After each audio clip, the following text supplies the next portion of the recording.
For Johnny Dollar. John, this is Harry Branson of Philadelphia Mutual. Harry, what are you doing in town? I'm not. At least not in your town. But you've got a case for me. Do you know anything about violins? Oh, don't tell me. So he opened up his fiddle case and out came a submachine gun, that it? John, that technique went out with Prohibition. Now, seriously, this case contains a genuine amati. Good. What's an amati? One of the finest, most expensive violins ever made. This one was insured for $30,000. Was? Yes. Now, someone has to find it for us. What's more... Okay, Harry, I'm on my way.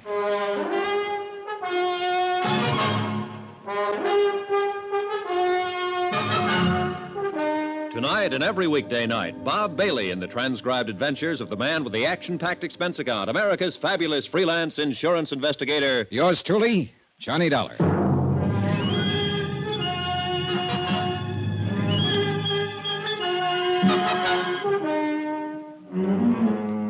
Expense account submitted by Special Investigator Johnny Dollar to the Philadelphia Mutual Liability and Casualty Company.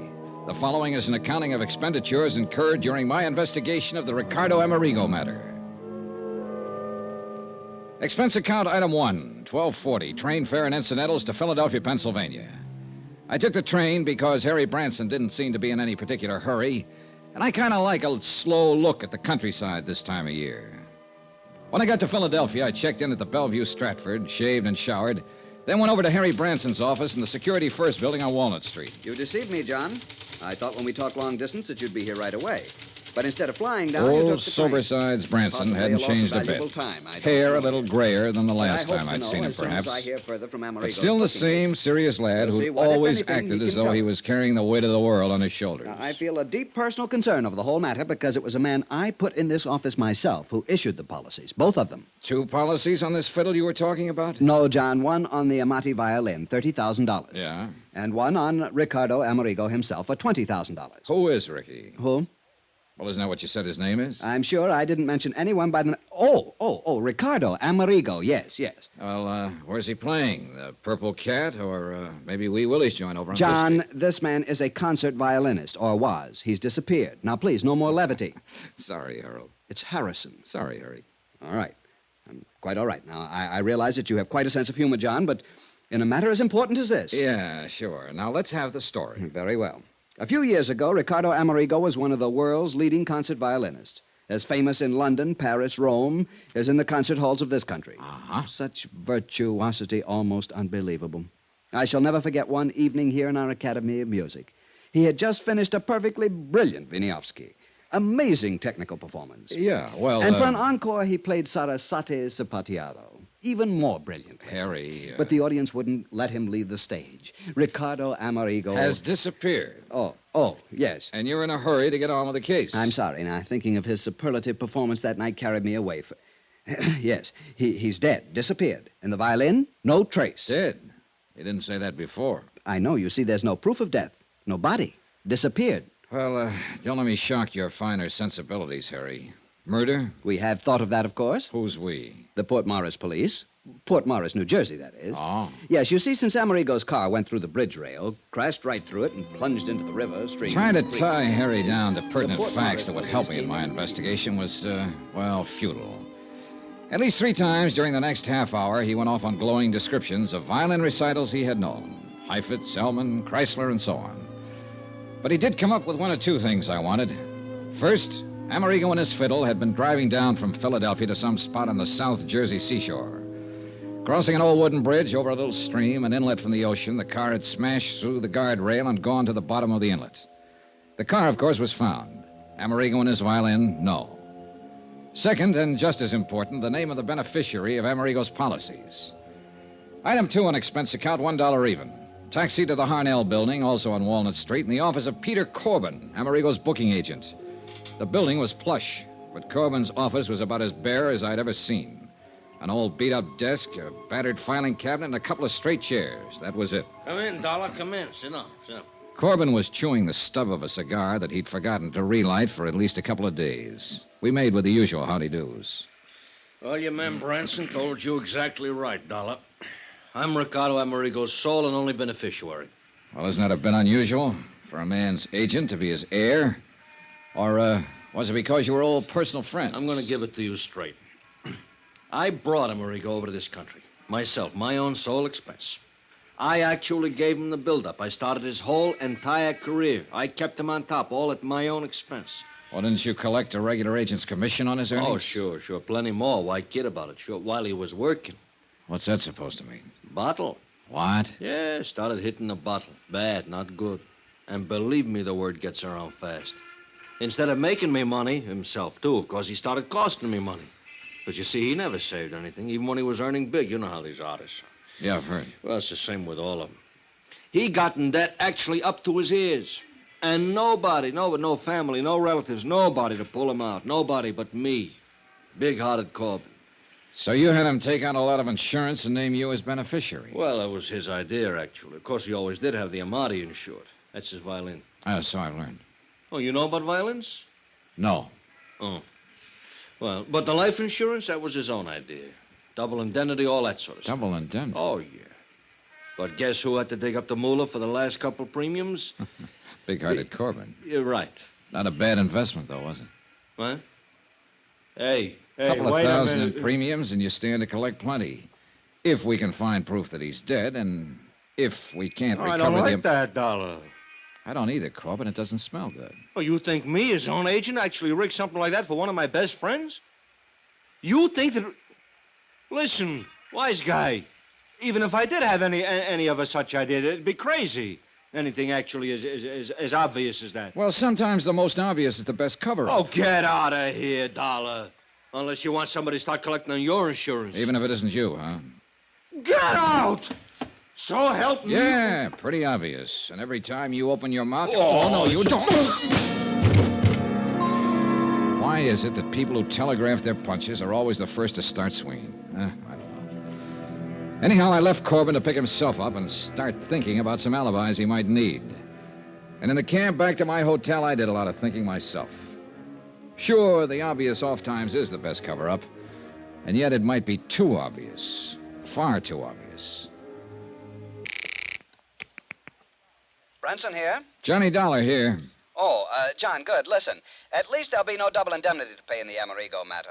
For accidental death, that is. You see... Wait a minute. About an hour ago, you weren't even sure he's dead. Did somebody find the body? No, unfortunately, but I've just received a call from the Port Morris police. They completed their examination of Amerigo's car. After they pulled it out of the creek, of course. I hope so. John, they found conclusive evidence of murder. Harry, I'll call you from Port Morris. Expense account, item 2. Subway, ferry, train, and bus fares to South Vineland, New Jersey. South Vineland because Ad Bowles lived there, and I knew that if anything at all happened in the heart of sunny southern Jersey, Ad would know about it. Retired and raising some of those wonderful South Jersey sweet potatoes and peaches with plenty of hired help, he amused himself by moseying around, getting to know everybody and everything that happened in his section of the state. He had an insatiable curiosity and money enough to keep it satisfied. Hi, you conniving, chiseling son of a gun. I've been waiting for you to get here. What took you so long? Hey, what was that conniving, chiseling crack, son? We're still on expense account, aren't you? Yeah, sure. Sure, and so help me, nobody in history ever had the knack of padding out an expense account the way you can. And collect those fancy commissions on top. When I was a private investigator... Who is retired? You call this retired 270 acres of sandy soil from which to try to wrestle the poor living? Oh, no, wait a minute. That Cadillac Eldorado out front, that belongs to one of the hired hands. 983 peach trees. And isn't that a landing field I see out there through the window? A lot of sweet potato land to be cultivated? Well, yes. Say, why didn't you fly down or let me know and I'd have picked you up? Look, with all the time I have on my hands... I thought you said you were very busy. Yeah. How long are you going to stay? So I can figure out where we'll go, what we'll do. Ed, I'm on a case. Well, sure. Ricardo Amerigo and his priceless fiddle. Oh, no. It was easy. When I heard about him going over the bridge, I contacted Barney Peters of the Port Morris PD. From Barney, I learned all about the next of kin. His agent, that is. Pete Corbin. Right. And that boy at Philadelphia Mutual, Harry Branson. And I knew Branson wouldn't call anybody but you in on the case. So here you are. Still a private eye, aren't you, Ed? Gotta have some way of killing time. And I suppose you have the whole case solved. Yep. Well, according to Harry Branson, who heard from the Port Morris police just before I left Philly, it was murder. Oh, you point killer. I thought I'd be the one to tell you that. No, sorry. The cops knew it first. Second, I told them. Huh? Yeah, I showed them where somebody'd used a hacksaw on the steering arm of Amerigo's car when they dragged it out of the creek. Uh-huh. So that was it. Yep. And who wielded the hacksaw? Well, Pete Corbin. Who else? Why? Who else stood to benefit by Amerigo's sudden trip to the great beyond? No. It's too easy, Ed. What's more, he's the only one who had constant and complete access to Amerigo's car. Why, he not only mothered little Ricky, clothed and fed him and kept him in booze, but he paid his rent, swept out his apartment, serviced his car. No, it's too easy. And Johnny, that car was even kept locked in Pete Corbin's own garage. And Corbin had the only key. Where did you learn that? Corbin's landlord, by phone, of course. Said he thought Corbin did that so Ricky couldn't go out driving when he was drunk. And me? I think it was the other way around. He'd only let him drive when he was drunk, huh? Instead a good chance of smashing up what would look like accidental death. So that Corbin would collect the double indemnity. It's open and shut. Any proof, Sherlock? Just get to Corbin, throw it all at him, and break him down. Maybe he'll even find the hacksaw tucked up his sleeve. Too easy. Any bets that it isn't Corbin? Yeah, I'll bet you. You name it. My commission on the case. I'll match it. Oh, and plus your expense account. Look, Ed, I want to see that car and the bridge and the creek, anything else I can find. Sure. I'll fly you down there. Then we can go on over to Atlantic City, hit some of the night spots. Your treat. You know, so we can build up the expense account enough for me to collect plenty.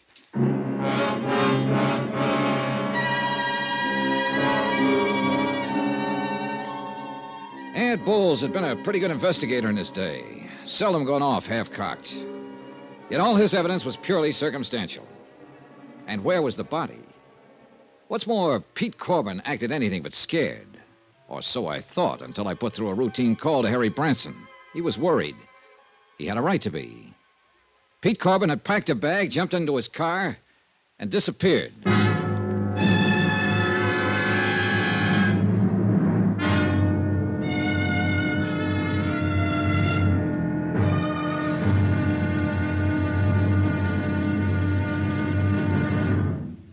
Now, here's our star to tell you about tomorrow's intriguing episode of this week's story. Tomorrow, a soggy day in a soggy South Jersey swamp. And a discovery almost too good to be true. Join us, won't you? Yours truly, Johnny Dollar.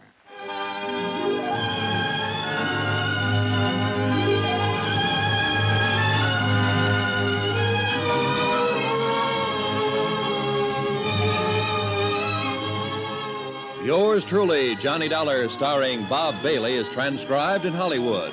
Written by Sam Dawson, it is produced and directed by Jack Johnstone. Be sure to join us tomorrow night, same time and station, for the next exciting episode of Yours truly, Johnny Dollar. Roy Rowan speaking.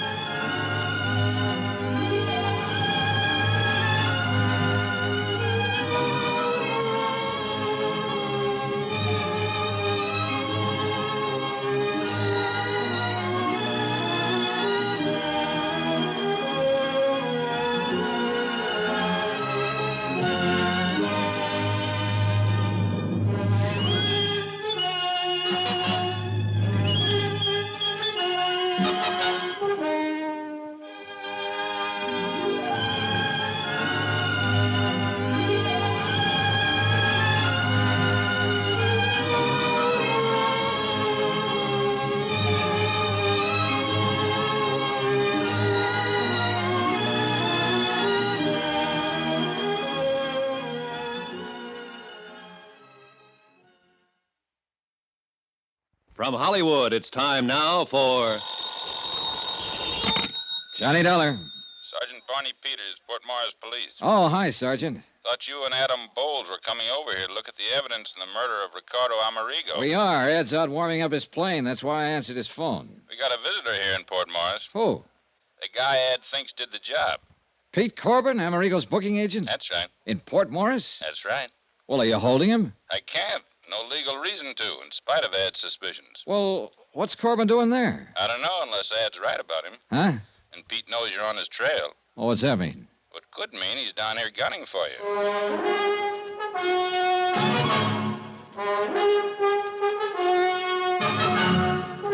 Tonight and every weekday night, Bob Bailey in the transcribed adventures of the man with the action-packed expense account, America's fabulous freelance insurance investigator. Yours truly, Johnny Dollar.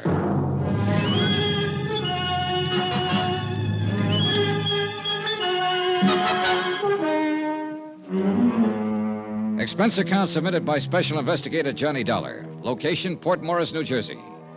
Following is an accounting of expenditures incurred during my investigation of the Ricardo Amerigo matter. Item 3, $1 even. For whatever it was, the local druggist recommended to pull my stomach back together after the flight in Ad Bull's private plane from Ad's farm in South Vineland to Port Morris. In a sense, I'm glad we flew. In a car with Ad at the wheel, we'd have been all over the road. As it was, we were only all over the sky. Oh, beautiful day for flying, isn't it, Johnny? Can't you hold a straight course, Ad? What's the matter with this ship? Not a thing. I like to weave around a bit. I like the feel of it. You know, all that power under you. Yeah. Sure you're not just trying to scare me into welching on our little bet? I'm going to win that bet, Johnny. Your commission on the case, plus all that goes on that well-padded expense account of yours. You just get busy and find the body. Why don't you forget your dark past as a private eye and stay retired? What? And leave an old friend like you floundering around with a case that's Hey! clear cut? You don't watch your steering, we'll be floundering around in those salt marshes down there. Sorry. But can't you see, Johnny? Pete Corbin, Amerigo's agent, has to be the heavy.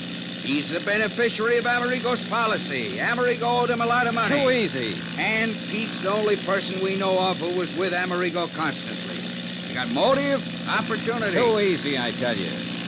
But I wonder what under the sun Pete's doing in Port Morris. That we'll be finding out. We'll land there in a couple of minutes now.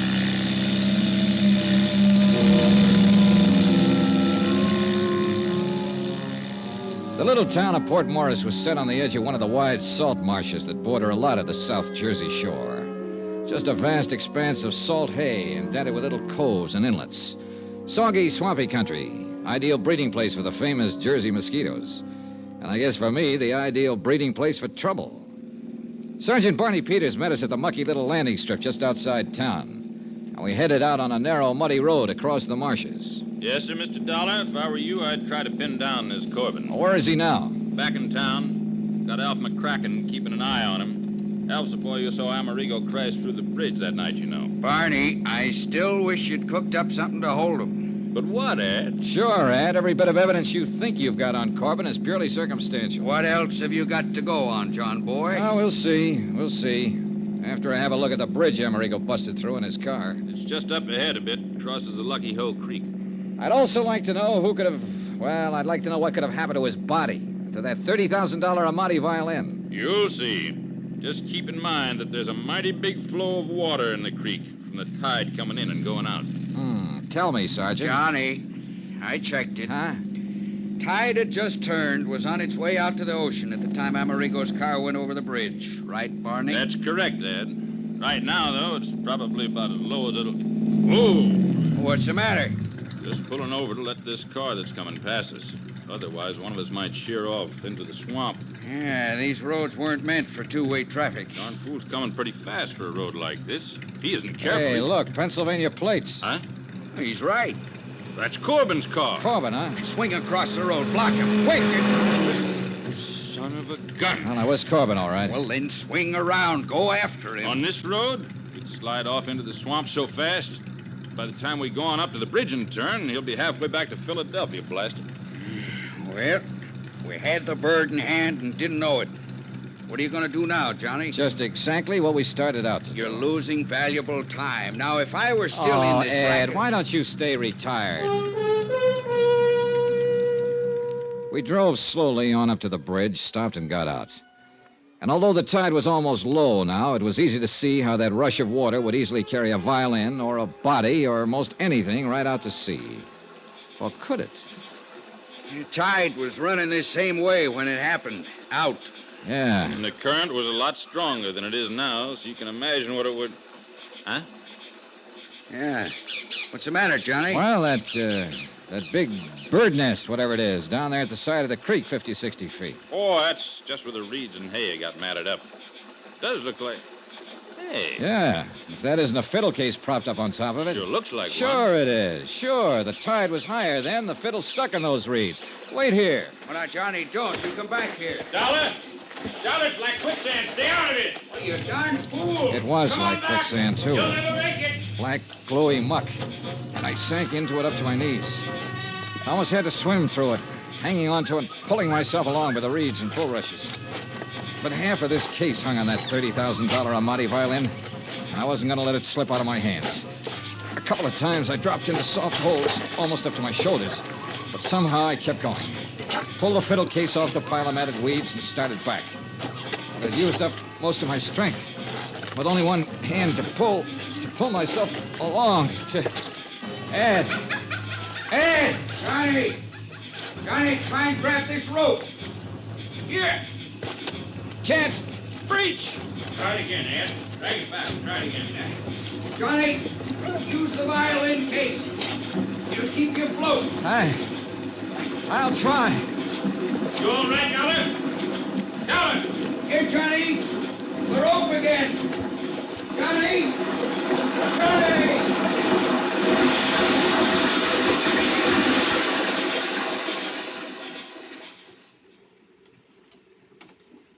I hadn't passed out. So help me, I hadn't. Not entirely, that is. Or I'd never have been able to grab the line that Ad Bowles threw to me. Needless to say, I took a lot of kidding from Ad and Barney Peters on the drive back to Port Morris, especially since I didn't really know what had happened until I came to in the back seat of the car, clutching the fiddle case. Jerk. If you'd held onto the rope with the death grip you have on that violin case, we'd have got you out of that muck before you swallowed half the salt water in that inlet. Yeah, sure. I'll say this for you, Mr. Dollar. You don't give up easy. The fiddle. The $30,000 Amati. At least I had half of this miserable case in hand in my hands. There'd be no insurance collection on that violin. And then I saw it. Well, what's the matter, Johnny? You passed out again? No, Ed. You should have cleaned me up before you piled me into this car. What? Look, Oh, what is it? piece of shirt. Ricardo Amerigo's shirt. Is that? Yeah, look, monogram on the pocket, R.A. And what looks like bloodstains. Hey, you're right. Where'd you get that? I must have picked it up when I picked up the fiddle. Well, at least it proves that Amerigo went down with his car. No doubt of it. What I didn't tell him was that the piece of cloth from Ricardo Amerigo's shirt was fastened to the violin case. Deliberately put there. But by whom? By Pete Corbin, Johnny. That's your man. Are you listening? Yeah, I'm listening. Beneficiary, confidant, caretaker of both Ricky Amerigo and his car. Who else could have sawed through the steering bar that made the car run off the bridge? And a guy who was smart enough to have it happen in this godforsaken salt Now, marsh. just a minute, Ed. Okay, Barney, in the heart of sunny southern Jersey, where he expected nobody'd find car or body or even the fiddle until long after the insurance claim was met. Thanks to a tide that'd carry everything out to sea. For indeed, my friend, if your deputy, Alf McCracken, hadn't actually seen Amerigo's car slip through the bridge rail... Oh, wait a minute. Yeah. If Pete Corbin had planned this whole thing, he would have made sure the corpus delicti would be found. Johnny, that's why he had the accident happen where somebody saw it. Yet that somebody, Alf McCracken, didn't see the fiddle float away, didn't see the body float away from the car. Oh, stop it, John, boy. You know as well as I do that this whole thing was engineered by Corbin. All right, tell me, investigator, what was he doing down here today? Well, Lord knows, and I don't care. Probably to plant that piece of shirt. Johnny, I've given you all the help I'm gonna on this case. From now on, you either follow my tip and lose your bet to me, or you don't and give yourself a black eye with insurance company. Phooey. Johnny, Oh, yeah, Barney. Ed's a good detective. He'd have to be to retire on that nice farm of his over in South Vineland. He even broke a burglary case for me once here in Port Morris a couple of years ago when I couldn't break myself. Pastime. But you've got guts. I like you for it. Thanks a lot. And to me, the Pete Corbin theory looks Well, too easy. Oh, not you, Barney. That's what I've been trying to preach to that stubborn egghead sitting beside you. I'll lend you a suit of clean clothes, and you can chase this thing down in the way you want to, without the dubious help of somebody who's just trying to win a bet from you. Traitor. And if I were you, I'd hunt up a few other people who knew Ricky Amerigo besides his press agent, Pete Corbin. You are a mind reader. Gentlemen, I have only one thing to say. And, Johnny, it's addressed to you. When you finally find that Pete Corbin done it, you know where to send the check to me.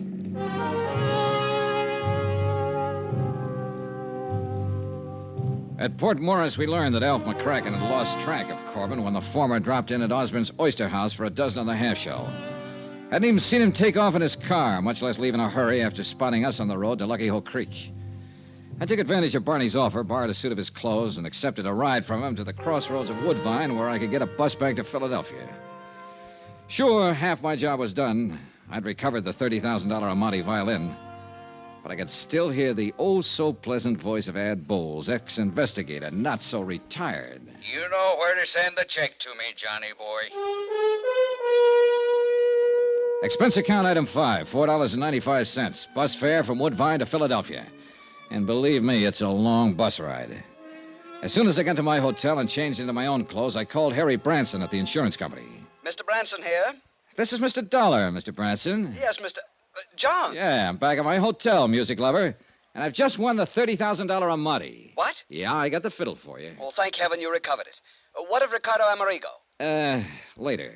Do you want the Amati? I'll be right over.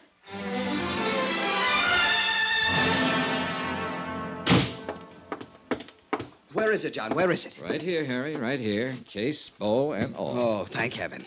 And by some miracle, it's dry as a bone and all in one piece. Voila. Oh, thank heaven. John. John? What's the matter? This? An Amati? Oh, no. Oh, no.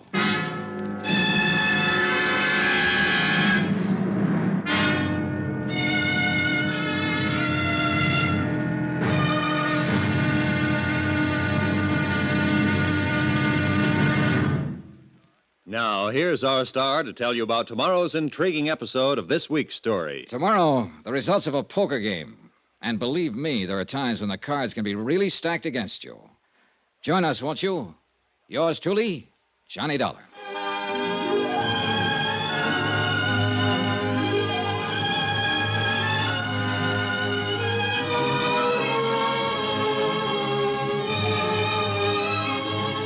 Yours truly, Johnny Dollar, starring Bob Bailey, is transcribed in Hollywood. Written by Sam Dawson, it is produced and directed by Jack Johnstone. Be sure to join us tomorrow night, same time and station, for the next exciting episode of Yours truly, Johnny Dollar. This is Roy Rowan speaking.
From Hollywood, it's time now for...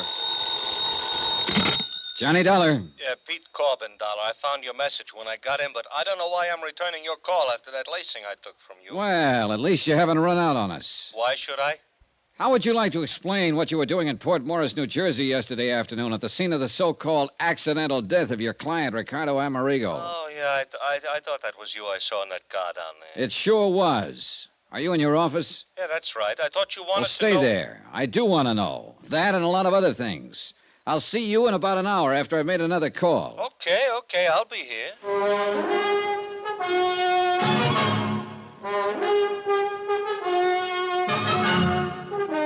Tonight and every weekday night, Bob Bailey in the transcribed adventures of the man with the action-packed expense account.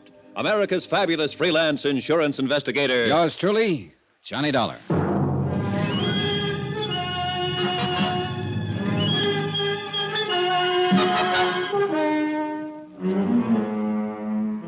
Expense account submitted by Special Investigator Johnny Dollar. Location, Philadelphia, Pennsylvania. To the Philadelphia Mutual Liability and Casualty Company. Following is an accounting of further expenses during my investigation of the Ricardo Amerigo matter. Expense account item 6. $33.75. Dry cleaning and new shirts, socks, and so on, including one pair of shoes to replace the ones I lost in the South Jersey swamp while rescuing what I thought was a priceless Amati violin in a muddy tidewater inlet called Lucky Hoe Creek.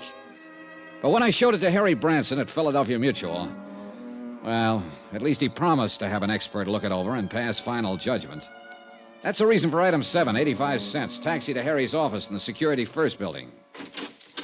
Oh, come in, John, come in. Hi, Harry.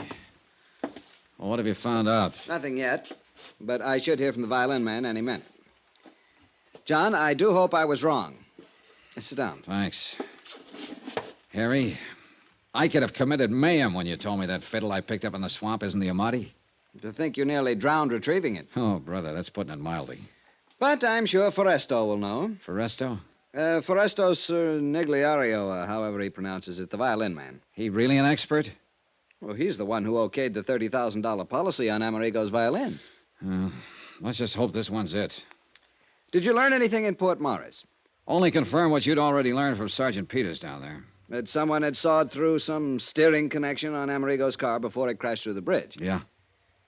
Still no sign of the body? Nope. Oh, a man named Adam Bowles called. Oh, he's an old friend. Used to be a private detective and just can't get it out of his system. Oh. Well, he called me, you know. I know. And I must confess, John, that I'm inclined to agree with him. That Peter Corbin, Amerigo's agent, did it? Agent and beneficiary, John. And apparently the one person who knew Amerigo well enough. I said it to Ad Bowles until I was blue in the face, Harry, and I say it again. Too easy. But who else? I don't know. That's what I came back here to find out. All the evidence. Circumstantial evidence. The kind of man that'd be a fool to let pile up against him if he really was guilty. Even so. Harry, let me do it my own way, huh? What if this Corbin tries to skip out? Then will be the time to... Excuse me. Yes. Mr. Cherniero to see you, sir. Cherniero. I knew that was it. Send him in. Man is here, John. Foresto? Yes, sure. Oh, well. Come in, Foresto.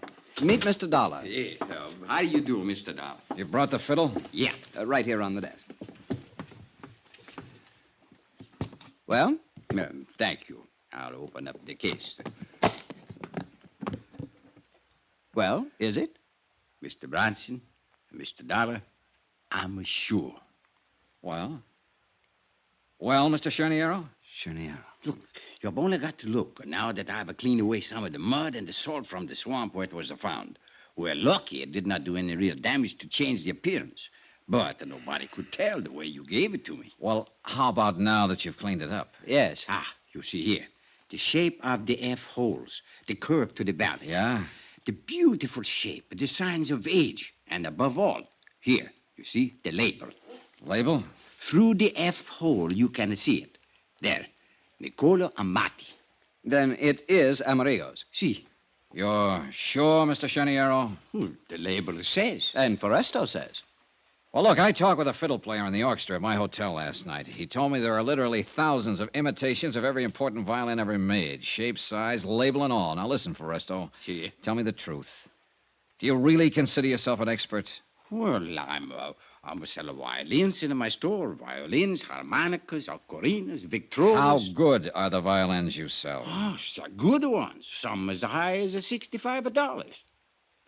Harry, do you mean to tell me... With all due apologies, Foresto, do you mean to tell me he was your authority for a $30,000 policy on Ricky Amerigo's violin? Well, of course, a representative from the Wurlitzer collection in Chicago verified Foresto's opinion at the time. See, the Wurlitzer know every good violin in the world. Yeah, Harry, let me have it. I'll give you a receipt for it. I'll bring it back when I'm through with it. Whatever you say, John. I assume you want to check further on the authenticity. And you are right.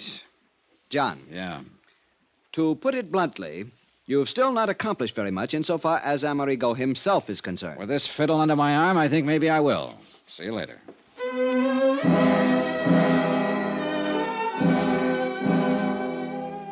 Maybe Harry'd been right in the very beginning. Maybe I should have known a little more about music, or more specifically, violins. Or maybe I should have left this aspect of the case to someone else and concentrated on the disappearance death of Ricardo Amerigo. Maybe well. Expense account item 8, 80 cents. Taxi to booking agent Peter Corbin's office. All right, Dollar, let's not waste either your time or either mine. You want to know what I was doing? That's right, Corbin. The Amati. I found it right where you planted it, in that swamp near Port Morris. You actually found it. What do you mean where I planted it? What else were you doing down there in the South Jersey swamps? Is that where you found Well, it? you ought to know. But frankly, Corbin, I think you overplayed it a bit when you tucked part of one of Amerigo's monogram shirts there with it. I don't know what you're talking about. Actually, I mean it. Then what were you doing down there? And, brother, you better make it good. The same thing you were, trying to find out what happened to Ricky Amerigo. I tell you, Dollar, I was his best friend. It's a true fact. If his fiddle was down there, too, I didn't see it. I wish I could believe you. But the way it looks from here, you were willing to have the Amati violin found lying out there in that salt marsh because you couldn't get rid of it without exposing yourself. It didn't put any money in your pocket the way you figure Amerigo's death will. The way it looks from here, Dollar, that's where you're wrong. Yeah? Yeah, actually wrong. If Amerigo's dead, I collect on his insurance as his beneficiary. That's what the policy says, but believe All me. right, all right. But you think I wouldn't collect on the Amati fiddle, whether it was found or if it wasn't found. That's where you're wrong. What are you talking about? Because I'm also a beneficiary to his will. How do you know? Because I'm not only the sole and only heir in his will, I'm also the executive, executive of his estate, too. Oh. Yeah. So if I was the heavy, what would I take a chance leaving a $30,000 fiddle laying around in some swamp? Cover up? $30,000 worth? All right, what did you do with the hacksaw? You mean somebody sawed up the fiddle? Oh, no, let me see. No, easy, will you? Somebody sawed partway through a steering arm on Amerigo's car to make it crash. Murder? That's a pretty fair question. Oh, no, Dollar, no. Oh, no, who would murder a nice, sweet guy like Ricky? Maybe he was a drunk, maybe he hit the skids, but he had no enemies. He couldn't have. Okay. Maybe he was just a drunken bum, worthless. He threw away a concert career, but he was a gentleman, an actual gentleman. And he was a sweet guy. Nobody could have murdered him.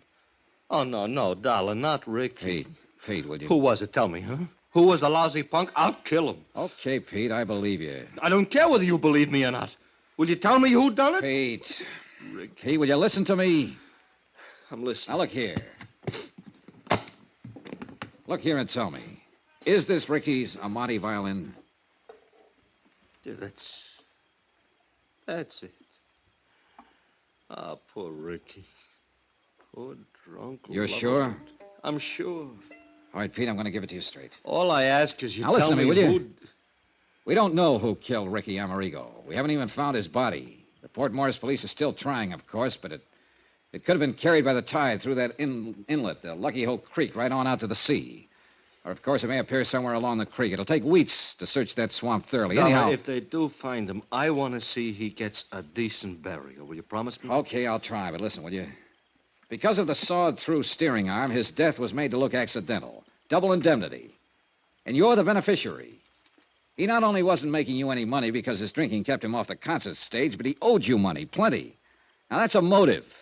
As for opportunity, who else had as much as you? Nobody. But I love the poor guy. I try to keep him alive to get him back on his own. You told me, and I believe you.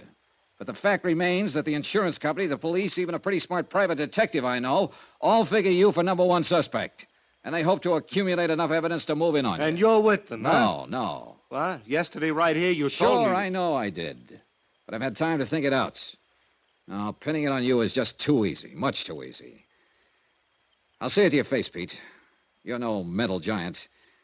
But only an utter fool would let circumstantial evidence like that pile up against him and then commit a murder like that.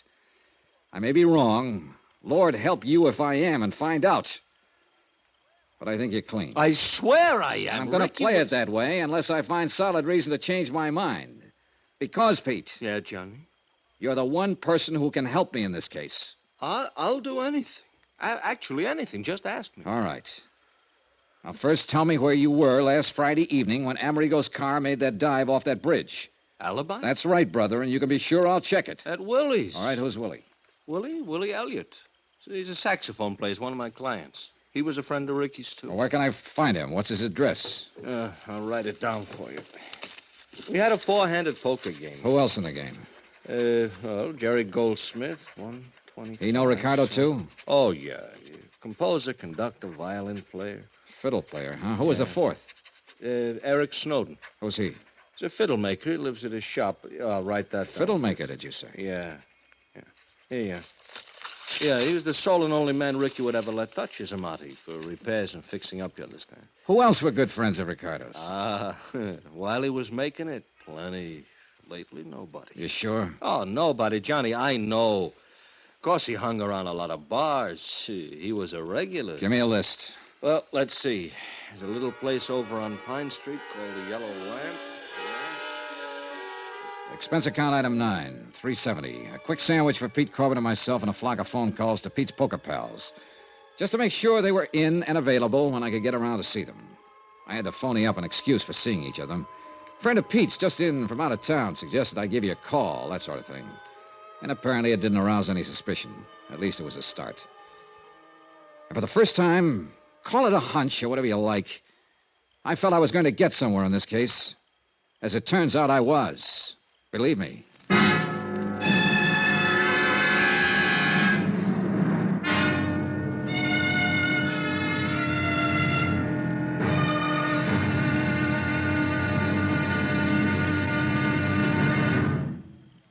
Now, here's our star to tell you about tomorrow's intriguing episode of this week's story. Tomorrow, a trio of musicians. The question, which one's story was playing a little flat?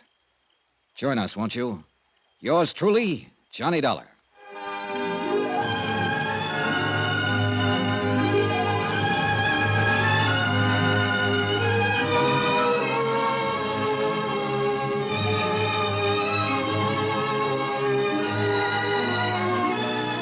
Yours truly, Johnny Dollar, starring Bob Bailey, is transcribed in Hollywood. Written by Sam Dawson, it is produced and directed by Jack Johnstone. Be sure to join us tomorrow night, same time and station, for the next exciting episode of Yours truly, Johnny Dollar. Roy Rowan speaking.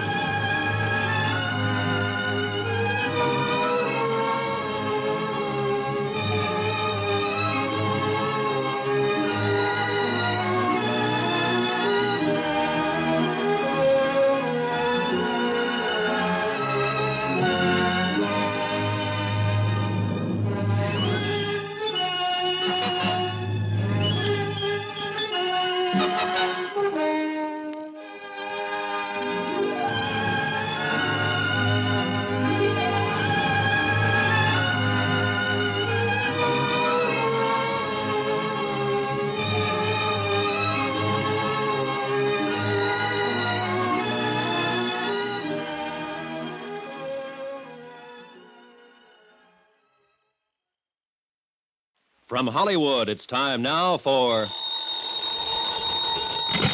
Johnny Dollar. You are Investigate. Hello? What'd you say? Who is this? You are Investigate Ricardo Amerigo. Yeah, that's right. I'm investigating the Ricardo Amerigo matter. Who are you? Hello? Hey, listen, do you have some information, a tip on the case? Who are you? Hello? Hello. Hey, what is this, a gag? Yeah. Or is this supposed to be some kind of a cockeyed threat, a warning for me to get off the case? Believe me, this is no gag. Hello? Hello?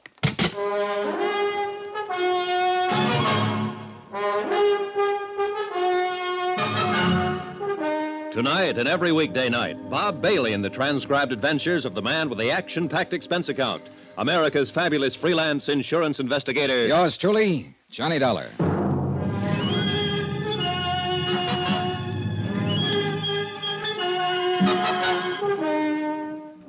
Expense account submitted by Special Investigator Johnny Dollar. Location, Philadelphia, Pennsylvania. to the Philadelphia Mutual Liability and Casualty Company. Following is an accounting of further expenses incurred during my investigation of the Ricardo Amerigo matter. Expense account item 10, $21 even, for drinks, for me alone. And believe it or not, I'm cold sober. But the least I could do was buy one at each of the bars on the list Pete Corbin gave me. A list of all the places Ricardo Amerigo used to hang out before his disappearance in a South Jersey swamp. In spite of all the circumstantial evidence pointing his way, I still wasn't convinced Corbin had engineered an accident to kill Amerigo.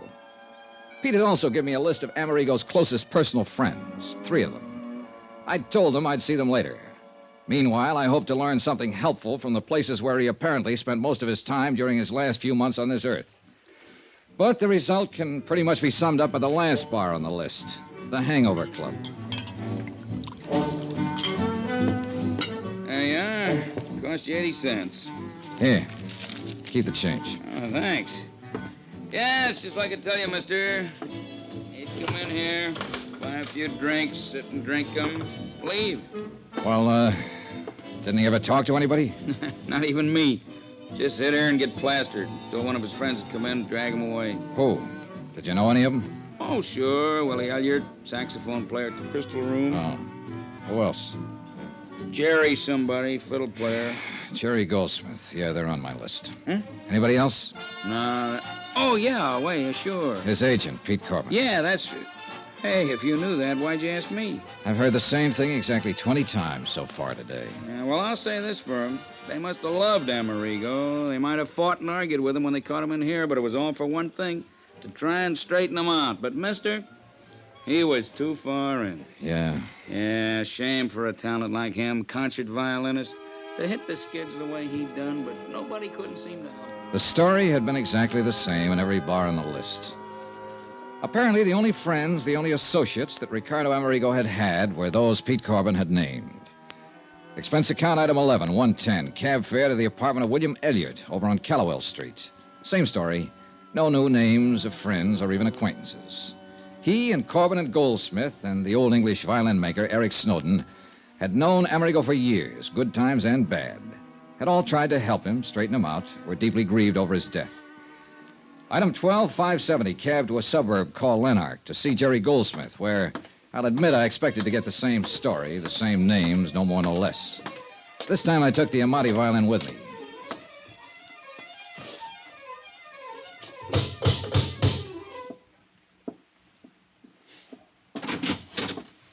Hi. Who are you? I'm Johnny Dollar. Oh, yes, you called. Come in. Friend of Pete Corbin's, you said. Sit down. Mr. Goldsmith, I'll get right to the point. I'm an insurance investigator, and I came That in... violin case. That looks like Ricardo's. It is. And the Amati? Yes. Oh, thank God. I found it down in a South Jersey swamp where Amerigo's car plunged off the bridge. It had been lying there, hidden by the marsh for several days. Is it all right? May I see it?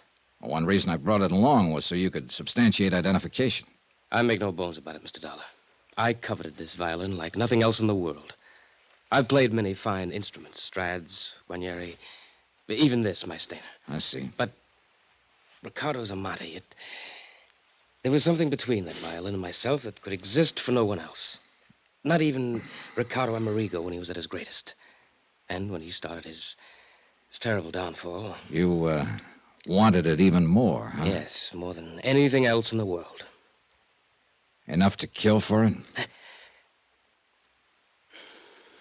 Mr. Dollar, I should kill you for even thinking such a thing. I loved Ricardo. Okay, sorry. The fact remains somebody sawed through a steering arm on his car. I still can't believe that. No one could have killed Ricardo, no one. Only 3 others beside myself even knew Ricardo these past few years. Corbin, Elliott, and Eric Snowden. Pity him, feed him, clothe him, try to fight him away from the liquor that had ruined his brilliant career, yes. Even hate him at times for what he'd done to his life, but murder... I'm sorry. May I? Sure. It, is the Amati. Yes, I know it as well as I know my own. May I play it? Sure.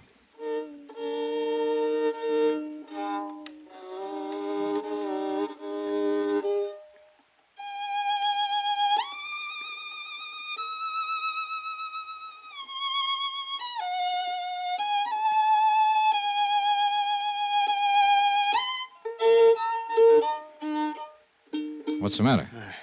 I don't know.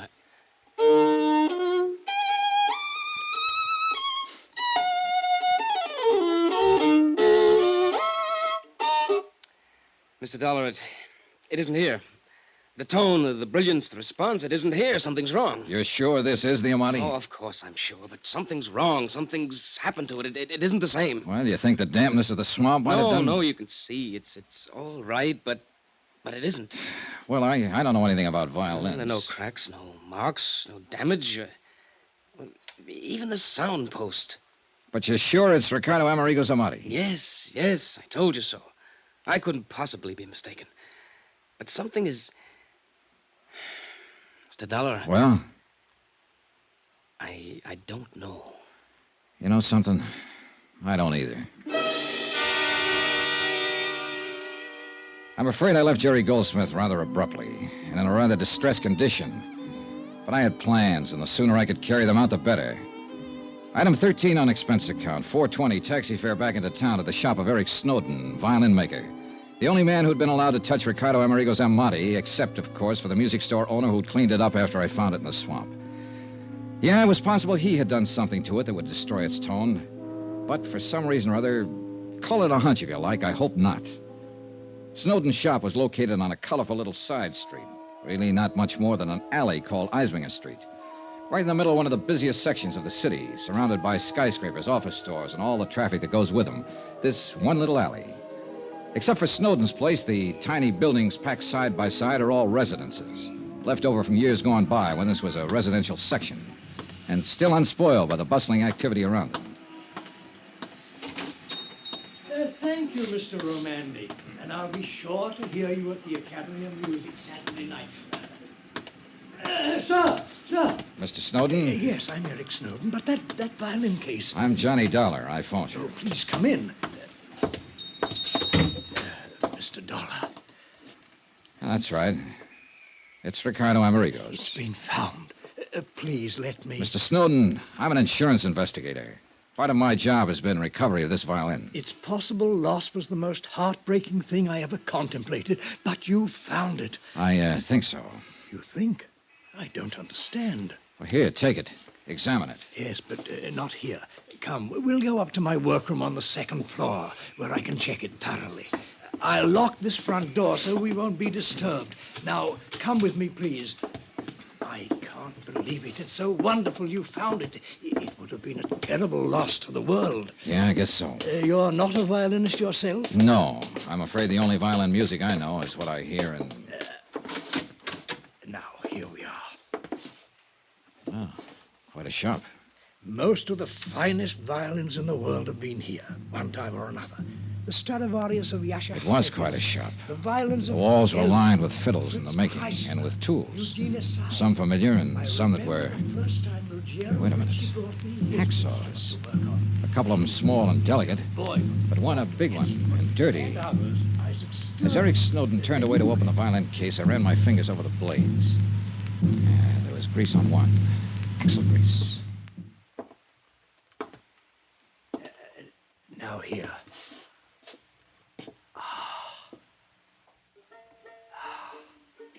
Well, Mr. Snowden? Yes, Mr. Dollar. This is Ricardo Amerigo's violin. You're certain of that? Eh? Do you think that I, of all people, wouldn't know? Mr. Dollar, aside from Ricardo himself, I am the only person who has touched this magnificent instrument for years now.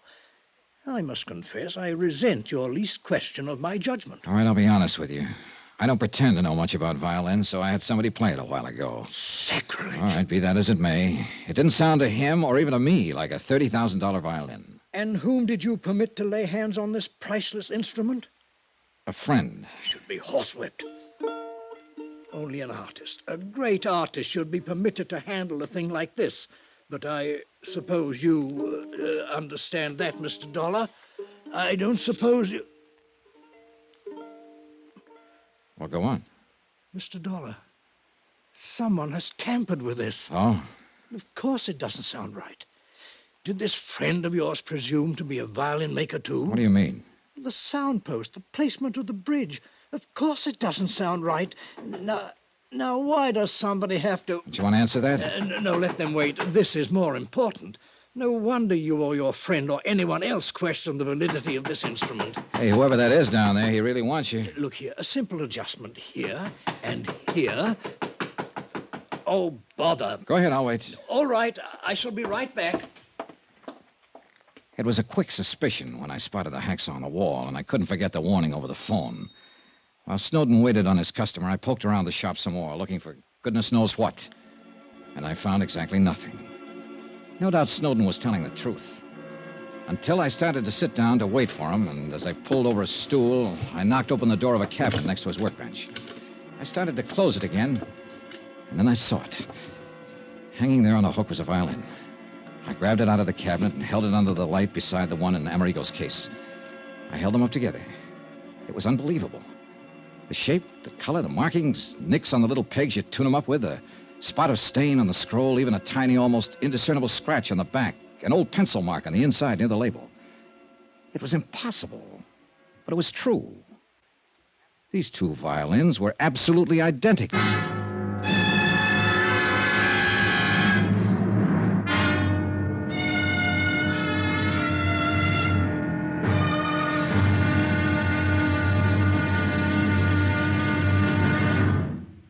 Now, here's our star to tell you about tomorrow's final intriguing episode of this week's story. Tomorrow, well, it's a wind-up. But believe me, a wind-up with a real twist. Join us, won't you? Yours truly, Johnny Dollar.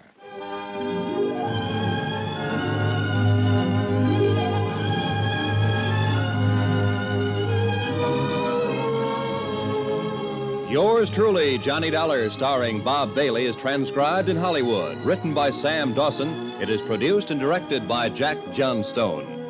Be sure to join us tomorrow night, same time and station, for the next exciting episode of Yours truly, Johnny Dollar. Roy Rowan speaking.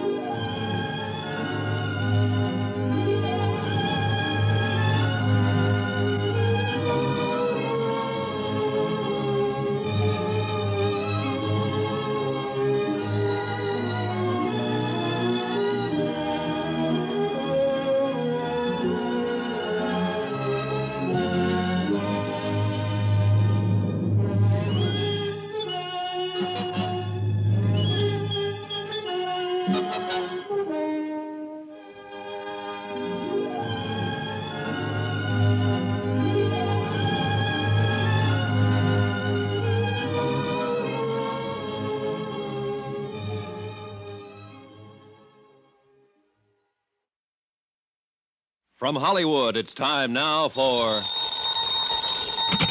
Johnny Dollar. John, this is... Don't tell me. Harry Branson at Philadelphia Mutual. Yes, it is.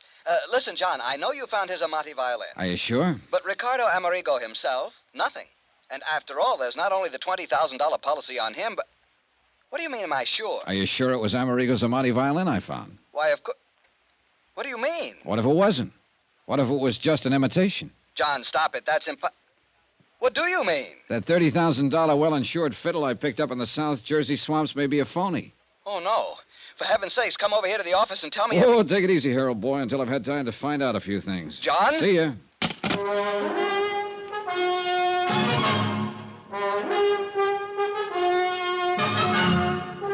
Tonight and every weekday night, Bob Bailey in the transcribed adventures of the man with the action-packed expense account, America's fabulous freelance insurance investigator. Yours truly, Johnny Dollar.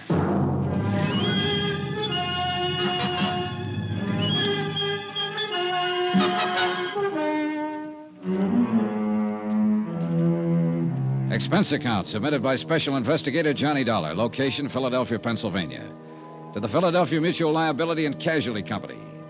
Following is a final accounting of expenditures incurred during my investigation of the Ricardo Amerigo matter.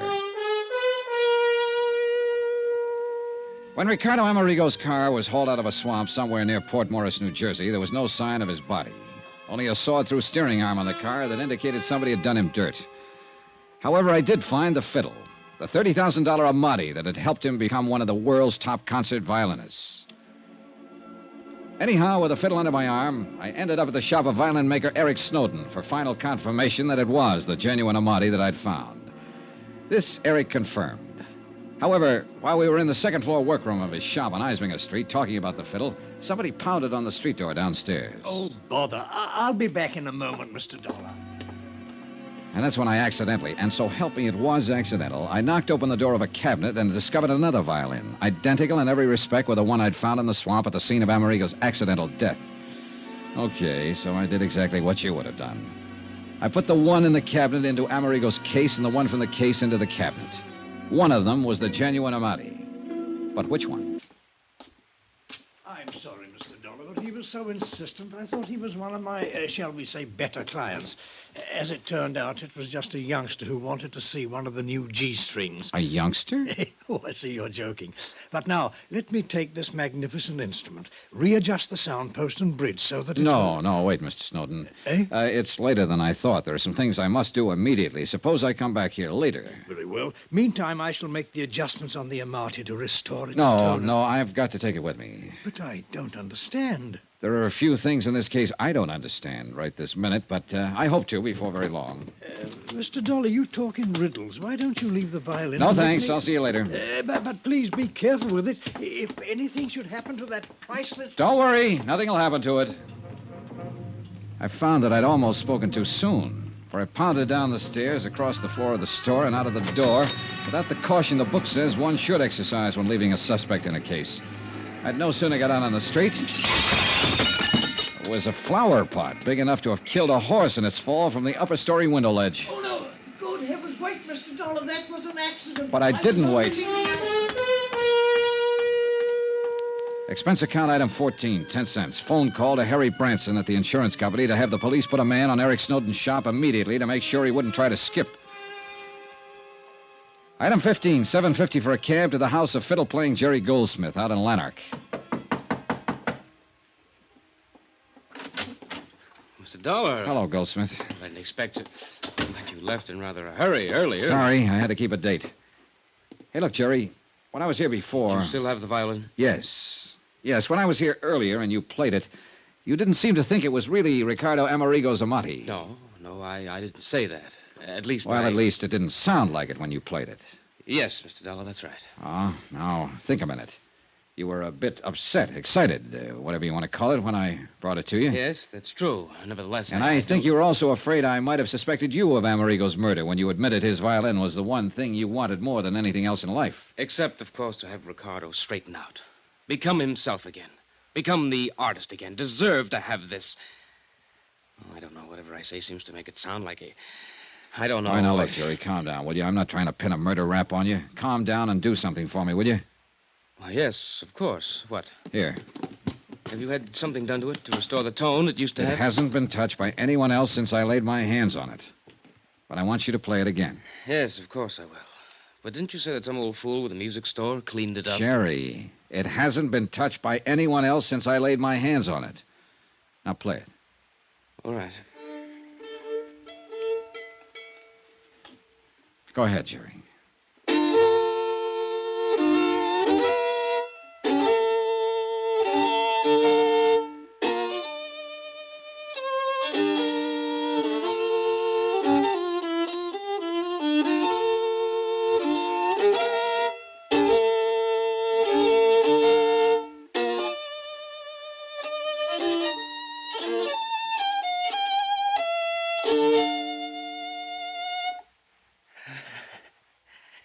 It's the Amati, isn't it? Yes. Yes, it's the Amati. A beautiful, wonderful...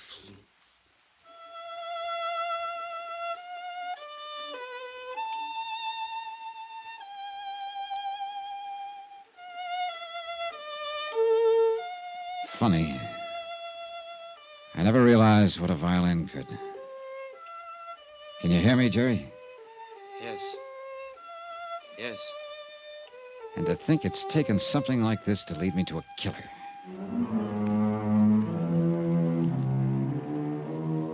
Expense account item 16, $4.20. Cab to Philadelphia Mutual, the office of Harry Branson. But if you're right, John, you mustn't go out there alone. Don't you understand? If he's the man who planned the murder of Ricardo Amerigo, he wouldn't stop. Yes, I had the police put a man out there to cover his shop. But, John, I still think it's... Expense account item 17, $1.60. The buck was a tip for going through a couple of red lights. Back to the shop of the violin maker, Eric Snowden. Mr. Dollar. Hi, Mr. Snowden. I'm afraid I left you rather abruptly a while ago. Mention it, Mr. Dollar. It's you. That near accident when you left that flower pot, I don't know how it possibly could have shifted on the window ledge up there. On the third floor window ledge of this little combination store, workshop, and home of yours. That much I did notice while I was ducking it.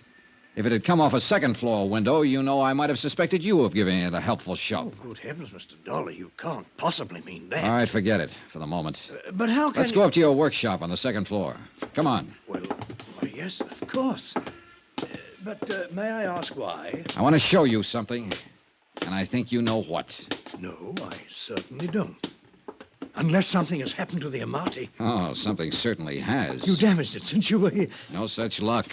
Mr. Dollar, please, what are you talking about? Okay, here.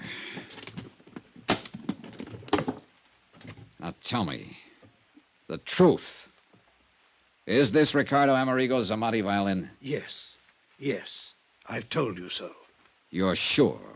Of course I'm sure. You know something? You aren't, but I am. What? Now open that cabinet there beside your work table. What for? Because I tell you to. But I... just what are you getting at, Dollar? Are you going to open it or shall I? No.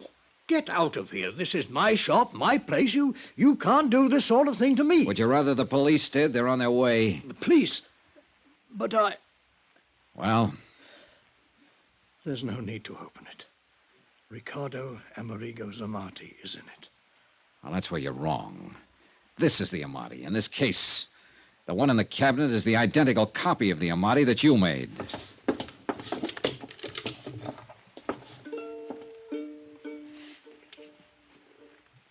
Yes, Mr. Dollar. Why, Snowden? Because the loss of this priceless instrument would have been unthinkable. $30,000 insurance on it. Oh, money doesn't buy a violin like this.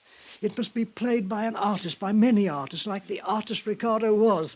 So when Ricardo disappeared... Or was murdered? When Ricardo disappeared, I had to make sure that the Amati would still... I didn't murder him. Isn't this the hacksaw that cut the steering rod on his car? Well, Snowden, isn't it? Yes. No, I mean... And mean... because of it and your crazy plan to keep the real Amati, you and you alone are going to take the rap for Amerigo's murder. No, please. Ricky. No use, Eric. That's right, Mr. Dollar. I'm Ricardo Amerigo. You're what? The dirty, drunken has-been that started all this. Sawed through the steering rod on my car, wrecked it in the swamp, left some of my clothing there. That phony fiddle was my idea. Not to collect the insurance on it, not that alone. But to make sure it could come back again. Be played again by somebody that deserved to play it. The way perhaps one time I deserved to play it. But, Ricardo... A man disappears, murder, or whatever. There's a fuss about it for a while, and it's over. But this, no, this must live. This violin, it will now. The world will be the better for it. But you, and this apparent murder... The insurance was my last hope of paying back Pete Corbin, my agent, and the others who tried so hard to straighten me out. Pay back some of the money and the heartbreak they spent on me. Or let your insurance company pay them back, because I never could. I couldn't even leave my hiding place here in Eric's house, because I knew that sooner or later he'd pity me enough to give me more of the drink that's been all I've been living for. Eric, God bless him, Eric knew, of course, but only he. Be kind to him, if you can. Ricky. That's all, Mr. Dollar. Oh, unless... Will you buy me a drink before you call in the police?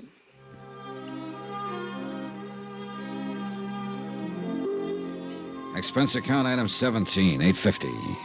One bottle of the best I could buy before I called in the police. Item 18, hotel in Philadelphia, miscellaneous fare back to Hartford. Total expense account $182.65. Remarks? No insurance payment necessary on either the Amati or the man. And I guess he really was a man. More than he knew. What the courts will do about him and about Eric Snowden, well, the courts will do.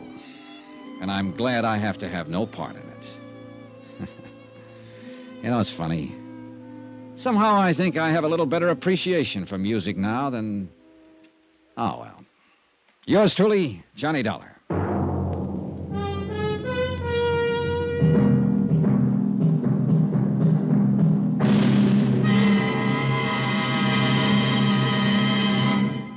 Remember, there'll be another intriguing story for you beginning next Monday night. Next week, the Duke Red matter.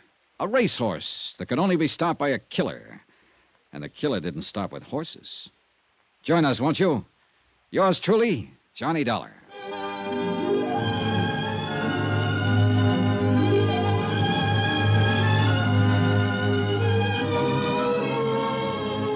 Yours truly, Johnny Dollar, starring Bob Bailey, is transcribed in Hollywood. It is produced and directed by Jack Johnstone, who also wrote this week's story. Heard in the cast were Harry Bartell, Lawrence Dobkin, Victor Perrin, Barney Phillips, Forrest Lewis, Eric Snowden, Herb Vigran, and James McCallion. Musical supervisor and violinist, Amerigo Marino. Be sure to join us on Monday night, same time and station, for another exciting story of Yours truly, Johnny Dollar. This is Roy Rowan speaking.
From Hollywood, it's time now for... Johnny Dollar.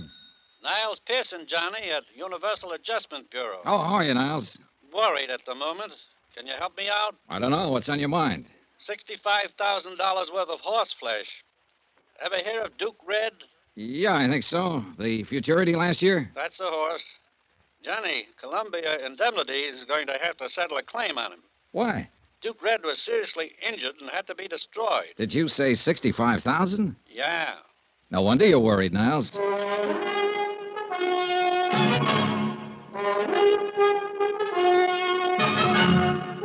Tonight and every weekday night, Bob Bailey in the transcribed adventures of the man with the action-packed expense account, America's fabulous freelance insurance investigator... Yours truly, Johnny Dollar.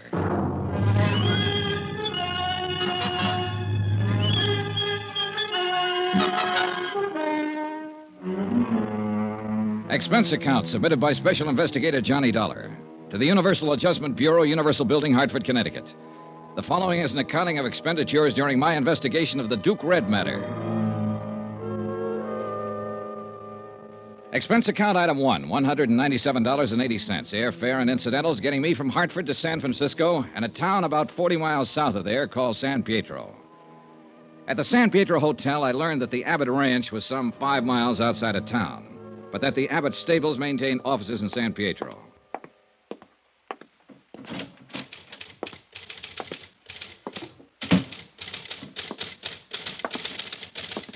Hello. Hello. I'd like to get in touch with Mr. Abbott. My name's Johnny Dollar. Oh, Mr. Abbott's never here. He's mostly out at the ranch. You'll have to see him there. Oh. Well, is there any place in town I can rent a car? Not that I know of. Bus?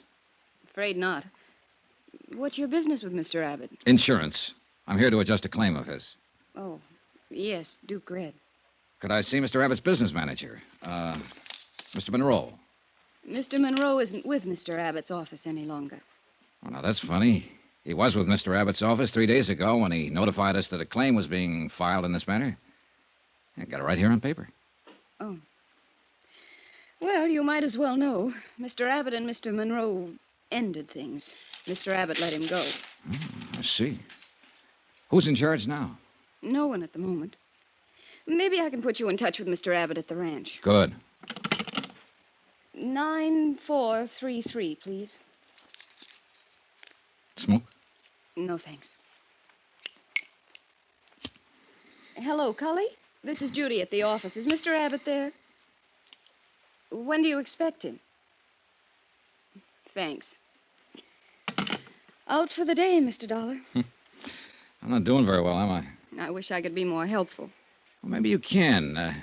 This man, Monroe, if you could tell me where I can get in touch with him, I'd appreciate it.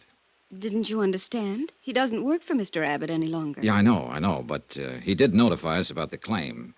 Evidently, he's aware of the circumstances in the matter, and that's what I'm here to talk about. I see. Well? Mr. Monroe isn't in San Pietro any longer. He moved out of town on Tuesday. But where? He didn't leave a forwarding address, Mr. Dollar. Where's the laundry going to send their bills? How about the finance company? He just left, and that's it. You want to know something? I don't get it. She dropped her eyes, mumbled something about having work to do, and we left it at that. I put it in the back of my mind and asked someone else about this Mr. Monroe. Then I got busy solving one of my immediate problems. Expense account item 2, $50. Deposit on a 1940 Terraplane station wagon I managed to rent from a man who ran a filling station. Our deal was $10 a day plus gas. Item 3, $5.08, a tank full of gas. The Terraplane bucked a little, but it got me outside of town about 4 miles to the office of a tall, lanky man who never took his hat off. Dr. James Gorey, veterinarian. All the way from Hartford, Connecticut, huh? Yes, that's right. And having sunshine like this back there now, I'll bet you. You're here about the Duke, huh? Duke Red, yes. The people who wrote the policy want me to look into the matter. Hope there's nothing wrong. Is there? No, matter of procedure, Doctor. Mr. Abbott's filed a claim for $65,000 indemnity, the loss of his racehorse. Mr. Monroe, who handled these matters for Mr. Abbott, is no longer around. Oh, yes. I understood they quarreled. Yeah. Mr. Abbott isn't around at the moment either, so I came to you. I don't believe I understand this. If Ben Abbott's bought that much insurance, he's sure got a right to file a claim for damages. Well, it's just good business to get the facts, Dr. Gorey, that's all. Quite a bit of money involved here. Yes. Red was worth lots more than that, though. Oh? That horse would have won over $500,000, in my opinion. Full racing terminal. Yeah, well, it's too bad about all this.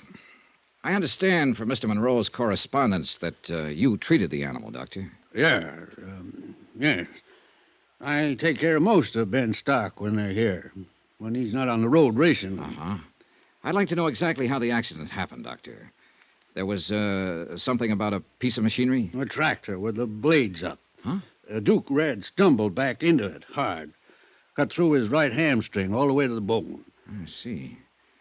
Do you make out a report in a case like this? In any case, Mr. Dollar, an animal is just like a human. This one's more valuable than most, I guess. Any of them liable to get sick or hurt sometime. Here's the report. Thanks. They're pretty careful out there with all those animals. Naturally, they constitute a considerable investment on Ben Abbott's part. Yeah, sure. Oh. Most of the tendons cut, huh? Yes. Them as wasn't severed were ruptured. Mm-hmm. Uh-oh. What? Well, there's a notation about the carcass. Cremated on the premises? Yeah? Well, let's see. The accident happened Sunday night, cremated same night. Why so fast, Doctor? Ben Abbott wanted it that way. Can't blame him, I guess. Maybe not. But it'll make my job a little more complicated. Unless some x-rays were taken of the injury. There was no need for me to go into x-rays. Paralysis had already set in by the time I got there. Yeah, but that doesn't help me much, does it? Huh? What do you mean? No carcass, no proof of the extent of injury to the animal? Lord, man, the animal was in a bad way. It was a mortal injury. How was he destroyed? Shotgun. Could he have lived? I mean, long enough for me to... You don't understand, Mr. Dollar. It'd have been wrong not to destroy him with injuries like that. Mr. Abbott called you in right after the accident happened, did he? Yes, I got out there maybe 15 minutes later. Ben was alone with the horse. The minute I laid eyes on that animal, I knew he was finished, that he'd have to be destroyed. You advised Mr. Abbott that horse had to be destroyed? I didn't have to. He knew it. He knows horse flesh as good as any vet alive. Well, did you consider calling in someone else? What? Another doctor for consultation. I tell you, man, there was no use in going into anything like that. Did Mr. Abbott ask you to call in another vet? No, he did not. Who else was there? Nobody. No stable hand? No member of Mr. Abbott's family? No. Well, who saw the accident? Mr. Abbott. Who else? I don't know, Mr. Dollar. Like I said, just Ben was there when I got there. I haven't any proof that the animal was injured. You just read my report? I've got $65,000 to worry about, Dr. Gorey. I'll need more than just a report. Young man, I've been in business here over 30 years. I've done business with Ben Abbott over 20 years. You come here asking me if I called in another vet, if I did this, if I did that. There isn't a man around here who won't take my word. Why don't you? Part of my job, Dr. Gorey. Huh? I can't take anybody's word for anything. Mr. Dollar, I'd be obliged if you'd get out of here.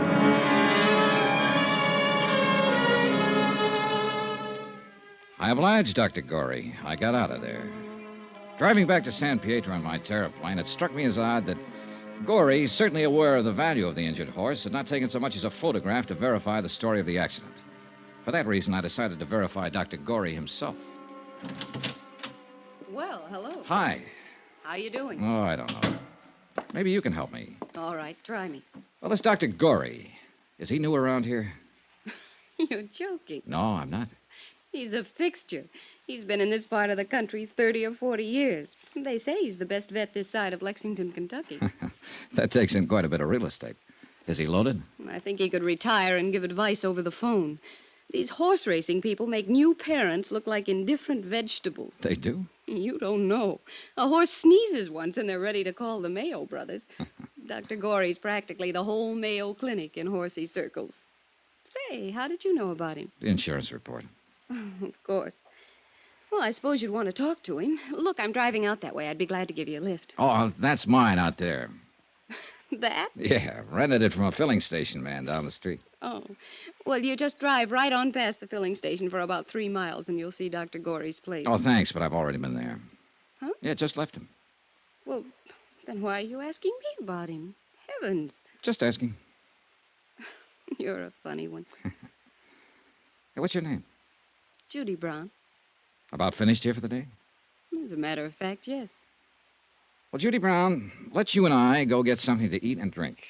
How do you know I haven't got a husband? I don't. Have you? No. Well, how about it? Give me 5 minutes.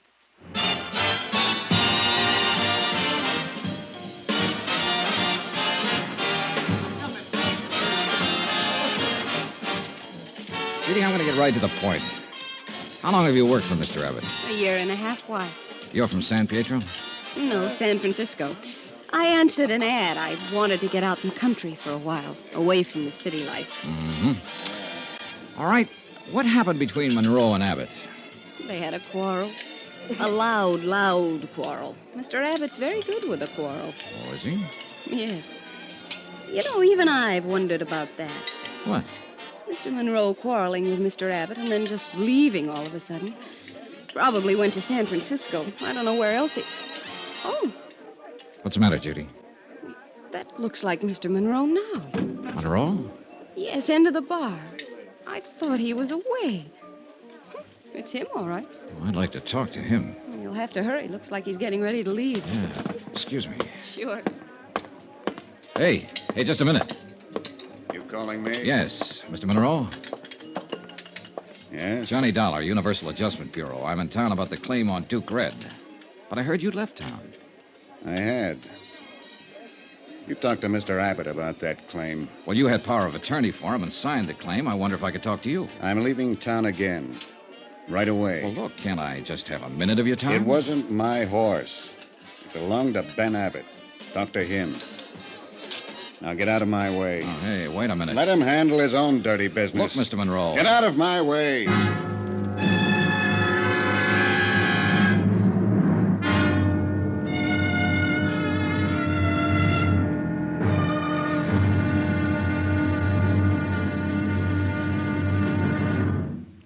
Now, here's our star to tell you about tomorrow's intriguing episode of this week's story. Tomorrow, there's proof that things are just about as wrong in this case and as dangerous as they can get. Join us, won't you? Yours truly, Johnny Dollar.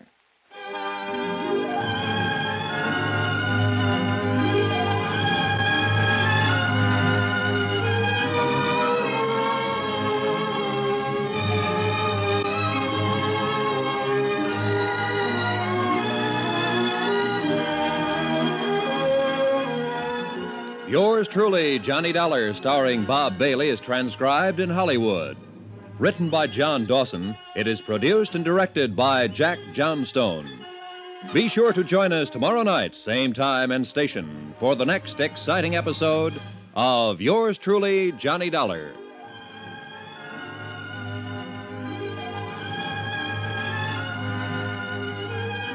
This is Roy Rowan speaking.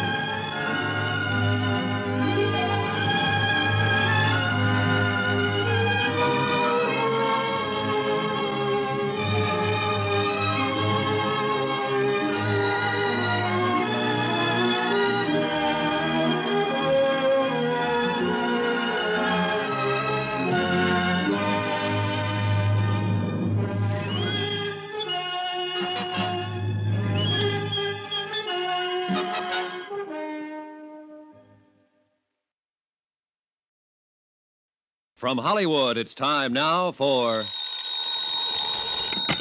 Johnny Dollar. Ready with your call to Mr. Pearson in Hartford, Connecticut. Oh, thanks, operator. Hold on, please. Go ahead. Hello? Hello, Johnny? Yeah, I got your wire.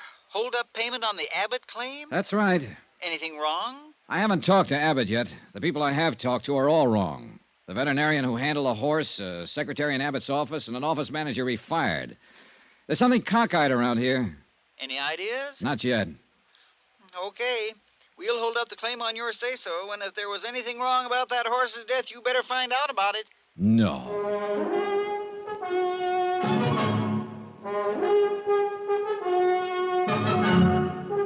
Tonight and every weekday night, Bob Bailey in the transcribed adventures of the man with the action-packed expense account, America's fabulous freelance insurance investigator. Yours truly, Johnny Dollar.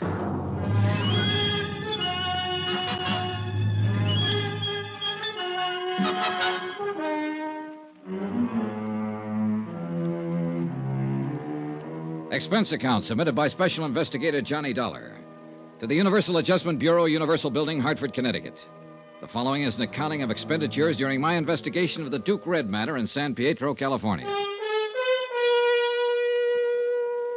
Expense account item 3, 48 cents, postage. I sent a registered letter containing a copy of Dr. Gorey's injury report on the racehorse Duke Red to a veterinarian service in Cleveland, asking them to verify the extent of injuries to the animal.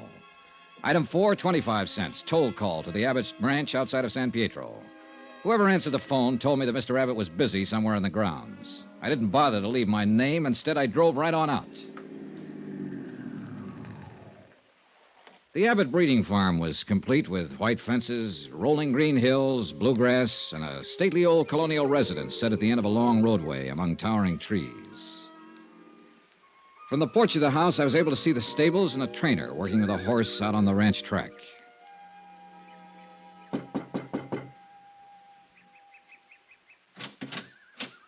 Yes, sir. Good morning. Good morning. My name's Johnny Dollar. I'd like to see Mr. Abbott, please. Yes, sir. Come in, please, sir. I'll try to find him, Mr. Dollar. You want to wait here, sir? Thank you. He left me standing in one of the biggest living rooms I'd ever seen in my life. I took a plant in front of the fireplace, lit up a cigarette, and began to look at the pictures and statues of racing horses lining the mantelpiece. Pretty soon, things started. A blonde girl in a yellow suit walked in, having an argument with a gray-haired man in jodhpurs. They didn't see me as they entered, or they just didn't pay any attention to me. You aren't old Pardon? enough, strong enough, or have brains enough to live as you please. I forbid Oh, you I know what you're going to say. Oh, Mm-mm. that stuff about how you forbid it and it can't go on. Well, let me tell you, it can go on just as long as I want it to go on, and I don't care what you do. Now, you listen to me, young lady. As long as you're in this house and under this roof, you will conduct yourself according to the way I dictate. Dictate? Yes. Who are you, Hitler or somebody? Don't whatever you do interfere with me again. Ever. Terry. I'm sick of it. Do you hear me? Sick of it. That was as much as I heard. But then it didn't last long. I saw them go out and walk around the garden once, shake fists at each other, finally part. He disappeared up a narrow stairway. And then, about a minute later... Wait a minute. Hello. Hello. How long have you been here? Too long. Oh. Why didn't you speak up? Well, I cleared my throat a couple of times, but no good. Then I tried to look like I didn't hear anything. Nothing seemed to work. If it helps any, I'll keep it all under my hat. I won't tell a soul. He doesn't like the company I keep. What do you think of that? I don't know anything about it. Give me a general viewpoint at least. Well, I've run into a lot of parents who don't approve of the kind of company their sons or daughters keep. In my court of human relations, parents don't always know what kind of company their daughters and sons need. When those daughters and sons reach the age when they need company. Good. You're on my side. I didn't finish. On the other hand, daughters and sons have the same problem. They don't seem to know either. You're a coward. Who are you? Johnny Dollar, I'm here to see Mr. Abbott about insurance. Was that Mr. Abbott? Yes. You're not an insurance salesman. You're here about Duke Red, about what happened to him, aren't you? That's right. I'm Terry Abbott. Glad to know you. How much money did Daddy have Red insured for? $65,000. $65,000. I don't suppose you have a cigarette. Sure.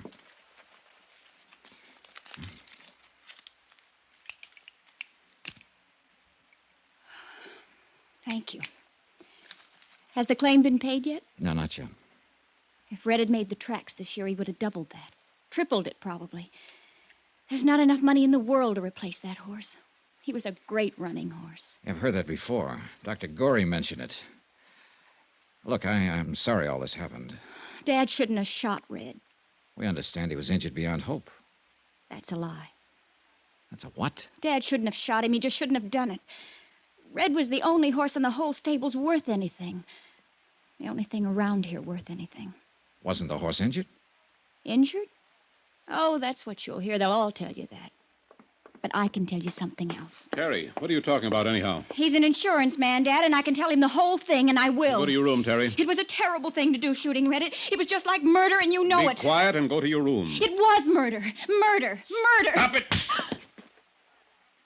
Now go to your room. Thank you for the cigarette, Mr. Dollar.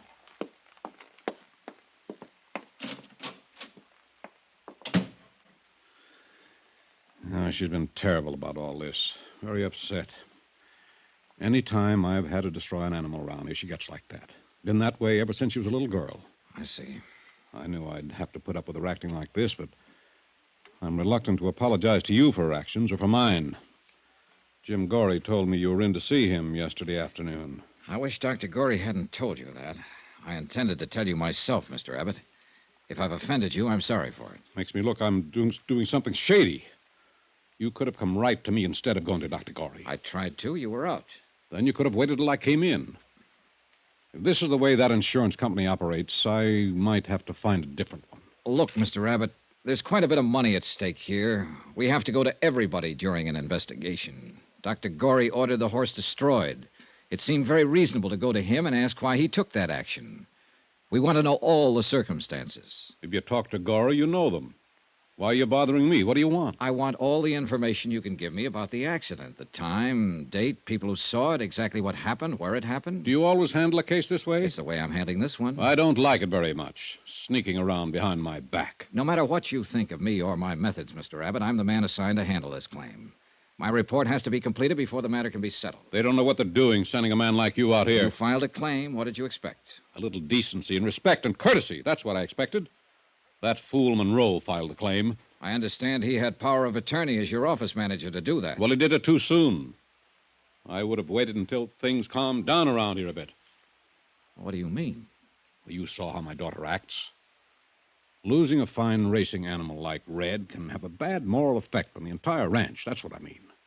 Monroe didn't use his head. So you fired him? Well, that's one of the reasons, yes. Another reason is I don't like him. Never did like him. But what business is that of yours? Are you here to accuse me of something? Mr. Abbott, we'll pay off your claim when we're satisfied the circumstances were proper. We're not satisfied now. Let's discuss those circumstances. I'm not afraid of you, Dollar, or your insurance company. I don't like you snooping around my office in town, talking to my friends about me, talking to my daughter about me. No man would. If I don't get my information from you, Mr. Abbott, I'll get it somewhere else. That'll drag this whole matter out.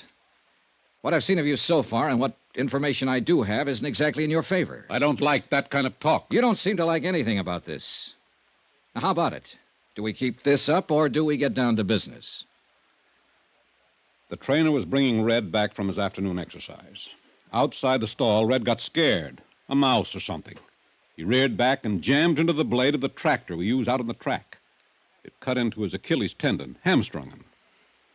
When Dr. Gorey got here, he said that Red didn't have a chance, so I shot him.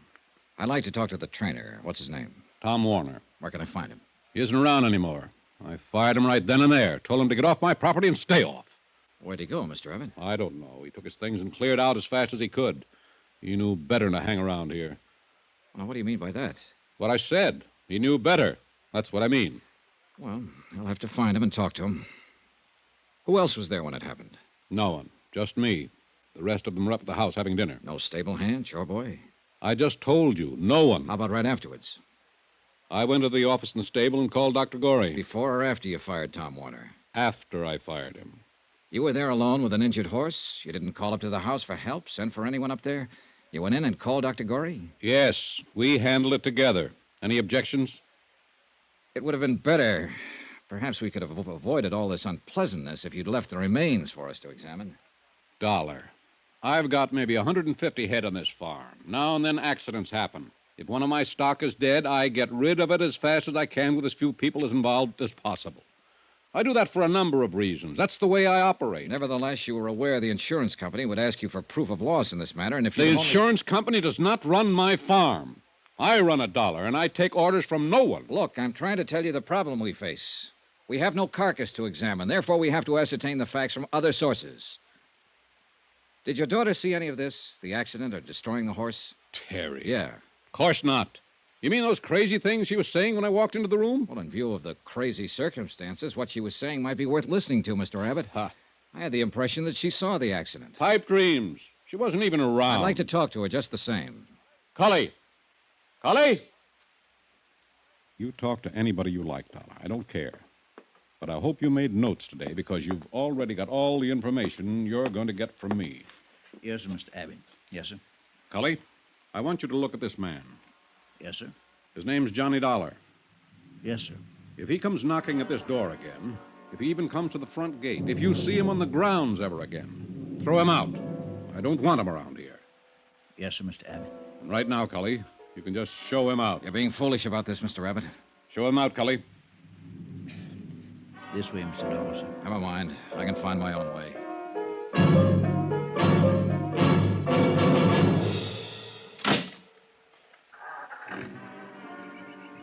Mr. Dollar, sir. Mr. Dollar. Huh? Just a minute, sir, if you please, sir. Sorry about that in there, sir. I don't believe Mr. Abbott really meant it. Sounded that way to me, Cully. I know how it sounds. He's just, well, not himself. You understand, sir. Not quite, no. losing the horse and all. Sounds to me more like he's losing his mind. Does it, sir? Huh? Do you think Mr. Abbott's losing his mind? Do you? Yes, sir. Yes, sir, sometimes I do.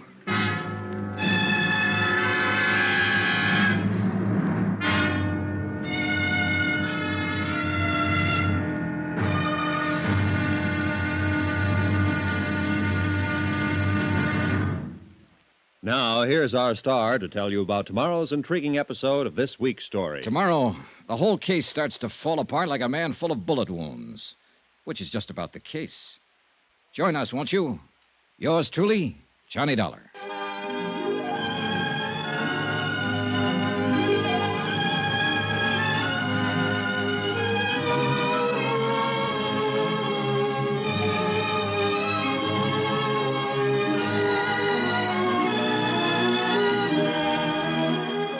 Yours truly, Johnny Dollar, starring Bob Bailey, is transcribed in Hollywood. Written by John Dawson, it is produced and directed by Jack Johnstone. Be sure to join us tomorrow night, same time and station, for the next exciting episode of Yours truly, Johnny Dollar. Roy Rowan speaking.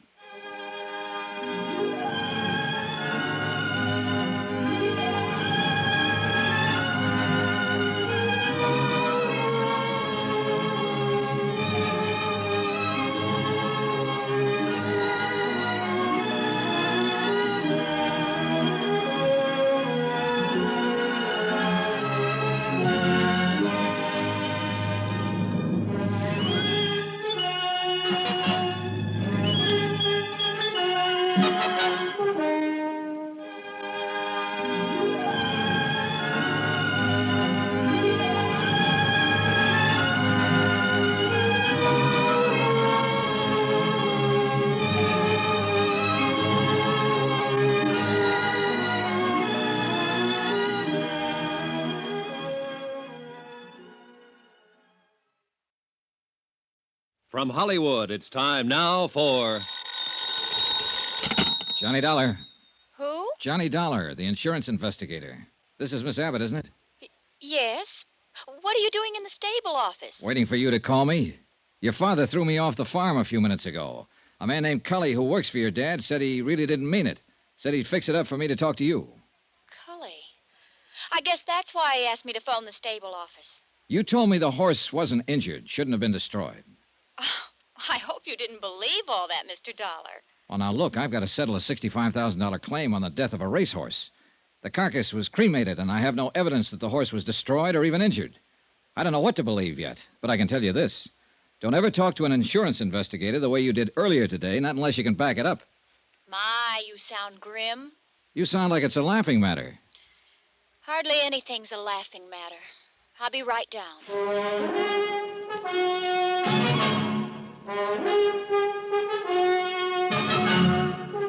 Tonight and every weekday night, Bob Bailey in the transcribed adventures of the man with the action-packed expense account, America's fabulous freelance insurance investigator. Yours truly, Johnny Dollar.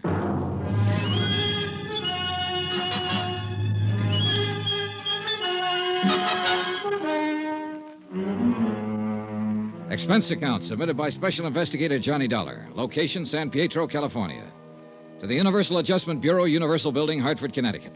The following is an accounting of expenditures during my investigation of the Duke Red matter. 15 minutes after I spoke with Terry Abbott on the phone, I looked out the window of the stable office and saw her starting down toward the stables. She'd changed clothes. This time she was wearing blue jeans and riding boots. She carried a quirt in one hand, a cigarette in the other. There was a scarf or some such tied around her hair. All in all, it was a classic impression. Rich girl, racing horses, and fast cars. She wore a disdainful pout, also classic. Hi. How do? Father asked me where I was going, and I told him I was going for a ride. Why'd he throw you out? He didn't like questions I asked him, I guess. I don't know. Maybe I won't like the questions you ask me. Possibly. Probably. You don't really work very hard trying to please anyone, do you? Industrial hazard in my business. Hope it doesn't bother you too much, Miss Abbott. Nope, I like it. You're so darn sure of yourself, and you know so darn little, and you look like you might be thinking all kinds of things. How tall are you? No. Let me guess. 6'1"? Not quite. Well, you're tall enough, I suppose. Do you like this office? I suppose you've been opening the files and going through all of Father's papers. That's what you're supposed to do, isn't it? Nope. Well, unless you know something about horses, the papers around here wouldn't mean much to you. Times, weights, whole schedule and chart for every bit of stock on the place. Do you know anything about horses? Just one. Duke Red.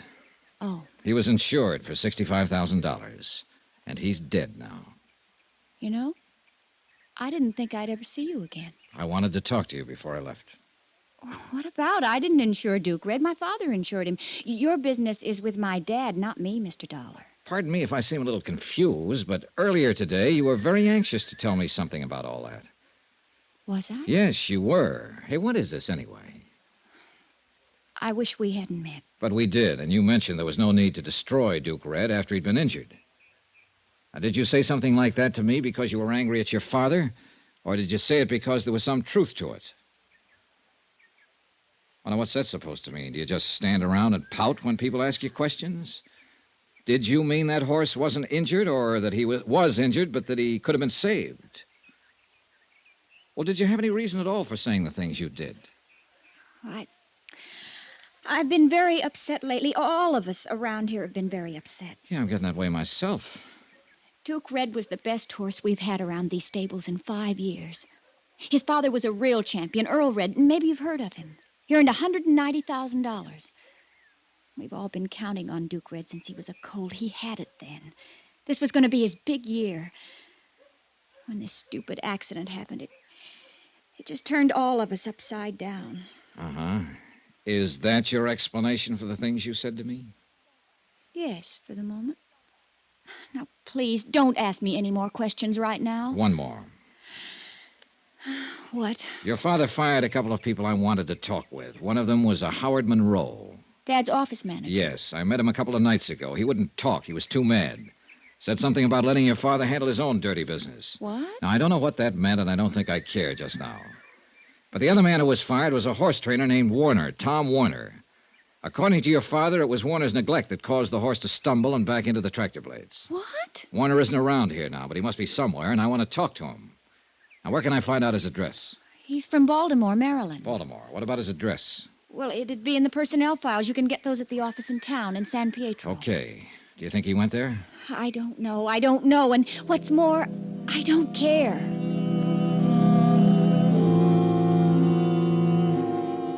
The Abbotts, father and daughter, were turning out to be a real peachy pair to deal with. I left them in their racing farm and drove back into San Pietro and the offices where I obtained the Baltimore address on Thomas Warner. Expense account item 4, $1.05, one telegram. To Hartford and the office of Niles Pearson, requesting a complete record of Benjamin Abbott's financial status. Item 5, $1.60, another telegram. To Thomas Warner, horse trainer, requesting him to contact me as soon as possible at the San Pietro Hotel. Meanwhile, I did what I could to establish Abbott's local credit standing. I started with the bank. Dollar? That's right. What's it about? I'm an insurance investigator. I'm working for Universal Adjustment Bureau. We have a claim in on a property of Benjamin Abbott. Duke Red? That's right, $65,000. Wow. Yeah. That's quite a load. What can the bank do for you? Tell me about Abbott's credit situation, for one thing. Oh. He does bank here, I presume. Yeah, for years. My name's Dale Orion. We better go in my office. Sure. Grab a chair, Dollar. Thanks. Miss White? Yes, Mr. Orion. Bring in Mr. Abbott's file, please. Up to date. Yes, sir. It'll take a few minutes, Dollar. All right. Maybe you can give me a rundown on how things are generally. Maybe. This is all confidential, I suppose? Absolutely, Mr. Orion. I have no axe to grind. You must have something to grind, or you wouldn't be here. People usually try to cheat insurance companies for money reasons, don't they? Well, usually, yes. Have you been cheated? I don't know. I don't know if there's any reason for us to be cheated. Look, maybe it'll put your mind at ease if I just tell you that a man with a $65 claim has his financial situation checked as a matter of course. You're a careful bunch of cut-ups, aren't you? Well, business being the way it is, yeah. Well, I don't think you'll find too much to raise an eyebrow about with old Ben. He's got one of the largest balances in town. Roughly, it'd be in the $100,000 area. Yeah, racing horses is quite a business, and he knows what he's doing. I doubt very much if he'd try to bamboozle you people out of a tiny little 65,000. Well, That's small change to Ben Abbott. That ranch, the stock, his investment there must come to well over $1 million. He meets a weekly payroll in the $10,000 class. Terry must run him a couple of thousand a month or so. you mean his daughter? Yeah. You met her? Yeah. Well, when Terry wants a new car, she just parks the old one she's been driving and takes a plane to San Francisco and buys a new one. She might even feel like having a vacation and fly over to Honolulu. She's very expensive that way. If what you say is true, she must be. No doubt about it. Well, she'll probably be marrying somebody one of these days as soon as she can find a guy who can stand the freight charges. I figure it'll be one of that Los Angeles oil gang or somebody from Texas. Oil's her best bet, don't you think? Well, that is, if she wants to stay in her social circle. It isn't very wide, naturally. Naturally. Oh, yes? Mr. O'Ryan. Oh, come in, come in. Mr. Abbott's folder. Oh, thanks. Well, here it is. See for yourself. Yeah. There's a lot to it. You want to take that office over there and look this over, Mr. Dollar? Mr. Dollar. Yeah, I think I'd better.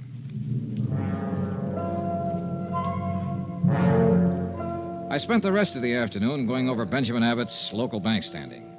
It confirmed in detail what Mr. O'Ryan had said in general. His assets were many, his cash on hand plentiful. Also, and this has a bearing, the activities of his daughter Terry were indicated in some of the expenditures. There was only one item I had to question O'Ryan about when I'd finished looking it all over. Yes, Dollar? I noticed a check was drawn 5 days ago payable to Howard T. Monroe, $5,500. Yes? It's marked bonus. Monroe handled business affairs for Abbott a year or two, and Monroe left a few days ago. Probably severance and things like that. Yeah.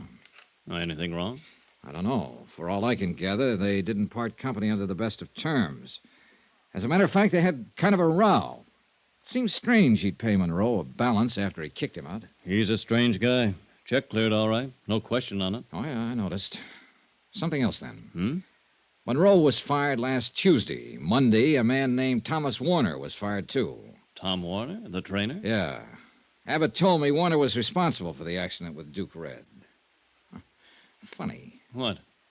Well, according to these books, Abbott should still owe Thomas Warner a month's salary, $700. Well, let me see.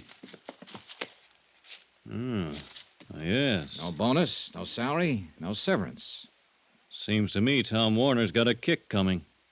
Why doesn't he kick, Mr. O'Ryan? I don't know. I would. Most anybody would. I rechecked Abbott's local office in San Pietro and learned that Warner had not left any kind of forwarding address. As a matter of fact, he told no one he was leaving. Expense account item 6, $1.98, dinner, alone, in the dining room adjacent to the lobby of the San Pietro Hotel. I wasn't enjoying my chef's special with a limp green salad when the clerk came in. Mr. Dollar. I thought you might be in here. A long-distance call for you, Baltimore, Maryland. Oh, yeah, fine. Where can I take you? Use the lobby phone, Mr. Dollar. I'll plug you in from the switchboard. Yeah, go ahead. They're on the line now. Good, thanks. Thanks very much. Hello? Hello? Hello. Is this Johnny Dollar, the man who sent the telegram? Yes, who's this? This is Thomas Warner's father. The wire I opened it said it was important for Thomas to get in touch with you. I thought I'd better call and tell you where you could reach him, Mr. Dollar. Well, that's very kind of you, sir. I come home from work. I think this is best. You call him in San Pietro. He worked near there for a man named Benjamin Abbott. Ben Abbott, training horses. You get in touch with Thomas. Oh, wait a minute. I'm in San Pietro now, Mr. Warner. Your son left here 4 days ago. Didn't he come home? No. Are you sure Thomas is not at Mr. Benjamin Abbott's farm? Positive. Do you have any other ideas where he could be? No. Not sound like Thomas, though, Mr. Dollar. He would not go off away without letting his mother and me know. Are you sure? I am sure, certain. Thomas, my son, he always let my wife and I know where he is so we don't worry. Something is wrong, Mr. Dollar? What? Is something wrong? Yeah. Maybe there is. Yeah. Plenty.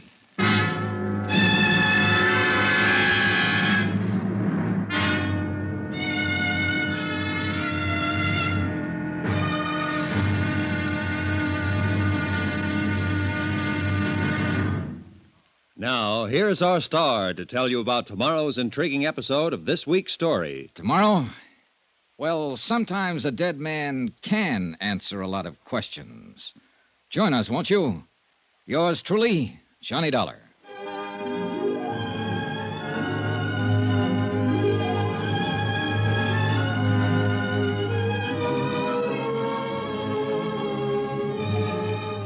Yours truly, Johnny Dollar, starring Bob Bailey, is transcribed in Hollywood. Written by John Dawson, it is produced and directed by Jack Johnstone.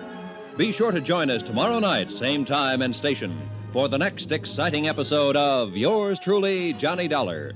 Roy Rowan speaking.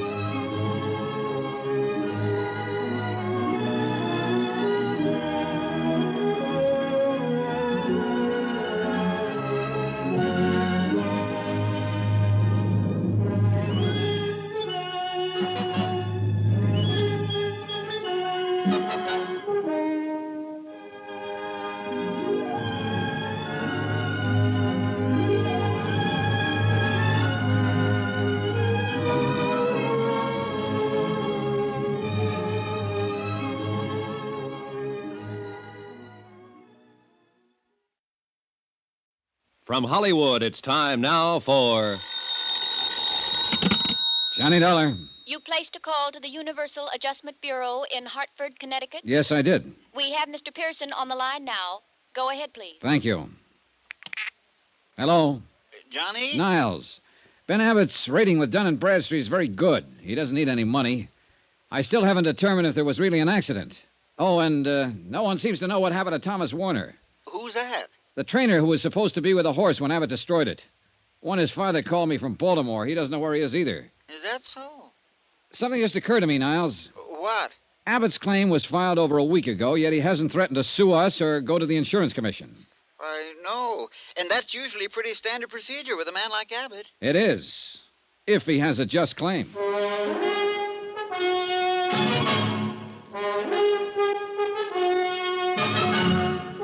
Tonight and every weekday night, Bob Bailey in the transcribed adventures of the man with the action-packed expense account, America's fabulous freelance insurance investigator. Yours truly, Johnny Dollar.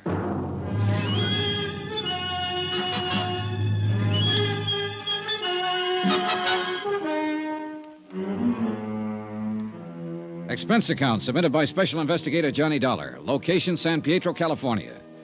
To the Universal Adjustment Bureau, Universal Building, Hartford, Connecticut. The following is an accounting of expenditures during my investigation of the Duke Red matter. I had a strong suspicion that the death of Duke Red, a racehorse, had not happened as reported. The one man who could possibly answer my questions was missing. He had left the Abbott Ranch in San Pietro without collecting a month's back pay and without telling anybody about his forwarding address.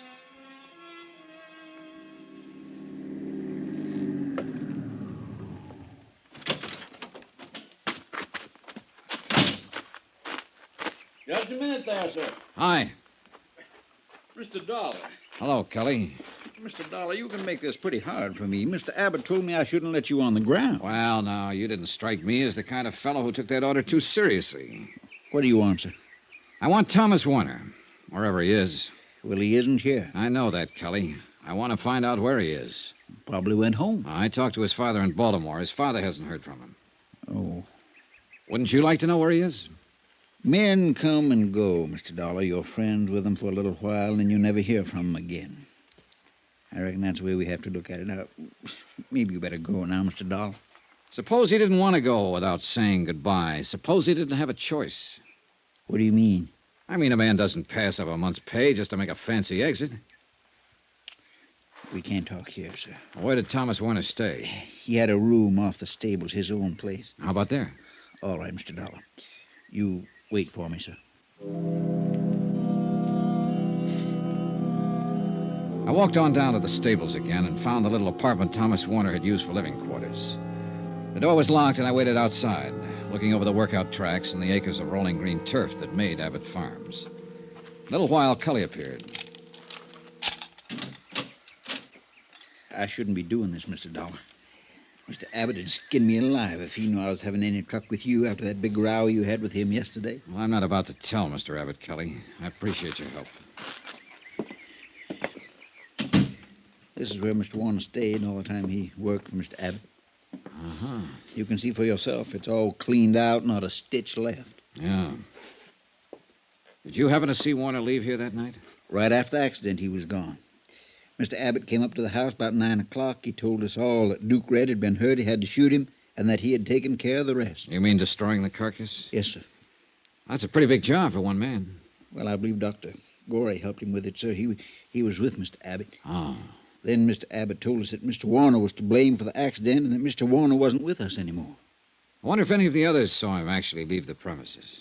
Well, now, we talked about that amongst ourselves. Nobody saw him go, Mr. Dollar. We thought it was kind of funny. Tom was a friendly, quiet sort of man, but he had a lot of friends here. Mm-hmm. It kind of disappointed us all, I guess. Did he have many things in this room? Clothes, mostly. He was a light traveler, Mr. Dollar. Horse training was just one thing. He worked on ships and in mining camps and lumber mills, I know that much, and he read a lot. Always seemed to be studying, finding himself. Did he have a temper? No, sir. No, sir. That's one thing Mr. Tom didn't have. Good horse trainer can't afford to have a temper. Even Mr. Abbott he could handle. All except that night, I guess. Mr. Abbott got powerful mad, I'm sure. Mr. Abbott is not an easy man to work for. How long have you been with him, Cully? 23 years, sir. We were together in Maryland before he moved the stables to California. His bad temper hasn't bothered you? Mr. Abbott was different than he is now. I mean, when Miss Abbott was alive. But then when she died and raising Miss Terry, he hasn't had it so easy. I mean, easy with himself. You know what I'm trying to say. Yeah, I think so. I worry about Mr. Abbott, Mr. Dollar. He don't seem to run himself well sometimes. You know what I mean. Yeah.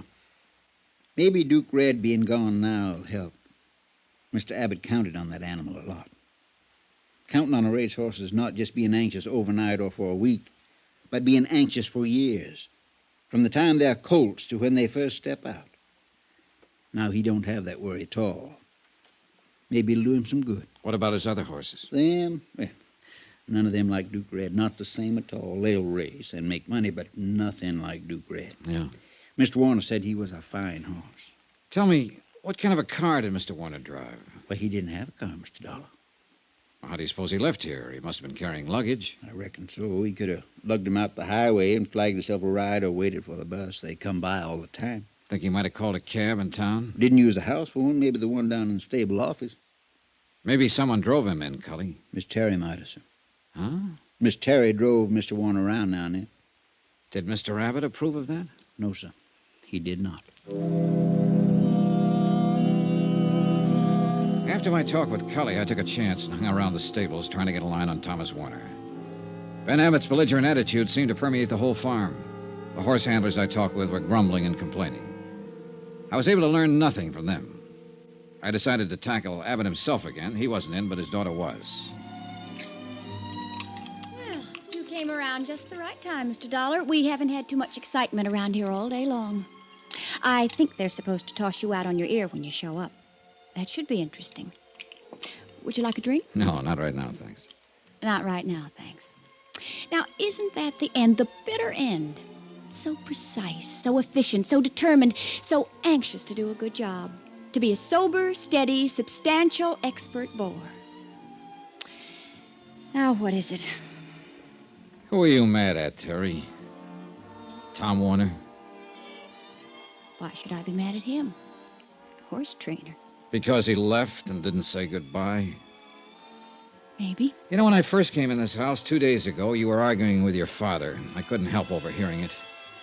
Was that about Tom Warner? Yes. Dad said he wasn't good enough for me. I'm all right now. Something else that day. That business you were telling me about before. It'll have to be looked into. Why, for heaven's sake? Because you intimated that your father and Dr. Gorey might be lying about the whole thing. Do you realize that if there's any truth to it, your father'd be liable for criminal charges? I know.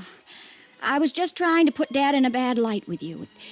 It was just for good old-fashioned first-class spite. Him telling me about not seeing Tom and all. We've been arguing for weeks about it. When I saw you the other day, I thought it was a good chance to get back at Dad. I see. Tell me about the trouble over Warner. Why tell you? Well, let's say I'm an interested party. I like you, Terry. Well, Tom and I saw quite a bit of each other, and Dad never liked it. I suppose because I'm all he has left. Mother and Bob, he was my older brother, were killed in an airplane accident a few years ago. Dad's always expected me to marry one of the Long Island horsey set, the turf, something, I don't know. Anything but a horse trainer. He's been looking for an excuse to get rid of Tom. Your father doesn't strike me as the kind of man who would have to give an excuse to fire someone he didn't want around. Well, he found an excuse. He blamed the accident on Tom. Do you think he's mad? What's that? Nothing. Do you suppose your father will ever calm down so I can talk to him? I don't know. The Abbotts have always been a terribly angry group of people, very emotional. There doesn't seem to be much of a let-up these days. Terry, is that what you meant when you asked me if I thought your father was mad? I suppose so. It's almost as if he's been on the verge of something lately, something desperate. His moods frighten me sometimes. They didn't used to. I don't easily frighten. But looking back, 2 years ago, Daddy bought a new car. We were out driving one day right after he bought it, and something went wrong. The gear shifter, some little thing. Well, Daddy was so angry, he just backed the car up and smashed it into a cement wall and left it. That was when he first frightened me. The first time that I can remember. Have you been frightened much? Since then? Oh, yes, many times. That's why Tom was so nice to have around. He never became angry. Never did things like that. Like the men I know. Tom sat quietly, and he let me sit beside him, reading, talking. I'm not that kind, really, of course, but I liked it with Tom. I liked it very much. You asked me about him, Johnny. Well, I'll tell you. If he'd come to say goodbye to me, there would have been no goodbye. I would have gone away with him anywhere. I was in love with him from the first day he came to work here. I still am. I always will be. Well, that's all there is to tell. Did he know this, Terry? Yes. And he knew I meant it.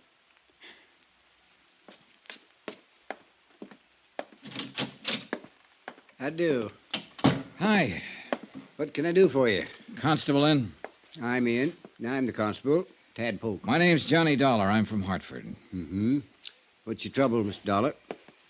Well, I'm worried, I guess, Mr. Polk. I walked around for a long time before I came in here. Yeah, sit down. Yeah, hardly anybody drops in this time of night, unless they're drunk. How about you? Nope. No, didn't think so.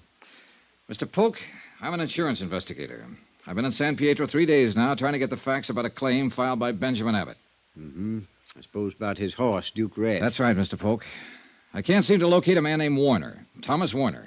Worked as a trainer for Abbott up until the day of the accident. Go ahead, sir. Warner and Abbott had an argument over the accident. Warner left. He was fired.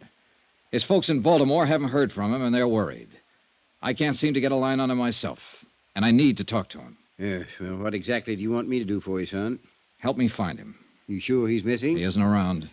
You want to make out a missing persons complaint, that it? I suppose so, yes. Yes, all right. Now, you just sign here. All right. There. You guarantee results? I might surprise you, mister. I'll let you know what happens.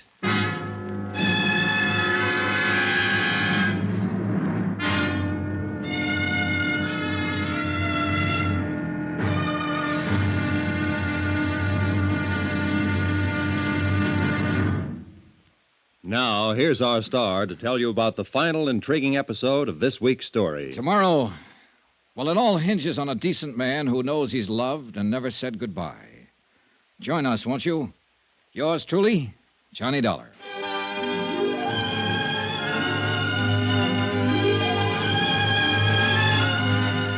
Yours truly, Johnny Dollar, starring Bob Bailey, is transcribed in Hollywood. Written by John Dawson, it is produced and directed by Jack Johnstone. Be sure to join us tomorrow night, same time and station, for the next exciting episode of Yours truly, Johnny Dollar. Roy Rowan speaking.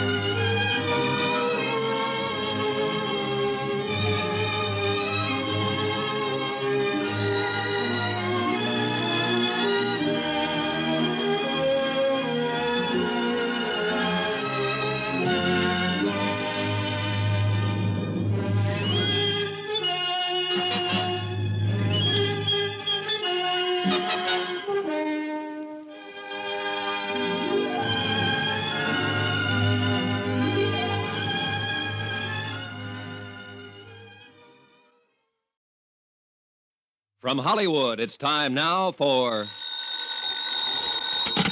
Johnny Dollar. This is Dr. Gorey. You left word for me to call? Yes. Wonder if I could see you sometime today, Doctor. What about? About the Abbott matter. No. I'm kind of busy today. I talked to you once, Mr. Dollar. What else can I say to you? That's up to you, Doctor. Entirely up to you. I can tell you this.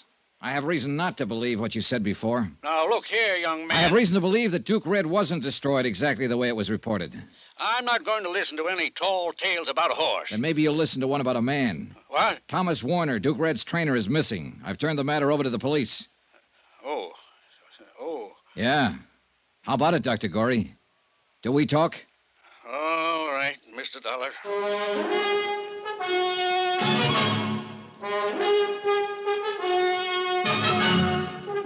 Tonight and every weekday night, Bob Bailey in the transcribed adventures of the man with the action-packed expense account, America's fabulous freelance insurance investigator. Yours truly, Johnny Dollar.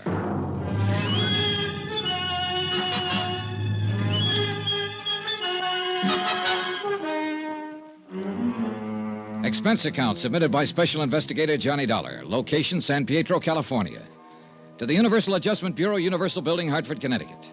The following is an accounting of expenditures during my investigation of the Duke Red matter. Expense account item 8, 90 cents. Breakfast for me and coffee for Constable Tad Polk, San Pietro Police Department. Yes, sir. I'm glad we could get together this morning, Miss Dollar. You know, I thought a long time about you reporting Tom Warner missing. Well, maybe I'm worried for nothing. But I do know I don't like the circumstances of his disappearance. You using me, Mr. Dollar? What? You know I got a police force of 4 men. We can't conduct any sizable investigation into a disappearance. Just aren't equipped for it. I thought it might be something like that. I don't want to be spending civic money to satisfy some doubts in the mind of your organization. It's not my province, Mr. Dollar. Look, the man's missing. Nobody knows where he is. He didn't leave a trace. He did leave a month's pay behind him. He left after an argument with Abbott. Nobody saw him leave that farm, Constable. No one knows where he is now. Now, just hold on to your britches, boy. I didn't say I wouldn't do anything about it. Huh? I'm going out and have a talk with Ben Abbott, Mr. Dollar. I've known him for a long time. Think maybe I can find out something about this. We'll see what happens there first, then make some plans. That sounds fair enough, Constable. Where can I get in touch with you in case I have to? I'm going over to see Dr. Gorey this morning. After that, I'll be at my hotel. Fine. Dollar? Yeah? You think something might have happened to Tom Warner? Yeah, Constable. I sure do. Expense account item 9, $2.50. One long-distance phone call to Hartford. I explained the matter of Tom Warner and requested Niles Pearson to have a man in Baltimore start checking with Warner's parents there in the event some lead as to his whereabouts might turn up there. After that, I drove out to see Dr. Gorey, veterinarian. You know, you have a way of not being very nice on the telephone. What is it now, Mr. Dollar? I just talked to my home office in Hartford, Dr. Gorey. They aren't very happy with the way this case has been going. They're too bad about them in Hartford. How does it affect me? Well, they're just about at the point where they might close it and call me back home. All this fuss, and they're going to pay the claim? No, not at all. I don't mean they're going to pay at all. What? They can do one of two things. They can appeal to the Insurance Commission for a judgment. They'd have a point. No reliable or cooperative witnesses saw the accident to the horse or the circumstances of it. What's more, there's no carcass. For all we know, the horse may be down in Mexico. Now, look or here. They can institute proceedings against Abbott, charge him with attempt to defraud. That's ridiculous. Why would a man worth almost $1 million worry about an insurance policy? Well, of course, it's ridiculous to you and me, Doctor. But then legally, it's not ridiculous at all. I can pretty well put some things together. Abbott didn't even want to file a claim for the loss of that horse. As a matter of fact, he fired his office manager, Monroe, for filing the claim. Fired him and paid him a bonus to get out and stay out so Monroe wouldn't have to answer any questions. True? Possibly. Abbott blamed the accident on Thomas Warner and fired him, too. Warner hasn't been seen or heard of since. Now, you said on the phone... I didn't say it, but I'll say it now. Abbott hated Warner because Warner was seeing his daughter. I'll also say Abbott never struck me as a man who could control his hates. Tom Warner's nothing to me. I don't know anything about him. But Ben Abbott is something to you. Now, look, Doctor. I spent some time checking you out because you're one of the parties who can help settle this thing. You've been in practice around here for a good long time. People seem to think a lot of you. I hate to see a nice guy like you get the book. I think I can stop that if you cooperate. Now, look here. Forget I'm an insurance investigator. I'm just a guy giving you some information. When I said my company's ready to turn the matter over to the Insurance Commission or file charges, it means that Abbott will have to sue for settlement. And that's just what we'd want him to do. In court, he'd have to produce Thomas Warner and prove his story of the accident. I don't think he can produce Thomas Warner. With what we have so far, Abbott would lose the suit, and the insurance company wouldn't fool around then. There's no outfit tougher than an insurance company when somebody's trying to cheat them, whether it's inadvertent or not. You'd have to be in court, too, Doctor. Oh. Do you see what I mean? Yes. Well, how about it? Can you give me the real story now? I've been Ben Abbott's friend for 20 years. And he asked you to lie for him. That's understandable to me. In a court, though, it's perjury. What'll it do to him? That's up to the company. I'll have to hear your part of it first. Duke Red was dead when I got out there that night. Ben had shot him. Duke Red hadn't had any accident. Ben made me promise to tell you that he had. Ben had just shot him. Shot him? But why? Duke Red wasn't the horse Ben counted on or thought he was. He had good conformation, but he just wouldn't run. Couldn't run, I think. Ben got mad about that and shot him. And Tom Warner saw it happen, is that it? Yeah. Ben told me Warner saw him shoot the horse. He gave Warner some money and told him to go away. I don't know. Ben's losing his mind, I think. I've heard that about him before. From who? His daughter. Terry. Yeah. Poor Terry. Yes, she'd have reason to say that. Huh? Now what? I'll have to talk to Abbott. Sure. One thing still worries me. What's that? I went over his bank record. He paid out money to Monroe, but he didn't pay out anything to Thomas Warner. He told me that he did. Okay, then. I'll ask him about that, too.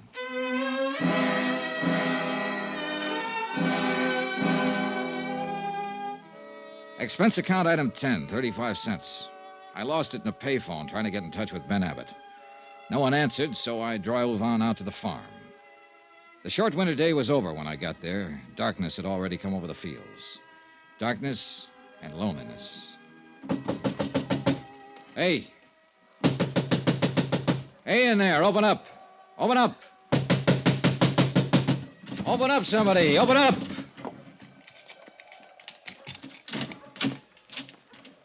Mr. Dollar, sir. Good evening. Hello, Cully. Didn't you hear me? Mr. Dollar, sir, maybe this isn't such a good time to be coming around. Is Mr. Abbott here? Yes, sir, he is. But Constable Polk was out here this afternoon asking him questions, and he got powerful mad. There's no telling what he might do. He's awful mad. Well, I'm a little mad myself. I'd like to see him. Tell him I'm here. Mr. Dollar, please. That's all right, Cully. You go ahead. All right, Miss Terry. I'll find Mr. Abbott, Mr. Dollar. Hello, Johnny. Hi. Oh, don't. Don't come any closer. Well, what is it? Why is it so dark in here? I'd rather you didn't see me just now. Huh?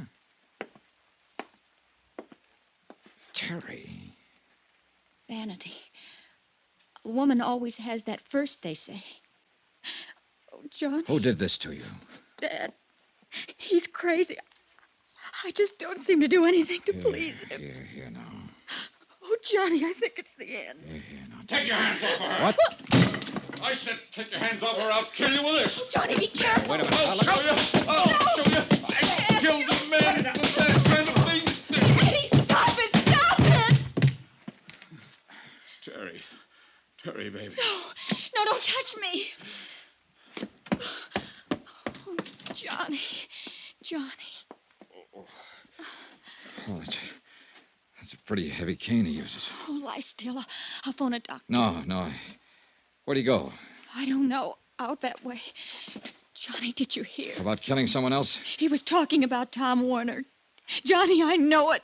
He was talking about Tom.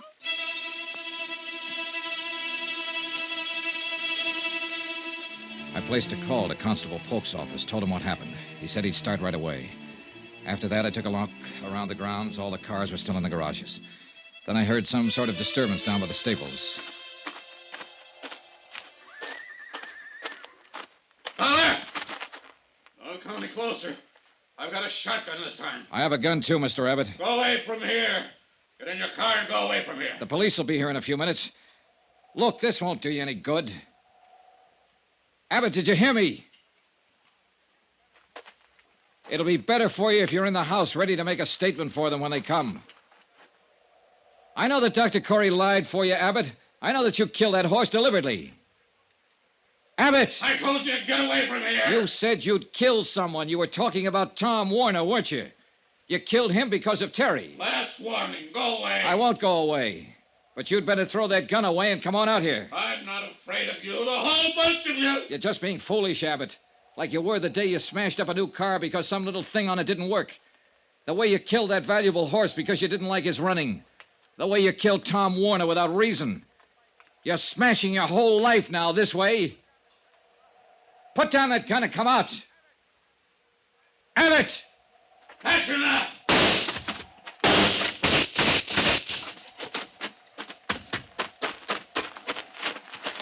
Abbott. Abbott. Oh, you didn't have to do it this way, Abbott. Lie still. Warner's body. Under this floor. All his things with it. You know about Duke Red. I know. Don't try to talk. Warner tried to stop me from killing him. He said I was crazy, Dollar. Easy. I'm not crazy. Am I, Dollar? Don't move. Am I?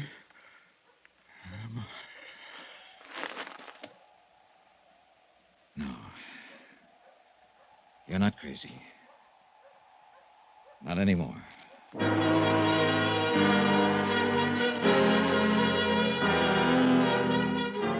They found the body of Thomas Warner where Abbott had said it was. He'd been shot to death. Terry was still in the hospital when I packed up and left San Pietro. Expense account item 11, $65.30. Hotel and board at the San Pietro Hotel. Item 12, $175, airfare and incidentals back to Hartford. Item 13, $43 even, miscellaneous. Expense account total, $802.65. No remarks. Yours truly, Johnny Dollar.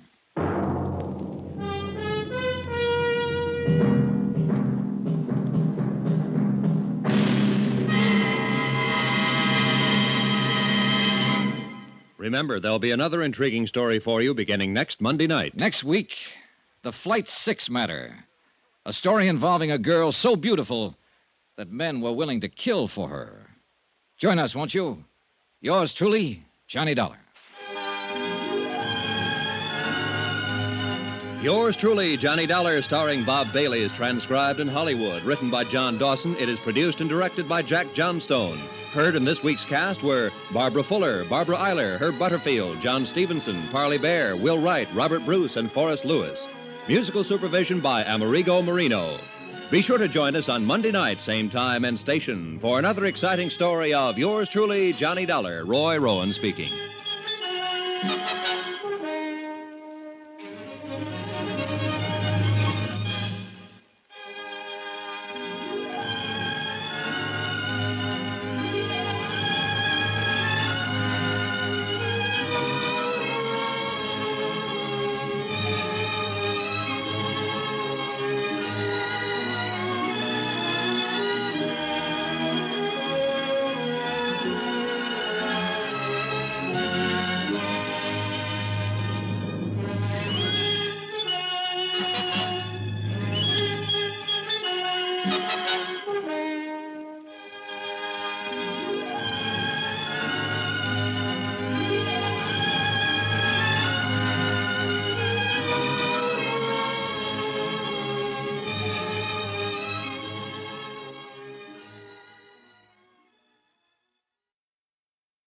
From Hollywood, it's time now for...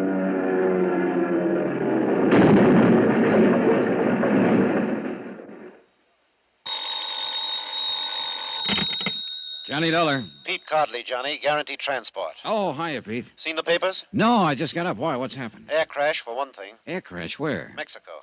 Flight 6, Aztec Caribbean line, Mexico City to Havana. Crashed in the mountains 10 minutes after takeoff. 7 passengers and a crew of 3. Survivors? The way it sounds, none. Oh, tough. How do you come into it, Pete? We underwrite a company that handles flight insurance down there. 3 of the passengers bought policies at the airport. We're stuck for $75,000. This is a nice time of the year in Mexico, Johnny. What do you want me to do? Find out why it crashed? No, I know why it crashed. Somebody meant for it to. What do you mean? That plane blew up in midair. I'll get you a reservation.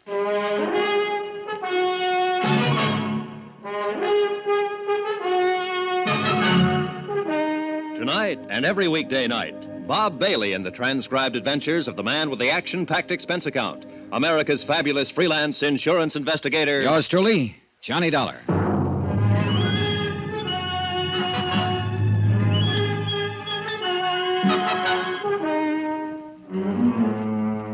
Expense account submitted by Special Investigator Johnny Dollar to the Home Office Guaranteed Transport Insurance Company, Hartford, Connecticut. The following is an accounting of expenditures during my investigation of the Flight 6 matter. Item 1, $173.20, airline fare and incidentals, Hartford, Connecticut to Mexico City.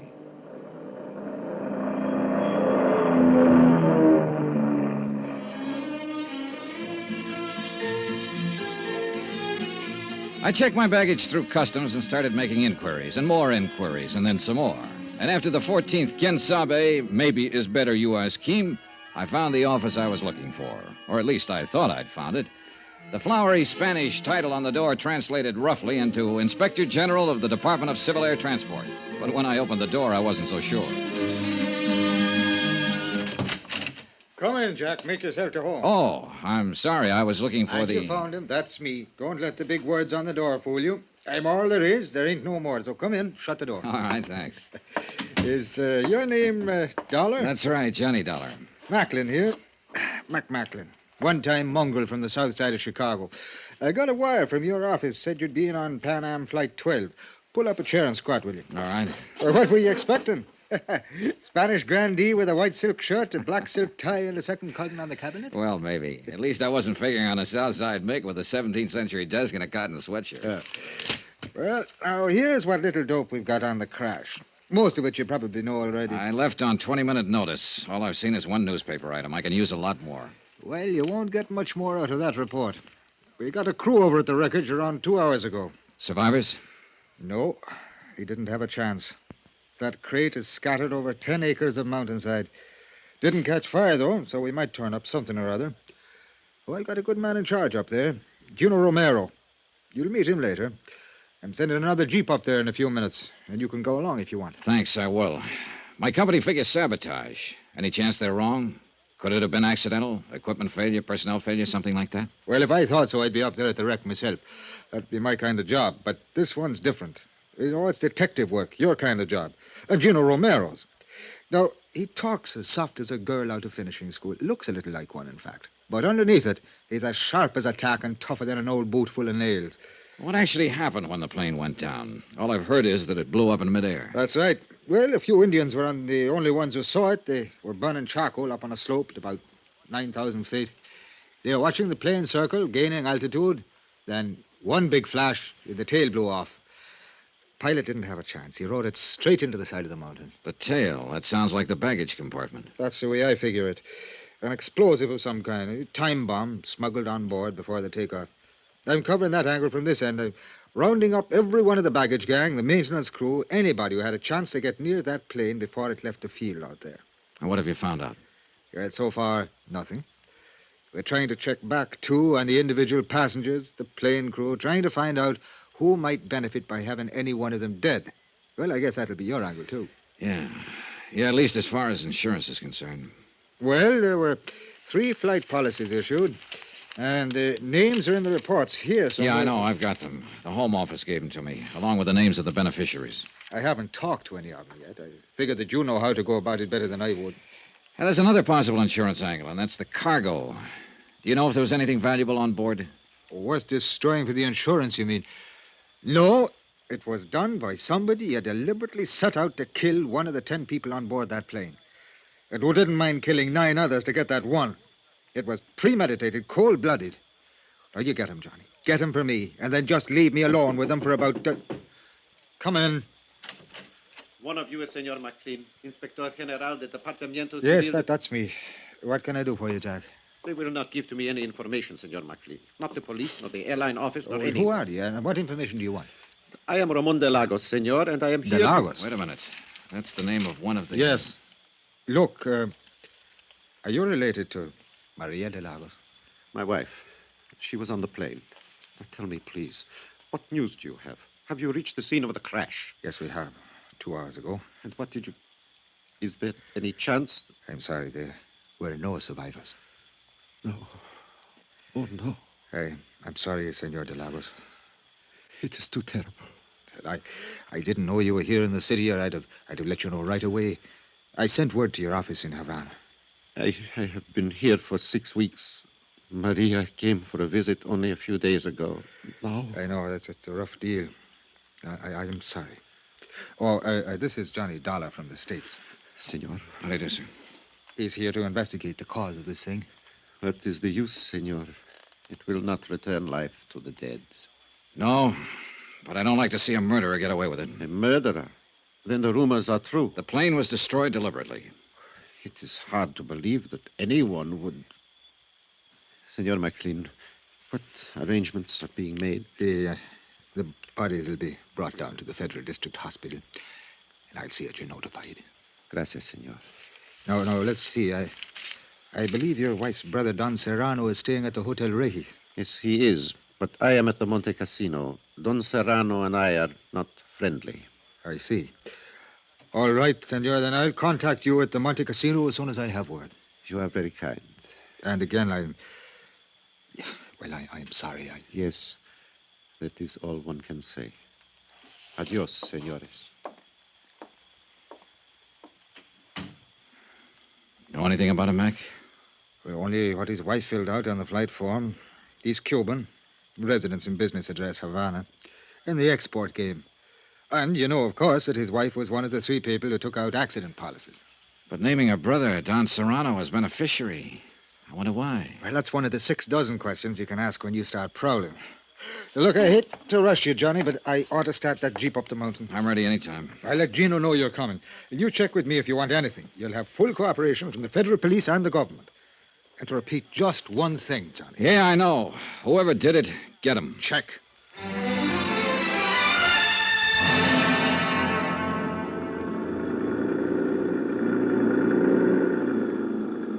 The jeep driver was a young Mexican boy who'd been brought up in the best and wildest chauffeuring traditions of the capital. He knew only one way to drive, with both accelerator and horn wide open. Since most of the other drivers were playing the same game, it was a sheer miracle that we ever got through the narrow streets of the city and finally reached the open valley. Maybe the colored postcard pasted on the dashboard, a picture of the Virgin of Guadalupe, had something to do with it. We finally left the last cart road and bumped along a narrow woodcutter's trail, cleared and widened enough now so that we could drive into the crash area and miss the 1.5-mile walk the first rescue party had been forced to take. For some reason, only a small part of the wreckage had caught fire and burned, and the rest was strewn piecemeal along a great raw gash through the trees and brush. Men in uniforms of the Mexican Army searched through the tragic debris, lifting, sorting, and collecting. And nearby, a silent group of Indians were watching, with the age-old sadness in their eyes. You are Senor Dollar, no? Yes. Gino Romero, senor. Oh, glad to know you, Gino. It's a terrible thing, no? Yeah. Any ideas yet? Not of importance, but it's certain nowadays. It was caused by one explosion which has occurred in the baggage compartimento. Véngase. Come on. We have found many pieces which can be identified, can be known which part of the plane they are in before the crash. I see. Toward the front, these pieces are more large, but in the back, near the tail, they are very little.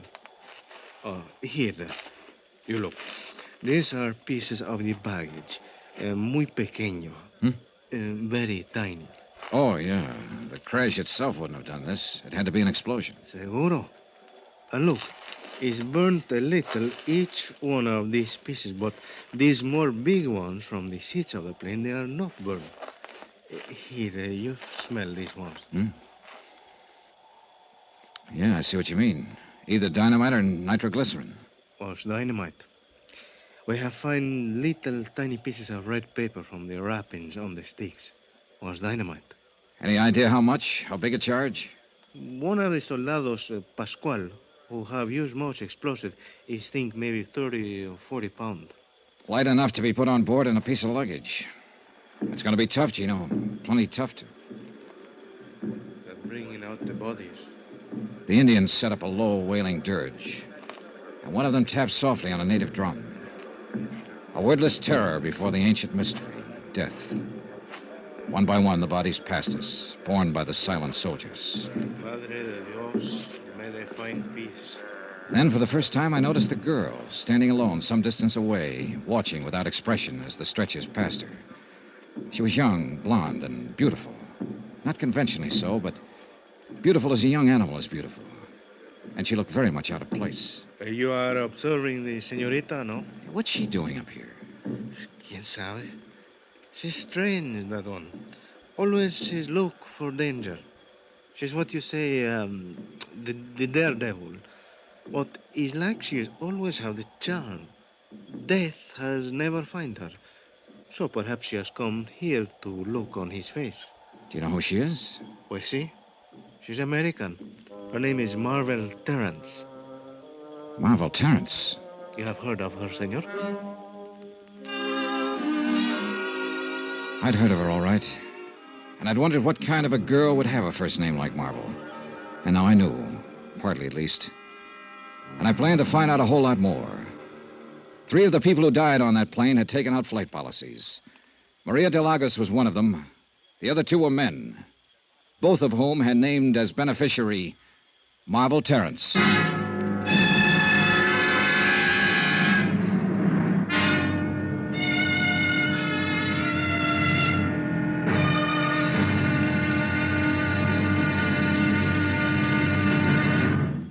Now, here's our star to tell you about tomorrow's intriguing episode of this week's story. Tomorrow, a fighting girl and a lucky break.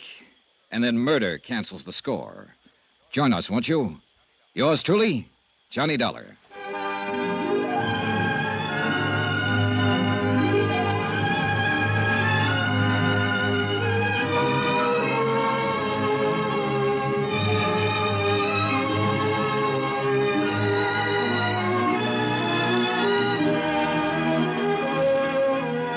Yours truly, Johnny Dollar, starring Bob Bailey, is transcribed in Hollywood. Written by Les Crutchfield, it is produced and directed by Jack Johnstone. Be sure to join us tomorrow night, same time and station, for the next exciting episode of Yours truly, Johnny Dollar.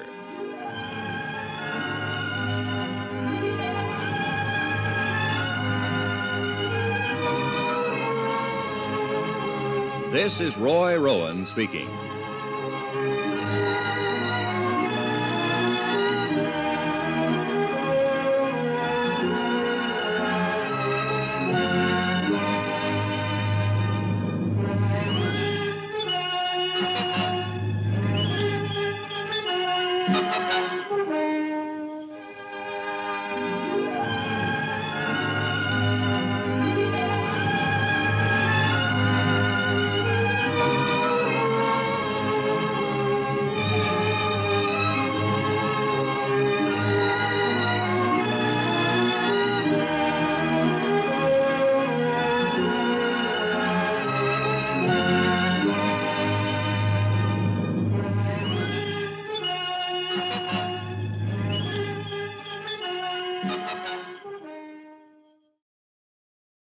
From Hollywood, it's time now for...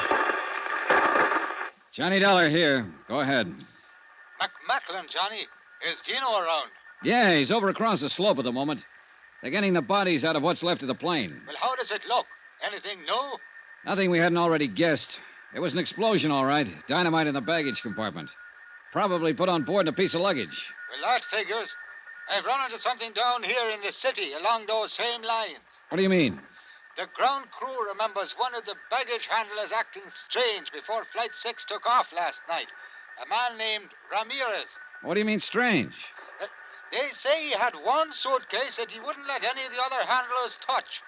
Put it on the plane himself just before takeoff. Hey, you know anything about tigers, Mac? Tigers? I'm about to tangle with one.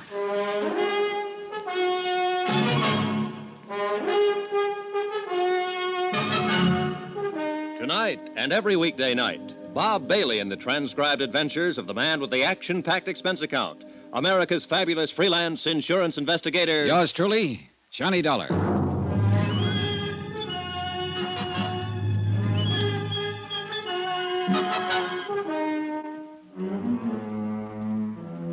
From Special Investigator Johnny Dollar, location Mexico City, to the Home Office Guaranteed Transport Insurance Company, Hartford, Connecticut.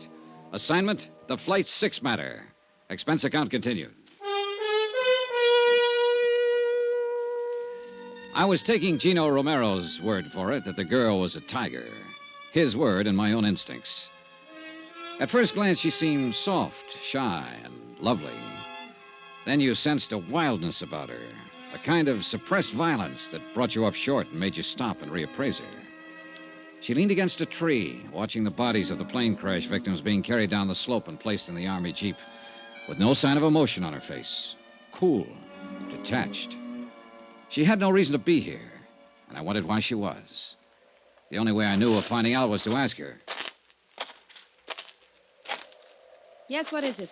You're Marvel Terrence, I believe. That's right, and I've not met you somewhere before. No, but you're about to. My name is Johnny Dollar. I'm an investigator for an insurance company up in the States. I'm sure it must be very interesting work. Sometimes, on some jobs. Other times, it's only dirty and disgusting. Like this time, for instance. Well, we all have our problems. Maybe I can help you with yours, Miss Terrence. Run along, will you? I'm not in the mood. Oh, you amaze me.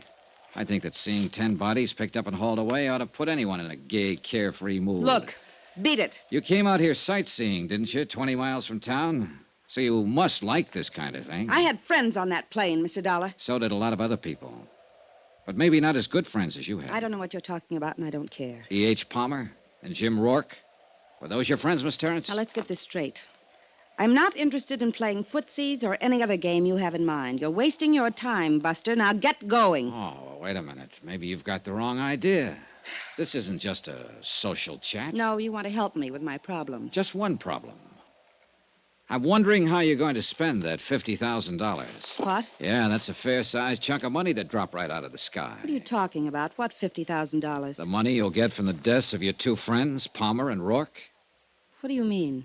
Say, tell me, were you with them at the airport last night when Flight 6 took off? Yes, I was. Then you must have known that they both took out flight policies, and that both of them named you as beneficiary. No. No, I didn't know. I wasn't with them exactly. At least not up until takeoff. Then you claim this is all just a big surprise. Of course, I didn't know a thing about it. But it's just like them. It's what they do. Why did you come out here to the wreck, Miss Terrence? I don't know. Ed and Jim were my friends, and I don't know why I came, Mr. Dollar. She came because I brought her, mister. No, Bill. But I didn't bring her here to be pushed around by some morbid curiosity hound. No, please. This is Johnny Dollar, Bill. He's an insurance investigator. Bill Blakely, Mr. Dollar. Oh, hello. He was asking me some questions. Why you? Because Ed and Jim both took out insurance policies in my name. What? Flight accident policies, $50,000 worth. Well, I'll Mr. be... Blakely, you said Miss Terrence is here because you brought her. I wonder if you'd tell me why you're here. I don't know that it's any of your business. Sometimes I make things my business. Then sometime you may get your teeth knocked out. They're in pretty solid, Blakely. Yeah? Well, maybe... Bill, stop it. Sorry, Marvel. Ed Palmer and Jim Rourke were Bill's business partners. What business, Mr. Blakely? Engineering. We're building some roads around Mexico City. How many partners? Just the three of you? Yes, just... That's right, Dollar. The business belongs to me now. What about it? Nothing about it. Congratulations. One more crack Bill, like that. I said stop it. Let's go, Marvel. I've got to get back to town. Wait for me at the truck. I'll be there in a few minutes. All right. Suit yourself. Dollar, just one thing. Don't push me. Blakely, 10 people died over there on that hillside last night. They were murdered. I intend to find out who did it. And if it takes pushing to find out, then I'll push. See you around. Yeah, you probably will. This thing hit Bill pretty hard, Mr. Dollar. You have to make allowances. How long have you known him? A couple of months. And Palmer and Rourke? The same. It's nothing serious, nothing romantic, if that's what you're thinking. It was all just for fun. Was that all it was on their side? Oh, men always claim to be serious. But that's only part of the game. What else do you do, Miss Terrence, beside play the game?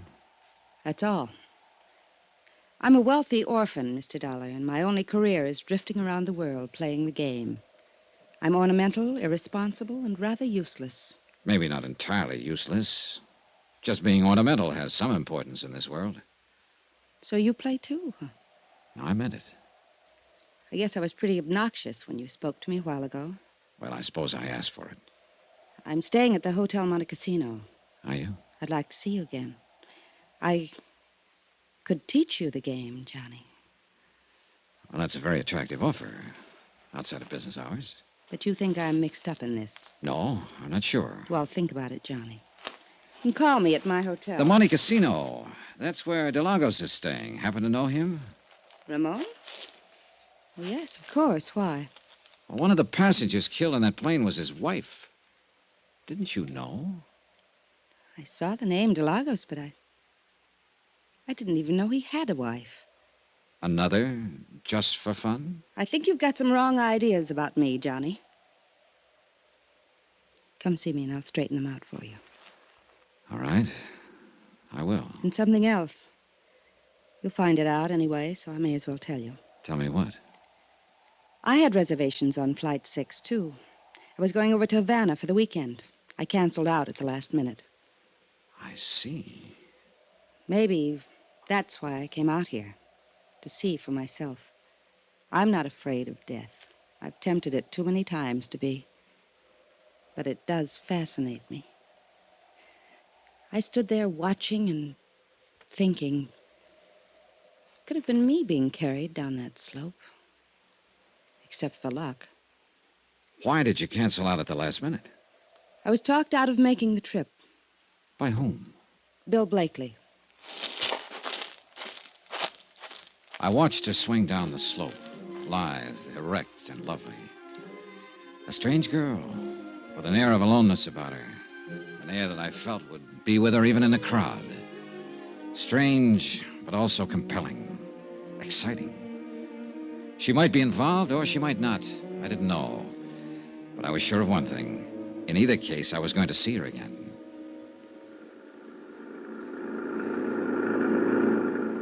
An hour later, Chino Romero and I were heading back toward the city in the government jeep, leaving behind us the wrecked plane, the crushed trees, and the lonely slope on the mountain. You have found the young lady of interest, senor?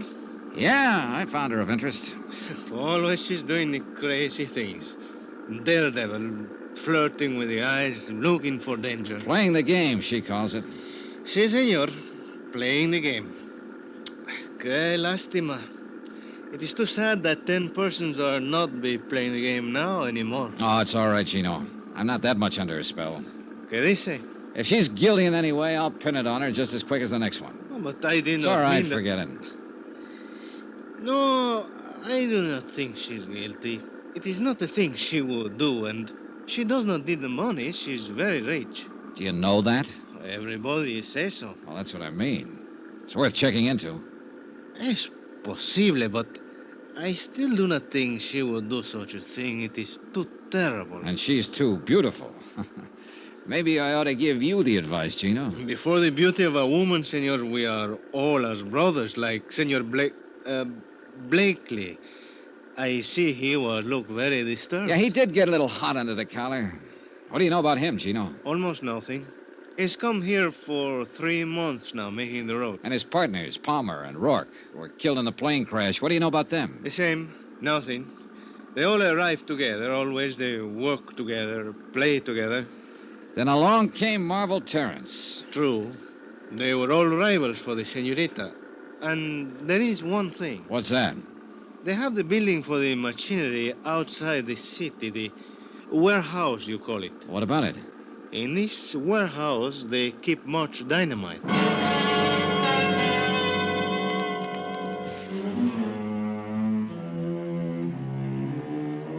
Gino dropped me at my hotel, the Del Prado, on Avenida Juarez. I changed clothes, cleaned up, sent some telegrams to the States. And about that time, Mac Macklin phoned up from downstairs and asked me to join him in the bar. Expense account item 3, $16.40. Drinks and dinner with the chief inspector of the Federal Department of Civil Air Transport. And then some more drinks. I've been here 7 years, Johnny. I like it. I feel at home here. I like the people and their way of life. But it'd still be good to see old Shy again. The snow piling up along the loop and the wind ripping in off the lake. The crazy little joints along Baker Street. When were you there last, Mac? 1932. Oh, then you're about due. Well, why don't you take a couple of weeks and fly up there? No. Too much water under the bridge, Johnny. Too many little wars here and there in the world since 32. And too often McMacklin was flying in them. On one side or the other. Oh, what of it? Well, you know, Uncle Sam frowns on that kind of thing, Johnny, so we've got a sort of an understanding. I stay the heck away, and he forgets about me. I see. I've got no complaints, actually. I'm doing all right here, but sometimes I sure do get homesick for the old town. Of course, it's probably changed so much that I... Oh, yeah, yes. Con permiso de telephone, Senor McLean. Oh, thanks. I plug it in. Hello, yeah? What? All right. Well, have you told the federal police? Yeah, I'll be here for a while. Adios. Well, we just lost our best angle, Johnny. What do you mean? That baggage handler, the one I figured slipped the dynamite on board the plane. The boys just now located him. His throat has been cut.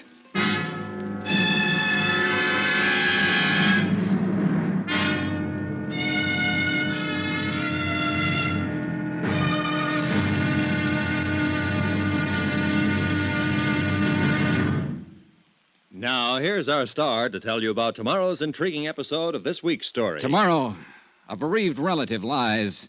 A frustrated lover comes up fighting. And a lovely lady in the case just vanishes. Join us, won't you? Yours truly, Johnny Dollar.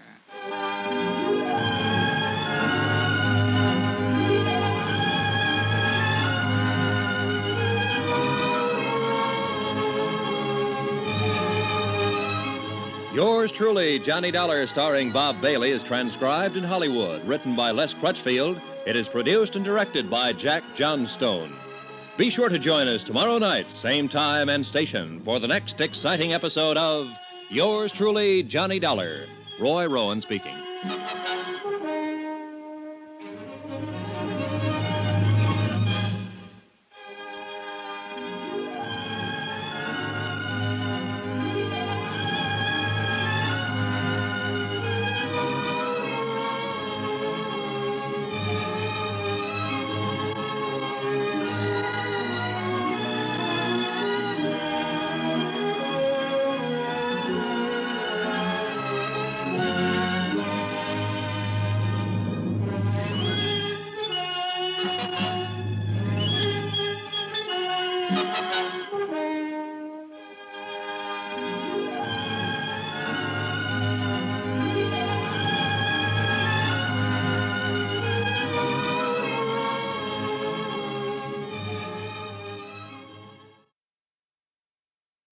From Hollywood, it's time now for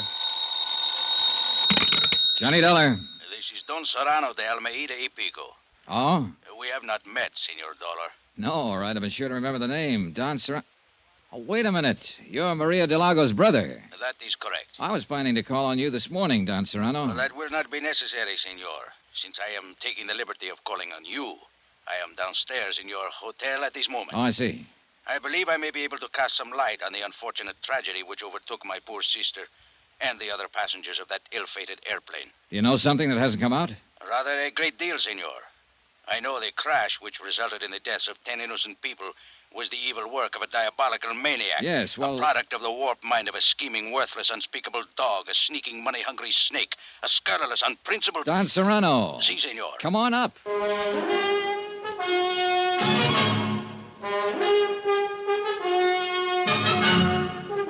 Tonight and every weekday night, Bob Bailey in the transcribed adventures of the man with the action-packed expense account, America's fabulous freelance insurance investigator. Yours truly, Johnny Dollar.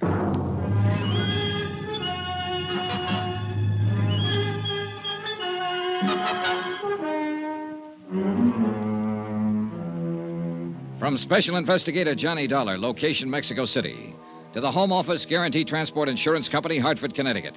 Assignment, the Flight 6 matter. Expense account continued. Item 5, $3.90, room service. Breakfast for myself and a pot of coffee for my visitor, Don Serrano de Almeida y Pico, I think. He was a thin, straight man with a small goatee and the face of a hawk. Stiff, formal, unbending. A classy grande type from an old school long out of business. And a man of much suppressed violence and hate. Once upon a time, senor, there existed a gentleman's code for the settlement of such matters as this. The duello, as it was called. But we are living now in lesser and more decadent times. A man is no longer permitted to kill his enemies. He must suffer interference by the police, the Civil Air Transport Department, the government. And even special investigators from the States, huh? Is that what you mean? I was not speaking personally, Senor Dollar. You are as much a victim of the times as I am. Well, it doesn't seem to be irritating me as much. More coffee, Don Serrano? Gracias, no. Perhaps it is because you have not lost your dearly beloved sister, senor. Oh, maybe. In that, at least, you have my sympathy. But let's get to the point. You've done quite a lot of talking about wanting to kill somebody, but I'm still not too sure who or why or what.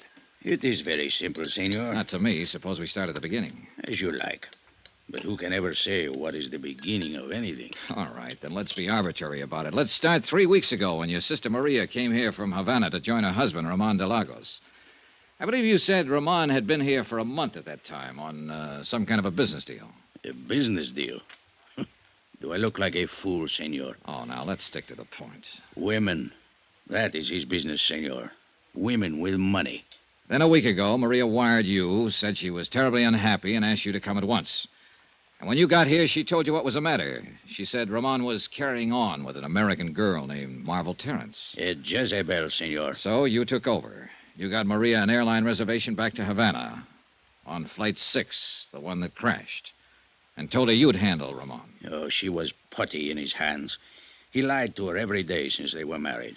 And she always ended up by believing him. I told her in the beginning he was interested only in her wealth. Which amounts to how much? Oh, much. Even after Ramon's foolish dissipation over the last few years. What happens to her estate now? Half of it she was permitted to dispose of as she wished. She made a will some time ago in favor of Ramon. Against my advice, I may say. What about the other half? That reverts to me, senor. Oh? It is a matter of family tradition. Who managed your sister's estate before Ramon came into the picture? I did, senor. And quite profitably.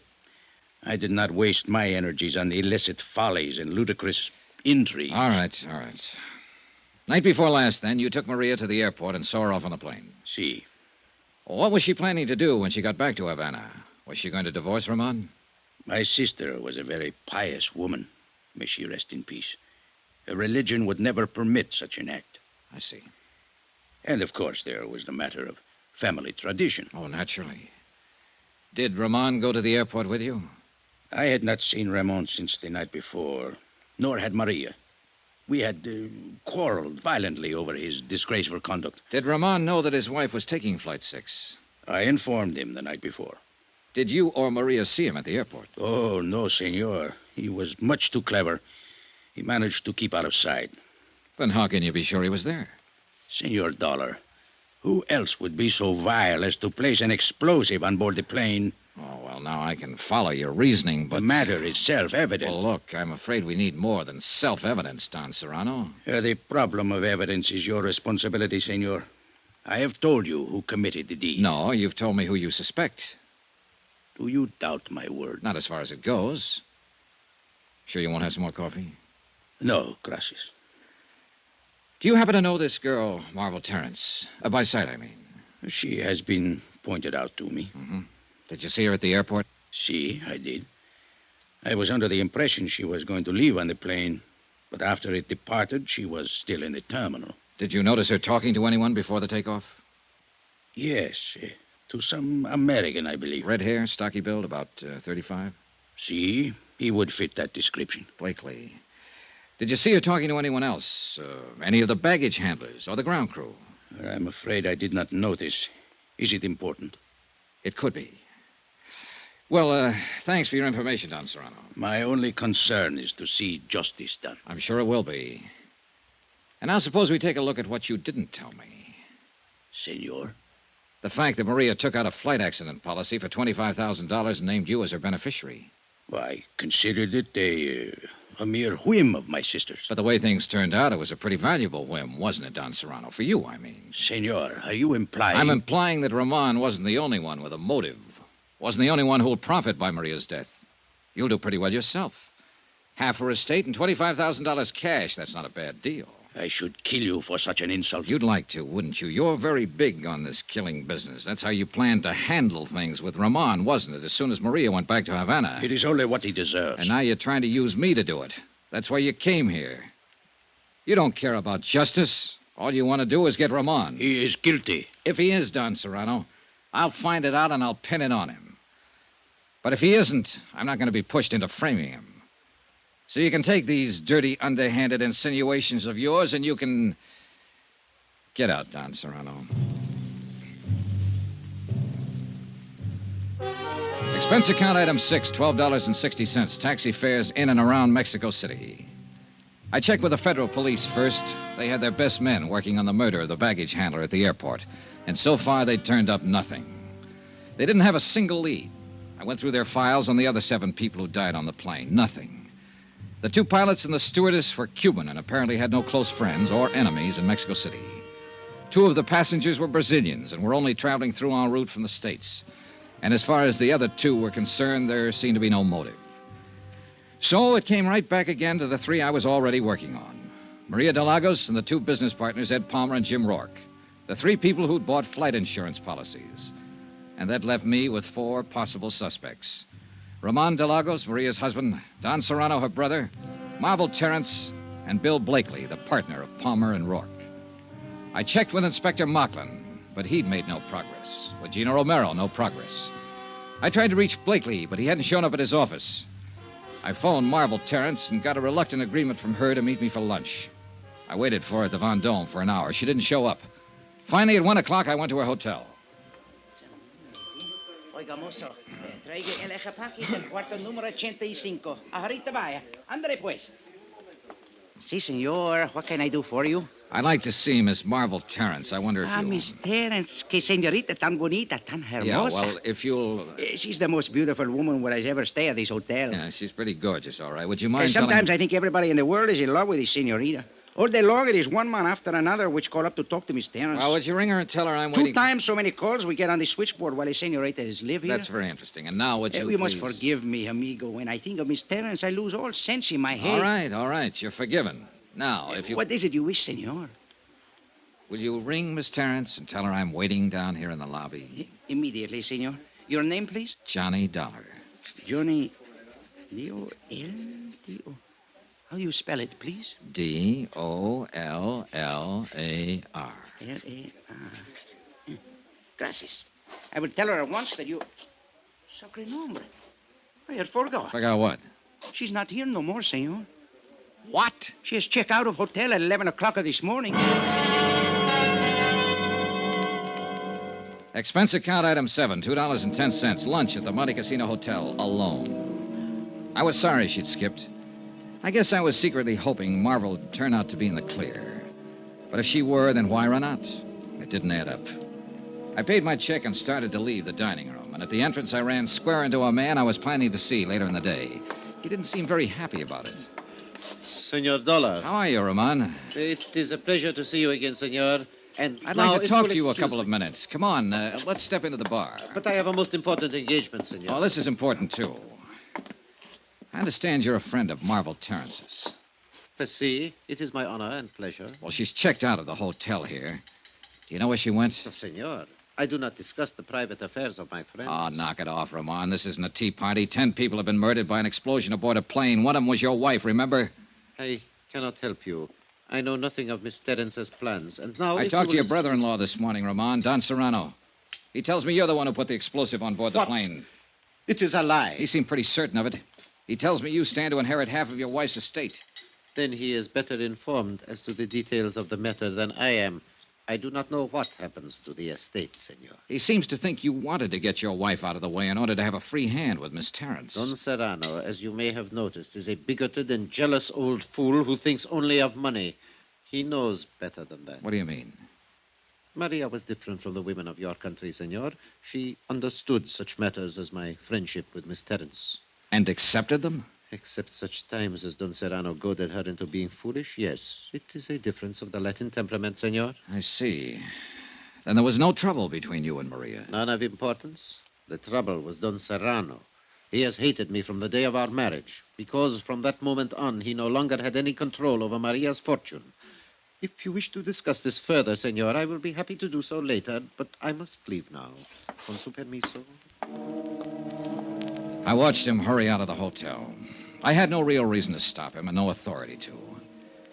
On sudden impulse, I crossed the lobby to the public phones, called the Hotel Regis, and asked for Don Serrano de Almeida y Pico. Don Serrano had checked out. No forwarding address. I called the Del Prado and asked for Bill Blakely. Mr. Blakely had checked out. No forwarding address. I left the phone booth and hurried back to the desk. The clerk was very sorry. Ramon de Lagos had checked out earlier in the day. No forwarding address.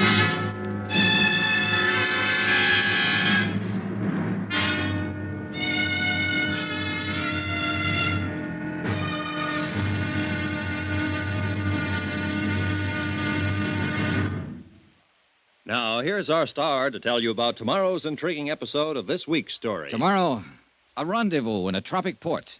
And a lot of things come together. Things like romance, desire, and death. Join us, won't you? Yours truly, Johnny Dollar.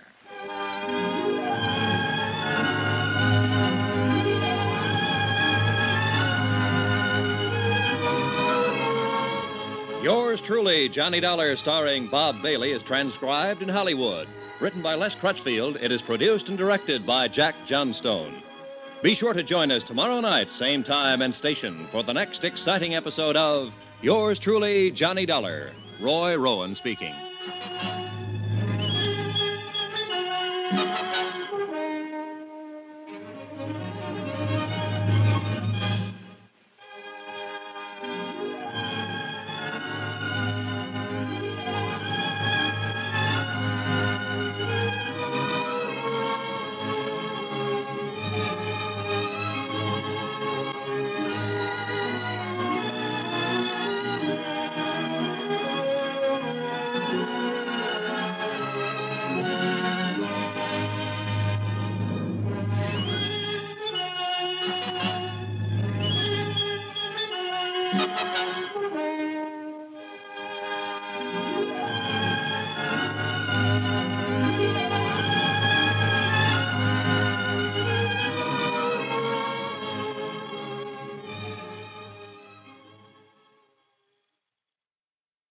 From Hollywood, it's time now for Johnny Dollar. Inspector Mucklin's office. Gino Romero. Oh, Gino. What did you find out? Did you locate any of them? Beneficiaries of the crash of Flight 6? Si, senor. It was an affair most simple. A matter of making a telephone call to the airport. Then they've left Mexico City. Si, senor. The senorita Marvel Terrence has taken the 10 o'clock plane this morning to Acapulco. Oh? Senor Blakely has taken the 11:30 plane to Acapulco. Senor Ramon de Lagos has taken the 2 o'clock... Plane to Acapulco. And what about Don Serrano? Oh, with him, he's different.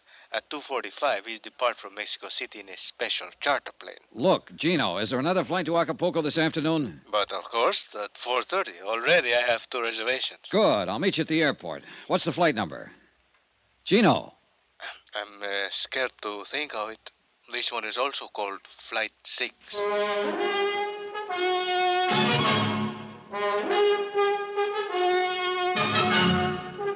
Tonight and every weekday night, Bob Bailey in the transcribed adventures of the man with the action-packed expense account, America's fabulous freelance insurance investigator. Yours truly, Johnny Dollar.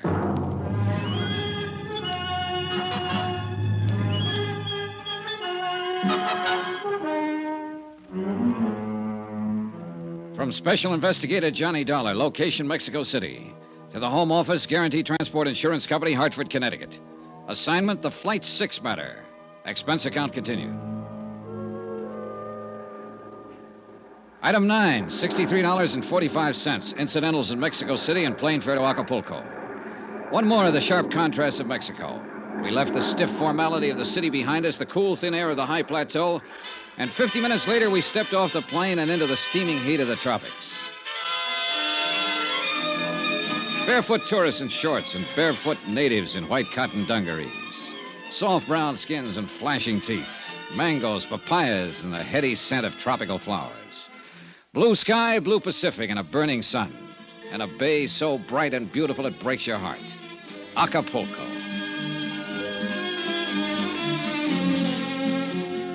Gino Romero of the Department of Civil Air Transport knew his way around. So I waited for him while he checked his contacts, airport police, custom agents, limousine drivers. And in a few minutes, he'd made his rounds and rejoined me in front of the terminal. It is an affair most simple, senor. A merely matter of ask the question and listen to the answer. What did you find out, Gino? Senorita Miss Stearns is stay at the Hotel Los Flamingos. So? Senor Blakely is also stay there. Ramon de Lagos is go to the Hotel Caleta. And Don Serrano is stay at the Club de Pesca. So you see? Yeah, I see. All right, Gino, let's get going. And where we are going is to the... We'll put up at the Los Flamingos. That is what I expect. Oh, she's very beautiful, senor. True, but there are even better reasons for staying there. ¿Qué dice?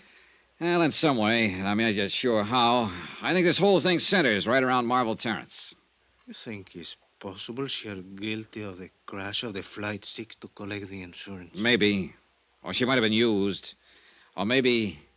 Oh, I don't know, Gino. But it's about time we found out.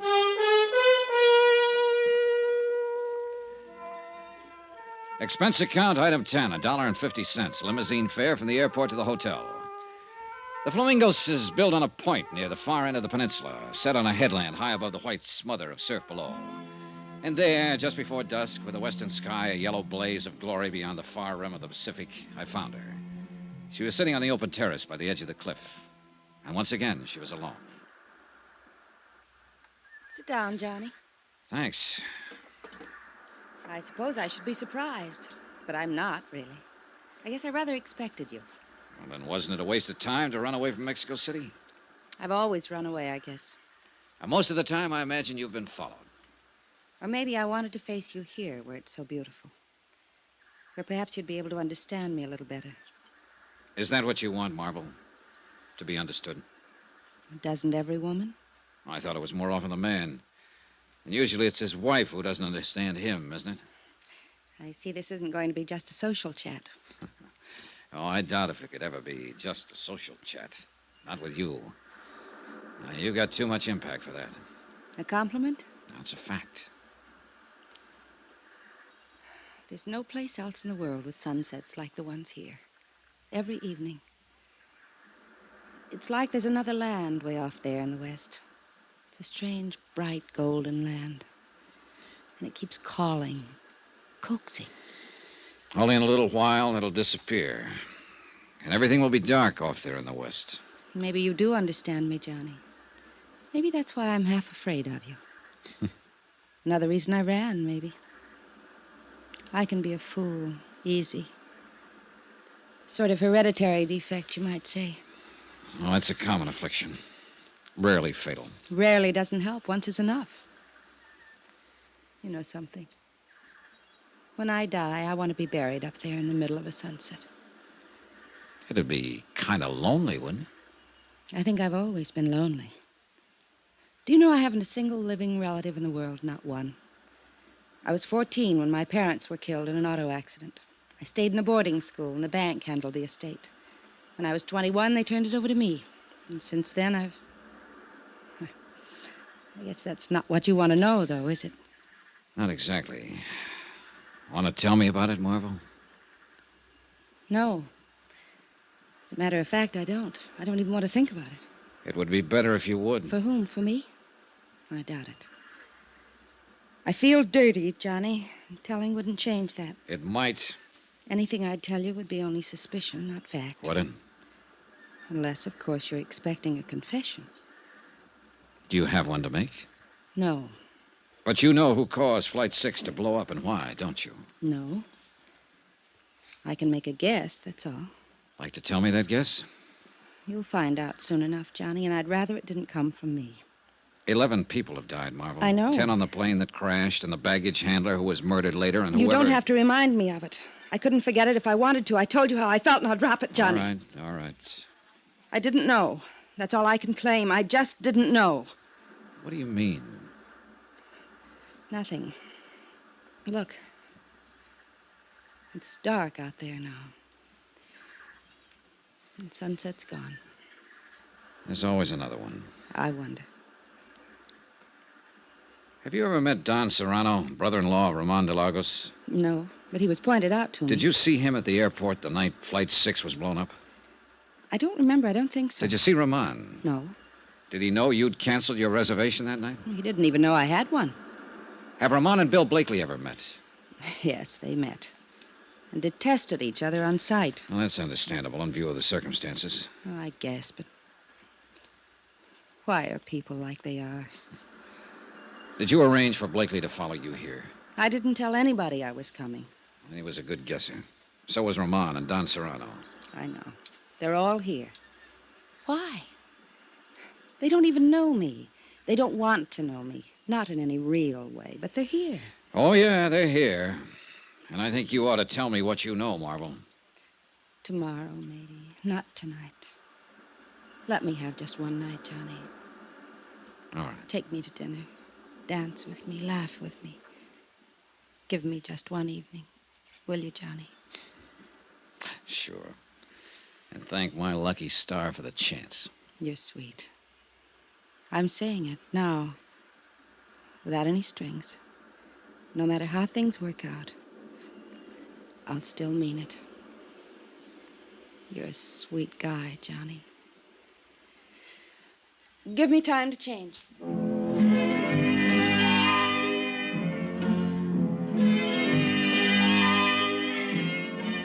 I went to my room and made 2 phone calls while I waited for her. The operator at the Club de Pesca informed me that Don Serrano was not in. The clerk at the Hotel Caleta said the same thing about Ramon de Lagos. I didn't leave my name with either of them. Bill Blakely was staying in room 23, a few doors on down the terrace, so I decided to go have a talk with him before I went out to dinner with Marvel Terrence. But as it happened, I didn't have to go to that much trouble. Yeah, who is it? Blakely, I'd like to talk to you. Come on in. Do you always cover your visitors with a gun? Only when I spot them listening outside my door. I don't know I what saw you're- your shadow against the shutter there. You've been standing outside for the last 5 minutes, Blakely. You listened to me make a couple of phone calls. Did you learn anything you wanted to know? Dollar, suppose you were suspected of sabotaging an airliner and killing 10 people. Wouldn't you want to know what kind of a case was being built up against you? What makes you think you're under suspicion, Blakely? I know I am. Ed Palmer and Jim Rourke were my partners. When they died on that plane, I became sole owner of the firm. There's the motive. I've got a warehouse full of dynamite in Mexico City. There's the method. I can go even farther than that. What do you mean? You mentioned one motive. Why didn't you mention the other one? What other one? Marvel Terrence. That crash not only eliminated a pair of business partners, it wiped out a couple of rivals. Just one thing wrong with that, Dollar. Marvel had a reservation on that plane herself. She only decided at the last minute not to go. I wouldn't have been gaining much if I'd killed her along with my rivals, as you call them. Uh-huh. Maybe that's why you cornered her at the airport and argued her out of going. Yes, I did talk her out of the trip. But not because I'd planted an explosive on board. How do you feel about her, Blakely? I'd give my left arm. It wouldn't do any good. I'm just not the guy. I never have been and never will be. Maybe you are. She says she's having dinner with you tonight. That's right. She is. How do you feel about her, Dollar? I don't know. Expense account item 11, $26.40. Taxis, dinner, drinks, and dancing for 2. The Copacabana with its blue lights and the surf right at your feet and a million stars low enough to touch. The warm water of the bay lapping softly at the pilings. The Las Americas, the Casablanca, music, champagne, and the tropic night. And then finally, much later. Good night, Johnny, and thank you. Tonight, for the first time I can remember, I wasn't alone. And then, only an hour afterward, I was wakened out of a sound sleep. Senor Dollar. Right with you, Gino. What was it? It's a senorita, I think. She's a number 8. Come on. But she wasn't a number 8. Her door was standing open and the room was empty. We searched the terrace out toward the edge of the cliff where I talked with her at sunset. We saw the broken section of railing and found one of her slippers and a pack of her cigarettes lying nearby. In pitch darkness, we slid and scrambled down the steep path to the beach. And there by the edge of the surf, we found her. The warm foam reached out for her, as though to carry her away, to that last sunset she'd loved so much. She looked very beautiful, but very much alone. As alone and as lonely as death.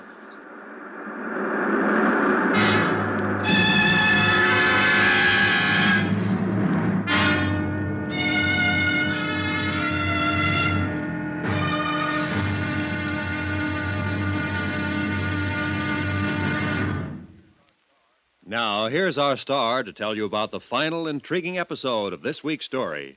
Tomorrow, a desperate killer is cornered and strikes back in a deadly counterattack. Final showdown. Join us, won't you? Yours truly, Johnny Dollar.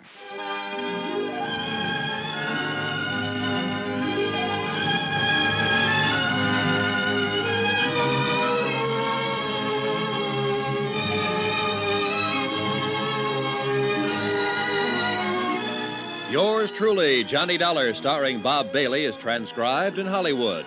Written by Les Crutchfield, it is produced and directed by Jack Johnstone. Be sure to join us tomorrow night, same time and station, for the next exciting episode of Yours truly, Johnny Dollar. Roy Rowan speaking.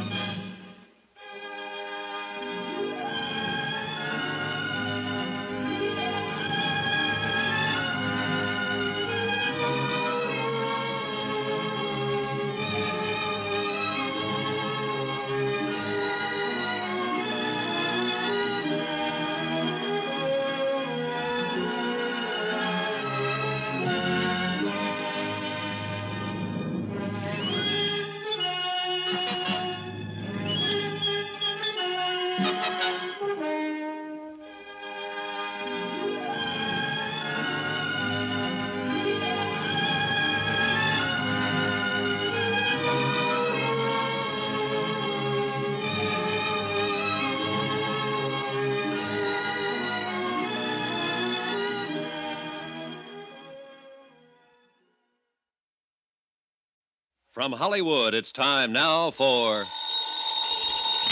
Johnny Dollar. Here is your call to Mexico City, senor. Oh, thanks. Hello? Macklin, Department of Civil Air Transport. Hi, Mac. Dollar, what have you learned in Acapulco? Not very much, I'm afraid. But you said you were following the girl down there, Marvel Terrence. Yeah, and a few others who might have had a hand in the explosion aboard Flight 6, beneficiaries of the insured on that flight. What others? Ramon de Lagos, whose wife died in the crash. Don Serrano, her brother. Bill Blakely, whose business partners were aboard. Well, have you and Gino learned anything from them? From the girl? Not yet. But you said she might know who caused that explosion aboard the plane. Right, and she promised to talk. Well? Your little helper, Gino, and I just pulled her body out of the surf down below the hotel here. Johnny? Murder? Yeah.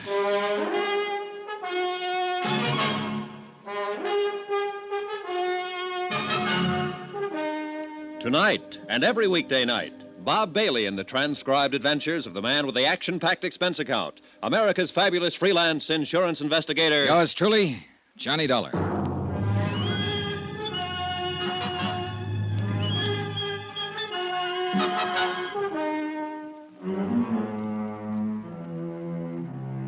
From Special Investigator Johnny Dollar, location Acapulco, Mexico, to the Home Office Guaranteed Transport Insurance Company, Hartford, Connecticut. Assignment, the Flight 6 matter. Expense account, final page. Item 12, $1.80 for the phone call to Mac Macklin in Mexico City. I had to get Mac out of bed to tell him what had happened. That Marvel Terrence had been murdered. that somebody had silenced the girl around whom the whole case had seemed to center, since Flight 6 had exploded in midair 3 nights before and carried the passengers and crew to their deaths. Mac was shocked and offered any additional help I might need. But he had no new information at his end, and it was obvious now that any answers would have to be found right here in Acapulco. As I hung up the phone, Gino Romero came rushing in from the hotel terrace. Senor Dollar. What is it, Gino? A prowler is out on the hotel grounds. The police cars go to block off the road at the bottom of the slope. Good, come on. The stairs are over this way, senor. Right with you. A little light wouldn't hurt anything down here. It's no time.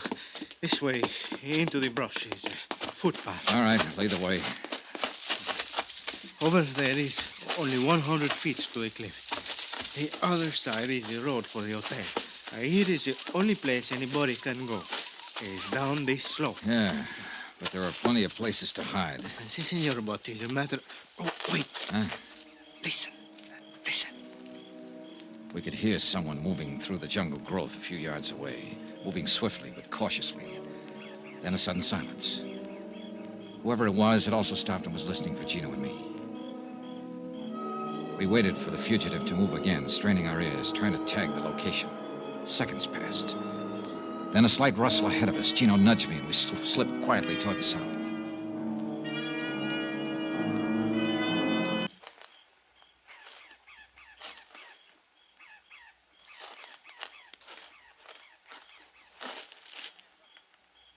Get your hands up. Well. Buenas noches, Senor Dollar. You seem to be quite a night owl, Don Serrano. Not ordinarily, Senor. The circumstances which place me in this rather awkward position are not usual ones, I assure you. You were up there prowling around the hotel. Why? I was looking for my unmentionable brother-in-law. Ramon de Lagos? Why? What made you think he'd be here? I went to his hotel. He was not in his room. I knew he had not been able to see Miss Terrence since she had spent the evening with you. So I assumed he might be waiting for her here, at her hotel. And my assumption has, of course, been proven correct. Did you see him?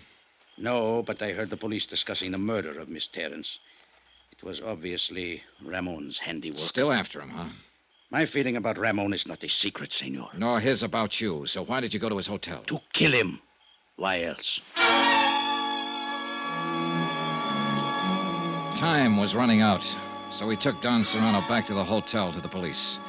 One very important person hadn't put in an appearance. Gino went down to Bill Blakely's room, knocked on the door, then opened it with a passkey and went in. Blakely wasn't there. We searched the room.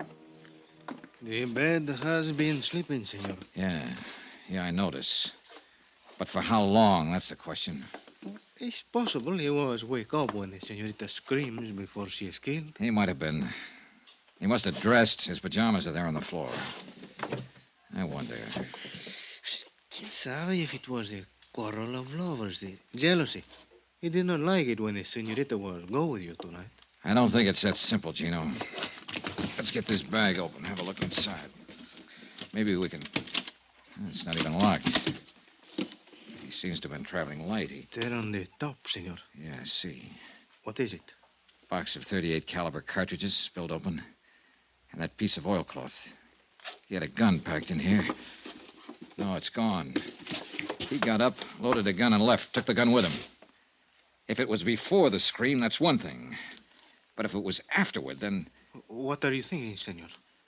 I think we'd better take the police with us, get over to the Hotel Caleta, and check up on our third suspect. Ramon?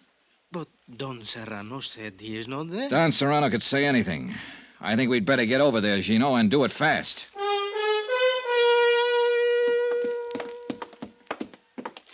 The clerk said room 34. That's the second door down. See. Let's go.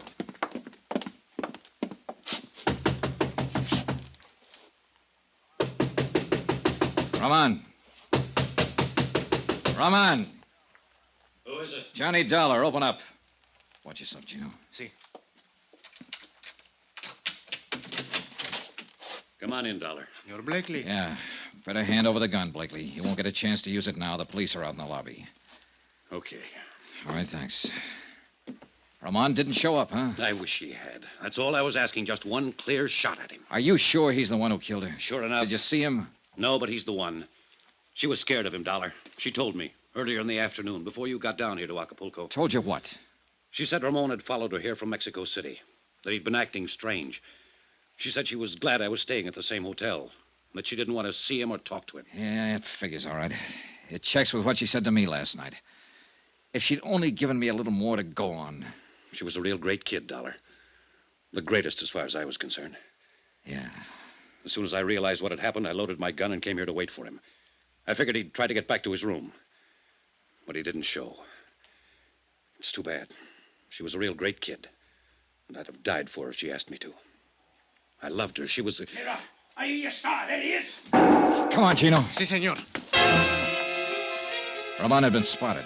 He started and entered the hotel, saw the police, turned and ran. He was armed with a pistol. He'd fired a shot at one of the police officers and then jumped over the balustrade and disappeared into the dark curve of Caleta Beach. The police cars quickly threw a cordon along the bayfront street and blocked off both ends of the stretch of shoreline. For the moment, Ramon was trapped somewhere on that beach. He'd tipped his hand now, and he was desperate and dangerous, and he had a gun. Chino and I went out on the beach after him. There's many places to hide here. Not for long. They'll have some more police here within a few minutes. Come on. It's maybe better we wait, senor. I do not think Ramon is planned to be taken alive. I can still see that girl, Chino, lying at the foot of the cliff. Si, senor. I remember. Espérate. What is it? There by the water is... No, I am wrong, senor. It's only a boat pulled up on the sand. Yeah, it's a paddle boat. Well, I think it's better maybe we separate, senor. I look in the pavilion, the cabañas. You stay close by the water. In this way, we'll have him between us. good idea, Chino. But you've got the rough end of it. Take care of yourself. Si, senor. Well...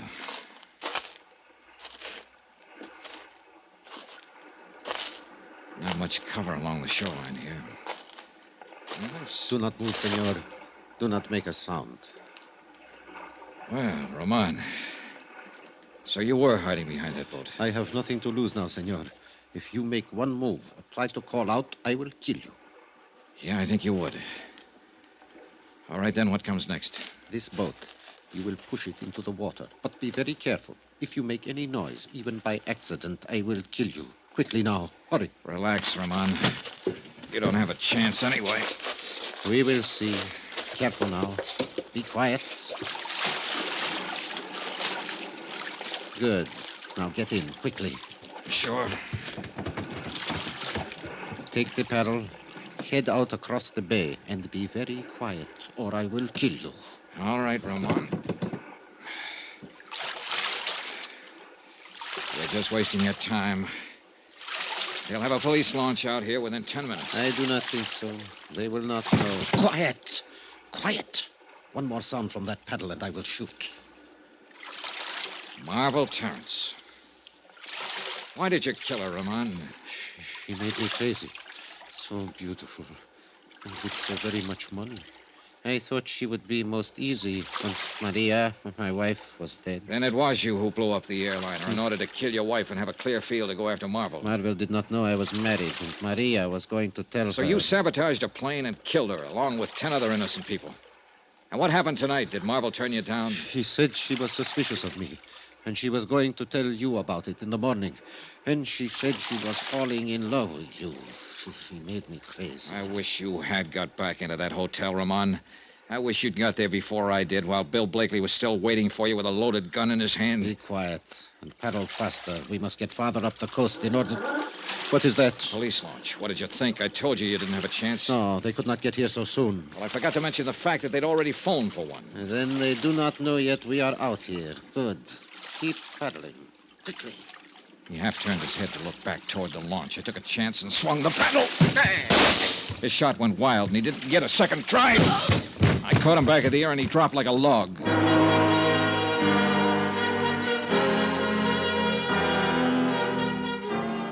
The police located our boat a few minutes later and hauled him over the gunwale and into the launch. And that should have been the end of it. But none of us realized Ramon's insane desperation. He'd only been pretending unconsciousness. On board the launch, he snatched a gun from one of the officers and tried to take over the boat. He didn't have a chance. He took a full volley of shots from 3 police pistols square in the chest.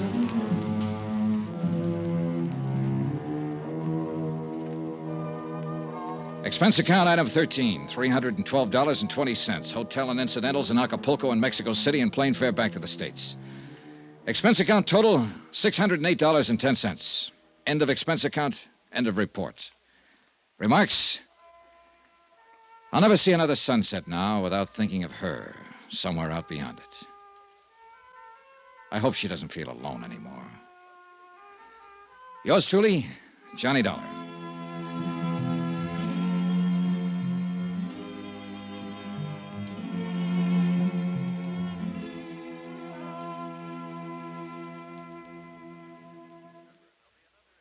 Remember, there'll be another intriguing story for you beginning next Monday night. Next week, a dead girl comes to life in a case that's packed with lies. Yet every one of them comes true. Join us, won't you? Yours truly, Johnny Dollar.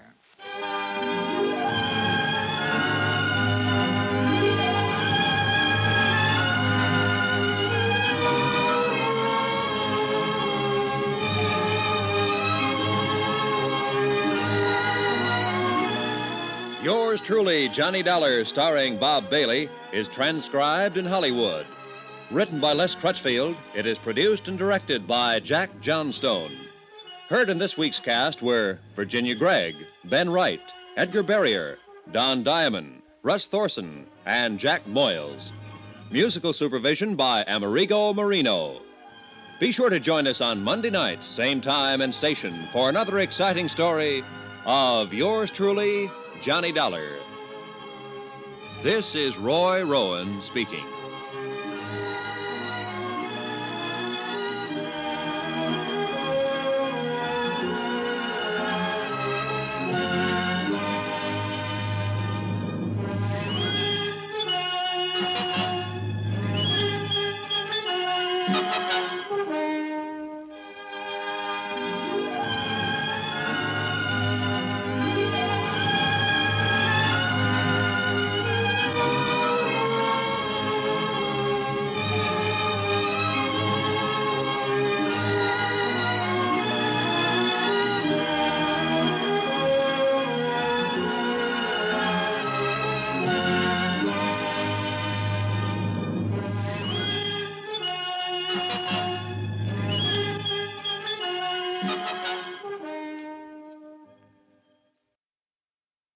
From Hollywood, it's time now for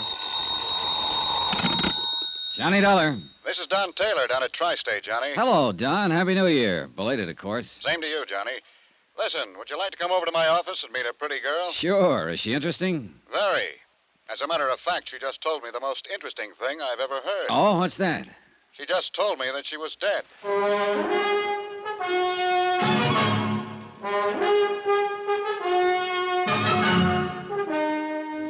Tonight and every weekday night, Bob Bailey in the transcribed adventures of the man with the action-packed expense account, America's fabulous freelance insurance investigator. Yours truly, Johnny Dollar.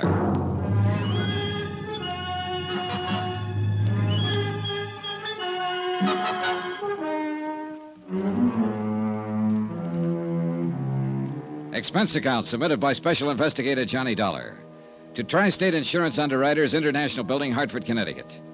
The following is an accounting of expenditures during my investigation of the McLean matter. Expense account item $1, cab fare to the International Building in Don Taylor's office. He was sitting behind his desk when I walked in, talking to a tall, dark-haired girl in her late 20s who was standing casually looking out the window at the street below. She was pretty, she was quiet, and she was well-dressed. Hello, Johnny. Thanks for coming right over. I'd like to have you meet Mrs. McLean. How do you do? Hello. Sit down, Johnny. Make yourself comfortable. Take my desk. Where are you going? I'm going to let Mrs. McLean talk to you alone. She has a most unusual story. Yeah, something about being dead. Isn't that what you said? Yes, something about being dead. Mrs. McLean, Mr. Dollar will be handling this matter for Tri-State. I wish you'd tell him exactly what you've just told me. Ring the buzzer when you're through, Johnny. Oh, sure. Would you like to sit down? He thinks I'm crazy. That's what he thinks. Well, isn't it? Well, I doubt that. Well, sit down. Let's talk it over. Of course he does. It's the first I've told it to anybody. It's fantastic. What'd he say your name was? Johnny Dollar. Dollar. What do you do? I'm an insurance investigator. Oh. For him? For anybody who hires me. Here. Try one of these, Mrs. McLean. Thank you. I suppose I'll be put in jail, don't you? Look, Mrs. McLean, why don't you try to tell me some of the facts about, about whatever it is? The facts are, I'm legally dead, Mr. Dollar. And my husband collected on my insurance policy. Mm-hmm. When did all this happen? 2 years ago in Los Angeles. How much money did your husband collect on your insurance policy? $10,000. Where is your husband? In Los Angeles. I suppose you tell me how it worked, Mrs. McLean. My husband's a doctor, Mr. Dollar. His name's Dave McLean. One night he had a patient come in, a girl. Oh, she was in pretty bad shape. She'd been drinking somewhere, and she just came in off the street. Saw his shingle outside the office. I was there helping Dave as a receptionist. Oh. Dave took her into one of the examining rooms to see what the matter was. She had a heart attack. She died on the table. Well, there was nothing he could do for her. Nothing anybody could do for her. Mm-hmm. She died on the table, and then what?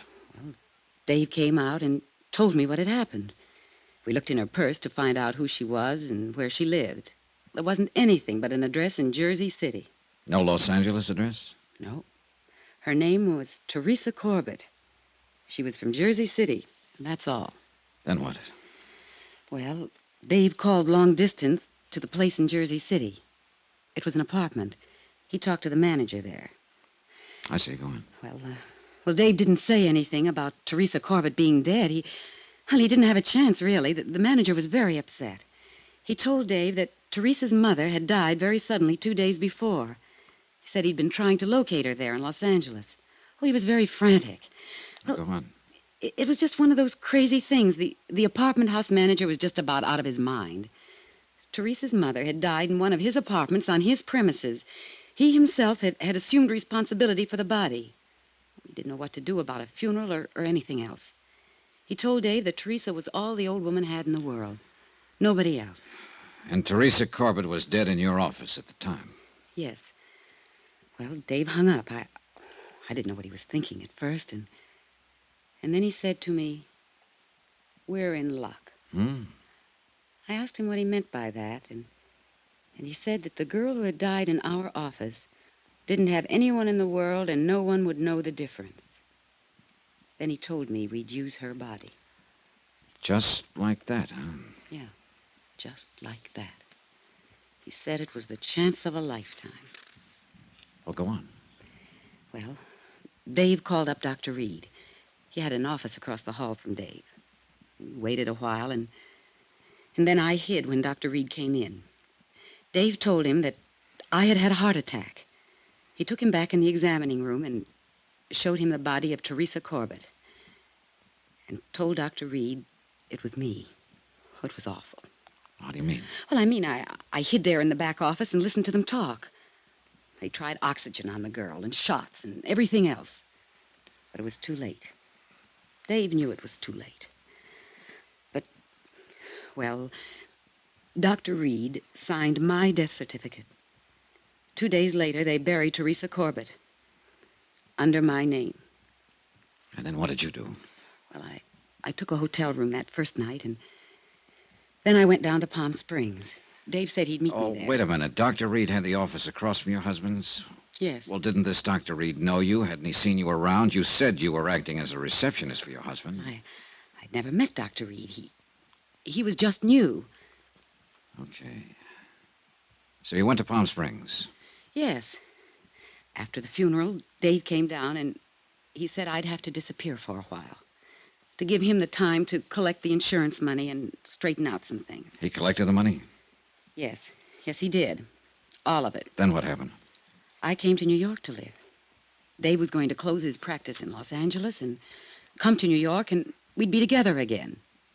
He never met me in New York. Do you know why he never met you in New York? No. Did he write to you? Yes, for a while. For about 3 months after I left. He wrote me once or twice a week and said that he'd be in New York any day. And then he stopped writing. Do you have any of those letters? No. No, I'm sorry, I don't. Do you know why he stopped writing to you? No. I have no way of finding out. I couldn't call anyone in Los Angeles and ask them to look into it for me, could I?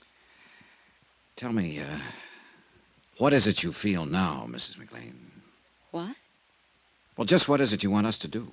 Well, I don't know. What do you do in a case like this? I've never had a case like this. Why did you come to us? Well, I've had this thing on my mind almost 2 years. It was wrong to begin with. It's wrong now. I suppose it's because this insurance company was wronged mostly. My husband and I cheated them out of $10,000. At least my husband did. What about this Dr. Reed? Well, he didn't have anything to do with it. I mean, he just signed the death certificate, but he didn't know the difference. You sure about that? Quite sure about that. I don't want to get anyone into trouble. I mean anyone. Including Dr. Reed. Yes. Well, I know how fantastic all of this must sound, but it's the truth. Do you think I'm crazy? You don't look crazy to me. What's the saying? What's saying? Oh, something about how you can leave home, but eventually you have to come back to count the spoons.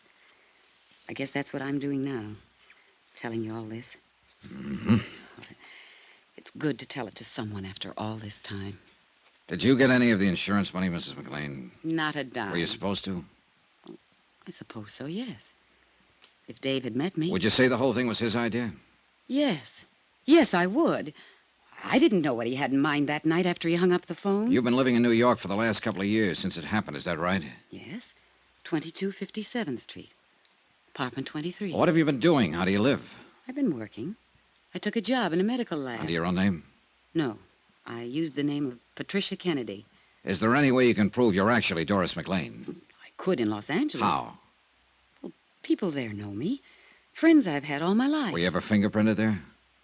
No, I don't think so. During the war, did you work in a defense plant, maybe? No. How about a California driver's license? I don't drive, no. Would you be willing to furnish me with a list of names of people who might be able to identify you? People in Los Angeles? Yeah, sure, anywhere. Well, yes, I would, if it's necessary. It's necessary. Don't you believe me? All of this has to be checked, Mrs. McLean. Now, what was the reason for trying to cheat the insurance company? Oh, Dave was badly in debt. He needed so many things that... Well, it seemed a good way to get them without too much trouble. You mean burying a girl named Teresa Corbin under your name? Yes. A girl without any family anywhere, with a mother who died 2 days before. Yes. Very few people in this world are without somebody, somewhere, Mrs. McLean. Teresa Corbett didn't have anybody, Mr. Dollar. I know that. Do you know any more about her than what the apartment house manager said on the telephone to your husband? No. Do you remember the name of the apartment house manager in Jersey City? No. The address? No. Is there anything else you'd like to tell me about all this? Well, I can't think of anything. No. Before I ask Mr. Taylor to come back in here, I want to ask you again, why did you come to the insurance company? What? Why did you come here to Hartford to the insurance company? You asked me that once, and I told you. The insurance company were the people that were wrong. Now, look, obviously, you've been living and working in New York and getting along. No one knows anything about this. There was no need for anyone to know anything about it. No need for us to know about it. Now, you'll pardon me, but you don't seem like the type of person who wakes up one morning with a big pain in the conscience. Not at all. Now, you sat here and told me about your husband, how your husband thought of the idea, how your husband hung up the phone, how your husband called in a Dr. Reed to sign a death certificate, how your husband handled every detail, all of it. Not you, Mrs. McLean, your husband. He's the one you want us to get, isn't he? Yes. He didn't have to meet me in New York once he got his hands on that money. He didn't have to do anything about me. I was dead on paper, and I couldn't go back. I buy a Los Angeles newspaper now and then, and I saw a notice yesterday that he's going to get married again. I see. But I'm still his wife. He tricked me. You helped him to do it. Who's he going to marry there? I didn't recognize her name. How old are you? I'll be 30 next June. I'm going to ask you something else, Mrs. McLean. Have you ever been in trouble before? No. Well, you're in trouble now if all this is true. Well, it is true. Now, Would you be willing to sign a statement in front of witnesses containing all the information you've given me here today? Yes. Yes, I would. Okay. Yeah, Johnny? You can phone your legal department, Don. Mrs. McLean is willing to make a statement regarding this whole matter. All right. Mrs. McLean, you can make your statement in front of Mr. Taylor and whatever witnesses he wants to use. I'll see you in about an hour or so, Don. Good. You're all through with me? No, there's one more thing, Mrs. McLean. Do you realize that if what you've told me is true, both you and your husband will be criminally charged? Well, yes. Yes, I realize that. Oh, Johnny, for heaven's sake, you're trying to scare us. I just wanted that part understood. I'll see you. Johnny, wait a minute. Don't worry. I'll be around. Plenty.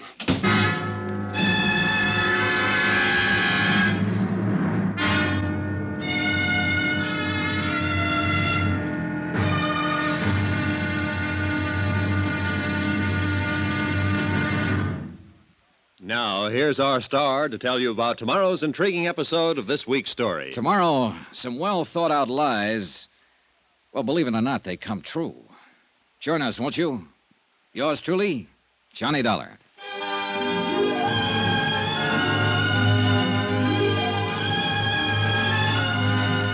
Yours truly, Johnny Dollar, starring Bob Bailey, is transcribed in Hollywood. Written by John Dawson, it is produced and directed by Jack Johnstone. Be sure to join us tomorrow night, same time and station, for the next exciting episode of Yours truly, Johnny Dollar. Roy Rowan speaking.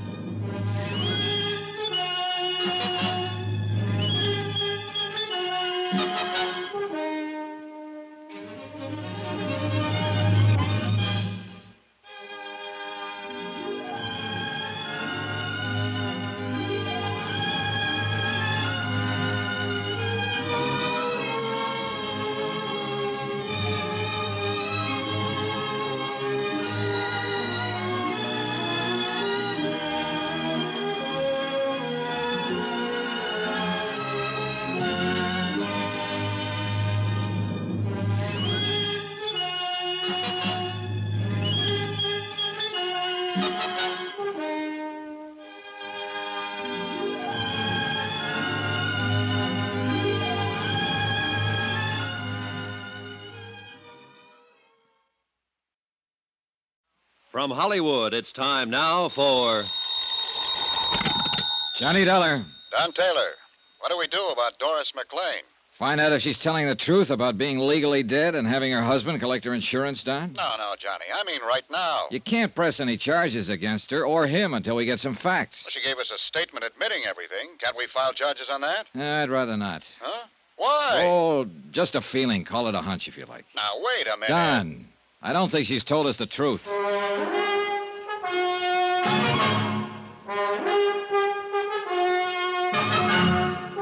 Tonight and every weekday night, Bob Bailey in the transcribed adventures of the man with the action-packed expense account, America's fabulous freelance insurance investigator. Yours truly, Johnny Dollar.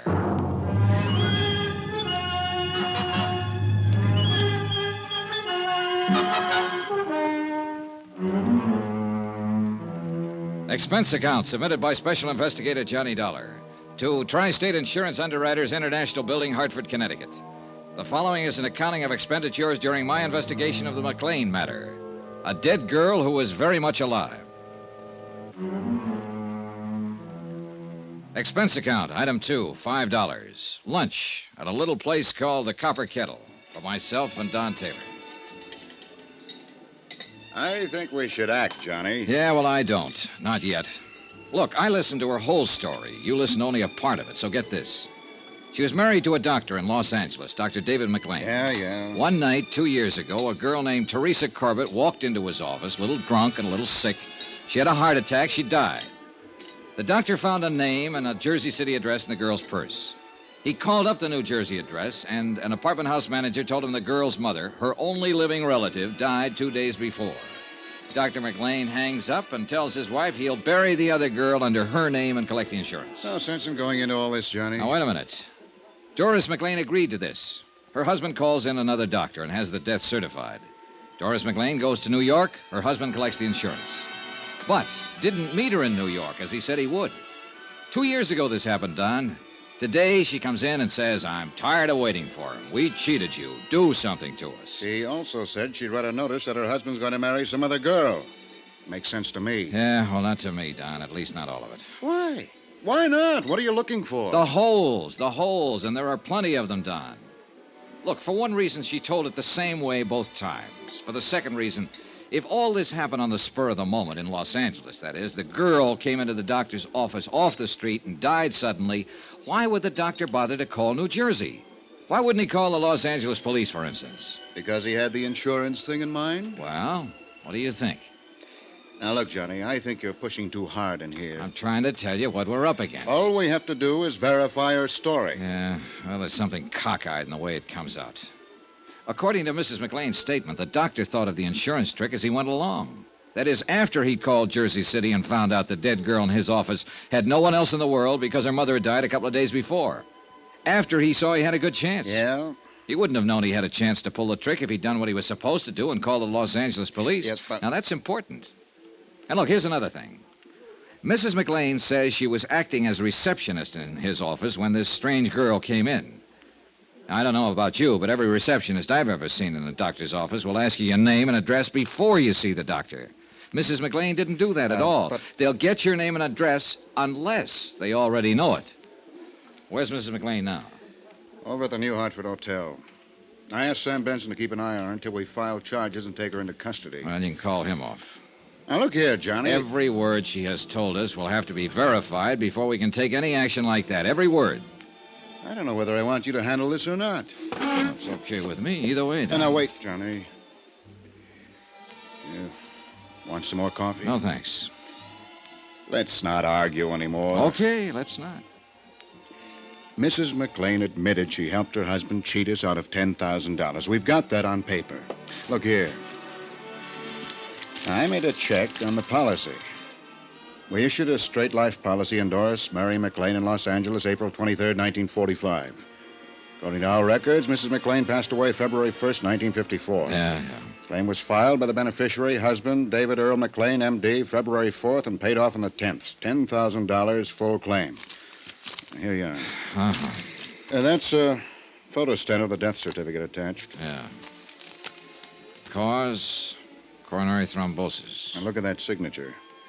Dr. Willis Reed. That's the same doctor she said her husband called in. I know. What else?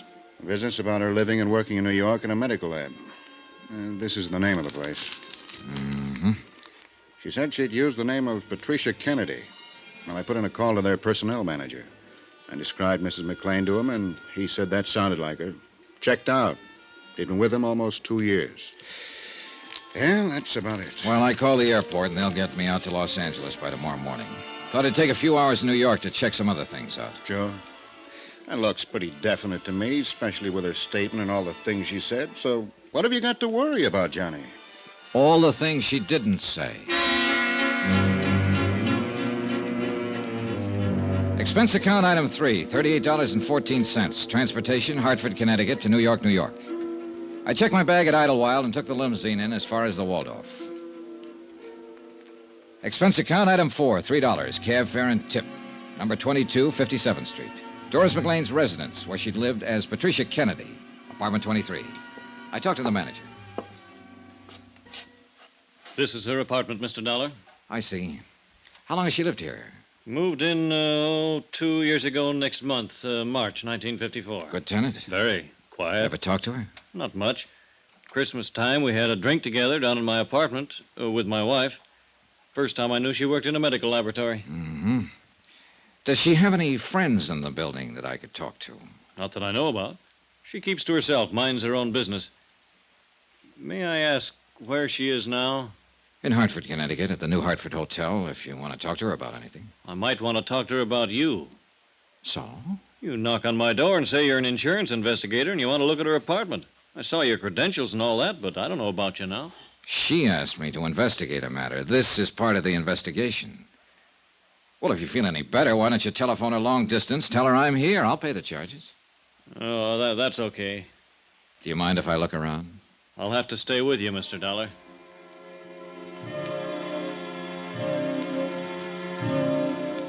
An hour later, I located a Mr. Platt at the Hyde Park Laboratories, where Doris McLean had been working using the name Patricia Kennedy. His answers concerning her conduct, habits, and attitude were identical with those of the apartment house manager. I talked to 3 people who had been working with her in the lab. Same result. Expense account item 5, $2.25. Long distance phone call to Don Taylor in Hartford. Yeah? What'd you find out, Johnny? All clear here. Her story checks out about living in New York. I talked to the coroner's office in Jersey City. Oh? According to their records, a Constance May Corbett, age 61, died there January 27th, 1954. Body unclaimed. County buried her. Coroner's office unable to locate the next of kin, a daughter, Teresa Mary Corbett, believed living in Los Angeles. Well? Well, what do you want me to say? Coincidence or not, this part of it all checks out. Yeah, I'll admit that. Thank you. You're welcome.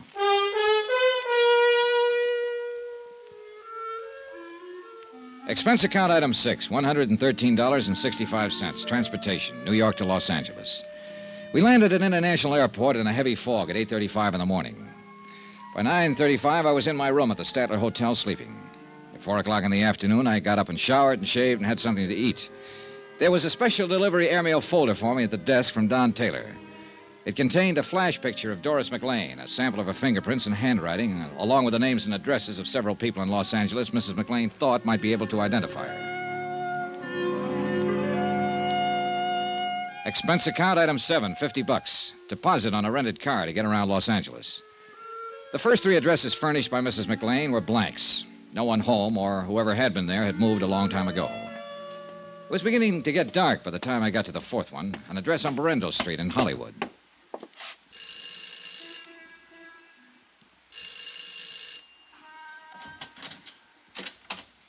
Hello? Hello, I'm looking for Pauline Henderson. What do you want? I want to talk to her for a minute. My name's Johnny Dollar. Well, I'm Pauline Henderson. Oh, may I come in? What's your business? I'm an insurance investigator. Well, I don't have any insurance and I don't want any. Well, it's about a case. Wait a minute, I'll put on a roll. Yeah, sure. Hope you aren't going to try to talk me into buying an annuity or something like that. No, nothing like that, Miss Henderson. Oh, all right. Johnny Dollar, huh? Yeah, that's right. Insurance investigator, did you say? Yes. Come in. I thought maybe you could help me. Well, I'll try. I'm in something of a hurry. Only take a minute, Miss Henderson.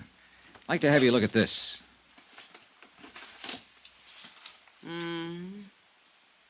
Have you ever seen the woman in that picture before, Miss Henderson? She looks terribly familiar. Is the light all right? Yeah, I can see it. My lord, yes, I know her. Who is she? Well, that was Doris McLean. You're positive? Yeah, she was married to Dave McLean. He's a doctor here in Los Angeles. She died a year or so ago, very suddenly. Yes, so I understand. How well did you know Mrs. McLean, Miss Henderson? Oh, we were friends. I mean, we worked together in a medical lab here before she married Dave. How long did you know her? 5 or 6 years. What is all this? Just wanted to make sure this was Mrs. McLean. Pictures of her, all right. Yes. You know, I don't think you've been exactly telling me the truth. Well, I just had your name on a list, Miss Henderson. I was told that you might be able to recognize a picture of Doris McLean if you saw one. Who told you that? I'd rather not say. Nice. So mysterious. Well, I don't mean to be. You look nice enough. Is that all you want to know? Yes. Well, one more thing. When did you hear about Mrs. McLean's death? The day after it happened. I read about it in the paper. It was quite a shock. Doris was always so healthy. How did Dr. McLean take it? What? How did her husband take her death? Looking at a picture and saying yes or no is one thing. I wish you'd tell me what this is all about. Let's say I wanted to make sure this was Doris McLean, and I wanted to make sure she died 2 years ago. If I'm any authority, you can be sure of it. How about the other part? Dave McLean? Yeah. He got over it, I suppose. Don't you know? Well, I haven't seen him since the funeral. What's your name again? Johnny Dollar. Where do you live? Hartford, Connecticut. I'm at the Statler Hotel here right now. Why?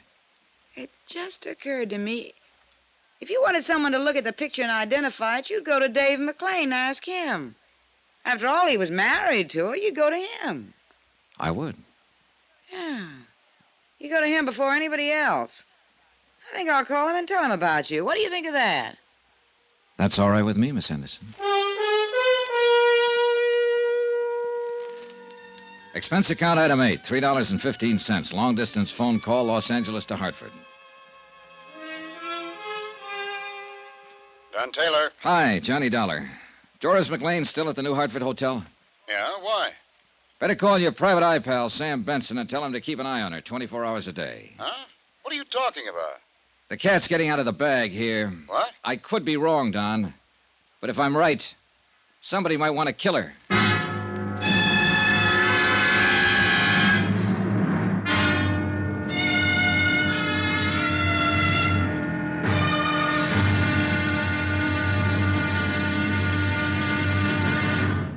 Now, here's our star to tell you about tomorrow's intriguing episode of this week's story. Tomorrow, a bit of information about a girl who had a date to die.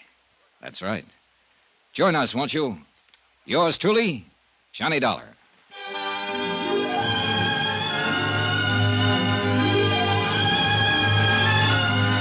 Yours truly, Johnny Dollar, starring Bob Bailey, is transcribed in Hollywood. Written by John Dawson, it is produced and directed by Jack Johnstone.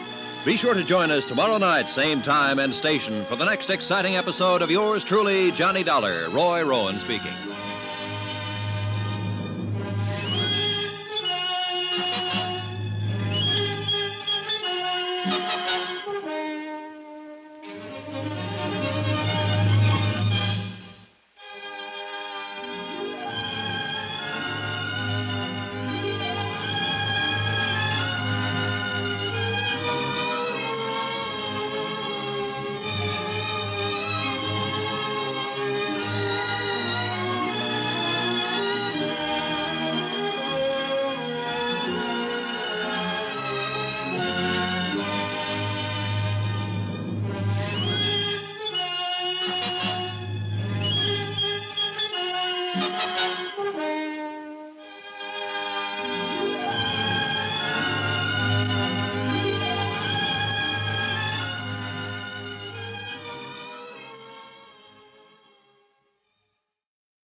From Hollywood, it's time now for... Johnny Dollar. This is the desk, Mr. Dollar. Your number's ringing now. Good.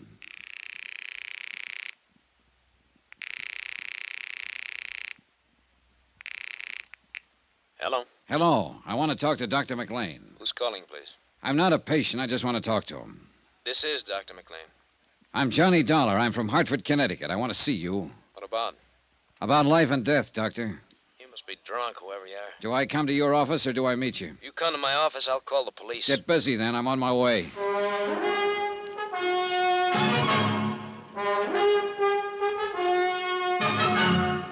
Tonight and every weekday night, Bob Bailey in the transcribed adventures of the man with the action-packed expense account, America's fabulous freelance insurance investigator. Yours truly, Johnny Dollar.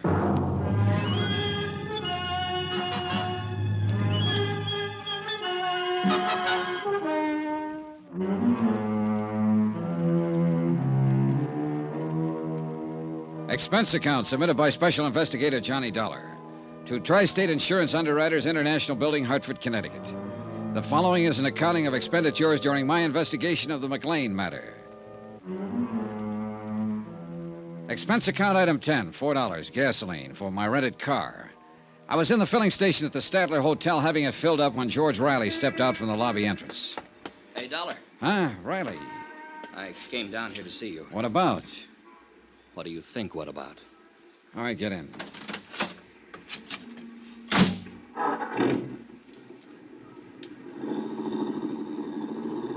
I got to thinking after you left me today about my girl, Terry. And you know what happened? No. The police came to see me. They told me practically the same thing you did. They said they were getting up a court order to exhume the body. Her body, they don't know for sure yet. They'll have a job making the identification. My girl, Dollar. Yeah, you mentioned that. We both know it'll be her, don't we? Sure we do. They have to go through with all this legal stuff, huh? This has to be right. That has to be right before they can do anything. That's right. Yeah. Hey, where you driving? Around the block. Dollar, you know what I'd like to do? I'd like to get my hands on the bird or put it down on the ground that way with somebody else's name. He was a doctor, wasn't he? That's what it looks like. Doctor who? You'll find out soon enough. let me ask you something. How would you feel if you got the kind of news I got today, huh? You'd feel pretty lousy. Well, I feel pretty lousy. I was going to marry Teresa Corbett a couple of years ago. I built her a nice house on a hill, and she disappeared. Just walked out. Yesterday, you come in and you say she didn't walk out. She walked into a doctor's office one night and had a heart attack. You say this doctor gave her another name, his wife's name. He buried her and collected some insurance. And that's how she disappeared. Now, what about me? Huh? They came around to see me after she disappeared. They came around a lot asking questions. And now they think they found her. You and me know they found her, don't we? Yeah, I guess we do. I spent 2 years waiting to find her, and now she's dead. Why is she dead? I can't answer that yet. Well, this doctor, he can't answer it, can he? He took her and buried her under another name. Just took her like she was some sort of clay doll, something used and something no one wanted anymore. He took her and buried her, and that was supposed to be that. Now, what's his name? Riley, you better go home for a while. Yeah, sure. I'll phone you later. Dollar. She wasn't any clay doll. She wasn't something you'd give a phony name to and put in the ground. She was what I loved and wanted and needed. Did she walk into his office and die with her heart trouble, or did it happen another way? I don't know. You got ideas? I don't know. Dollar. You gonna find out? Yes. If you don't find out, I will.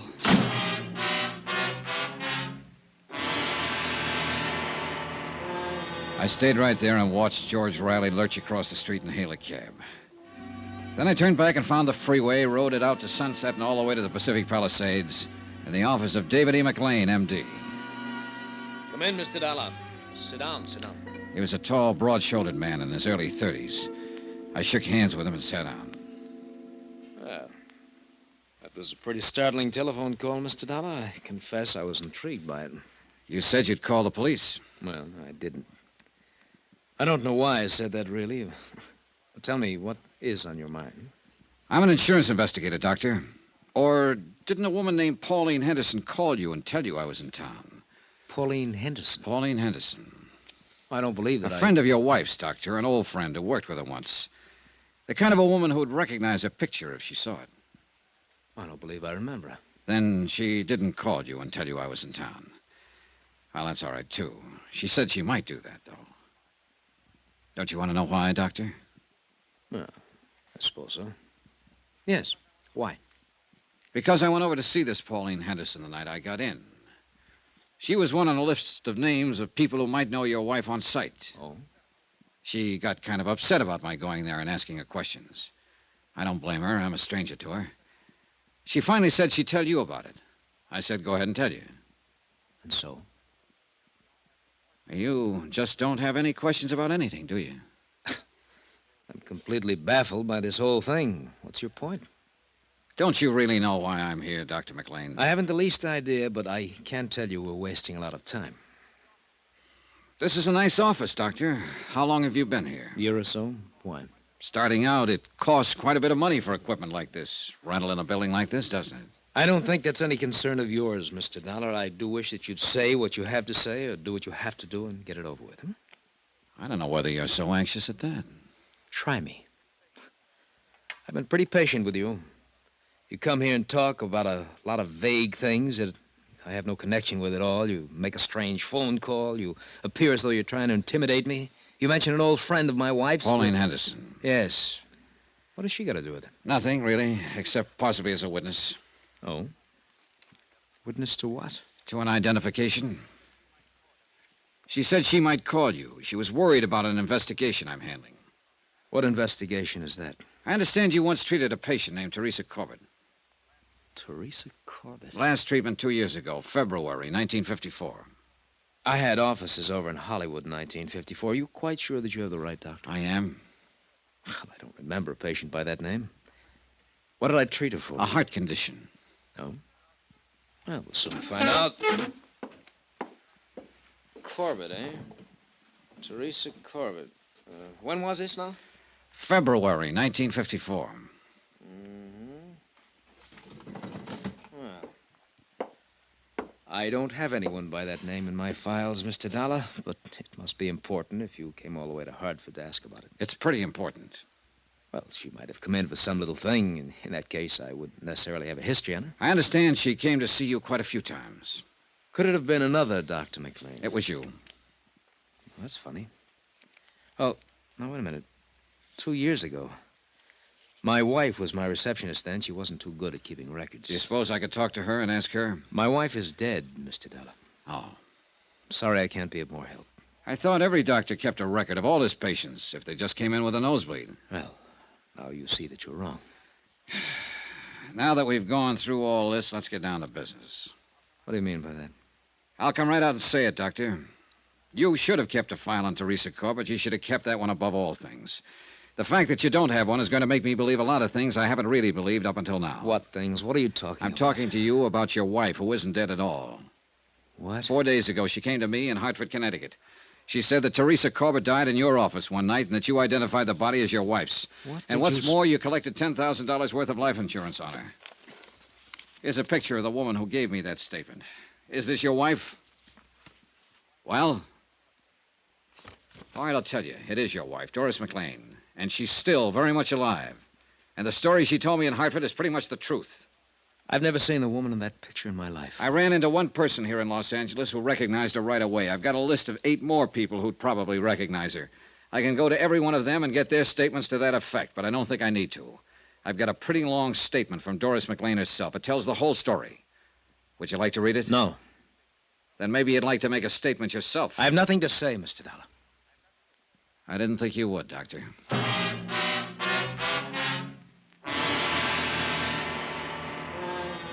On the strength of the evidence already assembled, I preferred charges against Dr. David McLean.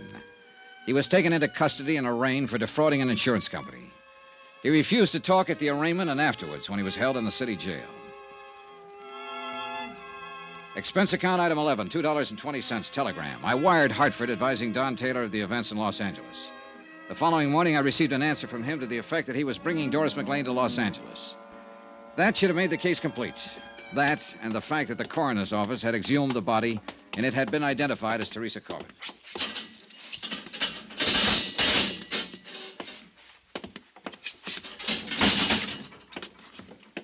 Well. Hello, McLean. What now? Oh, I thought we could talk. We can't, so that's that. We have your wife's statement, how the whole thing worked. The coroner's man identified the body of Teresa Corbett. So? Your wife will be here tomorrow sometime. Her testimony will cinch it. Will it? You know it will. I want a statement from you. Look, we aren't in a courtroom now, McLean, but we will be. It'll be a tough case from top to bottom, but we'll get you, and we'll get you good. A statement from you right now might save you some trouble, save you 2 years in your sentence. Oh, you're here to give me a break. No, I'm here because my job says I'm supposed to be here. I wouldn't want to save you anything, brother. The longer they send you up, the better I'm going to like it. But I'm not going to push too hard for a statement from you. I'm just giving you the chance to have your say-so right now and suggest that you go into court with a guilty plea. It's up to you. You know something? You'll never get me into a courtroom. Expense account item 12, 10 cents, one morning newspaper, which carried a complete story of the McLean case as well as the information that Dr. McLean had denied all charges and was freed on bail.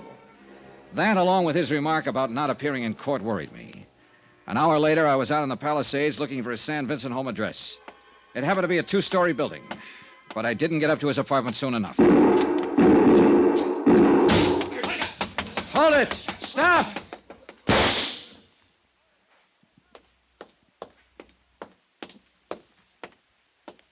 Riley. You don't have to worry about your doctor friend anymore. You fool, you crazy fool. The court would have taken care of him. No. I wanted to do it personally. Oh, Riley. For my girl, Johnny. For my girl.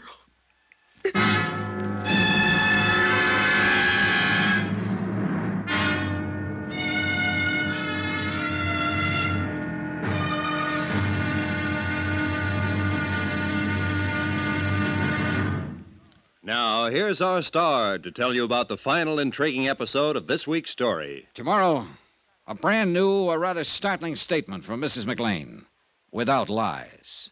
Join us, won't you? Yours truly, Johnny Dollar.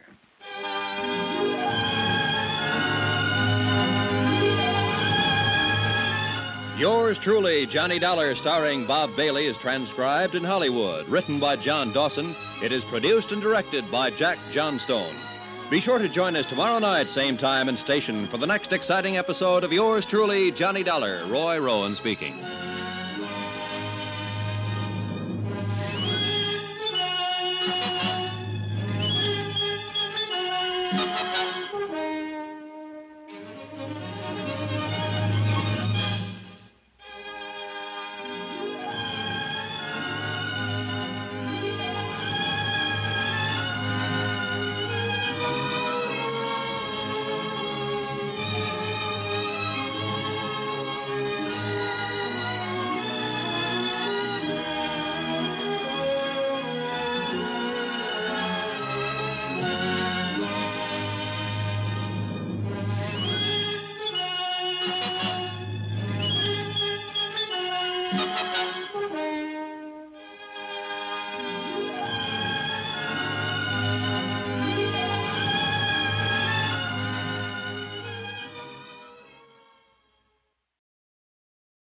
From Hollywood, it's time now for... Johnny Dollar, Johnny Don Taylor. are you here in L.A.? With Mrs. McLean. Why didn't you meet my plane? Dr. McLean's been shot. What? Teresa Corbett's boyfriend, a guy named Riley, pumped 3 slugs in him this afternoon.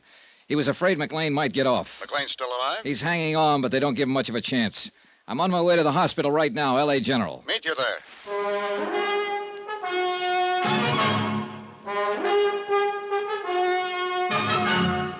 Tonight and every weekday night, Bob Bailey in the transcribed adventures of the man with the action-packed expense account, America's fabulous freelance insurance investigator. Yours truly, Johnny Dollar.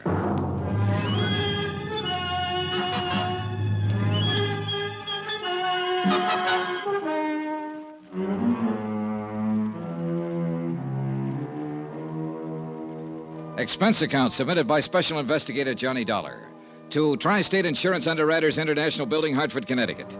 The following is an accounting of expenditures during my investigation of the McLean matter. Expense account item 13, $10, rental, for a tape recording machine which I took with me to the hospital room of Dave McLean. Don Taylor met me in the hall. Hi. Hi. Where's Mrs. McLean? I turned her over to the police. Do you know about this? No. Who's this man, Riley? Oh, just a lonely guy who lost his girlfriend. Let's go. Wait a minute. There's something else, isn't there, Johnny? Oh, I don't know. I think there is, Don. I'm going to try to get it from McLean now. That's why I brought this thing. What'll happen to Riley? He's being held for assault with a deadly weapon intent to kill. If McLean dies, it'll be changed to murder. Mr. Dollar? Yes? You can go in now. This is Mr. Taylor. I'd like him to come in, too. It's all right. This way, please. The nurse led us down to the end of the hallway and into McLean's room. Transfusion equipment was rigged up on one side of him, intravenous on the other. He watched us walk in without a word, until he saw me set up the recording equipment. What do you think that's for? You, McLean. That statement we were talking about. What statement? You know how bad off you are. It doesn't make any difference now. Who's this man? My name's Taylor. Police? I'm with Tri-State Underwriters. Oh. You must be a close friend of Doris's. She came out here with him, McLean. How is Doris these days? She's made her statement. Squeeze play. How about you? No. I'm not going to say a thing. Oh, now, McLean. Tell you what I'll do. We'll talk about it later. There may not be a later. I think there will be. I'm going to bet on it that way. Stuff, Dollar. You struck out again. There's always your wife. She won't tell you anymore.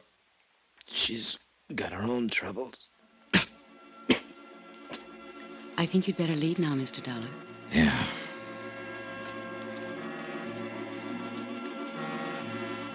McLean's chances for recovery were 1 in 10. That isn't very good odds. But as he said, he was going to bet on himself. And he won. 3 days later, he took a turn for the better. Within a week, he was walking around the hospital. The trial date was set for him to answer charges of defrauding an insurance company. Mrs. McLean was named co-defendant. All set. When do you take off, Don? About 5 minutes. Good night for flying. Yeah. Now, what's the matter, Johnny? Oh, I don't know. This whole case, the people in it, I just don't know. You ought to be satisfied. You've certainly done your job. McLean's are going to stand trial, and there's no doubt they'll be convicted.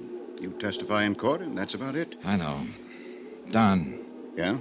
There's more to it. What? I know there is. There has to be.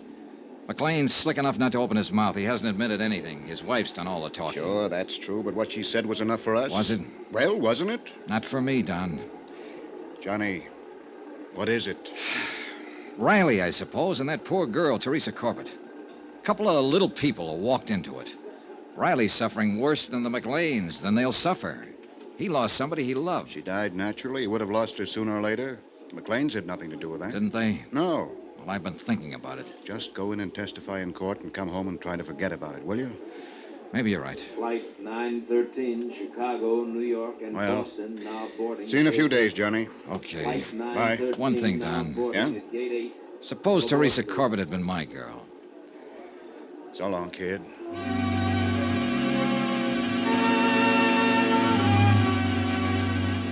John Taylor went back to Hartford and left me to wrap up the details and testify in court. The day before the trial, I went over to the county jail to interview Mrs. McLean just once more. Hello. Hello. The uniform isn't too attractive, but they say it's a very healthy life in here. I mean, the regular hours and all. I suppose I should try to get used to it. Yeah. How long will I have to go to prison? Well, that's hard to say exactly, Mrs. McLean. Well, my lawyer said not over 3 years if they convict us. 3 years isn't too long. No. Sit down. Where's my husband? Where's Dave? He was transferred to the county jail today. Is he all right? Seems to be getting along fine. I haven't seen him, you know. You'll see him in court. Oh, I wish it were all over. So do I. But it isn't, is it? Practically. Not at all. Well, what do you mean? So far, we have enough evidence to prove conspiracy against you and your husband, and we'll prosecute to the limit on that. There'll be some other charges against him, the business with the body and so on. Let's not go into that now. But there's something else here I want to get straightened out.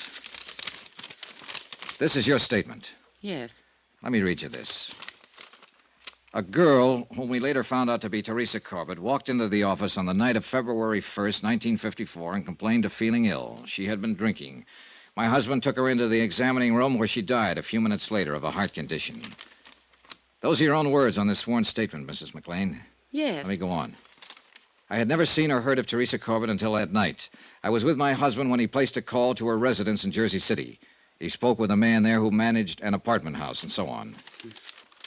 Mrs. McLean, that call was never made. I was in the room when Dave made it. The phone company has no record of it, no bill for it. I mentioned this to you because we are going to mention it at the trial tomorrow. You have my statement. Are you trying to make a liar out of me? The fact remains that call wasn't made. Were you in the examining room when Teresa Corbett died? No, I was in the front office. Isn't it a fact that she was a patient of your husband's before that night? No. I found out, I'll tell you. Teresa Corbett was one of your husband's patients. Why, She came here to live in Los Angeles because of a heart condition she had.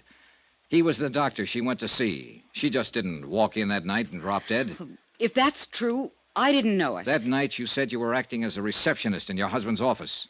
When Teresa Corbett walked in, she must have given you her name when she asked to see the doctor. Well, she didn't. Frankly, I thought she was just a little drunk. She'd been drinking. I could smell it. And you just took her right on back to your husband without asking a name, where she lived, anything about her? Yes. Now, look, Mrs. McLean, a lot of things you've told me and put into this statement are true. They've all been checked and rechecked. That's my job. But some of them just don't make sense. What are you trying to do? You wouldn't have known anything about it if I hadn't come to the insurance company. Maybe that's so. Maybe it would have just gotten by. But you did come to us. And whether you knew it or not, we have to know everything now. Everything, Mrs. McLean. Why do you think we've gone to all the trouble and expense of checking all this? I'll tell you. Because your story was too good to be real. It couldn't happen that way, even though the facts seem to say it could. A girl alone and friendless in Los Angeles dying of a heart attack in a doctor's office. A doctor who needs money and has a wife who's heavily insured. That's too much for me to take. Teresa Corbett was a patient of your husband. She had been for several months. She came in like anybody else. You or your husband took her personal history. And you noticed that she had only one living relative, a mother in Jersey City. Will you please tell me what you're talking about?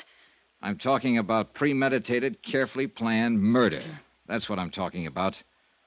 When Teresa Corbett's mother died suddenly, there was nobody left to worry about her. Nobody to ask questions about her anymore, right?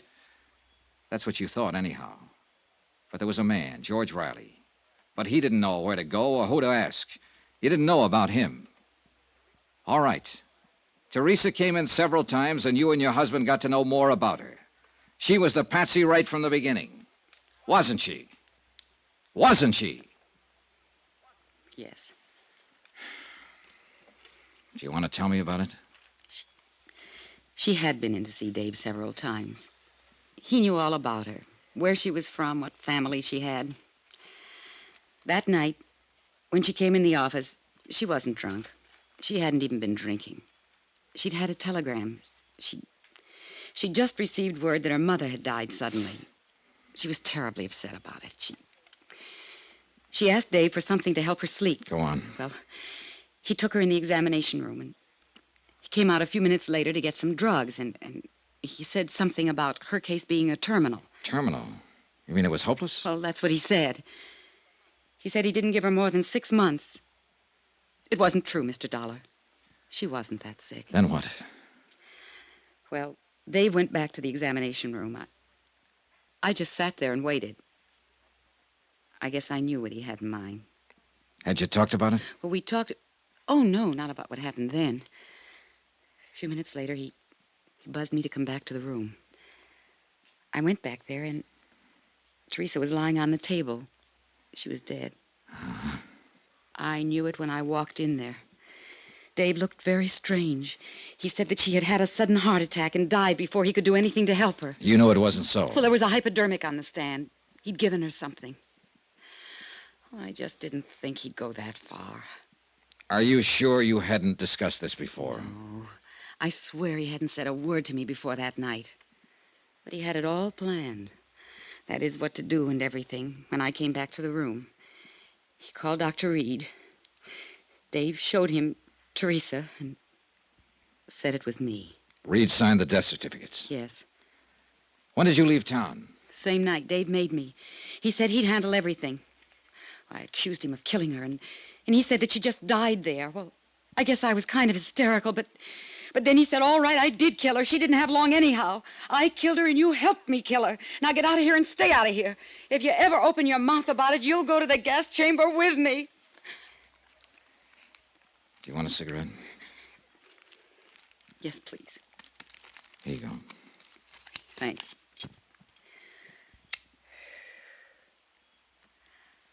I told you that story. I mean, about the phone call and all. To get back at him. I never thought that I'd tell you this part, too. Oh, I'm glad I did. I'm glad it's all over.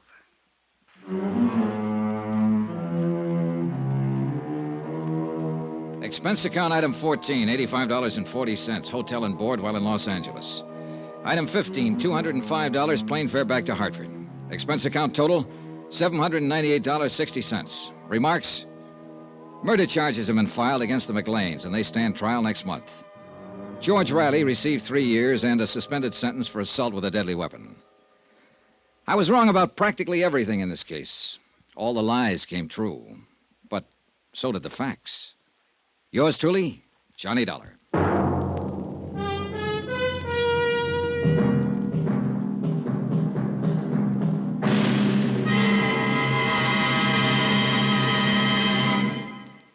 Remember, there'll be another intriguing story for you beginning next Monday night. Next week, cui bono.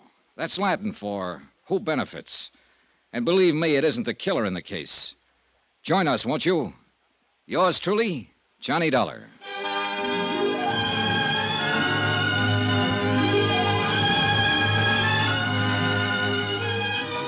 Yours truly, Johnny Dollar, starring Bob Bailey, is transcribed in Hollywood. Written by John Dawson. It is produced and directed by Jack Johnstone. Heard in this week's cast were Lucille Meredith, Betty Lou Gerson, John Stevenson, Bob Bruce, Victor Perrin, Tony Barrett, and Herb Ellis. Musical supervision by Amerigo Marino. Be sure to join us on Monday night, same time and station, for another exciting story of yours truly, Johnny Dollar. Roy Rowan speaking.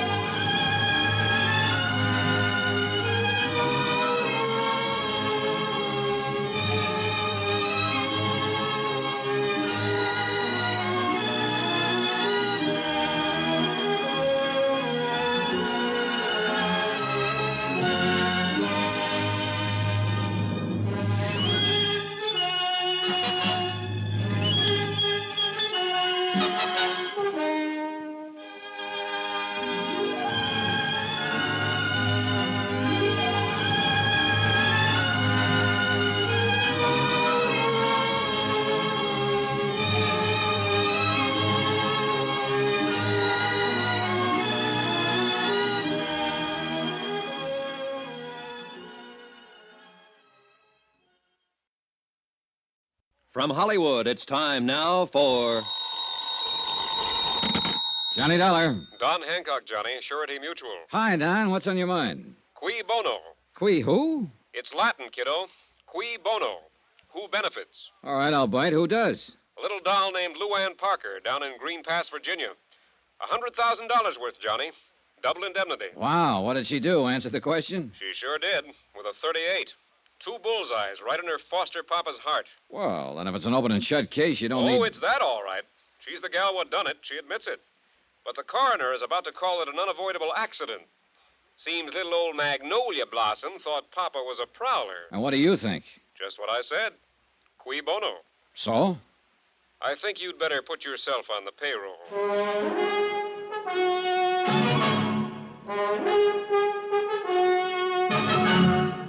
Tonight and every weekday night, Bob Bailey in the transcribed adventures of the man with the action-packed expense account, America's fabulous freelance insurance investigator. Yours truly, Johnny Dollar.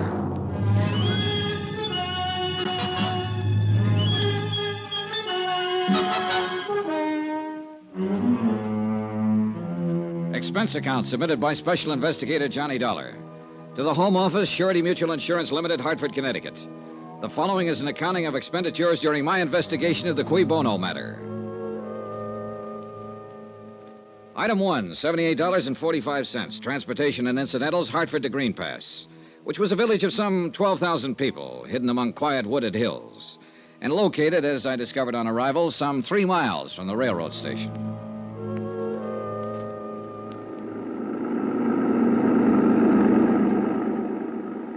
Nice weather we're having. Yeah, it's fine. You from New York? Well, near there, Hartford. Bet you ain't been having weather like this up there. No, it's been pretty cold. You say your name was Dollar? Yeah, Johnny Dollar. I'm Jake Deagley. You here on business? That's right. Well, I wouldn't count on finding much here. Green Pass is what you might call a one-horse town. 1 hotel, 1 bank, 1 taxi, that's me, 1 newspaper. And 1 county attorney. Yep, just 1... Oh, and you've heard about our tragedy, about Dan Parker getting shot. Yeah, that's why I'm here. I'm an investigator for an insurance company. I see. Well, it was a terrible thing.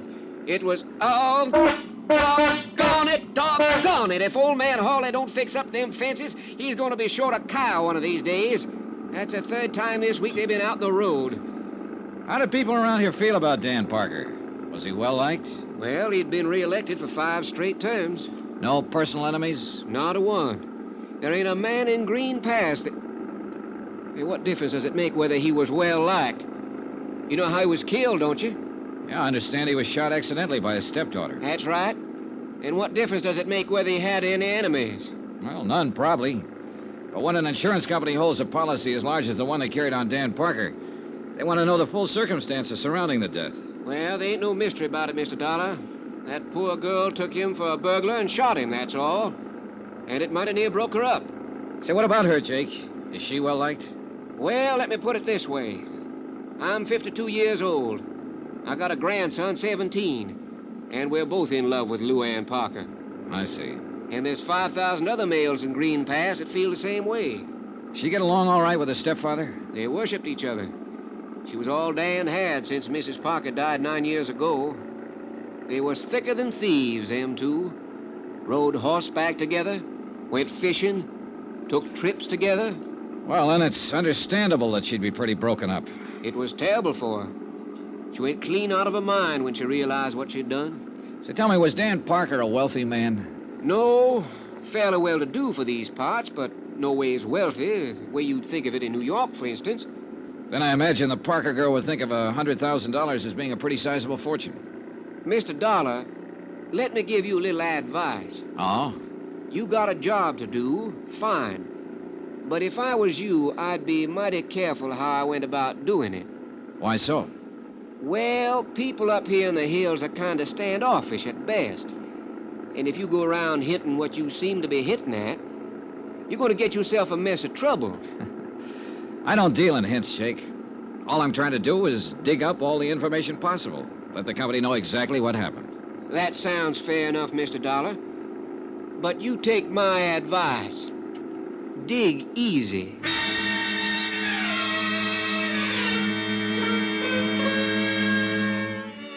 Jake Digley's one-man taxi service dropped me off at the town's one-man hotel.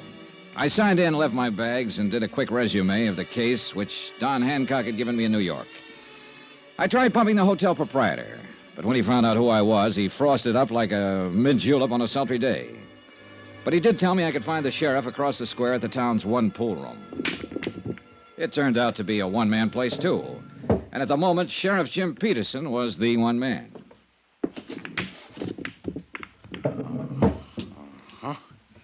Well, glad to know you, Mr. Dollar.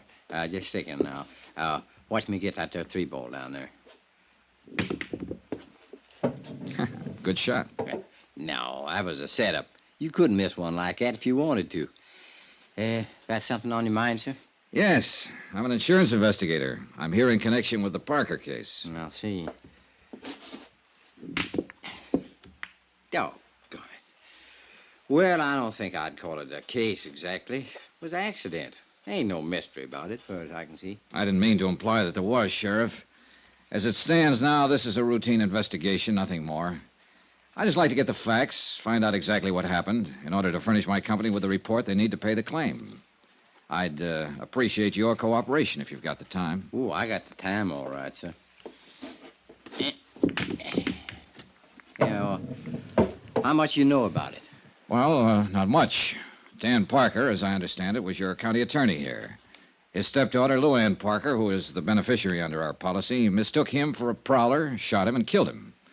Well, that's about it. Well, the thing happened 3 nights ago. Dan been up to Richmond on business, and he come back in on a midnight train. He walked down from the station. Walked 3 miles at that time of night? Well, it's a little over 2 to his place. It's outside of town a ways. Well, that's still quite a walk. Why didn't he call this taxi driver, Jake Digley? Yeah, well, he probably did try to, but Jake wasn't expecting any business, so he took a night off. He was out at Happy Hollow. See, that's a kind of a roadhouse about 5 miles up the highway. Does Dan's daughter have a car? Yeah, she does. But I figure he didn't want to bother her at that time of night. See, he wasn't due in till the next afternoon.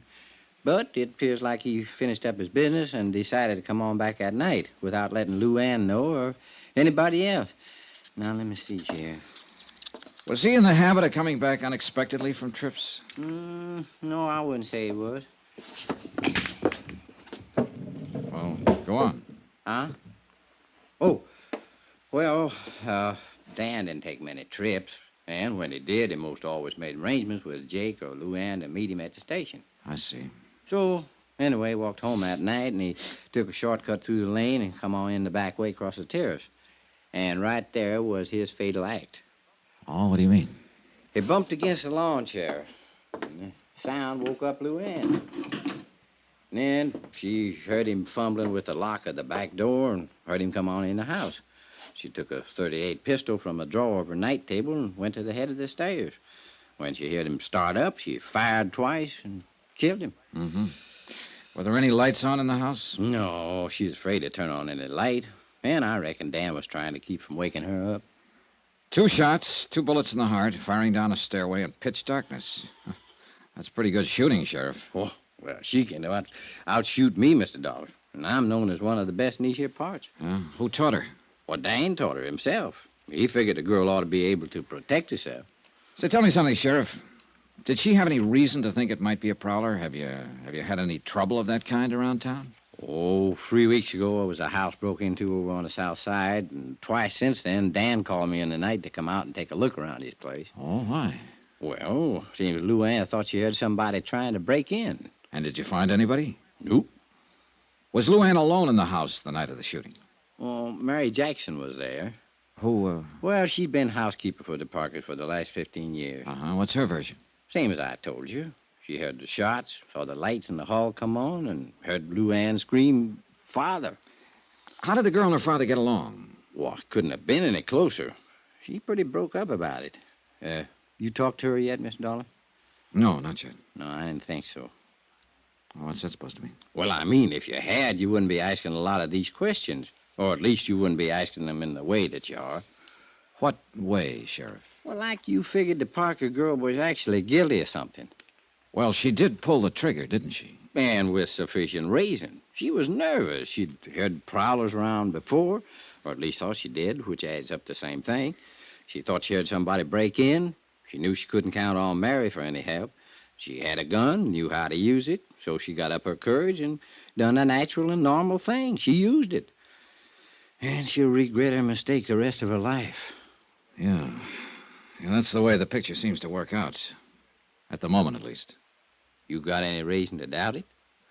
I get paid to doubt things, Sheriff, until I satisfy myself that there's no reason to doubt them. And that's all I'm trying to do. It's all the insurance company expects me to do.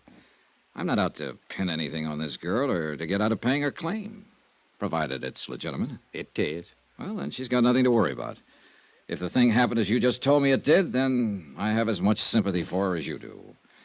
It'll be a pretty rough memory to live with. I just want to be sure, that's all. All right, Miss Dollar. You look around. You talk to people. Ask any questions you have a mind to, but you're going to come out right back where you started at. You're probably right. Dan and me'd been friends for years. Good friends.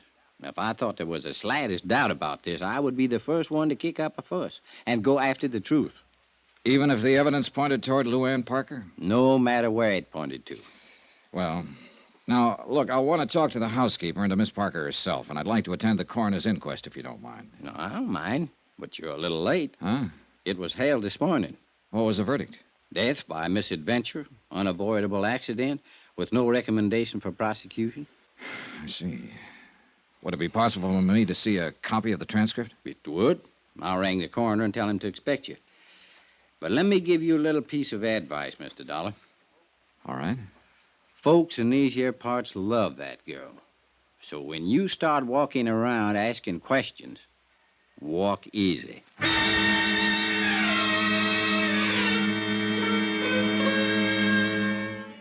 I went over the coroner's report and found nothing. Luann had been called as a witness and appeared to have answered all questions in a frank and a straightforward manner. I checked her school record. She was regarded as an unusually bright girl and had stood at the head of her class all through high school. She'd been elected cheerleader in her junior year, won the lead in the class play, had been chosen queen of the senior prom. She was the town's darling. They worshipped her.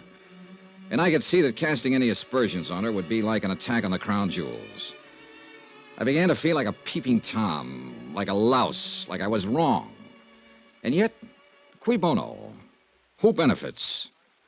2 bullets in a man's heart and a $100,000 payoff. I had to be sure.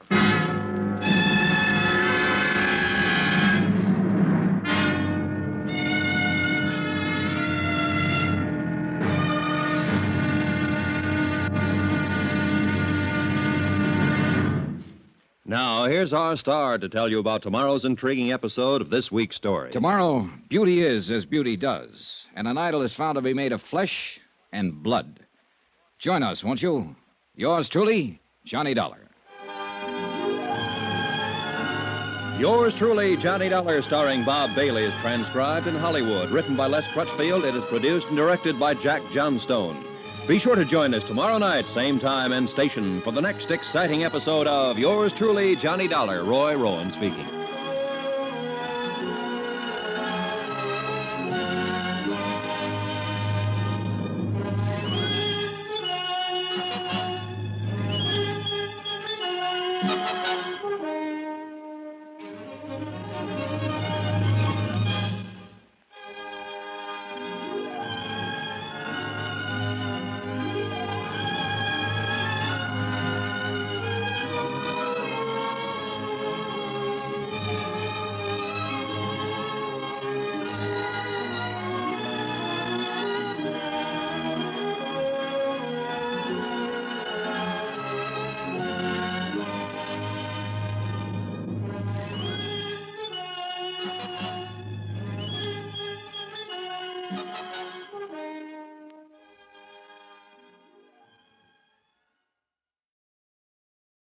From Hollywood, it's time now for Johnny Dollar. Tom Bates, Mr. Dollar. Tom. I'm acting county attorney since Dan Parker's death. Oh, yes. I was looking for you earlier. So Sheriff Peterson said. What was it you wanted to see me about? Didn't Peterson tell you why I'm in town? Yes, of course. You're an insurance investigator. You're here in connection with Parker's accident. Accident, did you say? I thought the sheriff straightened you out on that. He tried his best. Well, I'm afraid I can't tell you any Mr. more. Bates, are you in your office at the moment? Yes, I am. Stay there, then. I'll be right over.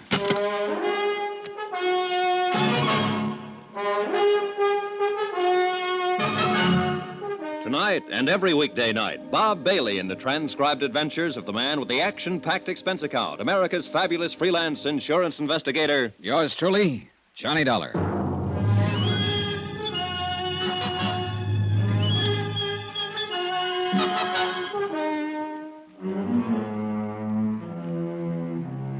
From Special Investigator Johnny Dollar, location Green Pass, Virginia, to the Home Office, Surety Mutual Insurance Limited, Hartford, Connecticut. Assignment, the Cui Bono matter. Expense account continued. Item 4, 5 cents for a copy of the Green Pass Weekly Sentinel. I glanced through it as I walked across the square from the hotel to the courthouse. The big news, of course, was the tragic death of longtime county attorney Dan Parker. And 2 columns of the editorial page were devoted to eulogy and sympathy for the dead man's adopted daughter, Luann, who had mistaken her father for a prowler and shot him to death with his own gun. But neither the editorial nor the front page mentioned the fact that Luann, because of her mistake, stood to collect $100,000 worth of insurance. Come in. Are you Tom Bates? That's right. My name is Dollar. I just talked to you on the phone. And I told you I had nothing to say. Mind if I sit down? Now, look here. You look, Mr. Bates. I've been in the business of insurance investigation for quite a while. And I probably know the legal rules and responsibilities of your office about as well as you do. Get out, Dollar. Well, for 2 cents, that's exactly what I'd do. And if I did, you'd find yourself in a real tight spot. What are you talking about? The company would have a battery of high-powered legal eagles in town by 8 o'clock tomorrow morning. And they'd have a subpoena, a restraining order, an order to show cause so quick it'd make your eyes bug out. And that's where it would start to get embarrassing, Mr. Bates. When you tried to explain to the court why you were withholding evidence and refusing to cooperate. What do you mean, refusing to cooperate? I haven't refused a thing. It sounded that way to me. I don't care how it sounded. Look, I know what you're up to. Peterson told me why you're here. Oh? You're out to muddy this thing up. You're trying to pin something on Miss Parker so you can get out of paying the insurance claim. And subpoena or no subpoena, you'll get no help from my office on a crooked deal like that. Any reason for you to think something could be pinned on her, Mr. Bates? Of course there's no reason. You saw the transcript of the coroner's inquiry, didn't you? I did. Well, did you find one single hint of suspicion anywhere in it? No. Not much of anything else, for that matter. Are you always as gentle with your witnesses as you were with Miss Parker? The girl was half out of her mind with grief, on the verge of a breakdown. We got the facts. What more do you want? Maybe we should have thrown her in jail, beat her up with a rubber hose, starved her till she thought of something to confess. Is that the way you'd have done it? Oh, relax, Mr. Bates. You're not in a courtroom. No, and by heaven, I'm not going to be. Not on this case. Because there's no reason. How long have you been in love with the Parker girl? Ever since I... What difference that make? It might help to account for your attitude about this. What is it you're thinking? That I'm helping her get away with something? Covering something up for her? Or that all of us are, maybe? Everybody at the inquest? Well, it wouldn't surprise me too much, the way this whole town gets up on its high horse the minute you ask a simple question about the girl. Well, what do you expect when you go around insinuating Insinuating nothing, Mr. Bates. I haven't accused Miss Parker of a thing. I have no reason to. And regardless of what you think or Sheriff Peterson thinks, I didn't come here to frame her, to pin something on her. I want just one thing. The complete, detailed story of Dan Parker's death, and I'm going to get it one way or another. Well, nobody's trying to prevent you. I'm glad to hear it. Then how about some cooperation? What do you want to know? How long have you been Mr. Parker's assistant? Almost 3 years. And now you automatically become county attorney, is that it? Yes, until the next general election. Do you intend to run for the office at that time? Possibly. I don't see How did you and Parker get along? Fine. Why? Well, did he approve of your interest in his daughter? Well, he certainly preferred me to, well, anybody else in the running. Who else is in the running? Nobody, actually. Are you engaged to her? Not officially. She doesn't think she's quite ready to settle down. Uh-huh. But if she had been ready, you think Mr. Parker would have welcomed you as a son-in-law, huh? I think so. I didn't kill him, Mr. Dollar. Ever have any arguments with him? No. None of any importance. Who were his enemies, Mr. Bates? He didn't have any. A county attorney without a single enemy? That's a little remarkable, don't you think? That was the type of man he was. He'd usually let sleeping dogs lie. Easy going. Too much so, maybe. That was half the... Half the reason the two of you argued? Is that what you started to say? There were times when he should have gotten tough, or at least let me do it. Well, you'll have your chance now. And I'm going to take advantage of it. In one case, at least. Oh, what case is that? The Happy Hollow Roadhouse. That place should have been closed 2 years ago. But Mr. Parker wouldn't hear of it. And the sheriff wouldn't touch it without Parker's okay. Who runs it? A dirty little... His name's Sammy Drake. A cheap 30-cent crook. Why should the place be closed, Mr. Bates? Because it's a menace to the community. Drake's got everything going out there, wide open. He ought to be run out of town. And before the month's up, he will be. Was Drake a friend of Mr. Parker's? Hardly. Is Miss Parker acquainted with him? She knows him, of course. In a town this small, everybody knows everybody else. Doesn't mean anything. I see. You see what? What are you driving at, anyway? The complete, detailed story, that's all. Fine. But what bearing does this stuff have on the story? Oh, none, probably. The sheriff tells me Miss Parker is a dead shot with a pistol. Do you know if that's true? Absolutely. She can outshoot me any day of the week, along with most of the other men in the county. That's one of the ironies of the thing. It was her own father who taught her to shoot. Was she given a paraffin test the night of the accident to determine whether she'd fired a gun? Of course not. In the first place, we're not set up for it. And in the second place, there was no doubt but what she had. The housekeeper heard the shots and ran out in the hall and saw her standing there with a gun in her hand. And she admits she fired him. What more do you want? I guess that ought to satisfy any reasonable person. Well, thanks a lot for your cooperation, Mr. Bates. You're welcome. And I'll frankly admit I don't have the slightest idea what line of thought it is you're trying to follow. It's the same one I've been following ever since I left Hartford. Do you know the Latin phrase, cui bono? Sure. Means who benefits. It was an old principle of Roman law. And it's still a good one. Who benefits here? Well, Luann Parker, of course, to the tune of $100,000. But maybe she's not the only one. There are different ways of benefiting, you know. It still comes back to the same thing. She's the one who mistook her father for a prowler that night. She's the one who pulled the trigger and fired the shots that killed him. Apparently so. But it's possible that somebody might have used her, Mr. Bates.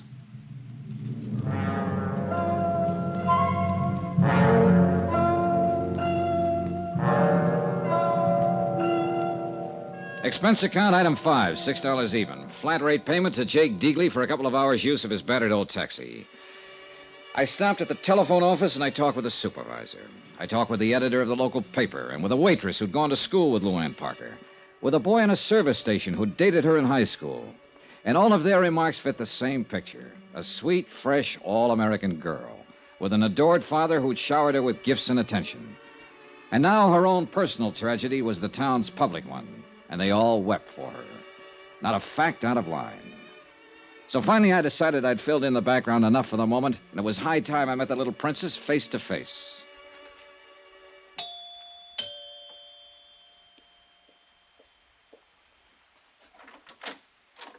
Yes, sir? Good afternoon. I'd like to see Miss Parker, please. Well, I'm sorry, sir, but she ain't here. Oh? She's been staying in with Dr. Praley and his wife. Seems like she just couldn't face this place after what happened here. Are you the housekeeper, Mary Jackson? That's right, sir. Well, I'd like to talk to you too, Mary, if you don't mind. What about, sir? Just a routine question or two. I'm with the insurance company that carries the policy on Mr. Parker's life. Well, I don't think I ought to go around talking Well, it's quite all about... right. Sheriff Peterson and Tom Bates are both cooperating with me, so you can be sure there's nothing wrong about it. Well, if them two say it's all right... They do. Then I reckon it is. Won't you come in, sir? In a few minutes' conversation, I learned that Mary Jackson had practically raised the Parker girl and worshipped both her and her father. She showed me the terrace where Dan Parker had bumped into the chair and wakened both his daughter and Mary, the back door where he'd entered the house that night, and then finally the main stairway where the shooting had taken place. When I heard the shots, all I could think was, oh, my poor baby, and I come running out in the hall. Your room is the third door there, is that right? Yes, sir. Well, just then Miss Luann turned on the lights, that switch right there beside you, and I saw her standing here at the top of the stairs with a gun in her hand. Then we both looked, saw it was Mr. Parker. We run down there. Miss Luann tore off his tie and pulled his shirt open, but he'd already passed on. Yeah, it must have been a terrible thing for both of you. Yes, sir, it was. Mr. Parker seems to have been a very generous man, especially with his daughter. Oh, he always gave her anything she wanted. Bought her another new car just last month. Yeah, I saw it in the driveway. Well, this is a very attractive house. Must be worth $25,000, $30,000. Mr. Parker bought it just 2 years ago. He thought with Miss Luann growing up, she ought to have a better place to live. What's your salary here, Mary? $95 a month, sir. And my keep, of course.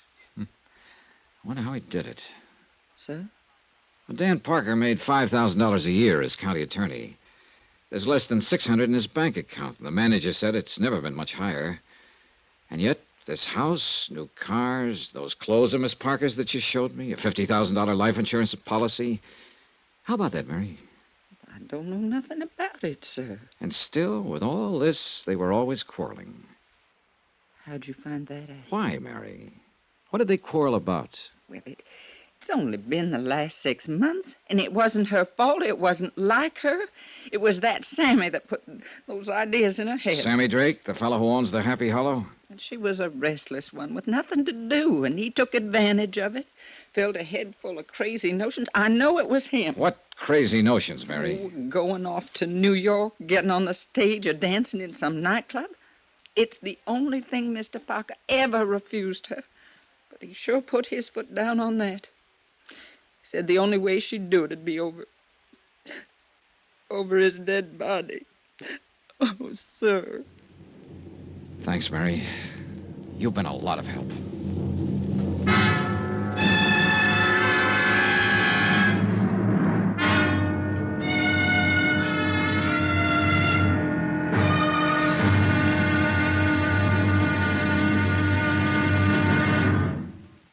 Now, here's our star to tell you about tomorrow's intriguing episode of this week's story. Tomorrow, the net tightens. A rat runs for cover.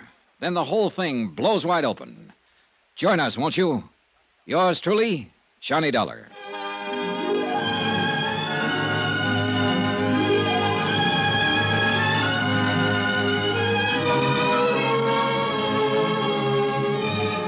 Yours truly, Johnny Dollar, starring Bob Bailey, is transcribed in Hollywood. Written by Les Crutchfield, it is produced and directed by Jack Johnstone. Be sure to join us tomorrow night, same time and station, for the next exciting episode of Yours truly, Johnny Dollar. Roy Rowan speaking.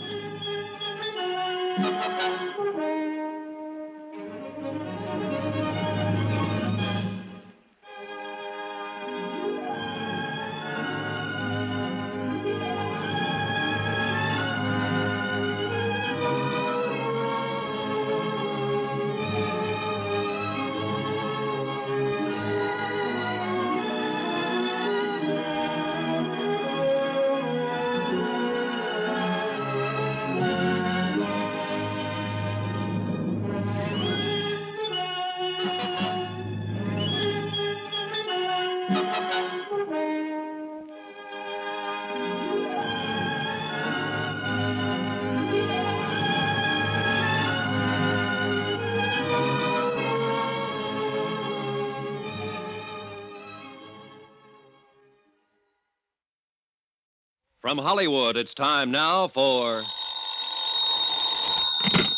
Johnny Dollar. This is Tom Bates. Oh, how are you? Dr. Praley just called me, Mr. Dollar. He says you've been threatening him. Oh, I wouldn't call it a threat, Mr. Bates. I simply told him that if he won't let me question Miss Parker, then I'll have to get a court order to do it anyway. Well, as acting county attorney here, I think I could block that order, Mr. Dollar. Maybe, but I doubt if it would be a very smart move. Now, you look here. She's in no shape to answer questions. She's under doctor's care. It's been 5 days now since the shooting. She's still very upset, nervous. She might say things that could be misconstrued, that she didn't mean. Oh, what things? How would I know? I just thought you might.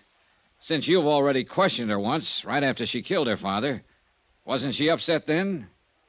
Did she say anything you misconstrued? I'm warning you, Dollar. And I'm warning you. I'm going to talk to that girl one way or another.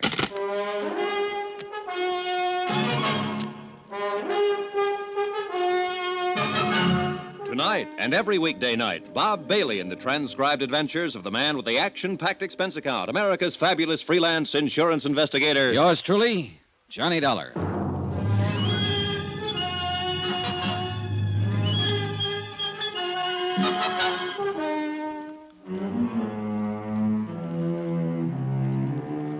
From Special Investigator Johnny Dollar, location Green Pass, Virginia, to the Home Office, Surety Mutual Insurance Limited, Hartford, Connecticut.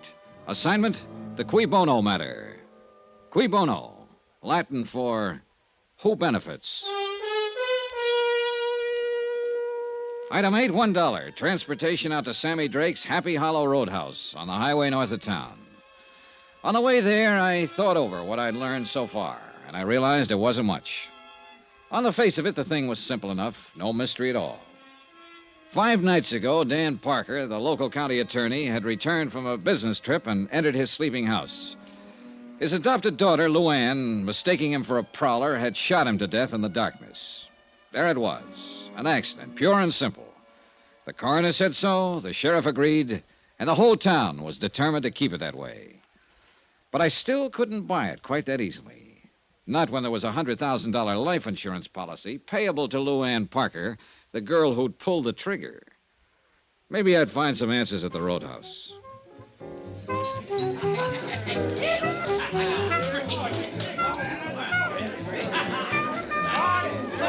The Happy Hollow was like 1,000 other places of its kind. A neon-lighted barn set 50 yards off the road. Inside, a jukebox, a raucous bar, and a scattering of tables around a splintery dance floor. Saturday nights, a 4-piece band. Probably a game or two going on in the back room, and whatever else the local sports might demand. It was early yet, and the joint hadn't started to jump. What's the word, Mac? Save your money and buy booze. Yeah, man. Out of towner, huh? Depends on which town. Any town but this one, man. Here it's for the birds. Oh, I don't know. Looks to me like you got a good setup here. I'm eating. But it ain't easy, man. It's rough. Oh, it'll be rougher, Sammy, with a new county attorney. What's the pitch, Mitch? That's your name, isn't it? Sammy Drake? That's a crime, maybe? Oh, it might be. I don't know yet. You with the feds? No. Syndicate man? No, I'm an insurance investigator. Insurance? You mean protection? Not the kind you're talking about, Sammy. I'm here in connection with Dan Parker's death. You mean you're legit? That's right. Well, tie me up and mail me off. I thought you were somebody putting a bite on me. I am. Yeah? Yeah. I got some questions, Sammy, and I want some answers. About that Parker rubber? Right. Well, you're out of luck, Chuck. I don't know nothing from nothing about nothing. See what I mean? I got reason to think different. How so? Somebody been passing the word? Maybe. 2 get you 5. It was that Bates character. Am I in? I couldn't say. Sure it was. The new county attorney. He's got a big deal now. And he'd give his left eyeball to put the finger on me. Why so? Why has he got it in for you, Sammy? Because he thinks his doll has been... You mean the Parker girl? I forget. You want to do it the hard way, Sammy. No speak English. I can get Tom Bates to issue a warrant, you know. He'd love to have that chance. So you can either talk to me here and now, or you can talk to him and the sheriff in the basement of the courthouse. Rough and tough, huh? If that's what it takes, yes. Come on back to the office. All right. What'd you say your name was, Buzz? I didn't. It's Dollar, Johnny Dollar. Dollar, huh? Yeah, rhymes with collar. I always like to be wise to who's putting the slug on me. Come on in. Thanks. How about a drink? No, not now, thanks. Well, I guess I'll have a short one for my health. You hungry? Like a steak? Later, maybe. They're the most. This is a crummy joint, strictly for the sticks, but the food's good. Well, here's a go. Yeah. Maybe you think I'm trying to stall. I know you are, Sammy. No, not really. Not now, anyway. Because when I stop and think about it, I can't see where I got anything to worry about. You see what I mean? You haven't, unless you had something to do with Dan Parker's death. Now, let's relax, Max. The way I get the word, nobody had anything to do with it except that doll. Could be. Could be nothing. Did she blast him or didn't she? Apparently she did. Thought he was a burglar. That's a rich one. And she's halfway right at that. Meaning? Look, Dollar, I'm on a level with you. If you got any idea that I wanted Dan Parker knocked off, you're way out there. You want to know why? I can probably guess. I'll tell you why. He was my fix in this town. 3 years I've had this place open, and I've never been touched. So why would I want to put myself out of business? Oh. How much was the payoff? $1.50 a month. Maybe you figured you could make a better deal with somebody else. Yeah? Who? Not with that stuffed shirt Bates. He's just been itching to get at me. But Parker kept a lid on him. How about the sheriff? Who knows? I'm going to give him a pitch, of course. It's my only chance now to stay in business. But I don't know if he'll play. See what I mean? All right, Sammy. Let's go back to the question I asked you outside there. Why does Bates have it in for you? Because he's got the drooling goose for that Parker kid. And he didn't like it much when she kept hanging around me. How'd you feel about it? You want the truth? I didn't like it much either. Why not? She was too wired up and spoiled.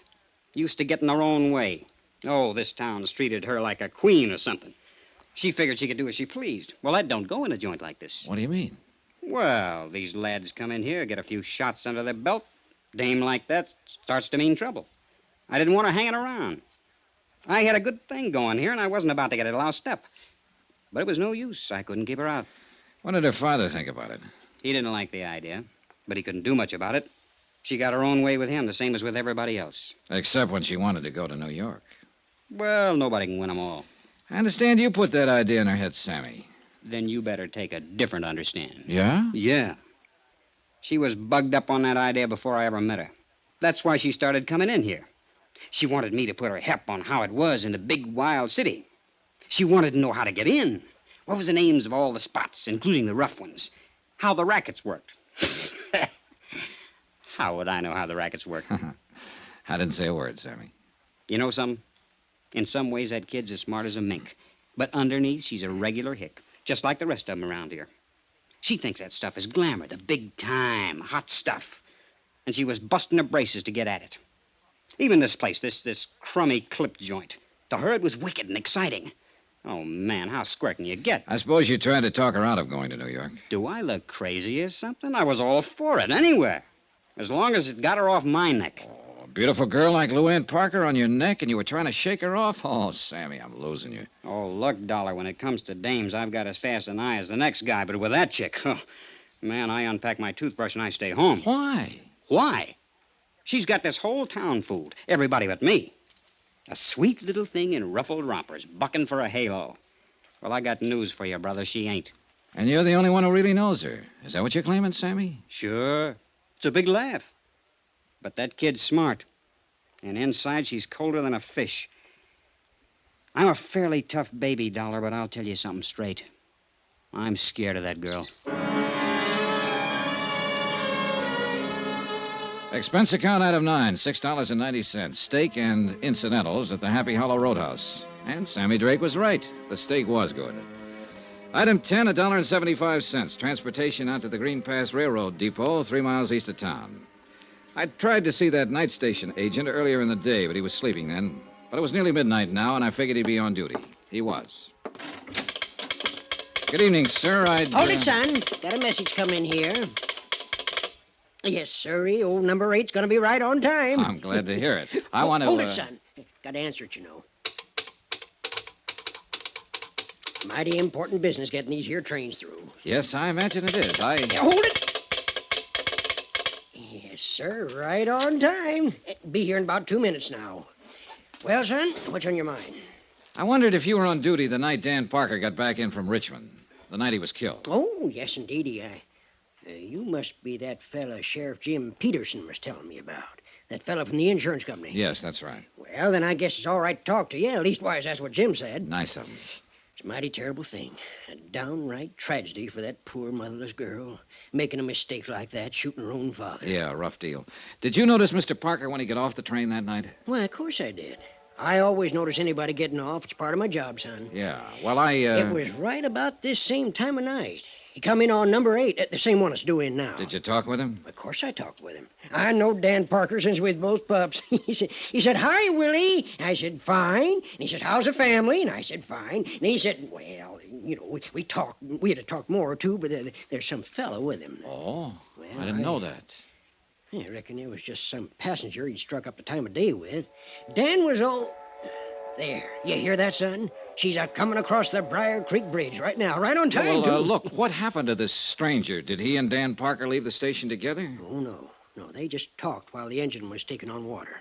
The fella got back on the train before it pulled out. He's just going through. Did you hear what they were talking about? No, can't say that it did, son. Most likely didn't amount to nothing, though. No, I suppose not. By golly, I did hear one thing. Oh, what? Just when the train was starting up, the fella leaned out and yelled, "Thanks a lot, I'll be seeing you." Dan just grinned, waved back, and went on down the platform to the telephone booth. You don't know what he meant by that remark. Oh, nothing, more than likely. Just one of them things you say, you know. But that's life for you, because he won't be seeing him after all.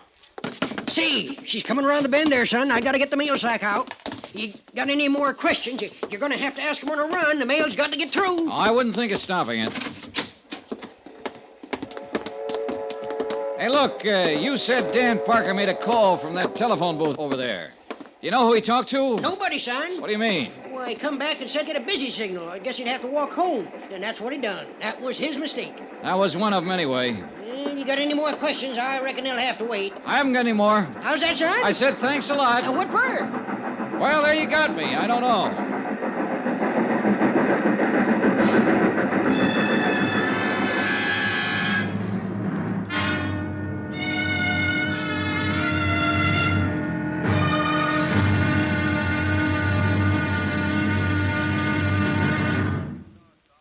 Now, here's our star to tell you about tomorrow's intriguing episode of this week's story. Tomorrow, a tense interview, a subtle attack by a shrewd and dangerous opponent, and complete surrender. Join us, won't you? Yours truly, Johnny Dollar.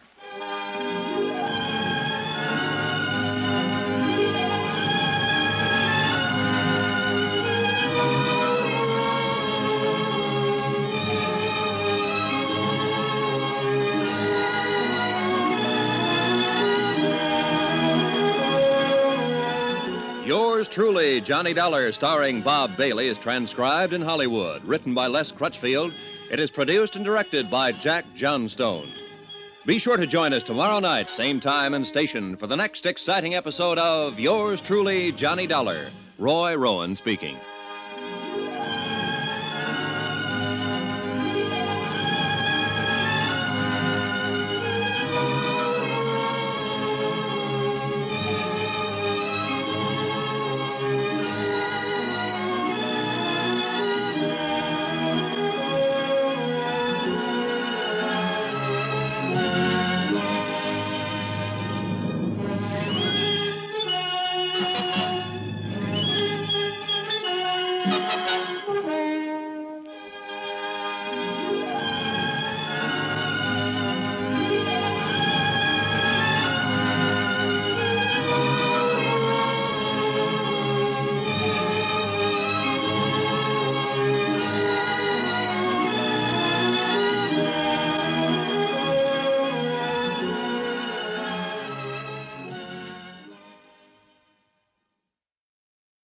From Hollywood, it's time now for...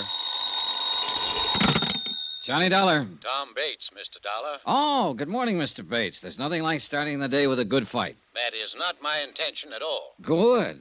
I was beginning to think you went around in a permanent state of belligerency. Only when I see a so-called insurance investigator out to frame an innocent girl. Anybody I know? Look, Dollar, will you be available at 2 this afternoon to interview Miss Parker? I've been available for 2 days. She's the one who hasn't been. She was in no condition to see anyone. However, Dr. Praley is releasing her in an hour, and she's going on home. All right. Tell her I'll see her at 2. It won't be necessary to tell her. You'll go out there with me, and you'll talk to her in my presence. Like that, huh? You can take it or leave it. Oh, I'll take it, Mr. Bates. And you know something? I think I'll still be able to tag her.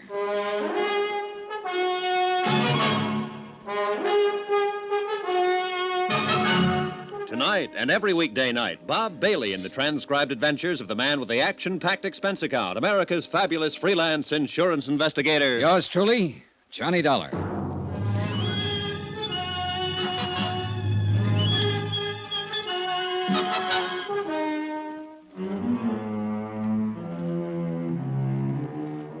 From Special Investigator Johnny Dollar, location Green Pass, Virginia, to the Home Office, Surety Mutual Insurance Limited, Hartford, Connecticut. Assignment, the Cui Bono matter. Expense account continued. Item 12, $1.80 for a late and leisurely breakfast in the hotel coffee shop. Leisurely because I had nothing to do but kill time. I'd covered every possible lead I could think of, and the result, 0. The simple facts of the case were that Dan Parker, the local county attorney, had returned unexpectedly from a business trip late at night, entered his darkened home, and had been shot to death as a prowler by his daughter, Luann. Coroner's verdict, accidental death. Amount of insurance, $100,000. Beneficiary, Luann Parker. Why don't you give up, Dollar? Admit you're wrong. Wrong about what? About thinking you've got a chance of beating Miss Parker out of her insurance money? Oh, so that's what I'm trying to do, huh? That's what your company pays you for, isn't it? To find some angle, some technicality that they can use to break the claim? No, they pay me for the unpleasantness of having to put up with bull-headed acting county attorneys, Mr. Bates. Sure. You'd a lot rather question that girl without me being around. Bates, I'd rather do anything without you being around. Well, the feeling is mutual. I just can't quite figure you. Usually, I get complete cooperation from the local prosecutor's office. But you've tried to block every move I've made here. I'm protecting Miss Parker's rights, that's all. Her rights haven't been challenged. I'm not out to get her. If I'm convinced that she's innocent and that her claim is legitimate, I'll report it that way. All the company wants is the facts. Look, I'm not hired as a claim breaker. And of course you know that. You've dealt with insurance cases before. So I wonder what the real reason is for your attitude. Suppose you tell me. Well, you're in love with her, of course, and that itself could be the explanation. Or maybe it's only part of it. Meaning what? Maybe you know more about it than you've admitted. Maybe you know she's guilty and are trying to cover up for her. I know she's innocent, sir. Or, it's possible your motives are a little more selfish. Maybe she's covering up for you. What do you mean by that? It's that old Latin phrase, cui bono, who benefits? Who gains through Parker's death? His daughter does. Of course, she gets the insurance. But so do you, Bates. In what way? Well, you got Parker's job, didn't you? And along with it, the chance to run Sammy Drake out of town without Parker stopping you. And in the long run, if Luann marries you, you'll get a good part of the insurance. Are you accusing me of murder? No, just speculating. But it's an interesting possibility. Don't you think so?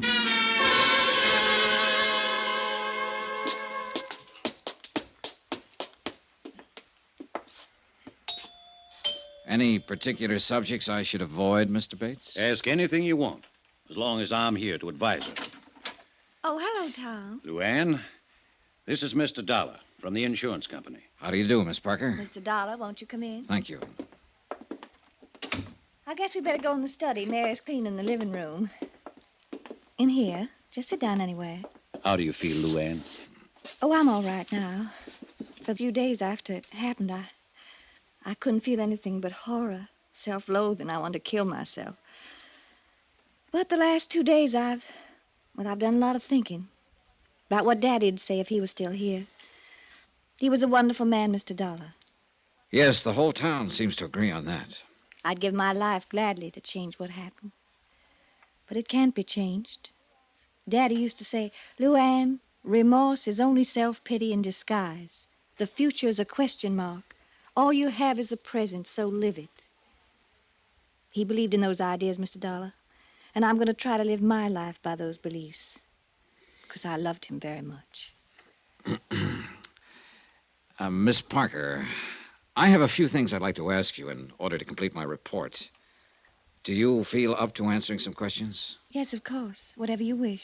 I insisted, Luann, that I be present during this interview.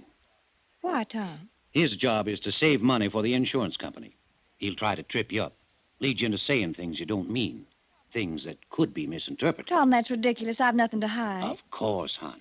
But he'll make it seem as if you do. I'd say you're making it seem that way, and for no more reason than just a silly kind of suspicion. Luann. Mr. Dollar, would you rather talk to me alone? I think it would work out a little better that way. Tom, it's been nice to see you. I'm not leaving. Yes, you are leaving. Right now. Honey, you don't... I said now. All right, Dollar. I guess you will. Phone me later, Tom. Sure, Luann. He's nice. He means well, but sometimes he can be an awful idiot. Oh, his actions are fairly normal for a man in love. Or one who thinks he's in love. Well, it usually adds up to the same thing. Cigarette, Miss Parker? Oh, thank you. Well, what is it you'd like to know, Mr. Dollar? First, let me tell you a few things. I've talked to quite a number of people during the last 2 days. They all worship you. In fact, only one person in the whole town said anything against you. And he's a man whose word on anything would be a little questionable. Sammy Drake, I suppose. Yes. Well, I don't know what he said, but I imagine he thought he was being honest. You see, Sammy's never understood me at all, and I guess I have given him a kind of a bad time. How do you mean? By pretending to take him seriously.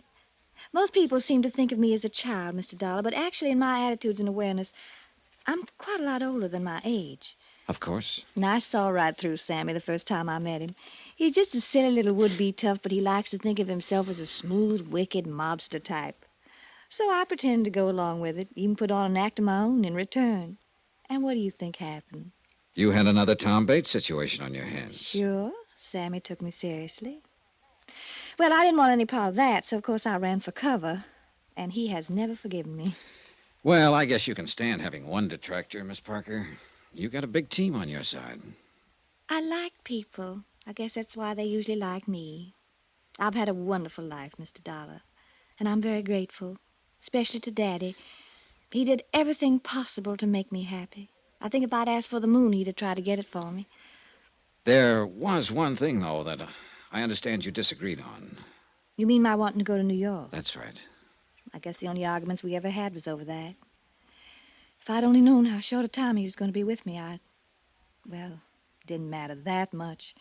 I felt I was right, that the only reason he was against the idea is because he still thought of me as a child. Parents usually do that. I know. And it just didn't matter enough to hurt him when he had so little time. But you can't go back. I wonder if you would try to go back for just a moment, Miss Parker, and tell me in your own words just what did happen that night.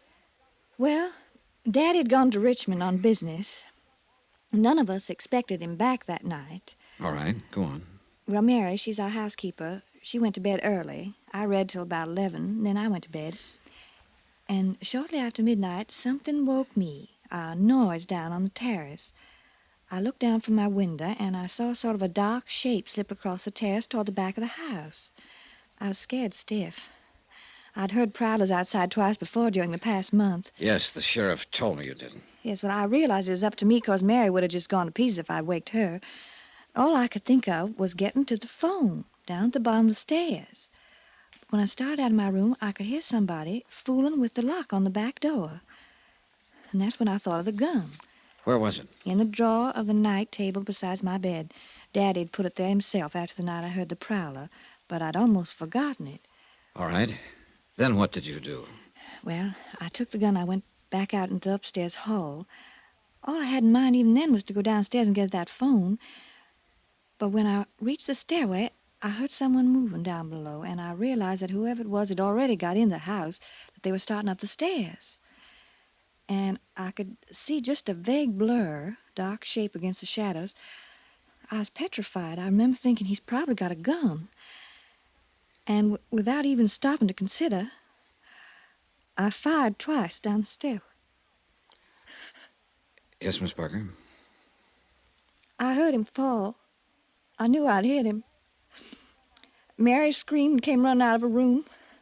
I found the switch and I turned on the lights. And then I saw what I'd done. It was Daddy. I'm sorry, Miss Parker. And I'm sorry it's necessary for you to go back over this. I'll be all right. There was one thing that wasn't brought up at the inquest. Your father apparently tried to make a phone call from the railroad station that night, and he told the agent all he was getting was a busy signal. Could he have been trying to call here?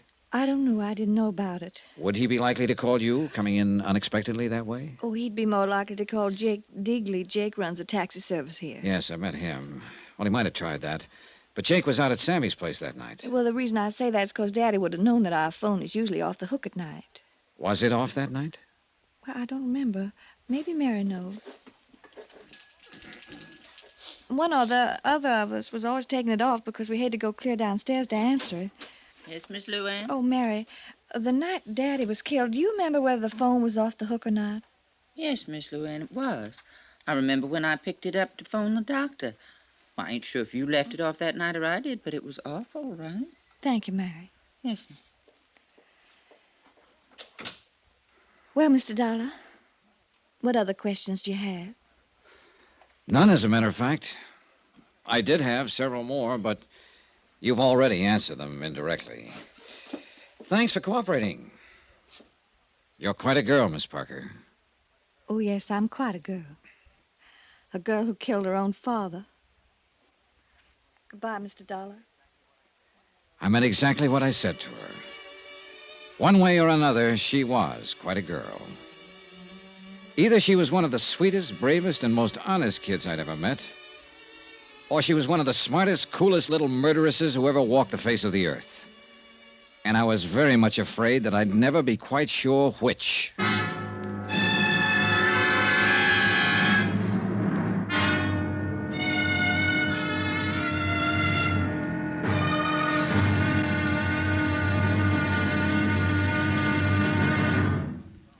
Now, here's our star to tell you about the final intriguing episode of this week's story. Tomorrow, one slip of fate, then the avalanche.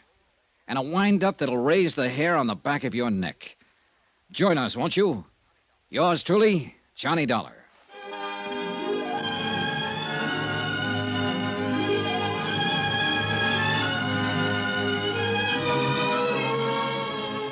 Yours truly, Johnny Dollar, starring Bob Bailey, is transcribed in Hollywood. Written by Les Crutchfield, it is produced and directed by Jack Johnstone. Be sure to join us tomorrow night, same time and station, for the next exciting episode of Yours truly, Johnny Dollar. Roy Rowan speaking.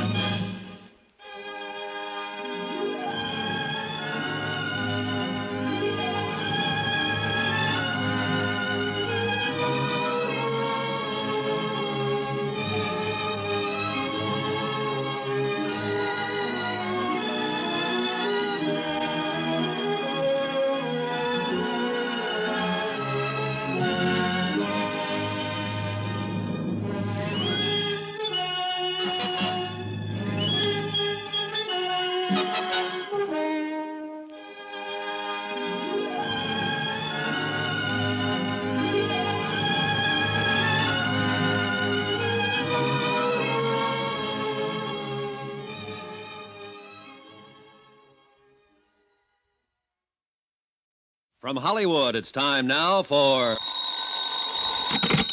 Johnny Dollar. Jim Peterson, Mr. Dollar. Oh, hiya, Sheriff. I understand you talked with Miss Parker this afternoon. That's right, I did. Well, what do you think now? I think I'm going back to Hartford the first thing in the morning. So, you finally decided the girl is innocent. I don't know, Sheriff. And I probably never will know. I'm just finishing up my report now. I'll send you a copy of it. Well, I'll be mighty interested in seeing it. On the basis of my investigation, I'm sure the company will pay her claim without question whenever she's ready to file. I'm beat, hands down, and there's no use denying it. Well, you can't win every time, Mr. Dollar. It's not that, Sheriff. But this is the first time I've ever had to end a report with a question mark.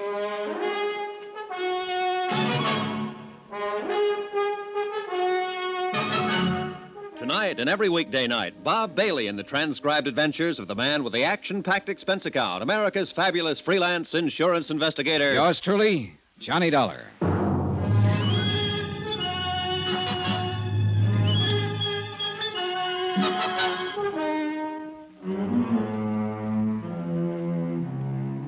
From Special Investigator Johnny Dollar, location Green Pass, Virginia, to the Home Office, Surety Mutual Insurance Limited, Hartford, Connecticut.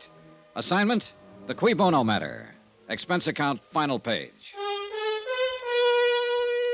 Item 14, 50 cents. Notary fee on a 20-page report. A report that covered everything and told nothing. But it was the best I could do. I had no more leads, no new ideas. The bare facts of the case still stood. Dan Parker had returned unexpectedly from a trip, entered his darkened home late at night, and had been shot to death as a prowler by his daughter, Luann. Amount of insurance, $100,000. Beneficiary, Luann. I checked through a half a dozen theories and been forced to throw out every one of them. And the whole case finally came down to just one simple question. When Luann pulled that trigger and fired down the dark stairway, did she or did she not know that she was shooting at her father? I couldn't answer it, and I didn't believe anyone else would ever be able to. Except, of course, Luann herself.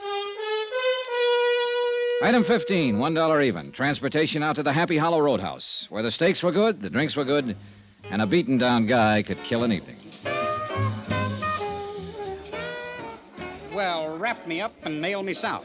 Here's that dollar man again. How's it going, Sammy? Business gets any worse, I'll open an artery.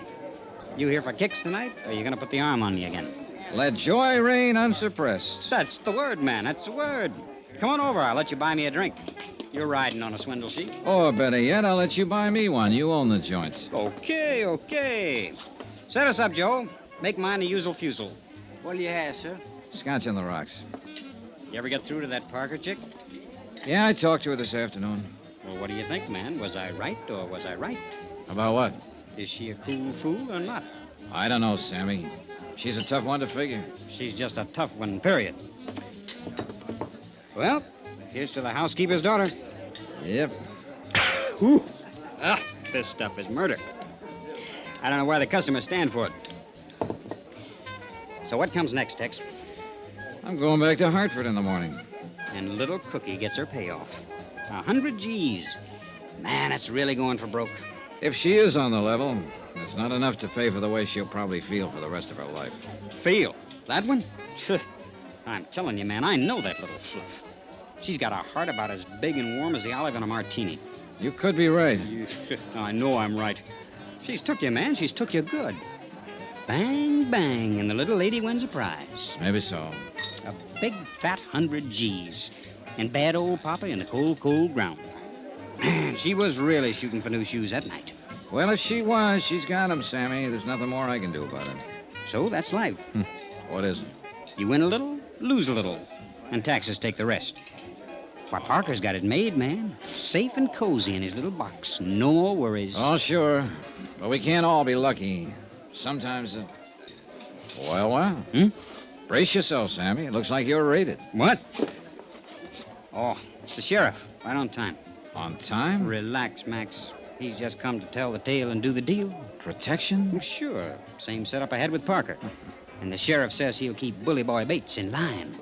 How about that, huh? Well, life goes on, I guess. Well, I wasn't expecting to run into you out here, Miss Dollar. I don't imagine. Finish your report? Yep. Right down to the last comma, Sheriff. And the last question mark. Oh, now, I don't reckon there's any question mark. You got to the truth, all right. Just wasn't what you'd expected, that's all. Maybe so. You got a minute, Sammy? Sure thing, pal. Let's go back to the office. Stick around, Dollar. The joint will be jumping. Fine. I can hardly wait. Let's have another one here, bartender. Coming up. Sir, would you do me the honor of having a little drink with me? Well, thanks. I'm having one with you. I've already got it. Well, so you have. Well, another little one never hurts, though. Later, maybe. Thanks, anyway. Any time, friend. What line you in? The insurance racket. Well, that's all right, I guess. Oh, thank you, bartender. Thank you very much. I'm in ladies' ready-to-wear myself. Must be fascinating. A wholesale. I work out of Baltimore. Cover 3 whole states. Oh, I got a great little line of merchandise. I really don't need anything. Oh, the heck with business. Let's live a little, shall we? Mr. Dollar. Johnny Dollar. Oh, yes. Well, here's looking at you, Dollar. You know, I always believe in living while I can. Because you never know. Now, that's a very profound thought. No, sir, you just never do. Because it can happen to anybody. Just like it did to a fellow I met last week. Man right here in this town, too. A fellow named Parker. Parker? That's right. He was a fine chap. I met him on the train coming out from Richmond. And I was on my way to Roanoke. Oh, we were laughing and we were joking and everything. And that very night he got killed. And I read about it in the paper. So you just don't never know. Hey, look, tell me something. Are you the man who got off the train with him, talked with him on the platform while the train was standing in the station? That's right. That's right. He wanted me to meet his daughter. And that's all he talked about. It was his daughter. Oh, he was crazy about that kid. Well, did he expect her to be there at the station? Yes, but she wasn't. I guess he got the wires crossed. He tried to phone her, but he didn't have any luck. So I get back on the train. He walks off down the road, and a half hour later, he's dead. I'm telling you, you just never know. On the train, on the way down, what did he say about his daughter? Oh, you know, the way a guy talks about his kid. He worshipped her. Yes, he did. That's all. He was telling how they were always kidding each other, and they were... Oh, say, here, take a look at this tie I'm wearing. Yeah, sure, it's a nice tie. Sure, it's a nice tie. That's what anybody would think, just to look at it. Yeah, it's a nice... Come on. I want to show you something about this tie. Well, can't you show me without going No, you got to go outside, so come on. Mr. Parker gave me this tie. He was wearing one on the train, and I liked it, so he gave me one. He said he had 3 of them. His daughter gave them to him the week before. He got them from some novelty house. So come on. Well, look, what is it you want to show me about it? Oh, come on. We got to go down there at the corner of the building. Oh, boy, this'll knock you out. No, I'm telling you, it's just real crazy. Yeah, it must be. Parker never would have given it to me, except he had 3 of them. He figured he could never wear them all, so... Well, come on, let's see the trick. All right. Look, it's just a nice necktie, isn't it? That's all. Yeah, that's it. Nothing out of the ordinary. Now, come on around the corner here, out of the light. Oh, boy, this is going to fracture you. Now, look. Well, I'll be... Good Lord. How about that, eh? Is it crazy? That daughter of Parker's really must be something, huh? Yeah, she is. Can you imagine a kid thinking up an idea like that? Can you? Giving her dad a necktie that glows in the dark.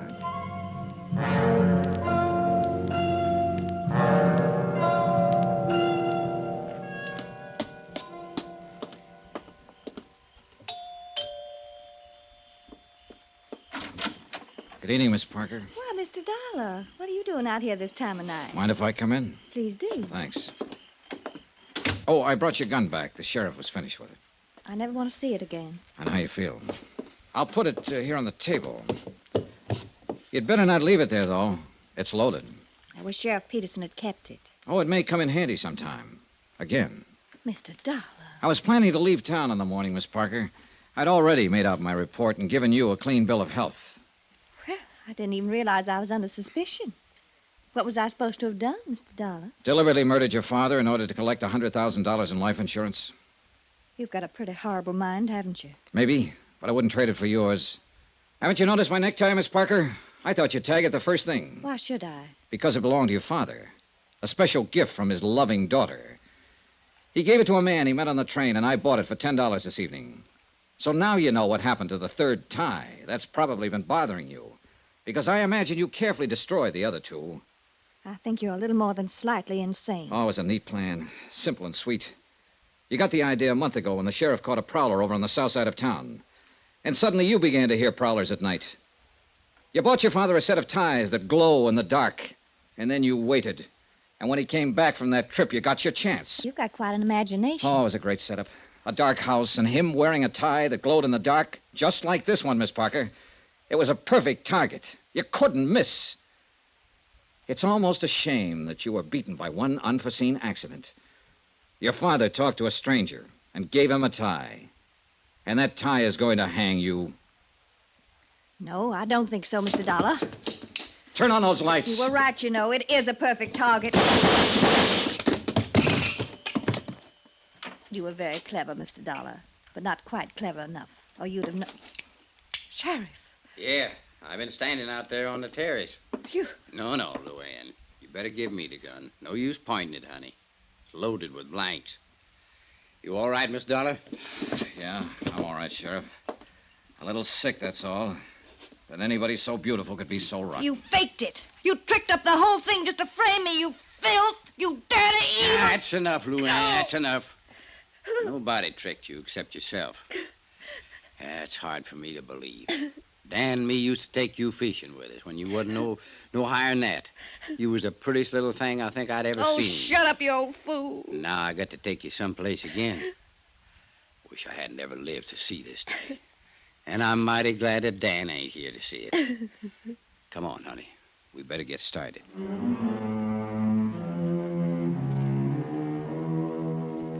Expense account item 16, $148.30. Hotel and incidentals in Green Pass and transportation back to Hartford. Expense account total, $382.65. End of account, end of report. Remarks. When you gave me this assignment, Don, you asked a question, a phrase in Latin. Cui bono? Who benefits? So here's your answer. Nobody. Yours truly, Johnny Dollar.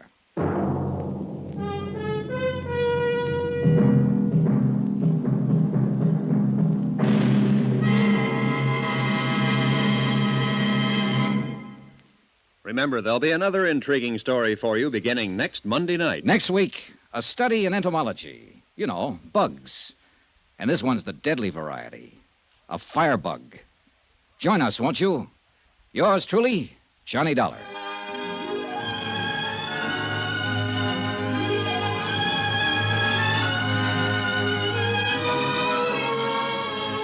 Yours truly, Johnny Dollar, starring Bob Bailey, is transcribed in Hollywood.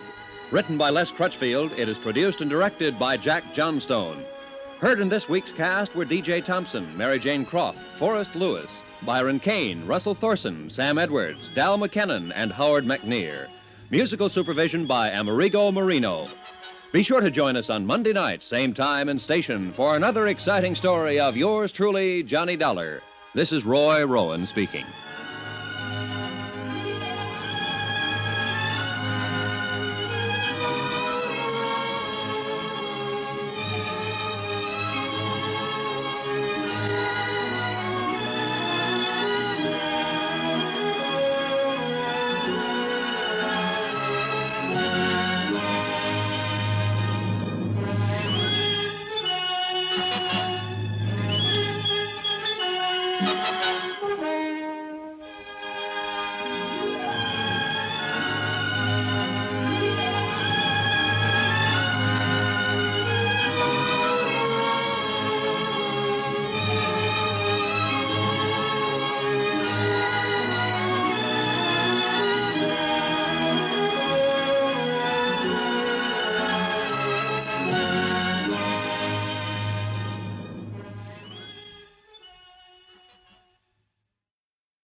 From Hollywood, it's time now for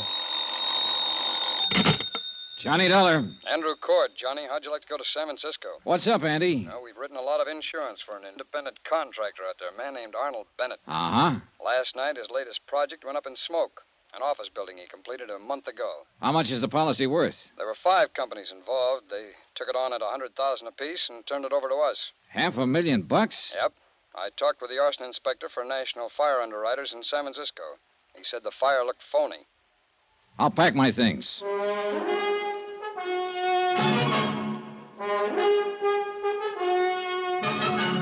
Tonight and every weekday night, Bob Bailey in the transcribed adventures of the man with the action-packed expense account, America's fabulous freelance insurance investigator. Yours truly, Johnny Dollar.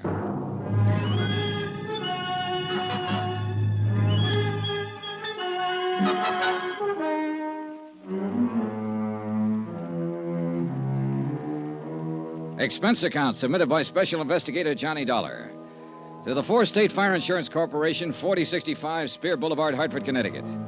The following is an accounting of expenditures during my investigation of the Bennett matter. Expense account item 1, $15. Flowers for my girl. I wasn't able to keep our date. Instead, I met 4-State Fire Investigator Andrew Cord at his office, and we made immediate arrangements to fly to California. Item 2, $25.06, 1 raincoat. Item 3, $144.15. Air transportation, Hartford, New York, San Francisco. En route, Andrew Cord filled me in on the details concerning Arnold Bennett. Oh, Johnny, as things stand now, Bennett hasn't filed claim yet, although I imagine that'll be coming through pretty fast, if I know him.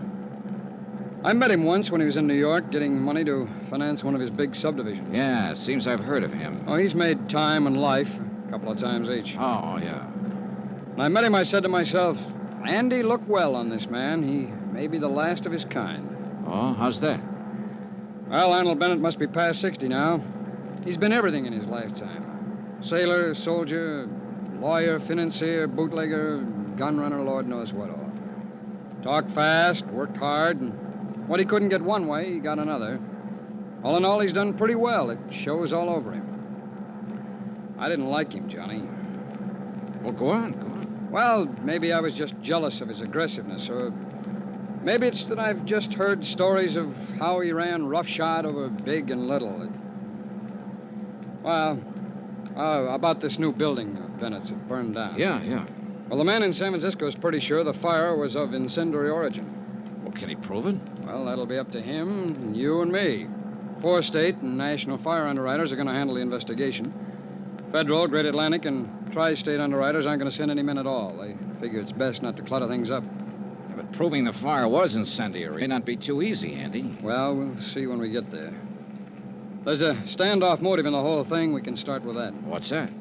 Bennett's in financial trouble, big trouble. Taxes, so on. The fire was an out. I see. Well, who's the arson man in San Francisco? Billy Underwood. Oh, good. Bill Underwood's one of the best arson men in the business. Well, it's going to take all of us to get Bennett, Johnny. Now, we'll split it 3 ways. We'll let Underwood handle the fire evidence. You can play front force with Bennett, and I'll comb around in the financial situation. Yeah, well, we sure got our work cut out for us. But listen, Andy, you sound sort of scared of this guy, Bennett. I am, kind of. Why? Nobody's ever beat him. Expense account item 4, $7.50. Incidentals upon arrival in San Francisco. Andy Cord and I checked in at the Fairmont, then went downstairs, rented a car, and drove out to the scene of the fire. Bill Underwood was already there, had been there all day. We all shook hands, and then Underwood broke it down. Bill was a bit of a pedant, had things pretty well organized for us. Now, it's this way. The watchman on duty saw a man loitering in the vicinity of the building when he came to work at 6 o'clock. Uh-huh. 3 other witnesses remember the same man. A druggist, a filling station attendant on his way home from work, and a newsboy. Got a description? Mm-hmm. I did. Male, Caucasian, 25 to 30, medium build, approximately 170. Dark hair, dark complexion. That's it. Have you talked to the police yet? Haven't had a chance, Billy. You know they got 8 men on this? Well, with that much of a description, it might make it easier. I sure hope so. So far, the description hasn't fitted anyone in the files yet. The newsboy swears that he saw this man sneak around the side of the building about 6 o'clock. The fire broke out about 6:30. Anybody see him leave? Mm-hmm. The newsboy says he saw him catch a bus on the corner right before the fire broke out. Might help us. But the bus driver on the line wasn't any help. He's pretty busy that time of night. Have you had a chance to go over this yet? Well, we started. I'm working with a fire inspector on it. And as soon as we come across anything, I'll let you know. We can't overlook any possibility on this, Billy. Any. Yeah. I know about Bennett. He's been out here asking me who I am, what I'm doing. He doesn't like it. Oh, he doesn't? Yeah. He learned to swear somewhere along the line. Oh, has he filed claim yet? No, we haven't heard. It's a professional firing job, I'm sure of it. You're sure? Well, I haven't got what I need in the way of concrete evidence yet, but I'll find it. Somewhere in these ashes. The place burned too well and too fast to be anything but professional. It was drafted. The fire got hot and going before anybody even spotted it. Well, this is a little out of my league, Billy. Tell me more, will you? Well, you see, an amateur will mess it up generally. It'll smoke a lot and somebody will spot it. Now, a bug, a nut, he'll do as good a job as a professional. Oh? But he'll stick around and watch it burn. Stand a good chance of getting caught. He might even call up somebody and tell him how happy he is. But this bird, The one the newsboy saw getting out of here fast. Well, he sounds like he knows his business. Mm-hmm. It's business with him. Then it'll be my job to connect him and Bennett somehow. And that's the tough part. Yeah. All I got to do is play around in the ashes. Oh, Johnny. Yeah? Watch your step with Bennett. Sure. He doesn't care about anybody.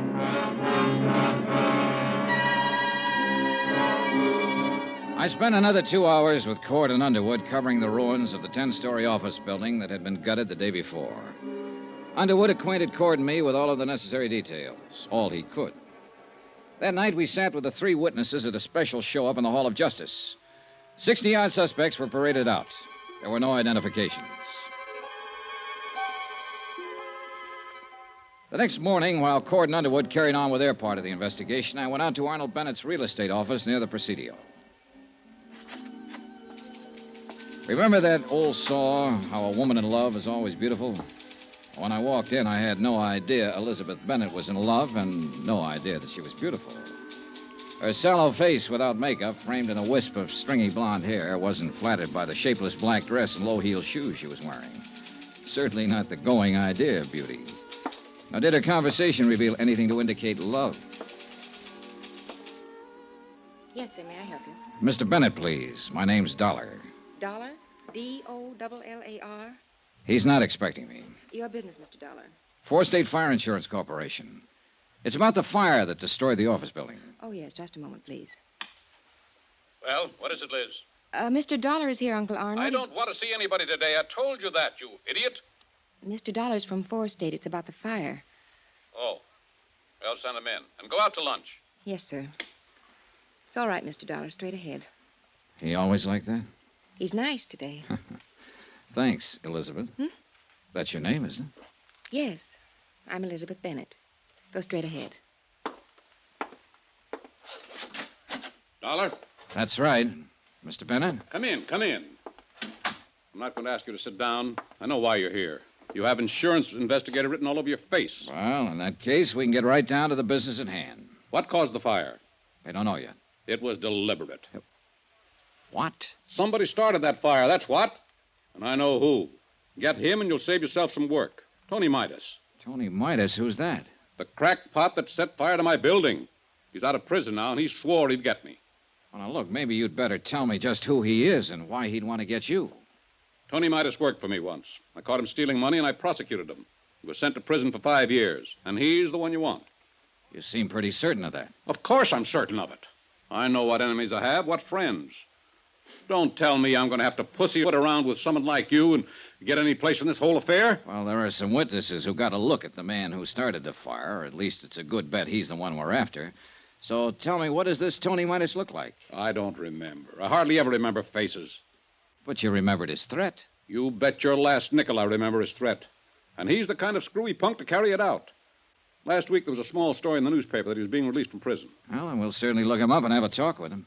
That's very good of you, I'm sure. Oh, now, look, this can be a very difficult thing all the way around, or we can all cooperate, Mr. Bennett. I'll cooperate.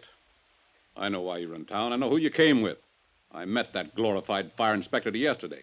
Underwood, you people don't fool me, and I'm not trying to fool you. Get Tony Midas, and you've got your man. Did you tell the police about Midas? No, I was waiting for some bird like you to walk in here with your high-handed attitude. Now I've told you, now you can get out and get busy looking for him.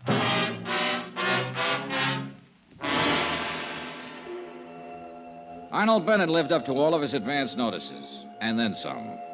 I'm paid very well to stand and take what I have to find out what I want to find out. Sometimes it's not enough money. A review of the trial and proceedings in which Tony Midas had been convicted of grand theft, his threats at the time of his trial substantiated Bennett's information. That didn't surprise me.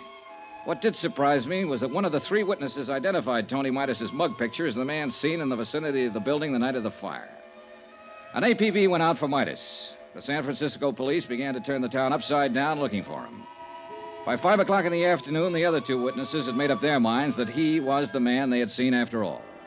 The case against Midas became stronger. It was imperative that he be located.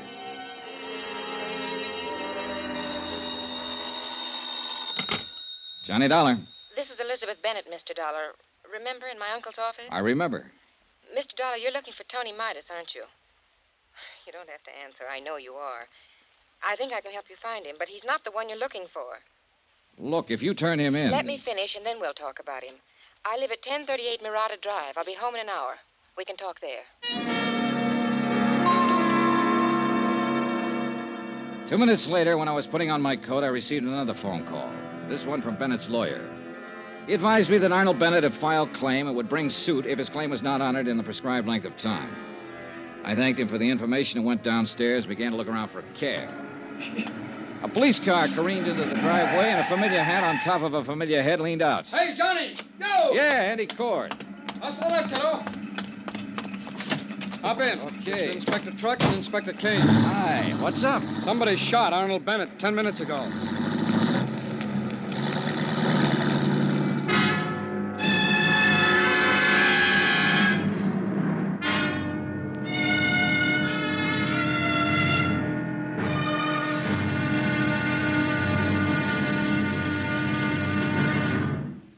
Now, here's our star to tell you about tomorrow's intriguing episode of this week's story. Tomorrow, the trail gets so rough, a couple of people just fall off dead. Join us, won't you? Yours truly, Johnny Dollar.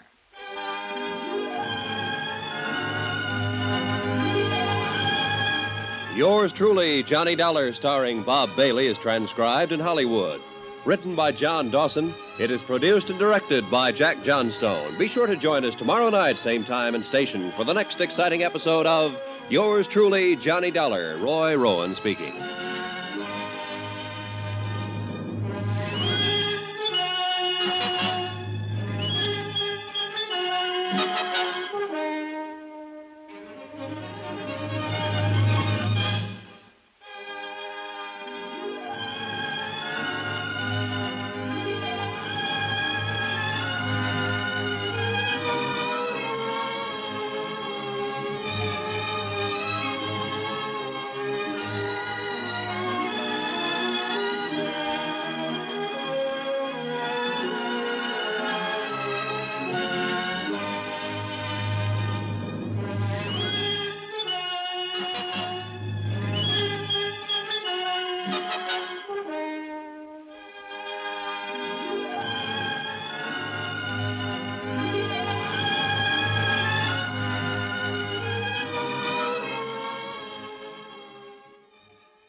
From Hollywood, it's time now for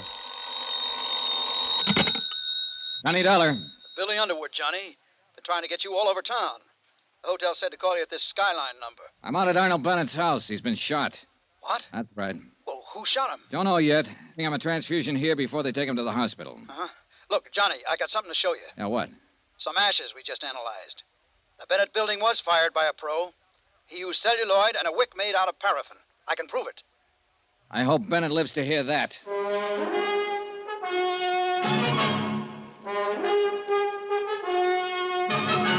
Tonight and every weekday night, Bob Bailey in the transcribed adventures of the man with the action-packed expense account, America's fabulous freelance insurance investigator. Yours truly, Johnny Dollar.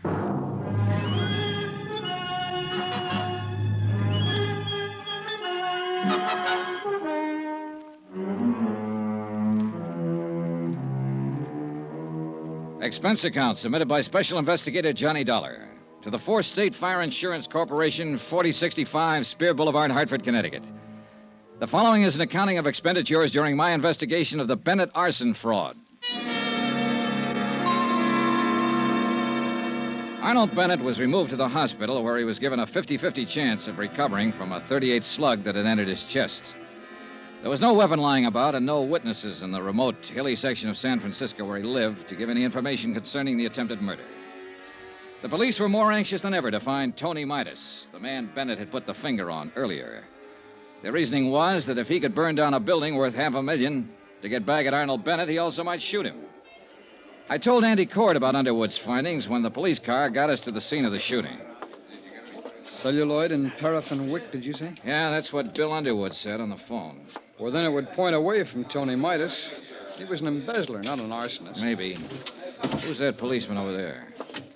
Oh, that's Inspector Dickens. Well, I talked to him about it for a while. He said Midas lived in San Quentin with a man named Hanley, a professional burner. Yeah? Well, Hanley could have taught Midas a few tricks of the trade. Yeah, it's possible, Johnny. I don't know.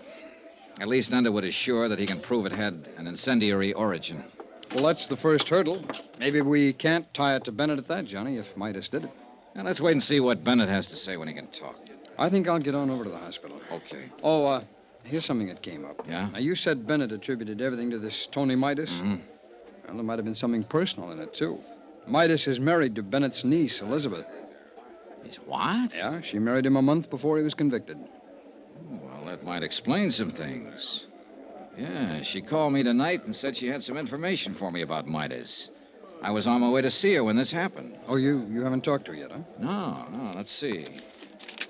It is 1038 Murata Drive. Wonder if that's far from here. No, Johnny, not far at all. This happens to be 1038. Right here. Oh? Well, we better tell the police about her, Andy. Andy Cord went on over to the hospital to await results on Arnold Bennett. I spoke to the inspector in charge and told him the information about Elizabeth Bennett. The police added the name to the APB already out for Tony Midas. And that's the way the case stood at midnight. By morning, the hospital reported that Arnold Bennett would recover from the gunshot wound. Elizabeth Bennett had not been located, nor had her husband, Tony Midas. I always fix my own dinner. Poached egg and half, ulcers. Name's Dollar? Yeah, that's right. Insurance investigator. You want something, do you? Coffee, maybe? No, thanks, Mr. Engel. Mind if I finish? Go right ahead. What led you to me? The notations about the trial, Mr. Engel. You were the defense attorney for Tony Midas. We're anxious to talk to him. I defended him, yes. I don't think I'm going to be much help, Dollar. I haven't seen him since he got out. I've no idea where he is. We'll find him, Mr. Engel. And what's it all about? Well, Tony Midas has been identified as the man who started a fire in the Bennett building. Or at least who was seen in the vicinity of the building when it went up. I'm sorry to hear that. Are you, Mr. Engel? Tony Midas was a nice kid who got in a little trouble. Everything was against him at the trial. Bennett poured it on. He didn't have to, but he did. He could have let him off. You were Midas's lawyer. Did you try to talk Bennett into letting Midas off? No, I didn't. Nobody talks Arnold Bennett into anything. Oh? Tony never would admit taking the funds. He said he was framed, but he didn't have a prayer with all the evidence against him. Yeah, I read a transcript of the trial. Then you know Tony Midas pleaded not guilty in the face of everything, and he went up. I wanted him to make a guilty plea and rest on the mercy of the court. It was his first offense. Well, he's out now. And it looks like he's trying to get even with Bennett for prosecuting him. All for a lousy 10 grand. Yeah. Did he ever get in touch with you? I told you, no. No phone call? No. Do you have any idea where he'd be in town, Mr. Engel? No, I don't. Okay. Then I guess I'll leave you to your eggs. Dollar. Yeah. If you find Tony Midas, I'd like to know about it. Why, Mr. Engel? Oh, just curious. I'd like to see him. I'd like to see what 5 years in prison does to a kid like that. Mr. Engel, Arnold Bennett was shot in his home last night. No. That's all you have to say? What else is there to say? Well, you could have asked, is he alive or is he dead, for one thing? Suppose I don't care. Okay, he's still alive. They think he'll pull through. Who do you think shot him, Mr. Engel? I don't know. They're looking for Tony Midas for that, too. Oh? Did you know Bennett's niece? Elizabeth? Yes, I met her. Well, they're looking for her, too. She's married to Tony Midas. Yes, I knew. I knew about that. Sit down, Mr. Engel. What is this going to be, an inquisition? That egg and that half and half doesn't interest you, no matter how much you look at it. Well, you ought to leave me alone and go find your firebug. Come on, let's have the story. I don't know any story to tell you. Was it spite that sent Tony Midas to prison because of him and Elizabeth Bennett? No, they proved him a thief. I'll throw one more thing at you, Engel. Bennett wasn't always too good about paying his taxes. Now, look here, Our accounting man has him pegged him for exactly what he is, an opportunist, a dodger. A man out to get what he can for as little as he can, no matter what. Yeah, we cover everything in a case like this. You'll never get Arnold Bennett. He's too good for you, Dollar. Too good for your insurance company, your fire investigators, everybody. No man stronger ever lived. We've already got evidence that proves the building was fired. I'm here to get all the story, and I think you're the man who can tell it. Why me? Because you work for him. I never worked for him, never. All right, we'll let that go for now. But you can tell me this. Was Tony Midas the kind of man who'd start that fire? You can tell me if he really was an embezzler. You can tell me if he tried to kill Arnold Bennett. I can't tell you anything for a fact, Dollar. All I have is my own personal opinion. Well, that's what I want. I want that. I'd like your opinion. Now, there's something about Bennett's niece being married to Midas, isn't there? A wife can't testify against her husband. Everyone else in Bennett's office testified against Midas. She didn't. I see. Now the opinion. Oh, come on, Engel. Come on. You're right, Dollar. I have got ideas. All of them make me sick inside. Tony Midas stood there and told me he was innocent. He said it 1,000,000 times if he said it once. He said he thought Bennett was framing him. To cover up for income tax shortages? It's just surmise, but it fits. Midas was a green kid hired into the company by Bennett. He might have been hired to be framed on a phony embezzling charge that'd give Bennett a good excuse on his taxes for a while. I've been fooled a lot of times. Did Tony Midas fool you? I don't know. I wish I could have gotten him off. I tried, Dollar. Believe me, I tried to get him off. You come here to me and say he's out of prison now and getting even. He's burnt down a building and tried to murder Arnold Bennett. Tony was a nice boy, Dollar. But now his whole life's gone, and for what? I hope you don't find him or her. I hope they go far away and stay away and don't have to talk to anybody ever. They deserve that. I hope nobody ever finds him. But we did find Tony Midas. He was right under our noses all the time. When I got back to the hotel, there was a message for me to get down to the county hospital. Cord was waiting for me there. They took us downstairs, and then we were both standing in a room looking at Tony Midas before they took him across the hall to the morgue. It's a funny thing, Johnny. There's been an alarm out on this guy for 36 hours. Everybody's been looking everywhere for him, and he turns up right here.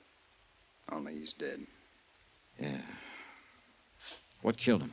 TB. He had it awful bad in San Quentin.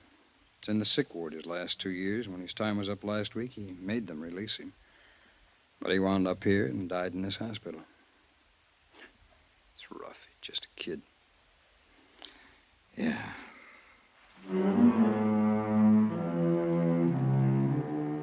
Up until that time, there had been some kind of a case against Tony Midas.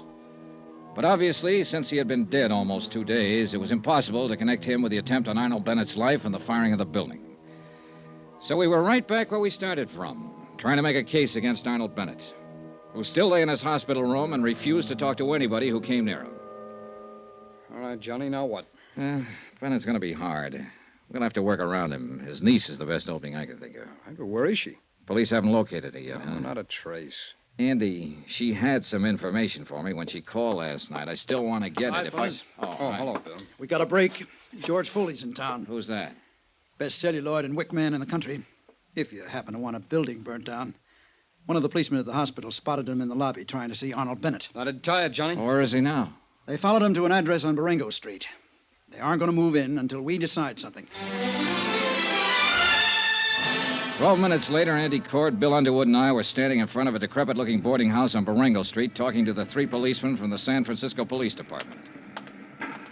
Dollar? Underwood? Hi. Hey, what's the story, officer? Well, the way we see it, Foley's still trying to get part of his money for burning the building. He took a chance coming to the hospital tonight to see Bennett. No kidding. He'll probably make another try. You boys have more at stake here than anybody. If you want to talk to him, try to make a deal with him to turn on Bennett. Now's the time. Now, what do you say, Johnny? Now, wait a minute. We aren't sure of anything about him. Well, he fills the bill, Johnny. Paraffin and wick jobs are few and far between. With nothing more than that, I'd stake my rep on Foley being our boy. For what it's worth, all 3 witnesses now pick his picture instead of Midas. Oh, well, a good defense attorney, get that thrown right out. What do you want to do? Oh, well, let's shake him up a bit, okay? Go ahead. We'll be covering the back and front. Come on.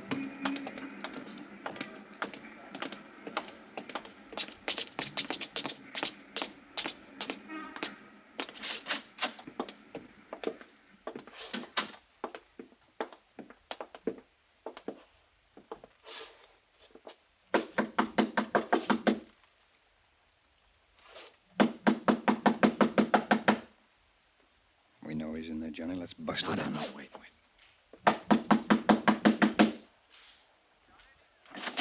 Watch out, Andy.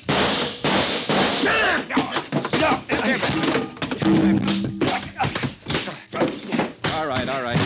That's enough. You okay, Bill? Andy? Okay. Yeah. All right, tough boy. Get on your feet and let's get out of here.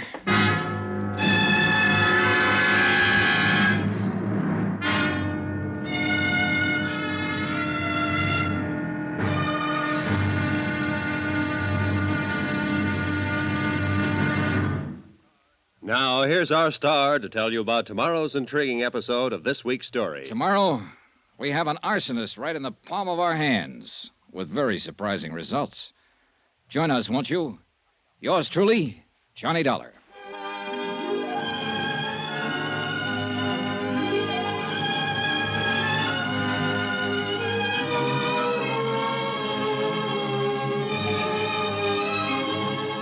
Yours truly, Johnny Dollar, starring Bob Bailey, is transcribed in Hollywood. Written by John Dawson, it is produced and directed by Jack Johnstone. Be sure to join us tomorrow night, same time and station, for the next exciting episode of Yours truly, Johnny Dollar. This is Roy Rowan speaking.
From Hollywood, it's time now for Johnny Dollar. Andrew Cord, Johnny. How's it going, Andy? All the police have been talking to that arsonist, George Foley, all night long. He won't admit a thing. Won't talk about anything. They're wondering now how long they can hold him. He's the man who fired that building, Andy. Well, we've got to have something more for the district attorney, Johnny. We haven't tied Foley to Bennett at all. If we can definitely charge him with firing that building, then we'll have a lever to go after Bennett. I got an idea. What? Meet you in an hour.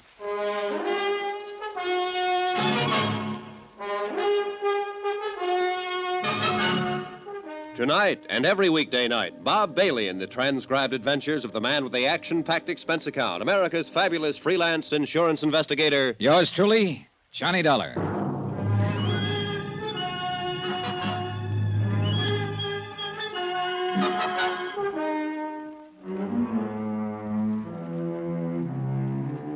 Expense account submitted by Special Investigator Johnny Dollar to the Four-State Fire Insurance Corporation, 4065 Spear Boulevard, Hartford, Connecticut. The following is an accounting of expenditures during my investigation of the Bennett arson matter. Expense account item 6, $1, 2 drinks. Andrew Cord and myself in Cookie's Place, a half a block from San Francisco's Hall of Justice. Andy's a good insurance man, thorough. Well, it's pretty certain they'll have to release Foley unless he admits something, or we can find more evidence against him. How about Bennett? Still no word. Johnny, you can see what we're up against. Yeah. Want one? No, thanks, Johnny. It's for a while. Listen, we had this case tied into Tony Midas until he turned up dead. A vengeance motive against Bennett for sending him to prison 5 years ago. Yeah? All right. Now we know it wasn't Midas, and we're sure it's this George Foley. At least according to Bill Underwood, and Bill certainly knows the arson racket. Yeah, no man better. All right, then. Who shot Bennett? Oh, I don't know, Johnny, but that's not our worry at the moment. Think, Andy, think. It might have been Foley. It couldn't have been Midas. But there is someone else. You mean Bennett's niece? Sure, his niece. She had a reason because of what Bennett did to Midas, who was her husband. And she's got a reason to help us. Yeah, but Nobody can find her. Nobody knows where she is. They'll find her, and I want to make a deal. You what? Sure. If I find her, I'll ask her what information she can give us about Bennett and Foley. Possibly she has something. She said she did once. Now, look, if she shot her uncle, she'll have to stand for assault and attempt to kill. Can we give her legal help in her case? Johnny, I don't know. I want to know if I can promise her that if I see her. Can I? Well, you can tell her that we'll do what we can, the very best that we can. Okay, good. Want another drink? No, thanks, Johnny. All right, I'll try and get in touch with Elizabeth Bennett. How? The police haven't gotten anywhere. Oh, I've been here 2 days, and I got friends all over this town. Expense account item 7, $1.05, cab fare. From the Hall of Justice to the apartment house of Marty Engel, lawyer, philosopher, and egg poacher. Again? Yeah. You better close that door and lock it, Mr. Engel. It's awful late for this. Are you drunk? Nope. Locked? Now what? You asked me if I ever found Tony Midas to tell you about it. We found him, Mr. Engel. He's dead. Oh, no. Oh, yes. And he didn't do any of the things we thought he might have done. I'm here to find out what you might have done. How did he die? Tuberculosis. He's had it for 2 years. Didn't know. No, I didn't know. I didn't know about it. I don't know how to figure you, Engel. I haven't been able to ever since I met you. Doesn't make any difference what I think of you, but it does make a difference how you answer one question. A lot of difference to you. What is it? Did you help Arnold Bennett frame Tony Midas and send him up to San Quentin? You say Tony is dead. Now, what difference? Did you help Bennett frame him? No, I told you I defended Tony Midas in court. I tried my best to get him off. That's the truth. You sure of that? I'm an honest man, if not a successful one. I told you the truth. All right, then, if that's the truth, you're not in any trouble and you can unlock that door. But if it's not the truth, you might get yourself killed. Why do you say that? Because somebody took a shot at Arnold Bennett last night. But he was lucky. It didn't kill him, but it came pretty near. You know who that somebody was? Elizabeth? That's a good guess. She hasn't got anything to lose now. She lost her husband. She might be out getting even for him if he was framed. And she thinks you helped frame him. I tell you, I didn't frame him. I defended him. I think Bennett stacked everything against him. I told you that once. I think Midas was an innocent man, but there was nothing I could do. Oh, wait a minute. What? Shh. Who are you expecting? No one. Ask who it is. Go ahead, ask who it is. Who is it? Elizabeth Bennett, Mr. Engel. Tell her just a minute. Just a minute, Elizabeth. Okay, over there. Go on, get down fast. Right,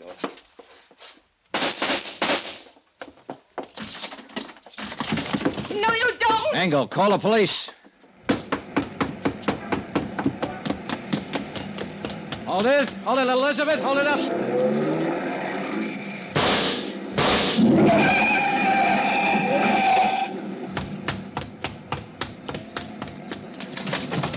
Are you hurt? You? Are you hurt? No, I'm all right. Did I kill him? Did I kill him? No, Elizabeth, you didn't kill him. Well, he ought to be dead. You don't know what you're talking about. He didn't have anything to do with framing Tony. He just told me. Then he was lying. He should be dead. He and my uncle. None of this will bring Tony back to you. Come on now, come on, let's get back.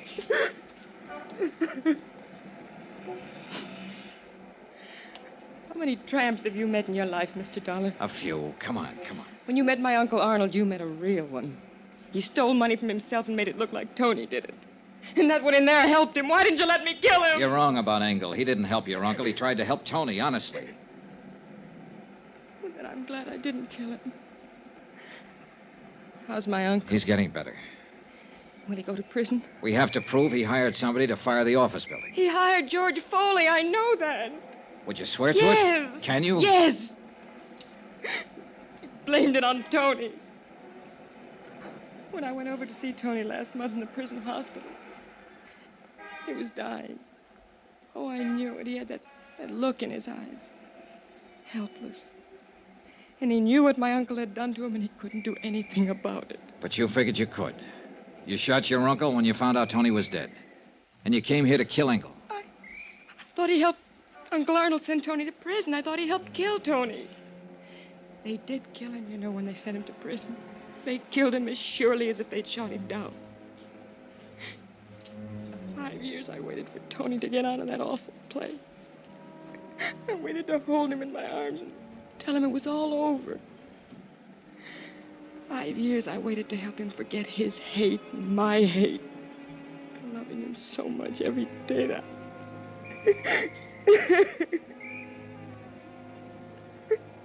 Now he's dead. What can you or I or anybody do about what they've done to Tony? Look at me, Mr. Dollar. I'm not what you'd call beautiful. I'm not even pretty. Nobody ever looked at me twice until Tony. He looked at me and he loved me. And now he's dead. And I'm dead inside. I'm dead inside, and I'll be glad when I'm dead outside.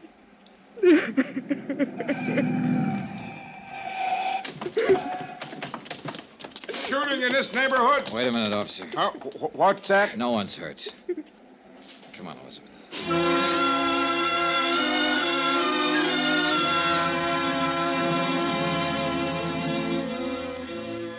Elizabeth Bennett made a statement down at the Hall of Justice admitting she fired a shot at Arnold Bennett, hoping to kill him. She also admitted the assault on the lawyer, Marty Engel. Charges were immediately filed, and she was held in the women's section of the city jail. In a separate statement, she told how she had seen Arnold Bennett meet George Foley in a downtown bar. Foley still maintained that he had nothing to do with the fire in the Bennett building and denied any connection with Arnold Bennett. I gave Elizabeth Bennett's statement to Andy Cord, and he took it to the assistant district attorney. I was still in the Hall of Justice when Marty Engel came in.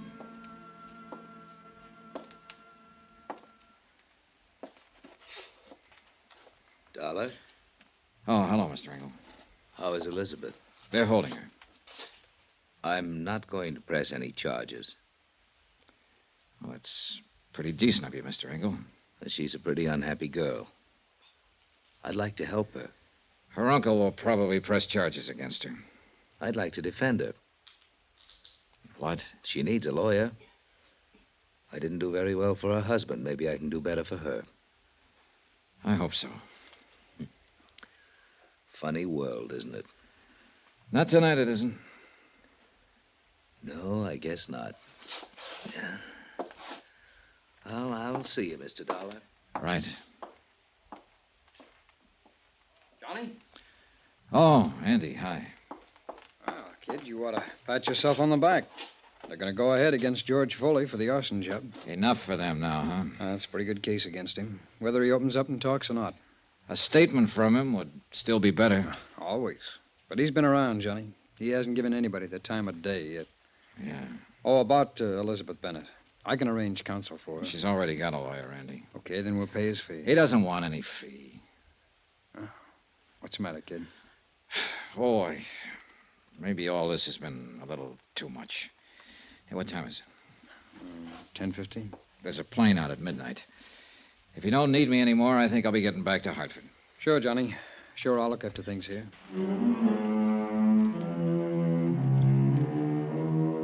Expense account item 7, $49.65. Hotel and meals in San Francisco. Item 8, same as item 3, transportation back to Hartford. I caught the midnight plane and was in Hartford at 2 o'clock the next afternoon. I went directly to my apartment and went to bed. I was awakened the following morning about 7 o'clock. What the...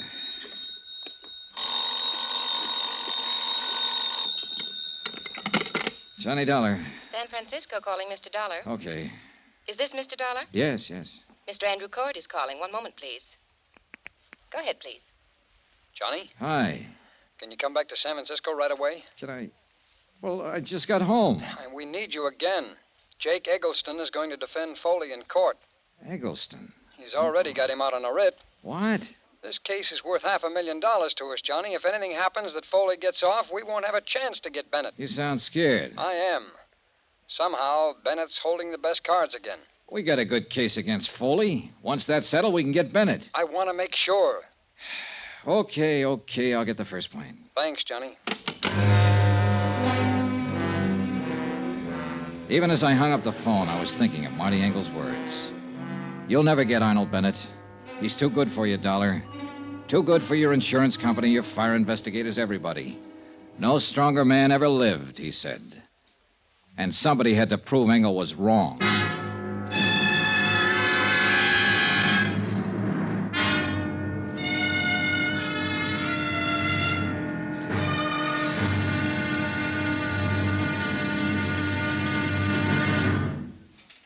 Now, here's our star to tell you about tomorrow's intriguing episode of this week's story. Tomorrow, a fight against a strong man and one of the cleverest lawyers in the country. Join us in court. Yours truly, Johnny Dollar.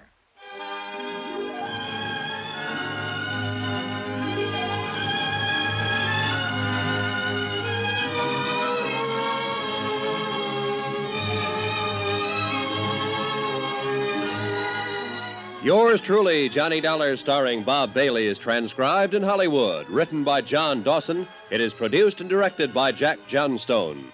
Be sure to join us tomorrow night, same time and station, for the next exciting episode of Yours truly, Johnny Dollar. Roy Rowan speaking.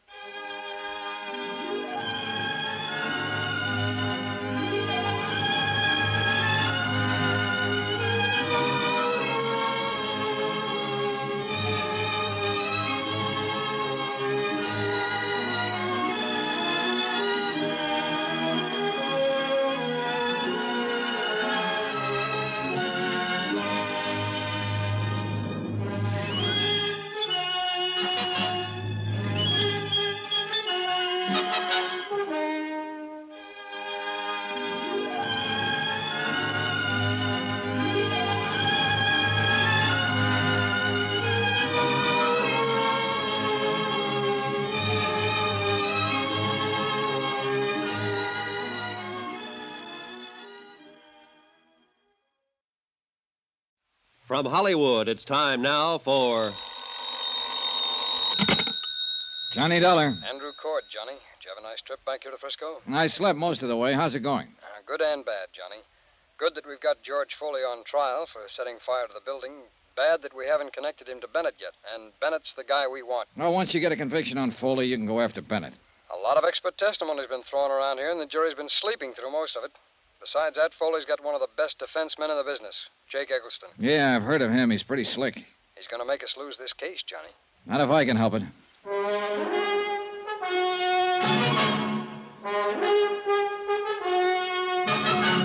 Tonight and every weekday night, Bob Bailey in the transcribed adventures of the man with the action-packed expense account, America's fabulous freelance insurance investigator. Yours truly, Johnny Dollar.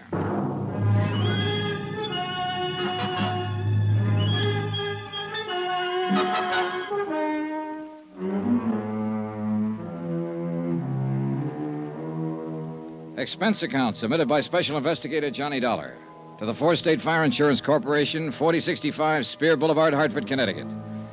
The following is an accounting of expenditures during my investigation of the Bennett matter. Expense account item 9, $124. Air transportation, Hartford back to San Francisco again, and the Bennett case, which I thought was finished with. I was at the Hall of Justice by 9:30. I met Andrew Cord outside of the Superior Court. This may be the last day of the trial, Johnny. Anything new since I talked to you on the phone, Andy? Well, I may be worrying for nothing, since Finley's handled it all pretty well for the state. He's one of the assistant DAs, but Foley's still holding on to a not guilty plea. Well, isn't that just coaching? Well, maybe. But you remember Foley didn't make any statement when we took him, and the police got nothing out of him at all. Foley had something like 28 arrests besides 2 convictions. He knew the ropes. Yeah. Oh, that's okay, yeah? Sure.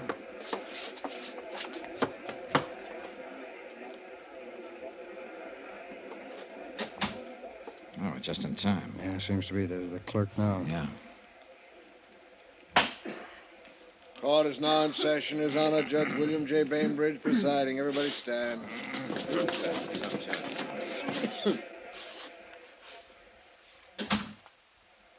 Be seated. John Dollar. Hey. Well, I didn't think they'd call you first. No.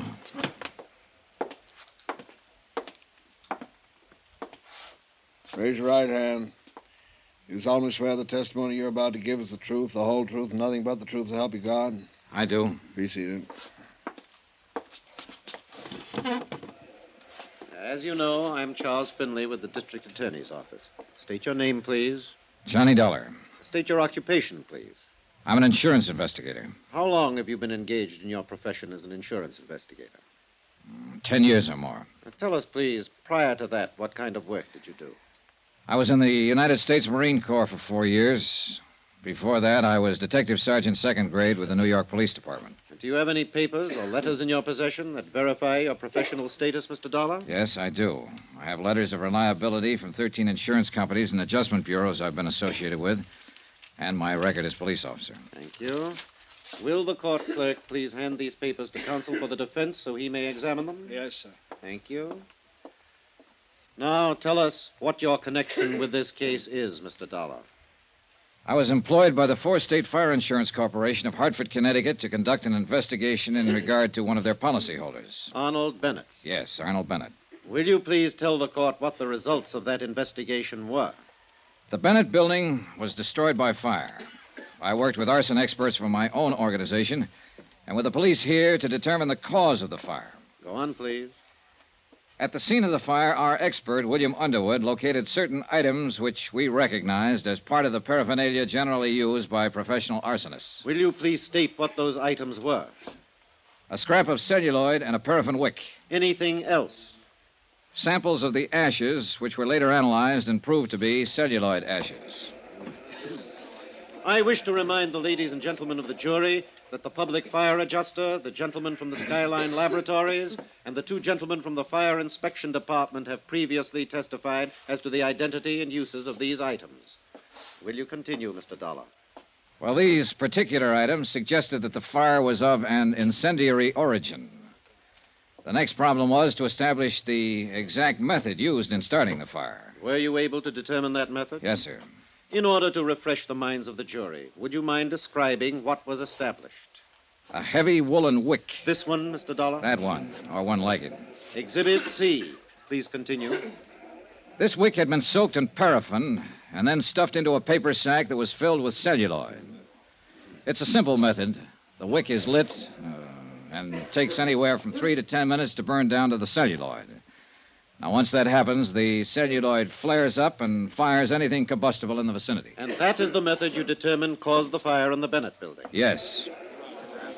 And I'd like to qualify that by saying the arson experts from my own company and the gentlemen from the police and fire departments here in San Francisco determined it definitely. Mr. Dollar, by this means, you connected the defendant, George Foley, with the fire you were investigating. Yes, we did. How?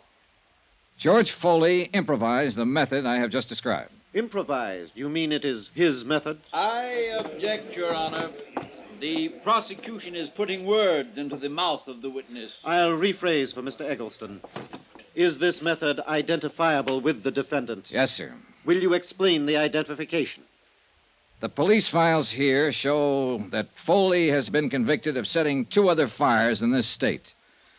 On both occasions, he employed that method of fire. Your Honor, I object. The career of the defendant as a professional arsonist is a matter of public record. The defendant's previous record has no bearing on this case. I object. Mr. Dollar, will you rephrase and delete any reference to the defendant's criminal history?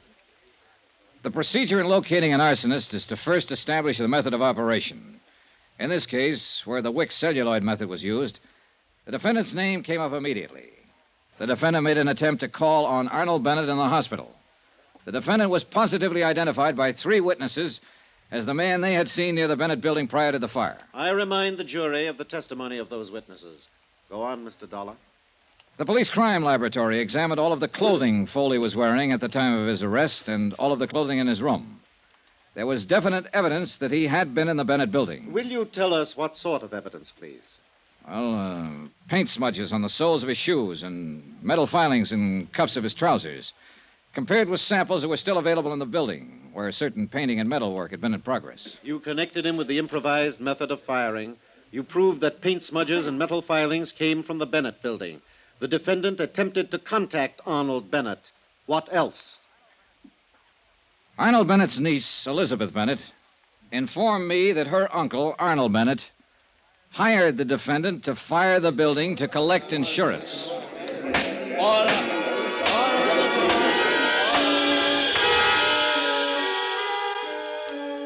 I was on the stand all the rest of the morning.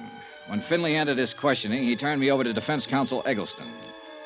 Eggleston contested every bit of established testimony and recommended that my remarks be stricken from the trial records. The summations came right after that, and then the case went to the jury. Expense account item 10, $3, lunch for Andrew Cord and myself. Foley has to be convicted or we'll be on the defense when Bennett's insurance claim comes to court. And we'll probably get stuck with it. Hey, while the jury's out, why don't I go over to the jail and talk with Foley? Now, what good would that do, John? Well, Foley must know they'll give him the works if he admits something He'll to us. admit nothing. He sits there in court like they were talking about someone else. Oh, Johnny, it's too late. Yeah, but if he did, you could go ahead and file criminal charges against Bennett. Beat him to the punch. Well, I'd like that. Oh, we get Foley and we've beaten Bennett, and I like that. The job of getting to a prisoner who's standing trial isn't an easy one, especially when he's under the surveillance of a smart defense attorney like Eggleston. I talked to Judge Brainbridge in his chambers and told him what I had in mind. I broke down the case against Foley as the insurance company saw it, and the possible case against Arnold Bennett if Foley was found guilty. Judge Brainbridge arranged for me to see Foley. He was sitting on his cot. Eggleston was standing nearby. Hello, Dollar. Hello, Eggleston. Hi, what do you want? Well, I thought we ought to talk about this thing while there's still time. If it's okay with you, Mr. Eggleston. It's okay with me, Dollar. I'll be right here. Still time for what? To get you part of a break, Foley?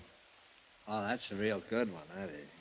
You sit on a witness chair all morning, you tell them what a bad boy I am, then you walk in here and tell them you want to give me a break. I do.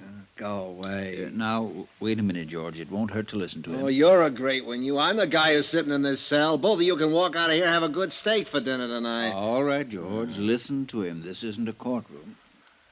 When you were first hauled in, Foley, you could have made a statement telling us Bennett hired you to fire that building, waived a jury trial, and thrown yourself on the mercy of the court.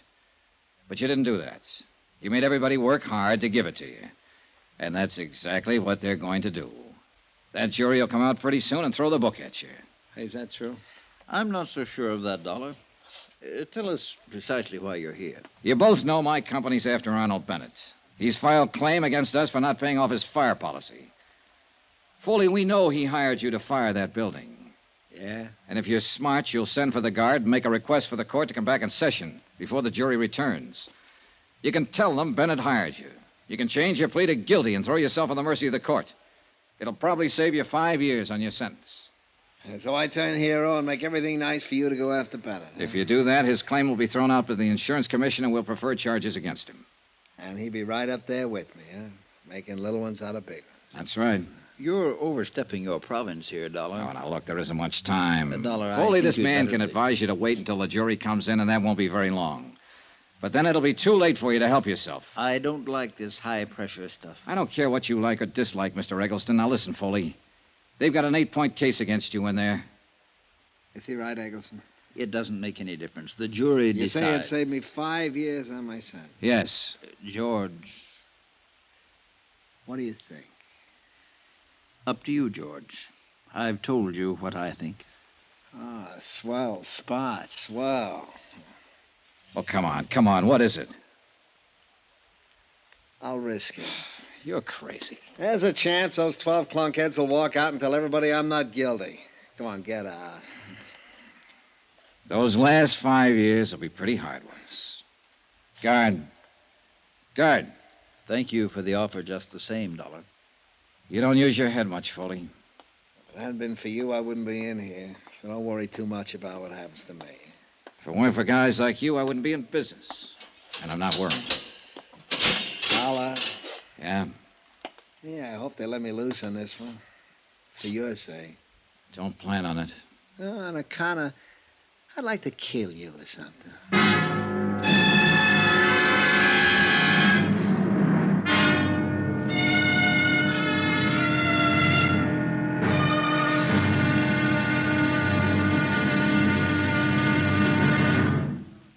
Now, here's our star to tell you about the final intriguing episode of this week's story. Tomorrow, a verdict in and out of a courtroom. The wind-up. Join us, won't you? Yours truly, Johnny Dollar.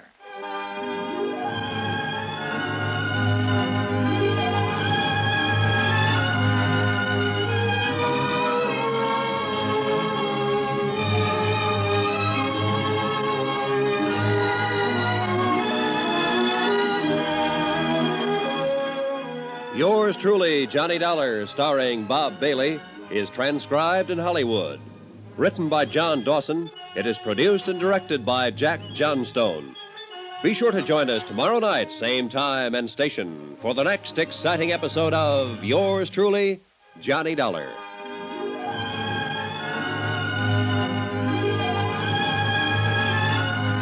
This is Roy Rowan speaking.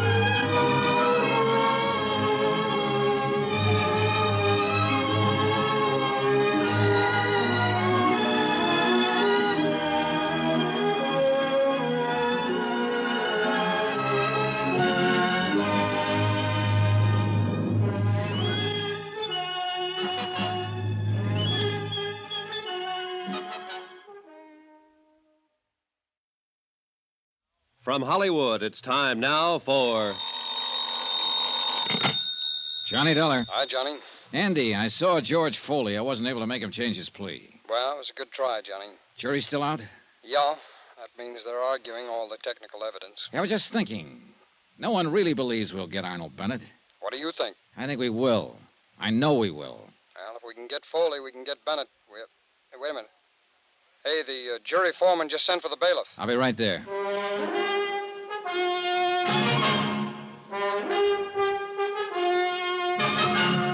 Tonight and every weekday night, Bob Bailey in the transcribed adventures of the man with the action-packed expense account, America's fabulous freelance insurance investigator. Yours truly, Johnny Dollar.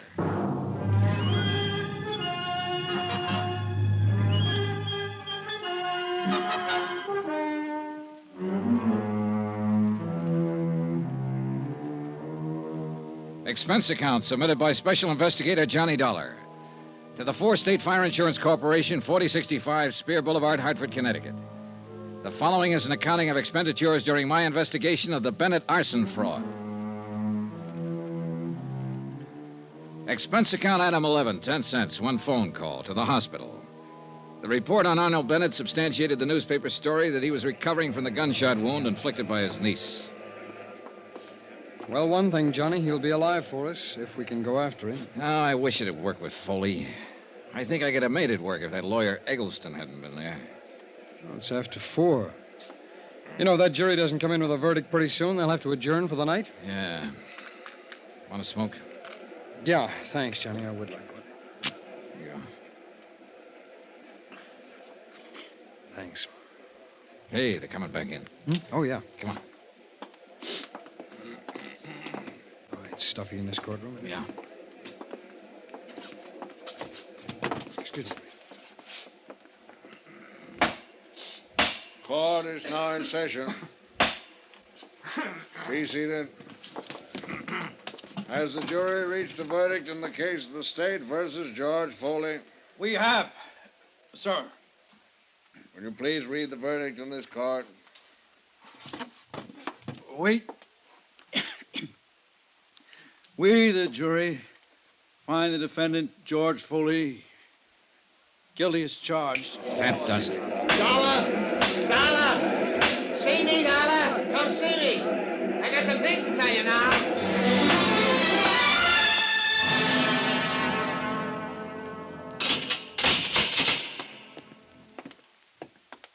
Who's this with you, Dollar?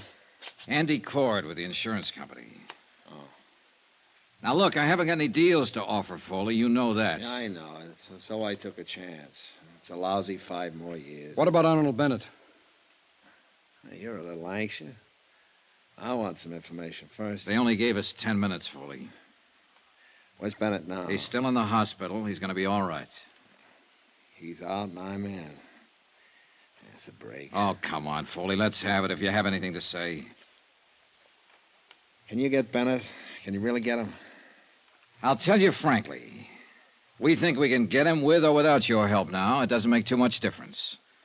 Maybe it'll take longer without your help, but we'll get him. The fact that the court is going to convict you for having set fire to Bennett's office building is the lever we've needed. We can go after him now. Do you want to help us fully? I don't want to help you or your stinking insurance company, but I hate the idea of Bennett. Mr. Know and do everything, running around eating good food and sleeping in his nice bed while I'm rotting away in prison. Sure, he hired me to fire his building. He paid me $2,500 to put the torch to that lousy building of his. He said he could throw all the blame on a guy named Tony Midas if it ever came up. We want the facts, Foley. How'd he first contact you?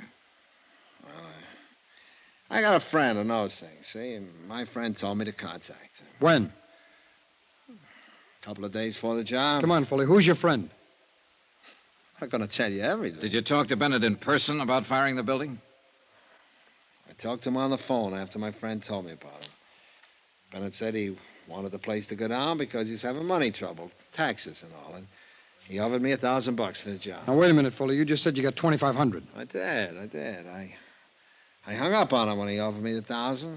I called him back later on and told him I wanted $4,000. Well, we argued about it and then finally hit on the $2,500. Did you meet him then? Sure. No, I never met him. I saw him once, and I walked by the building and looked it over, but I never met him. Bennett's niece said she saw you two together, Foley, a sworn statement. Yeah, she's a liar. How about the money? How'd he pay it to you? He left it for me in the check stand at the bus terminal over on 4th Street. I told him how to do that and when to leave it. Now, let me get this straight, Foley. You made the deal to fire the building over the phone. Then you went ahead and looked at the job. You never talked to Bennett in person? That's right.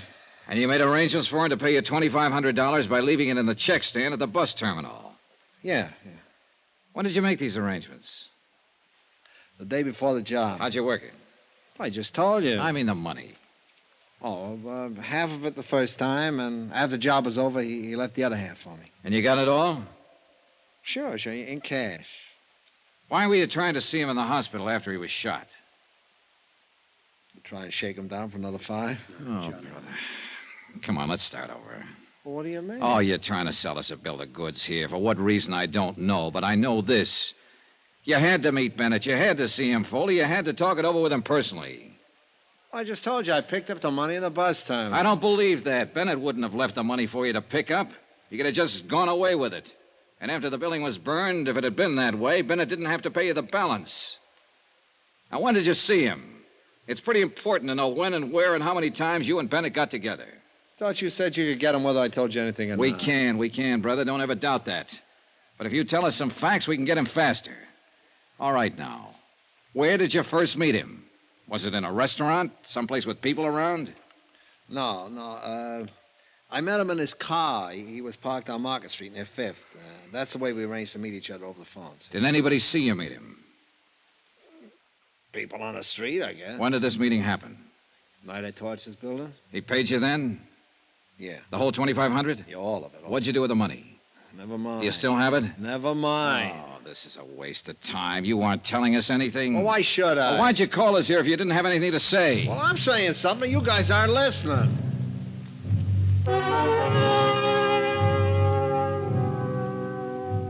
We continued questioning Foley about his association with Arnold Bennett. Each time he explained it, it was a different story. The only thing he admitted was that Bennett had hired him to fire the building. As far as the details of it were concerned, they were lost in a jumble of contradictory answers he gave us. Expense account item 12, $5.60 dinner for Andrew Cord and myself. The next morning, we returned to the Hall of Justice to question George Foley once more. All right, Foley. Now, how much did you say Arnold Bennett paid you for the job? $1,000. You told us $2,500 one time. Another time you said $5,000. Now, come on, what was it? $1,000. And when did he pay you? Right after I fired the building. I met him right afterwards down on the street in his car. He asked me if it was all set, and I told him to listen for the sirens. And pretty soon, somebody put in the alarm, and the fire engines come out. He paid me then, all right. The place was 3/4 gone by that time. He knew I did a good job. Where was this you met him now? A couple of blocks from the building. Did anybody see you together? No. Where did you telephone him from? For my place. The same night you started the fire? Yeah. And he brought you the money that night, and you cased the building that night, and you started the fire. All this in one night. Now, you got it now. That's the ticket, boys.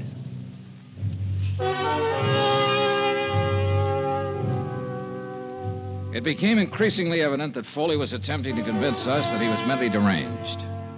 In spite of the fact that he'd already been tried and found guilty and was slated to appear at 10:30 the following morning for sentencing. It's an old trick, and with arsonists, where sanity is questioned from the beginning, a good one. However, Foley had been examined by 3 psychiatrists appointed by the courts. I waited in the jail cell with Foley while Andy Cord went out to get copies of their findings. When he returned, we showed them to Foley.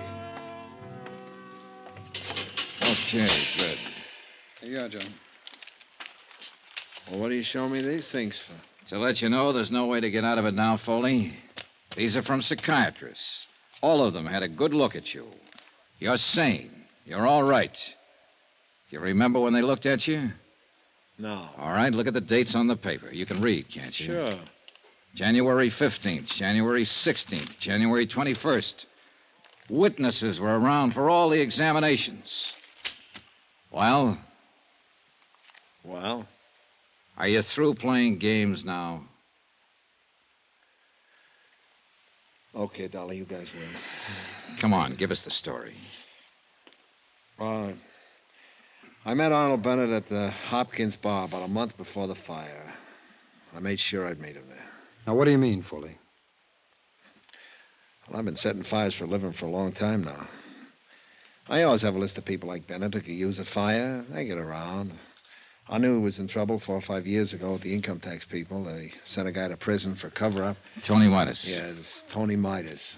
I figured he'd be needing another one pretty soon, so we had a drink. I brought it up. Who paid for the drinks? He did. Who saw you together? The bartender. His name is Alfred. There was a maitre d' there, a couple of people at the table.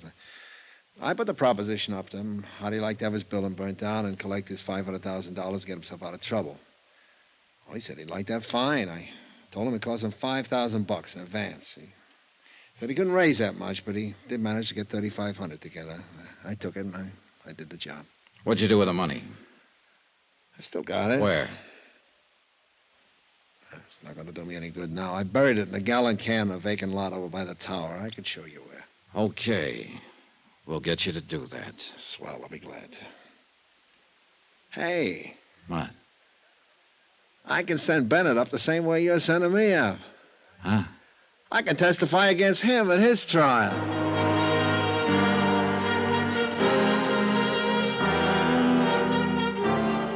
The next morning at 10:30, George Foley received the maximum sentence.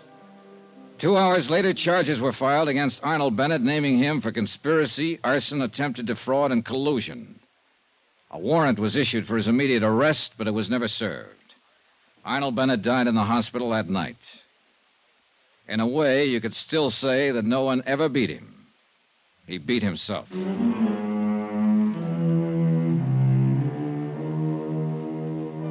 Expense account item 13, $87.50, hotel and board in San Francisco. Item 14, another $125, transportation back to Hartford. Item 15, $35, miscellaneous. Expense account total, $1,440.37. Remarks? Nothing. Yours truly, Johnny Dollar.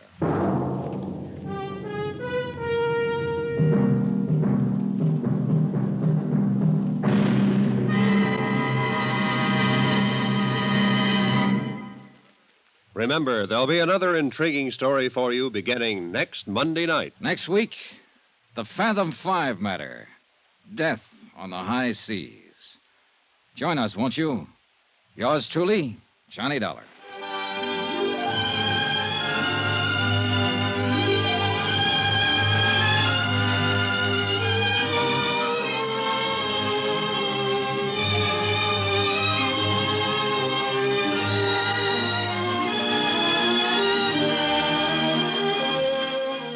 Yours truly, Johnny Dollar, starring Bob Bailey, is transcribed in Hollywood. Written by John Dawson, it is produced and directed by Jack Johnstone. Heard in this week's cast were Lillian Baeff, Stacey Harris, Chet Stratton, Will Wright, Marvin Miller, Hans Conried, Edgar Barrier, and Parley Bear. Musical supervision by Amerigo Marino. Be sure to join us on Monday night, same time and station, for another exciting story of yours truly, Johnny Dollar. This is Roy Rowan speaking.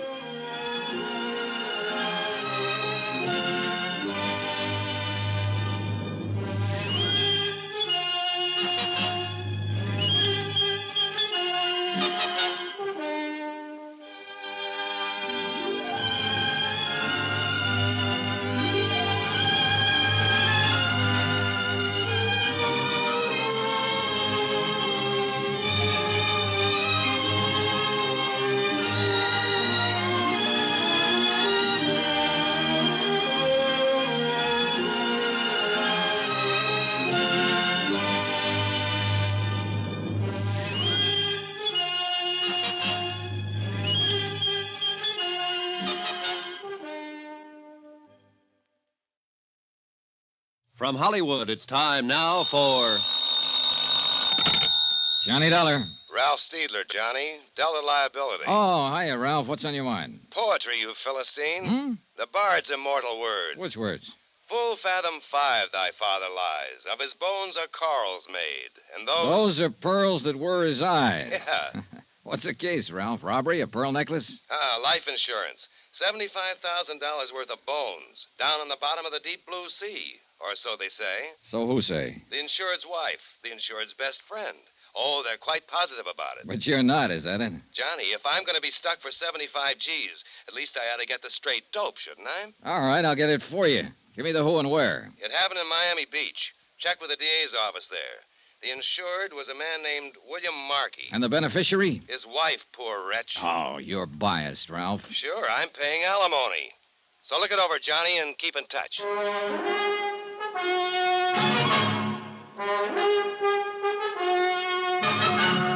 Tonight and every weekday night, Bob Bailey in the transcribed adventures of the man with the action-packed expense account, America's fabulous freelance insurance investigator. Yours truly, Johnny Dollar.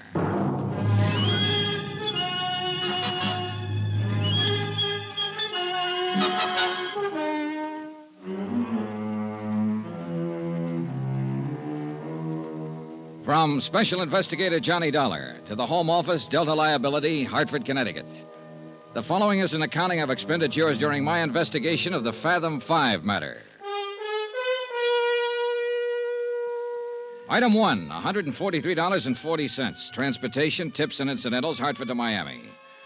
Purpose of assignment, aside from a chance to get a look at the sun, to check into the death of one William Markey, or to find out if there was a death, and how it happened, and where was the body, and if not, why not, and if so, how?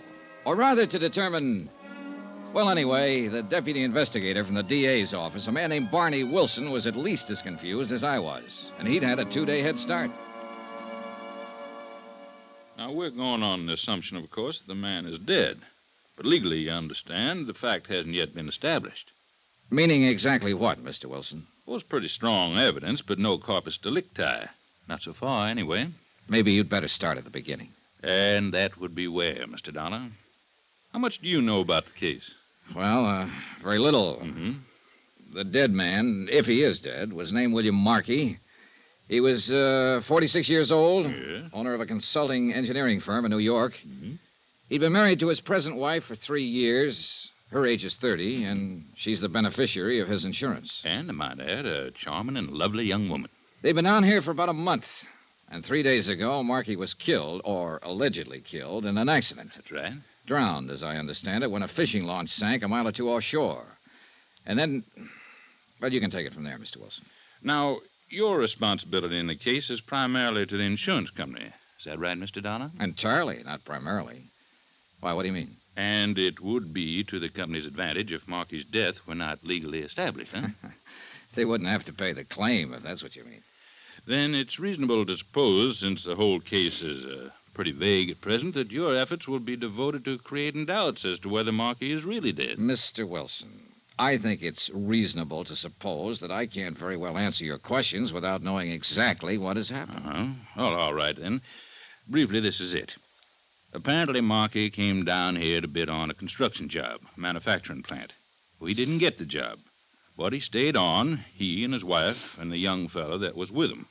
What young fellow? Name of Danny Haynes. He worked for Markey, a draftsman or engineer. Evidently a personal friend of the Markeys. Oh. The three of them took a house down the beach south and spent all their time together, night clubbing, one thing and another. I see. Anyhow, well, 3 days ago, Markey and young Haynes went out fishing together, hired a charter boat, a small cabin cruiser named the Fathom 5, and headed south along the coast, working the offshore banks. Whose idea was the trip? Markey's, according to young Haynes. In fact, all the rest of the story is according to Haynes. Nobody else saw what happened.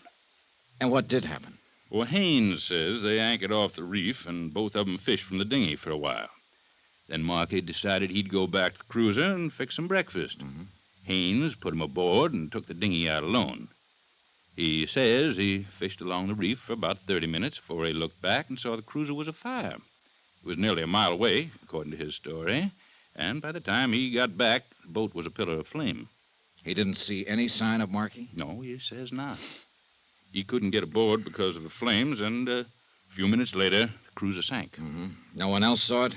There were no other boats around? No, it was early morning, and there weren't many others out. It had rained during the night, and there was a fairly heavy fog.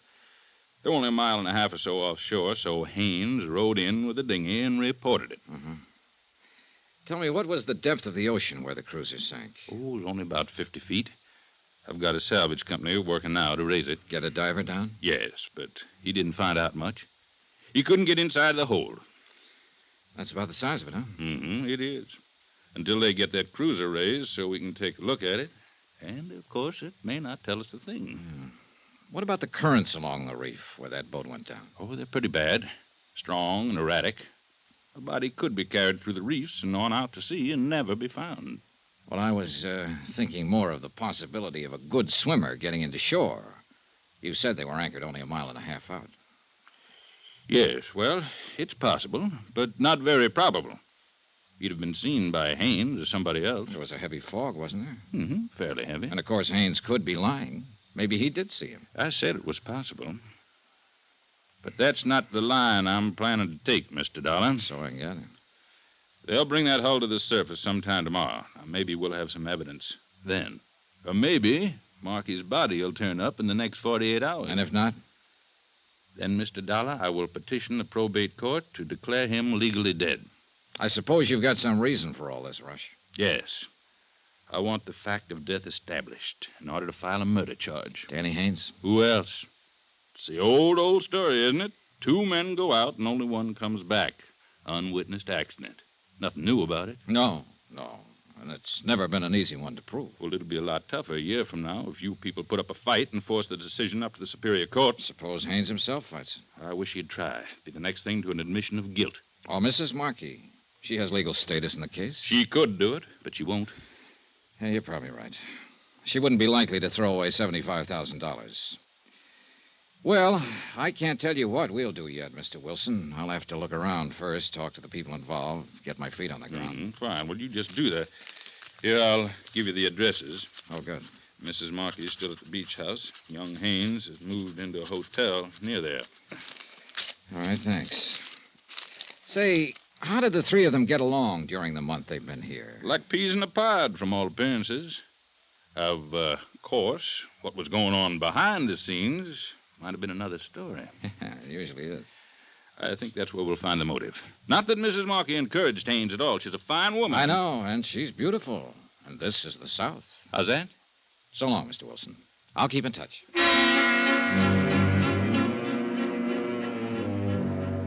Expense account item 2, $3.35. Telegram to Hartford requesting an investigation of the Markey firm's financial status, both currently and over the past 3 years. And a similar check of Markey's personal financial status.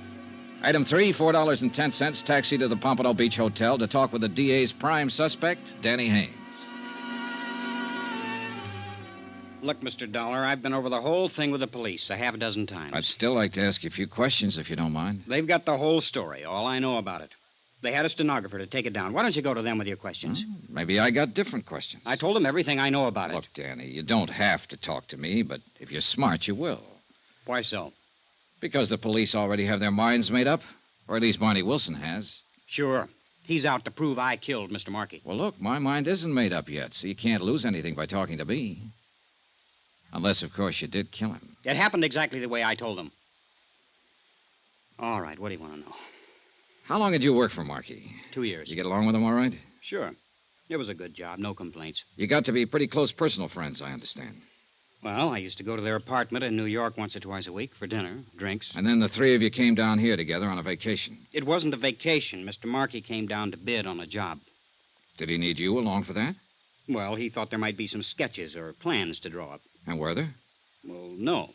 As it turned out, they weren't necessary. Funny, Markey wouldn't know that ahead of time, being an engineer. Well, actually, it was sort of Edna's suggestion of Mrs. Markey, I mean. I see. Yeah, now I see. Now, look, don't get the idea there's been anything between us. She's been swell to me. She's just wonderful, that's all. All right. So the three of you came down on business, and within a few days, the job contract was awarded to another firm, but you still stayed on for 3 more weeks. That was Markey's idea. I don't know why exactly. I know he'd counted a lot on getting that job. But I was getting a free vacation. Why should I argue? So all of you just relaxed and lived it up, huh? Yeah, that's about it. Mr. Markey, too? No apparent worries on his mind? Well, he was moody sometimes. Went off by himself. But that wasn't too unusual. He was like that quite a lot. He and his wife seem to be getting along all right? Sure. As far as I noticed, why? Well, let's talk about that accident for a minute, Danny. Whose idea was it to go on the fishing trip? Mr. Markey's. He woke me up at 5 in the morning, said he'd already phoned and hired the boat. The Fathom 5? Yeah, the same one we'd had a couple of times before. Well, I wasn't much for it. It was misting out with a heavy fog, but he was real hot on the idea, and I couldn't very well argue he was the boss. Was Mrs. Markey up when you left? No, but she knew we were going. She'd packed a lunch. I guess they'd talked about it the night before. All right, you took the boat out then and followed the reef south, and what happened? Well, we anchored as close as we could get to the reef and went out in the dinghy for about an hour. No luck at all. Then Mr. Markey decided he'd go back on board and fix something to eat. I let him off and then rowed back along the reef. I figured as long as I'd had to come, I might as well try for a strike or two at least. And a while after that, I looked back and saw the cruiser was on fire. Was it still foggy then? Yeah, about the same. I could just see the glow. I couldn't even be sure what it was until I got close. I tried to get on board, but the flames were too high. I kept yelling, but there was nobody around. And you didn't see or hear any sign of Markey? No, I guess he was already dead. Then, not more than 5 minutes later, the cruiser sank. Yeah. Danny, do you have any theory as to what caused the fire? Well, there was a hot plate on board. A gasoline pressure rig. It was an old one in pretty bad shape. We'd talked about it before. I think it may have leaked into the bulkheads in the bilge. And when Mr. Markey went to light it to fix breakfast, the whole boat just went up in flames. I see. Tell me something, Danny. Do you think Markey could have committed suicide? Suicide? Why? For what reason? Oh, maybe losing that contract. You said it was pretty important to him. Or maybe he thought he was losing his wife. What do you mean? Well, maybe he misinterpreted your friendship with her, Danny. You're crazy. You're in love with her, aren't you? That's my business. I told you there was nothing between us. All right. But did Markey know that? Look, you're the same age she is, and he was 15 years older. A man like that might get to wondering... Knock it off, Dollar. Nobody's private life is going to be dragged into this. You better stop and think, Danny, while you've still got time. A defendant in a murder trial doesn't have any private life.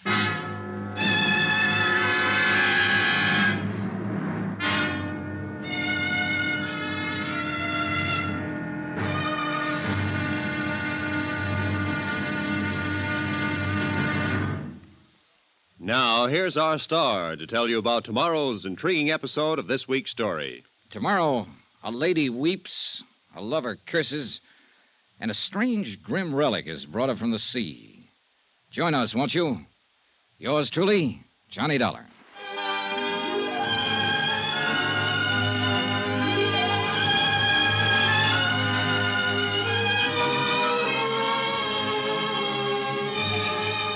Yours truly, Johnny Dollar, starring Bob Bailey, is transcribed in Hollywood. Written by Les Crutchfield, it is produced and directed by Jack Johnstone. Be sure to join us tomorrow night, same time and station, for the next exciting episode of Yours Truly, Johnny Dollar. Roy Rowan speaking.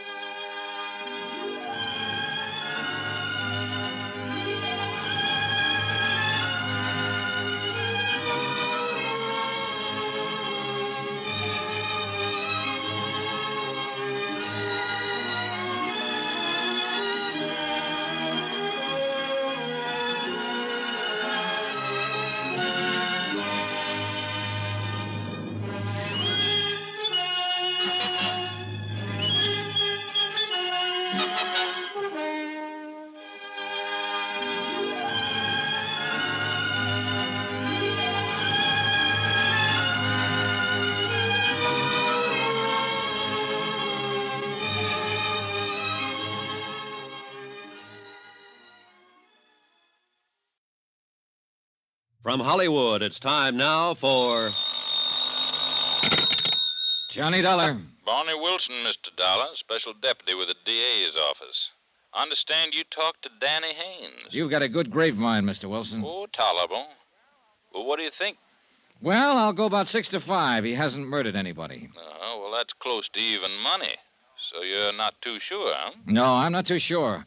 But then I'm not even sure yet that Markey is dead, remember? Well, maybe we can settle that question this evening. What do you mean? The salvage boys have finally got grapple lines on that boat. They figure to bring it up to the surface around 8 o'clock. I'm going out in one of the harbor launches. You'd like to come along? My company's got a 75 grand stake in this. Sure, I'd like to come along. All right. You meet me at Harbor Police Headquarters at 7:30. I'll be there. Good. I'll introduce you to the late William Markey.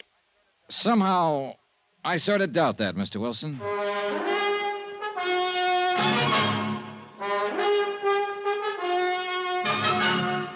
Tonight and every weekday night, Bob Bailey in the transcribed adventures of the man with the action-packed expense account, America's fabulous freelance insurance investigator. Yours truly, Johnny Dollar.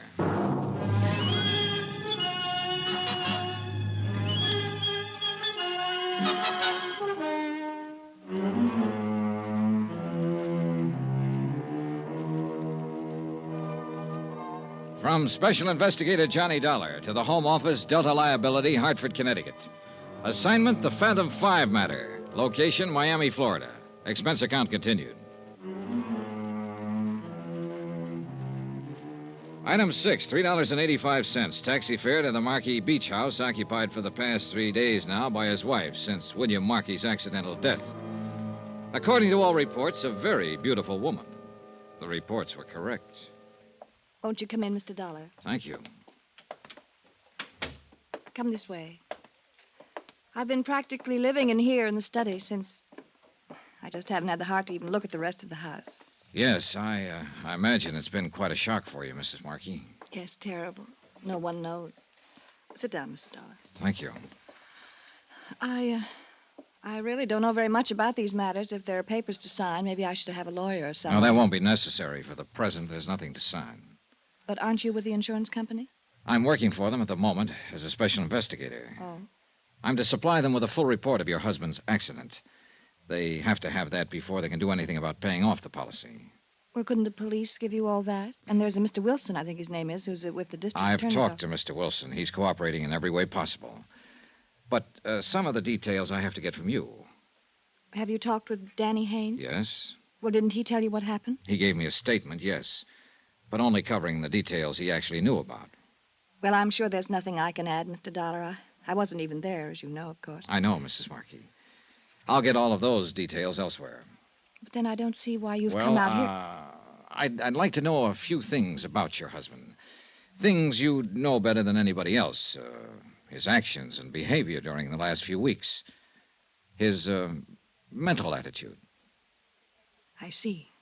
You think maybe he committed suicide, is that it? I don't think anything. I'm just trying to find out. But that's what you're driving at, suicide. It's a possibility, of course. And of course your company isn't liable, I suppose, if it's suicide. They'd still be liable, but only to the extent of $25,000 under the particular terms of the policy, not $75,000. I see. Is that all, Mr. Dollar? I don't think you do see. Look, I'm not claiming it was suicide. I have no reason to think it was. But these questions are going to be raised by the claims board when they meet to consider settlement. And they're not going to pay out any money until they have the answers. So that's why I'm here, Mrs. Markey, to get those answers ahead of time. Now, you can help or you can hinder. But I think you ought to realize that you'll be mainly hindering yourself. It was not suicide. Bill wasn't that kind. You didn't know him. I resent your implication, Mr. Dollar. He'd never do a thing like that. I said I have no reason to believe that he did. Please forgive me. I guess I'm sort of living in a state of shock. I'm not like this, really. Suspicious, belligerent. Well, sure, I understand, and I'm sorry to have to bother you this way, but there are certain questions. I know. These things have to be done. It's all right. Would you like a drink, Mr. Dollar? Not unless you're having one. Yes, I think I would like something. In that case, I'll have a scotch on the rocks, please. Oh, here, let me fix them. Thank you. Make mine the same. I guess it was the mention of suicide that set me off. Bill and I were married for 3 years. We were completely happy every minute of it. Nobody in the world had less reason than Bill to do a thing like that. What about financial problems? None that I knew about. Did you work before your marriage, Mrs. Markey? I was an entertainer. Chorus? Yes. I suppose that gives you the usual impression. Well, do I seem like a visiting fireman? No, but... I just thought you might have been a dancer because you carry yourself so well. Lithe and graceful. Well, I've been away from it for quite some time. It doesn't show. Here's your drink. Thank you. Maybe it'll help me relax a little. I think it might. Tell me, Mrs. Markey, how did your husband and young Haynes get along? Well, that should be obvious. We brought him down here with us. Had him living here in the house for a month. But I understood that was primarily your idea. Who said that? Did you suggest bringing Haynes along, or was it your husband? Well, I might have. I don't remember how it came up now, but Bill was all for it. Otherwise, he'd have put his foot down. Any possibility that he resented Haynes' presence but kept it to himself? Of course not. Why should he? I don't know. Well, if you're trying to imply something... I'm not. I'm just asking. I understood your husband had spells of brooding during the last few weeks, and I was trying to find out the reason for it. If he did, I'm sure I didn't notice it. What are Danny Haynes' feelings towards you?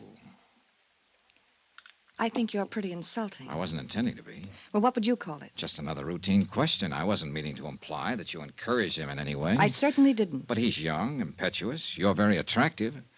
Maybe he cooked up crazy notions without any encouragement. He thought of me as a friend, that's all. No attitudes on his part that your husband might have misinterpreted. I don't believe I care to answer any more questions like these, Mr. Dollar. Look, I'm not just asking them for my own pleasure, Mrs. Markey. I'd a lot wonder. rather not ask them, but I've got a job to do.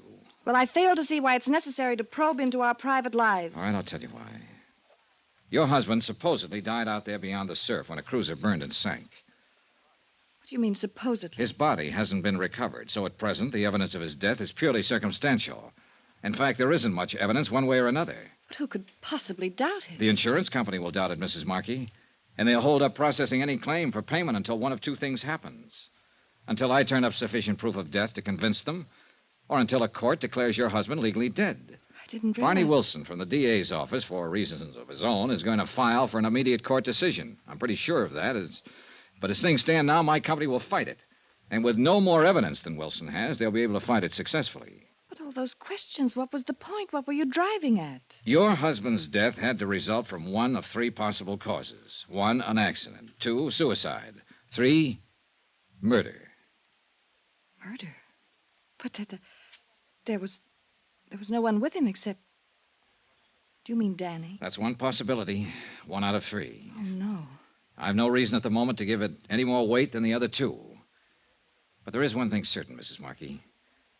In view of the circumstances, not 1 cent of insurance is going to be paid until one of those causes is proved. But what can I do? I don't know anything about it. Maybe you don't. Or maybe there's something you've forgotten, don't think is important. Or something you haven't wanted to talk about. I don't know, of course. But it might be worth thinking about. It was nearly dark when I left the house, and I wouldn't have noticed the man standing under a palm tree by the driveway if he hadn't made a sudden move to get out of sight. Then when I walked toward him, he scurried out of the drive and slipped into a car parked at the street. I could see it was an old model, but I couldn't identify the make. I caught the last 3 numbers on the license plate before it disappeared around a bend. I couldn't quite figure it. It might have been Haynes, or some ghoulish swindler who was scared off when he saw the widow wasn't alone. The numbers were 642. Expense account item 7, $3.75. Taxi back to my hotel. Item 8, $6.25. Dinner and incidentals there. And item 9, $1.40. Taxi again to the waterfront headquarters of the Harbor Police. 30 minutes later, I was in a police launch with Deputy Agent Barney Wilson several miles down the coast, skimming across the water toward a bright cluster of spotlights where a salvage barge was working into the night to raise the burned hulk of the charter cruiser Fathom 5. You still got your mind set the same way, Mr. Dollar? What way was that? That there hasn't been any death or any murder? Oh, come now, Mr. Wilson. You're mistaking an honest scientific skepticism for a set of mine. Well, that's very pretty, Mr. Dollar. What does it mean? Well, I haven't taken any definite position yet. But I've got to see more evidence before I'll consider proof of death to be established without a question. That means you'll file a demurrer against a declaration by the courts, huh? It's not up to me. It's up to the company. But I can tell you right now that if you petition, they'll move to block it. You have no real evidence, Mr. Wilson. I'm getting it, though, piece by piece. The sea is starting to give up its prey, Mr. Dollar. What do you mean? The boys found his shoe late this afternoon, washed up in the surf, just about where you'd expect to find it if it had been carried in by the current. Identifiable? From the same New York shop that Marky's other shoes came from. Same size, same style. Well, it's something, all right, but it's still not conclusive. Well, what do you ask? That Marky walks up and tells you he's dead? No, I guess I'd settle for just seeing him that way. Oh, by the way, I wonder if you could have an auto license checked for me. A partial license on a used car, Florida plates. The last 3 numbers are 642. Well, that might take a while with no more than that to go on. Well, I've got an idea the car may have been purchased within the last 3 weeks or so. Maybe that'll narrow it down. You got an idea it may mean something? Look, I have no idea at all. I'm just playing the hunches. But it's about time something in this case started meaning something. We edged the launch up the side of the barge, tied up to a stanchion, and climbed on deck. The power winches on the derricks were still grinding away, and the sunken hull of the burned cruiser was nearing the surface. A crew of men waited with salvage pontoons, ready to float the supporting cradle into place as soon as the waterlogged hulk was raised. Wilson and I stood by the rail, watching, not talking, wondering, I suppose, what answers the wreck might supply us with. The taut steel cables inched their way slowly up from the depths. And finally, the boat itself broke the surface of the water. Then the men moved in with the pontoons, and other crew members dropped a suction hose into the water-filled hull and started to pump to empty it. Finally, the whole thing was high enough so we could see that the cabin and the deck were badly burned, almost destroyed.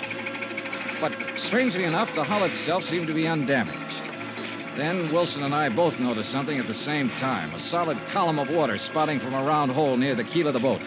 And we both realized what it meant. Look, Dollar. Look there. Somebody opened the seacocks. Somebody left them wide open. So one thing is certain. It wasn't an accident. She was sunk deliberately. That's exactly what I've been trying to tell you right from the start. Huh? William Markey was murdered.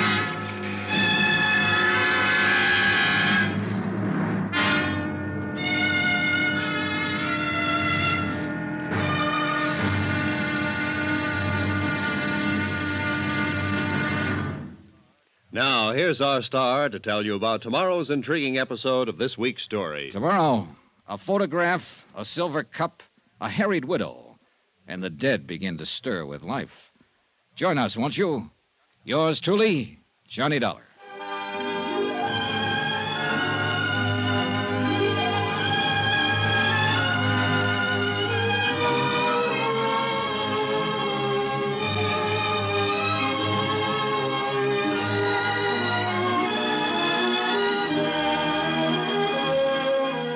Yours truly, Johnny Dollar, starring Bob Bailey, is transcribed in Hollywood. Written by Les Crutchfield, it is produced and directed by Jack Johnstone. Be sure to join us tomorrow night, same time and station, for the next exciting episode of Yours truly, Johnny Dollar. This is Roy Rowan speaking.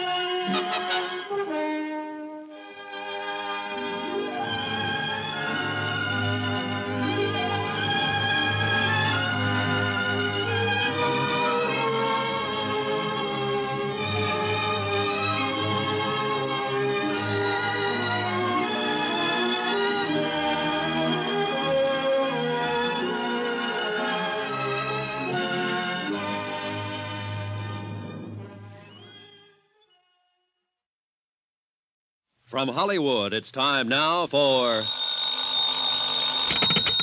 Johnny Dollar. Barney Wilson, DA's office. Oh, morning, Mr. Wilson. Say, you're on an expense account, aren't you? That's right. Good, I'm not. How about buying me a lunch? You got a deal. 12 o'clock here at my hotel. Sold. Found any more shoes? No, and no bodies. Not yet, anyway. I'm amazed. Did find one thing you may be interested in, though. What's that? We got a lead on that license number you gave me last night. You were right. The car was bought from a dealer about 2 weeks ago. By whom? Somebody named John Smith over on the east side of town. That figures. Well, maybe here's something that won't. I checked the address this morning. And you know what? Sure, a vacant lot. Well, now, how the devil did you know? See you at lunch, Mr. Wilson.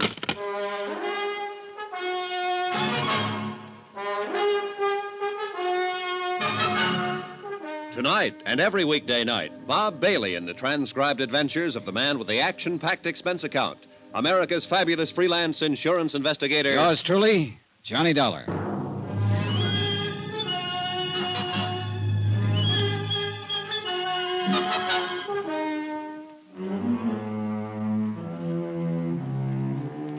Expense account submitted by Special Investigator Johnny Dollar. Location, Miami Beach, Florida.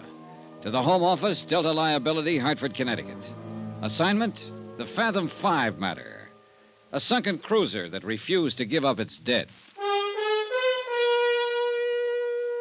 Item 10, $4.80. Lunch with DA Deputy Barney Wilson. A man who'd made up his mind about the case before I'd even arrived in town. Murder, he'd called it, when the hired cruiser Fathom 5 burned and sank mysteriously a mile or two offshore. But nobody'd been found yet, and I still doubted very much that one ever would be, because I wasn't even certain that William Markey was dead. Wilson, of course, had different ideas. Yes, sir, Mr. Dollar. It's the old story. 2 men go out in a boat, and only one comes back. No witnesses, nothing. And if that doesn't indicate murder, I'd say pass the sugar, will you, please? Sure, here. You're convinced it's murder, and you're convinced young Danny Haynes did it. Well, who else? Well, now that would be a fine argument to advance in court, wouldn't it? Sure. Certain conviction, simply because you can't produce any other suspect. Wilson, I don't think there's been any murder at all. Now, you can pass me the sugar. All right. Suppose you let me tell you how I figure it. While I'm eating my dessert? Markey and his wife took a liking to this Haynes kid and practically made him one of the family. And right there was their mistake. It usually is. Because Haynes started getting ideas about his boss's wife. You have to admit Mrs. Markey's a mighty pretty woman. Who could deny it? She's Haynes' own age, and her husband was older. So the kid in that bird brain of his figured he had it all tagged. Figured she actually went for him.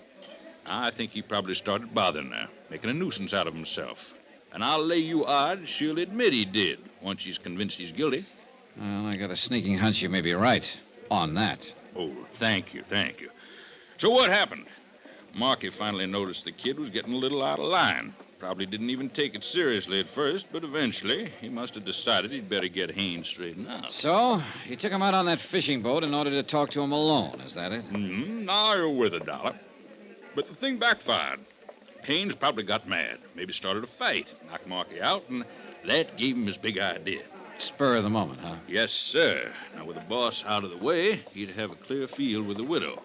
So he threw Markey overboard, set fire to the cruiser, opened the seacock so it would be sure and sink, and then rowed away in the dinghy.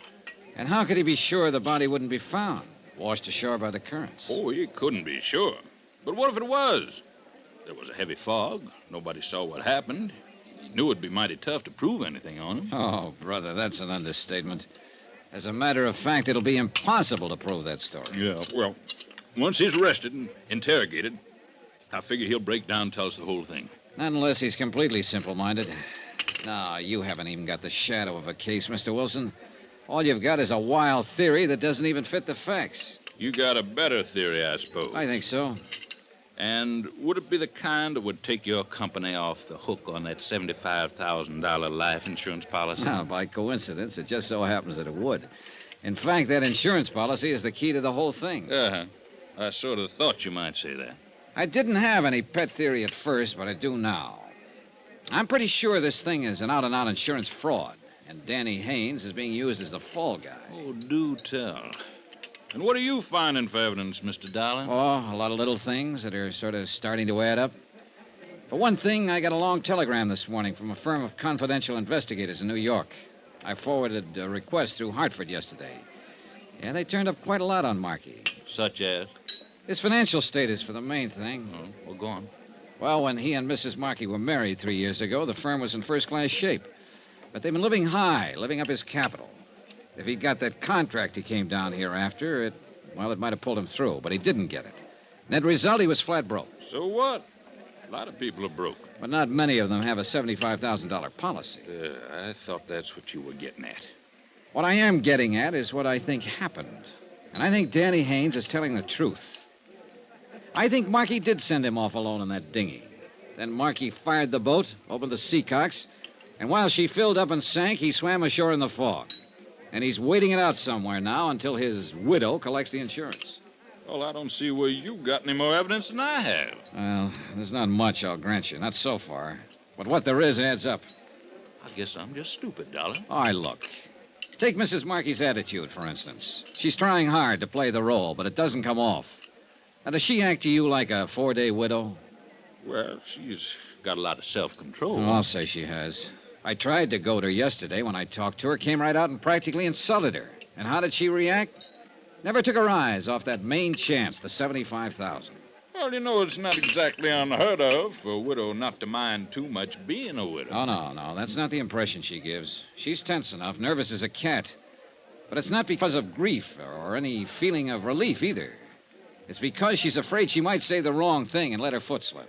Well, everybody's got a right to their own opinion. Another thing is that Markey's body hasn't turned up. Now, I talked to the harbor master this morning. He knows the currents along this coast backwards and forwards. He says it's the only one chance in 100 that Markey's body would have been carried out through the reef instead of thrown up on the beach about where you found that shoe. So this is the one time in 100. Well, that was a mighty fine lunch, Mr. Dollar. We're going to fight you, Mr. Wilson, if you petition the court to declare Markey legally dead. Yes, I sort of figured you would. Hensley and Davis phoned me this morning and said you'd retained them as counsel. That's right. Well, I've been fought before. Expense account item 11, 10 cents. Phone call to Edna Markey, widow of the allegedly deceased and beneficiary of his insurance policy.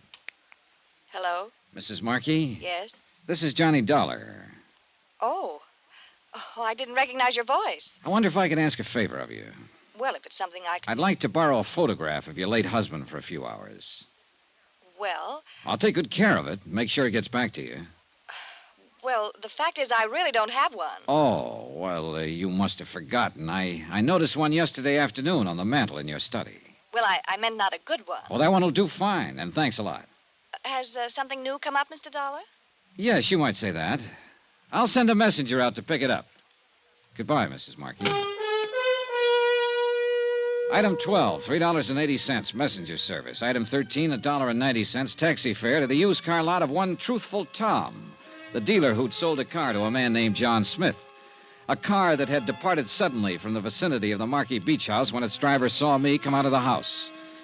I wasn't too sure whether Tom was truthful or not, but one thing was certain. He was typical. I notice you looking at that little gray job, friend, and I say to myself, Truthful Tom, don't you go trying to get the best of that lad, because he's walked right in here and spotted the best doggone buy on the lot before he's even turned around. Well, I wasn't really thinking of buying it. Friend, with the price I'll make you on that car, you can't afford not to buy it. No, I'm not really in the market. It's an economic society, friend. We're all in the market when the price is right. No, I just happened to notice that it looked like the car a friend of mine had stolen a few weeks ago. My dear friend, I'll make you... Did you say stolen? Oh, it may not be the same one, of course. I've got papers on that car. I've got papers on every last car on this lot. Did you have papers on the one you sold to John Smith 2 weeks ago? If he says I didn't, he's a liar. Now, wait a minute, mister. And I can get a dozen witnesses to prove it. You remember him, then?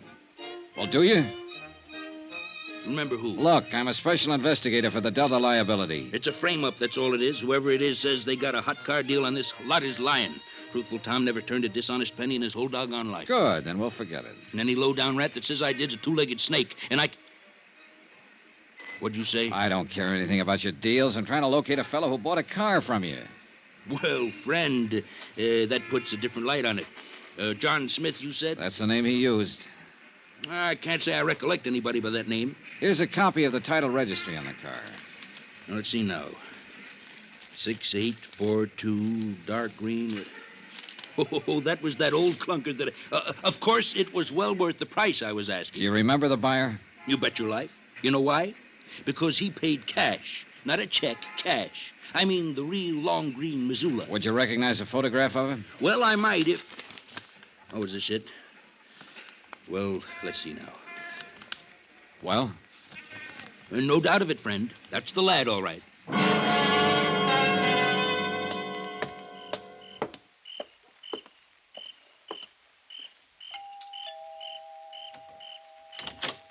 Good evening, Mrs. Markey. Mr. Dollar. I brought back the photograph of your husband. Oh, there wasn't that much hurry about it. Did it help any? Quite a bit. Do you mind if I come in? Well, all right, of course. Thank you.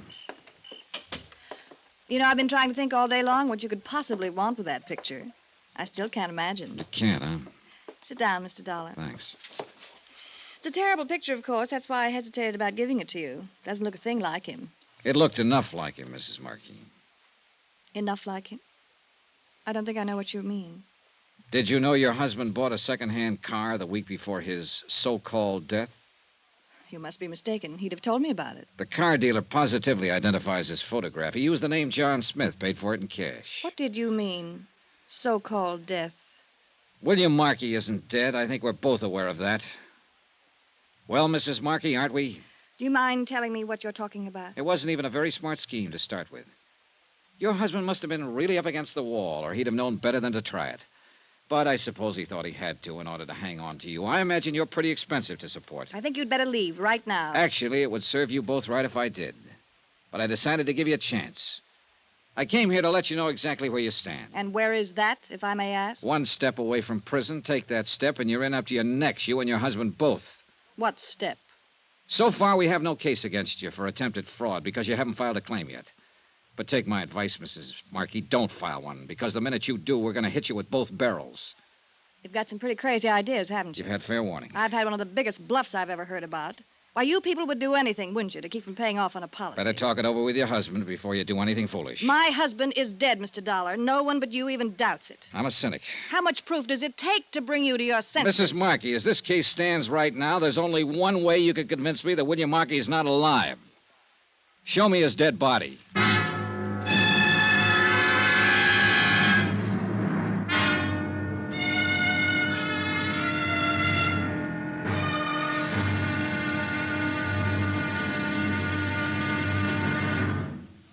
Now, here's our star to tell you about tomorrow's intriguing episode of this week's story. Tomorrow, a crazy kid in love, a right decision by a court, and then the whole case smashes wide open.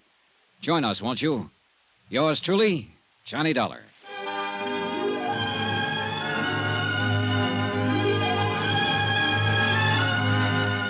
Yours truly, Johnny Dollar, starring Bob Bailey, is transcribed in Hollywood. Written by Les Crutchfield, it is produced and directed by Jack Johnstone.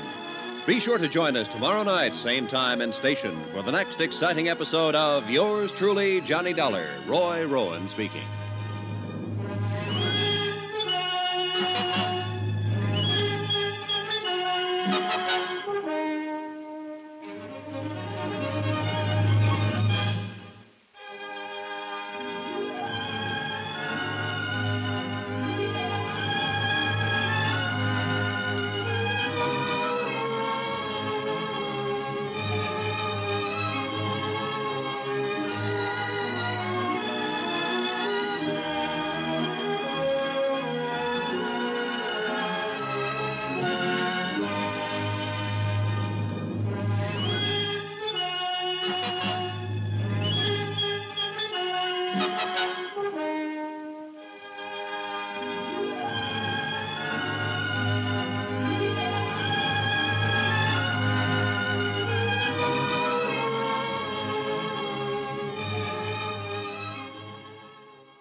From Hollywood, it's time now for... Johnny Dollar? Yes, just a moment. It's for you, Mr. Dollar. Thanks. Johnny Dollar. Barney Wilson here. Your hotel told me where to locate you. I'd rather you located that car. All the police police agencies in the state have the license number and description. It'll turn up. Well, the sooner the better. It'll take more than a car to prove William Markey is still alive. The dealer who sold it to him identified his photograph. All right, but he bought the car 2 weeks ago. We know he was alive at that time. In case you've forgotten, Mr. Dollar, the Fathom 5 sank only 4 days ago. That's when Markey was murdered. Okay. We're not going to settle it by arguing. That's why I phoned. It's going to be settled tomorrow morning. You've petitioned for a hearing? 10 o'clock in Judge Campbell's chambers. You're making a mistake. See you in court, Mr. Dollar.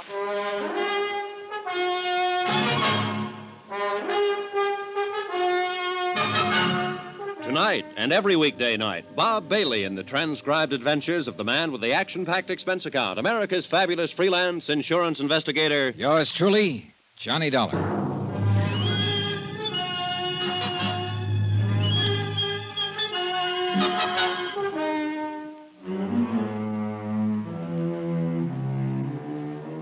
From Special Investigator Johnny Dollar, location Miami Beach, to the Home Office, Delta Liability, Hartford, Connecticut.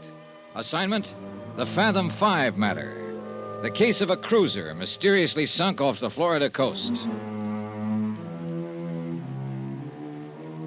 I phoned the insurance company's legal counsel and told him that Wilson had petitioned a hearing to have William Markey declared legally dead. Then I rejoined Mrs. Markey in the study. She was tense and on edge, pacing the floor and smoking nervously. I watched her a moment without saying anything, fully aware of her beauty and appeal, and fully convinced also that she and her missing husband were trying to swindle my company out of $75,000 in life insurance. I felt a little sorry for Markey. She must have been a pretty expensive luxury for a man who was going broke. But then I stopped feeling sorry.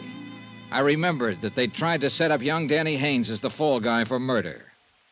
Well, why don't you go ahead and say it? Say what? Whatever it is you're thinking. I thought I'd already said it, and pretty bluntly, too. You made some wild accusations. Not so wild. I've got some fairly solid facts to back them up. Apparently the DA's office doesn't agree with you.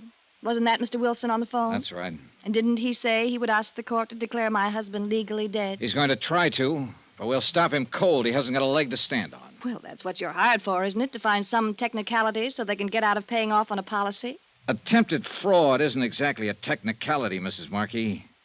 Now, I'll repeat that advice I just gave you. Get in touch with your husband, tell him the scheme is off, it won't work. And don't file a claim for that life insurance. You'd like that, wouldn't you? You'd just love to bluff me out of $75,000. No, I just kind of hate to see you go to prison, that's all. And that's exactly what is going to happen if you file that claim. You keep talking about some scheme. What scheme, Mr. Dollar? You want it laid right on the line, huh? I'd just like to know what you're talking about. And just how much I've figured out. All right, I'll paint it for you in black and white. Your husband was broke, flat broke. I'm not guessing there. I got a report on him from a financial investigator in New York. I knew nothing about his business affairs. That I wouldn't know. Anyway, he thought he saw a chance to pull off a swindle on the basis of the only thing he had left, that $75,000 life insurance policy. So the two of you worked it out together. Did your financial investigator tell you that? Or would you be guessing? Your husband bought a car under an assumed name and probably rented living quarters somewhere in the area under another assumed name. So it was all set. It was just a matter of waiting for a morning when a heavy fog was down. You have a fantastic imagination. Meantime, just in case the accident theory didn't go over, you kept playing young Haynes along so it would seem as though he had a motive for murder. And that part was a cinch. He was already halfway in love with you. You also have a rather nasty imagination. So finally, 4 days ago, conditions were just right. Your husband took Haynes out on that fishing trip in the Fathom 5. He anchored the cruiser and sent Haynes off along the reef in the dinghy. Then he set fire to the boat, opened the seacock so it would be sure to sink. He swam ashore and drove off in the car that he'd bought for exactly that purpose. As I understand it, Mr. Dollar, that cruiser was anchored a mile or two offshore. Are you actually suggesting my husband swam that distance? You mean that's something else you supposedly didn't know about? What? Oh, that report from New York was more complete than you seem to realize. William Markey has been a member of the Greenpoint Athletic Club for years. He won silver cups in the Long Island Sound Marathon swim 3 different times. I knew he belonged to the club, of course, but I assumed it was more social. Of course he could swim that far. That particular talent was probably what gave him the idea for the whole thing. There's no proof, you know. Not one bit of real proof. There will be, if you try to collect that insurance. We'll turn up enough proof to reach all the way from here to the state prison. So if you try to... Will you excuse me, please? Yeah, sure. I'll be right back. I lit a cigarette and waited for her, wondering why I even bothered to come here. I was fed up with it, sick of the whole thing. Fraud cases are like that, messy and dirty. You see people with a mask down and you get a look inside. And you get to wondering if everybody's like that. Wondering if you'd be like that yourself, maybe, if the price were right. And if you are, you hope you never find it out. All I wanted at the moment was to leave the house, wind the thing up, and get out of town. I'm sorry, Mr. Dollar. It was somebody looking for an address. I mean, they had a wrong address. I see. Well, I think we at least understand each other now. Yeah, I'm sure we do. And I can say only one thing. You're wrong. You're completely and absolutely wrong. Maybe. I wish you weren't. I wish my husband were still alive, even under the circumstances you believe. Maybe I wouldn't be on the verge of a nervous breakdown, trying to hold on to my sanity.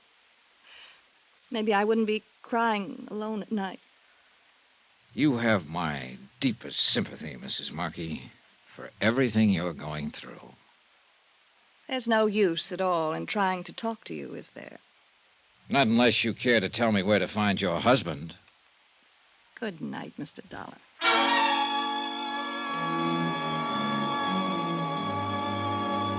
I left the house and turned down the dark road toward the Pompano Beach Hotel. I'd planned to pick up a taxi there, but after that unknown visitor came to Mrs. Markey's door, I'd made a slight change in the plans. Whoever it was hadn't been a stranger, that I was sure of. She'd been too nervous when she came back into the room. It was someone she hadn't wanted me to know about, and I was pretty certain I could guess who.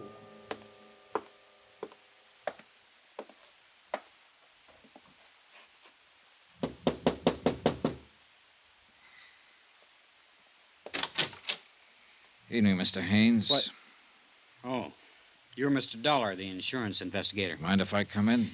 Well, all right, sure. You, weren't asleep, were you? No, I was just reading. Been here all evening? Yeah, sure, I've been here. Why? You haven't been out in the last half hour? I said I'd been here all evening. You weren't down the road at the Markey place a few minutes ago? No, I wasn't. Now, look, I've answered just about all the questions I'm going to you or to anybody else. So what are you trying to get at? What's the point? All right, forget it, Danny. Sure, forget it. It looks like you're out to try the same thing Wilson's doing, trying to tag me on a murder rap. And you're trying to drag Edna into it, Mrs. Markey. Oh, she told me how you talked to her last night. And I suppose you've been over there again this evening. Oh, relax, Danny. I'll tell you one thing right now. You better leave her alone and stop trying to push her around. She doesn't deserve it. She's had too much of that kind of stuff as it is. Oh? From whom, Danny? From Markey, that's from whom. She tell you that? I suppose you'll claim she's lying. You think everybody is lying. But you don't know her like I do. She's a sweet kid, Dollar, and she's had a raw deal out of life. Such as? Markey. The way he treated her, things he made her do. Oh, not when anybody would see it, pin it on him. He was too smart for that. But she told me about it. And there were plenty of times I could hardly keep from smashing him in the face. Oh, brother, she's got you really set up good. What do you mean by that? If you talk this way to Wilson at the DA's office for 2 minutes, he'd slap a murder indictment on you so fast it'd make your head swim. I didn't kill Markey. Hating a guy is one thing, but I didn't kill him. Yeah, I know. Because he's still alive. Well, maybe he is. I don't know. All I know is what I saw out there that morning. And you saw only as much as he wanted you to see. Well, maybe so. But I'll tell you one thing. If he is trying to pull something crooked, he's doing it on his own. She's not in on it. It'd be a little hard for him to collect his own insurance, wouldn't it? Oh, maybe he figured to get it away from her afterward. I don't know what he might be planning on, but I know she's got nothing to do with it. She's a great girl.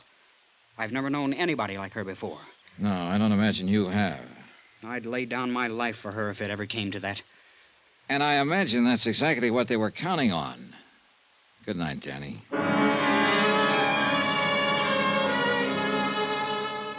Expense account item 16, $1.90. Taxi fare the following morning from my hotel to the courthouse. I got there at 9:30 and went over the case with Jim Davis, local counsel for the insurance company.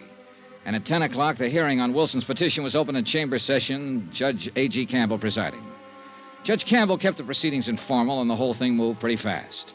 Both sides presented briefs, and additional evidence was introduced through verbal interrogation. No witnesses were called. By 10:30, the cases for both sides had been completed.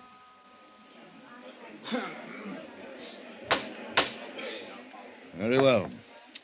There's no further evidence of fact or rebuttal. The court will make its decision on the evidence at hand.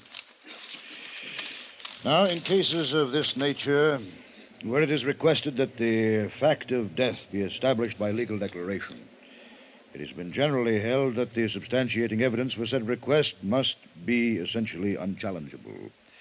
The precedents in law are too numerous to bother citing.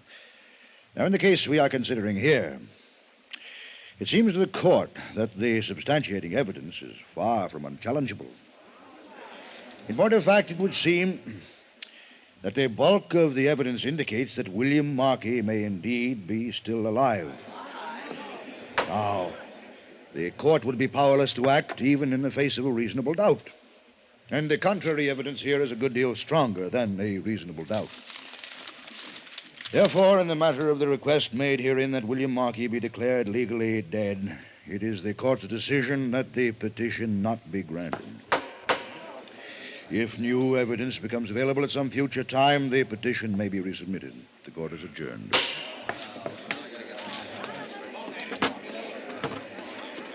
Well, looks like you won, Mr. Dollar. I told you what would happen. I sure do hate to see that kid get away with murder. Oh, forget it. Markey is walking around somewhere just as alive as you or I. Well, we've all got a right to our opinions, Mr. Dollar. I say he's floating around out there in the Atlantic somewhere. That's what he meant for us to think. Maybe so, but I... Pardon me, Mr. Wilson. A message was phoned in for you, but they wouldn't let me in the courtroom. Oh, thank you, old man. Will you excuse me, Mr. Dollar? Sure. Go ahead and read it. The minute I step out of that office, somebody's bound to start calling. Well. What's the matter? Mr. Dollar, the Coast Patrol hauled a man's body out of the surf about an hour ago. Been drowned. So? They got a quick check on his prints. It's William Markey.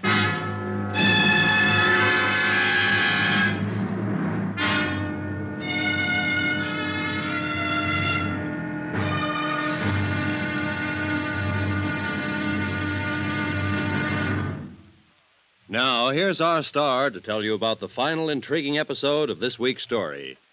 Tomorrow, a dead man tells a tale, but not the tale he was meant to tell, and thereby hangs the wind-up. Join us, won't you? Yours truly, Johnny Dollar.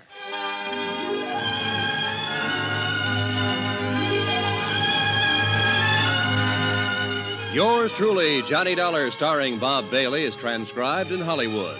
Written by Les Crutchfield, it is produced and directed by Jack Johnstone. Be sure to join us tomorrow night, same time and station, for the next exciting episode of Yours truly, Johnny Dollar. Roy Rowan speaking.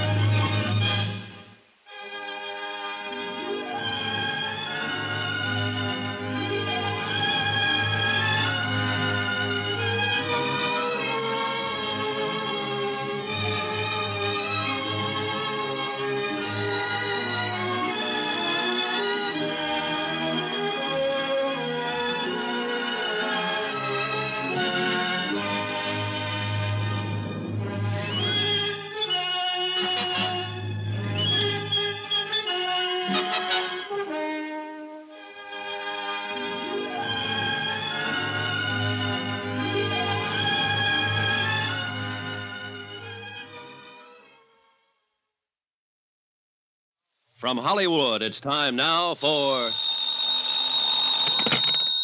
Johnny Dollar. Barney Wilson here.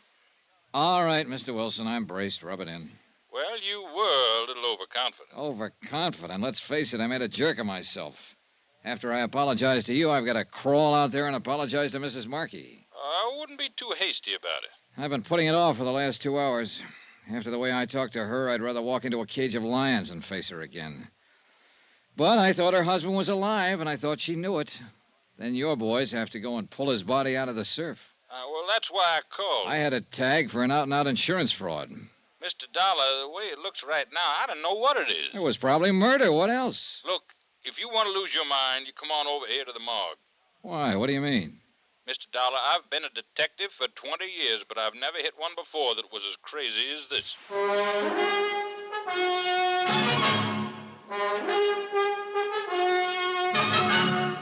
Tonight and every weekday night, Bob Bailey in the transcribed adventures of the man with the action-packed expense account, America's fabulous freelance insurance investigator. Yours truly, Johnny Dollar.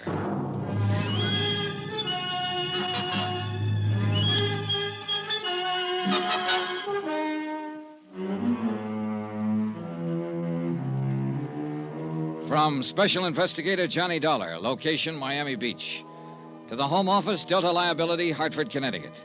Assignment, the Fathom 5 matter. It happened to involve a $75,000 insurance policy. Item 17, $1.60, taxi from my hotel to the county morgue. I couldn't figure what Wilson meant.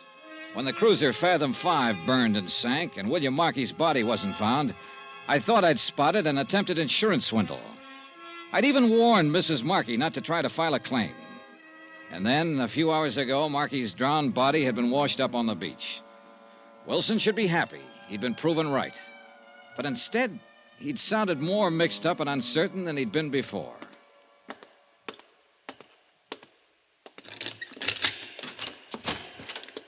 Come on in, Mr. Dollar. You know, you don't pick the pleasantest places in the world to hold conferences. I thought you might want to take a look at him. Though I'll be eternally blasted if I know what anybody could tell by looking. Well, there's the lad who's given us all the trouble, Mr. Dollar. William Markey, number 423. I never thought I'd see him here. I told Mrs. Markey that the only thing that would convince me he wasn't alive would be to see his body. All right, I'm convinced. And I'll never try to outguess an ocean current again. Everything seemed to add up to... Oh, now, wait a minute. I wondered how long it'd be before you noticed. Doesn't make sense. Like I said on the phone, this one is crazy. This was pulled out of the surf this morning? Right. And the cruiser sank 5 days ago. That's when Markey supposedly drowned. You're on the beam, Mr. Dollar. This body hasn't been in the ocean for 5 days. You win the 4-day trip to Bermuda and a complete new wardrobe. Have you had an autopsy? Doc Morgan just finished it 20 minutes ago. That's why I called you. Doc wouldn't stick around himself. You know, I think he went out to get drunk. How long does he think Markey has been dead? Not over 18 hours, since sometime last night. Looks like we were both right, for whatever good it is. He was alive after the sinking, just like you claimed, and now he's dead, just like I claimed. What was the cause of death? Drowning. Only you haven't heard the real crazy part yet. Why? What do you mean? You remember we found one of his shoes washed in a couple of days ago? Yeah? The body was wearing 2 shoes when they pulled it out. They always make one slip, don't they? A couple in this case. Huh? It's the second one that nearly pushed Doc Morgan off his rocket. What second one? Markey was drowned, all right, but not in the ocean. Huh? It was fresh water in his lungs, not seawater. Was Morgan sure? Swore by it, and then at it. That's what threw him. Yeah, I imagine. When you get an 18-hour test on a man who's supposed to have been dead for 5 days and find fresh water when it ought to be salt. Well, I guess the late Mr. Markey can't tell us much of anything else. So, where do we go from here, Mr. Dollar? Good question. You haven't found the car yet, huh? The one Markey bought under an assumed name? No, but I gave the boys an extra prod to bear down on it. Half the town force is out looking for it now. Wonder where he was hiding out for those 4 days. What I want to know is who killed him and how and why. Oh, the why is fairly easy. It's the who and how that carry the question marks. That fingerprint ID was certain, huh? There's not the slightest doubt but what this is, William Markey. Oh, you're looking for an easy way out, Mr. Dollar. Yeah, I guess I am at that. Well, then it looks like our number one is the lad you've been after all along. Young Danny Haynes, huh? What do you say we go and have a talk with him?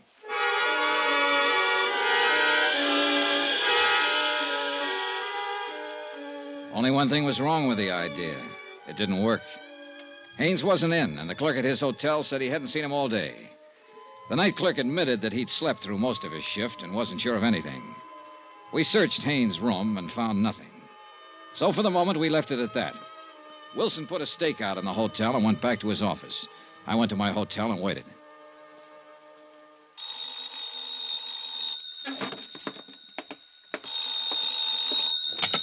Johnny Dollar. Barney Wilson. Yeah, what's up? We finally got a break. The boys found that car. Where? Parked at the curb out on the east side of town. May have been abandoned there, or it may be where Markey was hiding out. It's in front of an apartment house. Have they checked through it yet? No, they haven't touched it. I'm leaving to go out there now. Want me to swing by and pick you up? If you don't, I'll sue you. I'll meet you out in front of the hotel. We stopped a block away and walked up to the apartment house. The car was still parked at the curb, and the plainclothesman watching it said no one had been near it. We went on inside and found the landlady, identified ourselves, and started questioning her. Luck seems to still be with us. Well, you see, most of my guests are permanent, as you might say, or at least as permanent as renters ever are. Yes, we understand. In fact, the only unit I've let in the last 2 months is number 14. That's up one flight with a pull-down bed. When did you rent that one? Well, let's see now. I think it was about 10 days ago. He paid a month's rent in advance. What was his name? Mr. Jones, a very nice, quiet, middle-aged fella. He lived by himself? Oh, yes, and never went out much. After he moved in, that is. He didn't stay here for the first 4 or 5 days after he rented it. Until the night the Fathom 5 sank. When did you see Mr. Jones last? Well, it's a funny thing. He went out yesterday evening and he didn't come back at all. What kind of a car did he drive? Oh, good heavens, I don't know. But you can look for yourself. It's parked out there at the curb. A friend of his brought it by a while ago. What? What's the friend's name? Why, I didn't ask him. He's an awful nice young fella. He said Mr. Jones was going on a trip and sent him to pick up his belongings. And he had Mr. Jones's key, so I decided it was all right. He's up there packing now.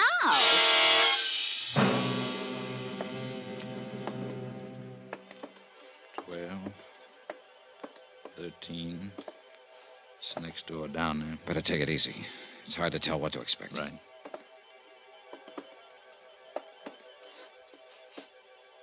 He's in there, all right. Try the knob. Easy. It's locked. And there isn't much choice. Who is it?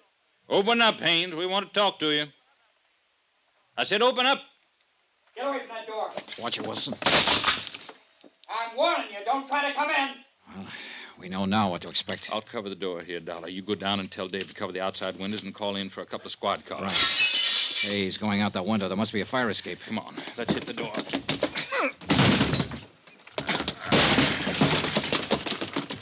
There he is at the bottom of the fire escape. Hold it, Haynes. Stay back! All right, Haynes, it's up to you.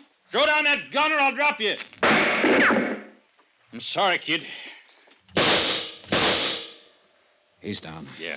That second shot was dead center. I know. I tried to hold low on him, but it jumped up on me. Well, he said he'd die for her if it came to that. It came to that.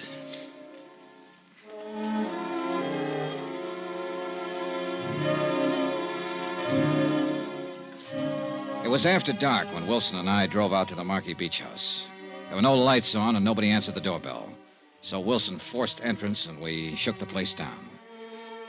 We found evidence of a struggle in the study and in the bathroom. Water from the bathtub had overflowed behind the tile and was still seeping out along the baseboard. We found a dressing gown of Mrs. Markey stuffed in the back of a closet, soaking wet. Piece by piece, Wilson collected his evidence, and the picture became more and more clear. He phoned in for a fingerprint crew and went on working. I left him there and went back into town to my hotel and took the elevator up to my room.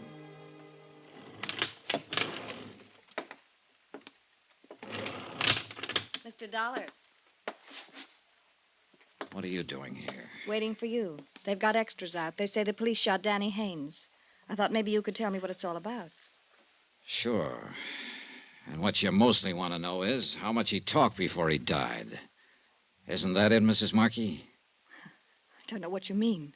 Then go on out to your house and ask Wilson. He's out there with a fingerprint crew.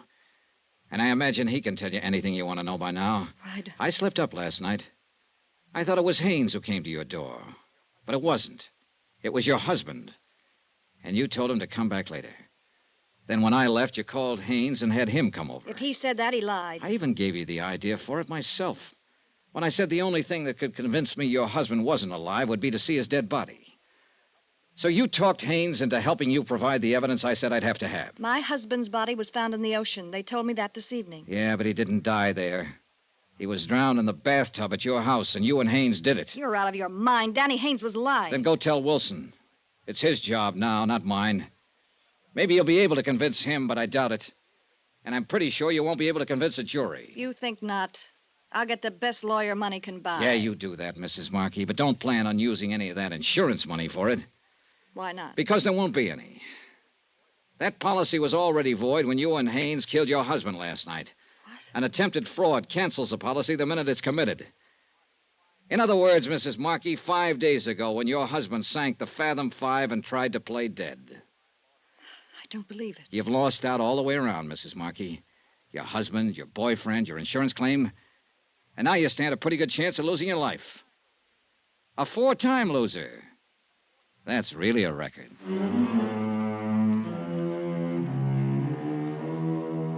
Expense account item 18, $321.60. Hotel and incidentals in Miami and transportation back to Hartford. Expense account total $684.95. End of account, end of report. Remarks? You quoted a line of Shakespeare at the start of this case, Ralph.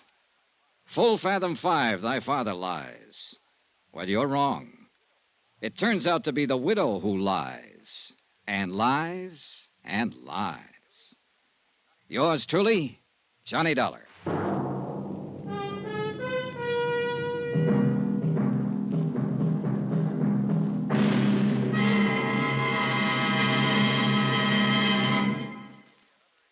Remember, there'll be another exciting story of yours truly, Johnny Dollar, beginning next Monday night. Next week. Well, if I'd minded my own business, I wouldn't have heard the girl beg for help. And from that point on, I needed help. Join us, won't you? Yours truly, Johnny Dollar.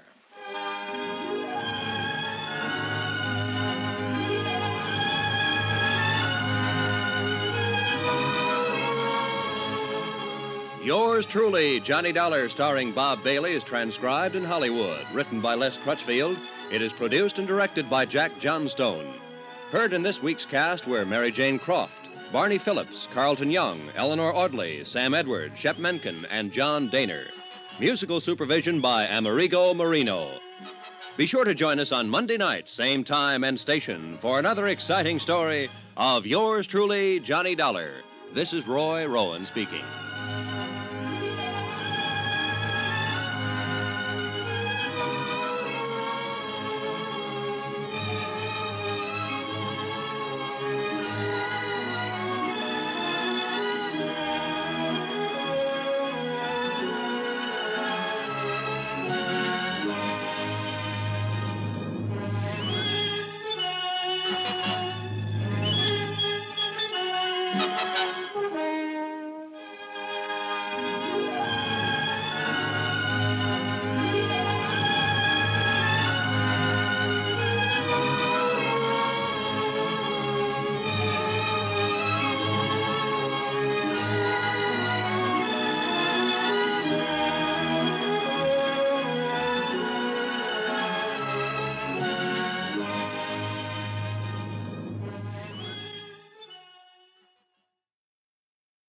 From Hollywood, it's time now for Johnny Dollar. This is Mr. Costello at the Plantation Hotel in Vicksburg, Virginia. You left word? Oh, yes, Mr. Costello.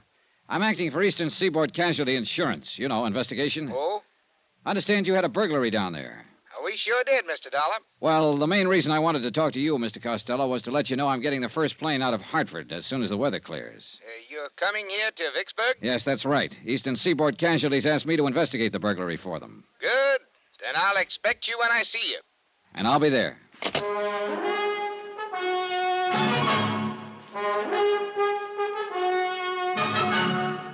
Tonight and every weekday night, Bob Bailey in the transcribed adventures of the man with the action-packed expense account, America's fabulous freelance insurance investigator. Yours truly, Johnny Dollar.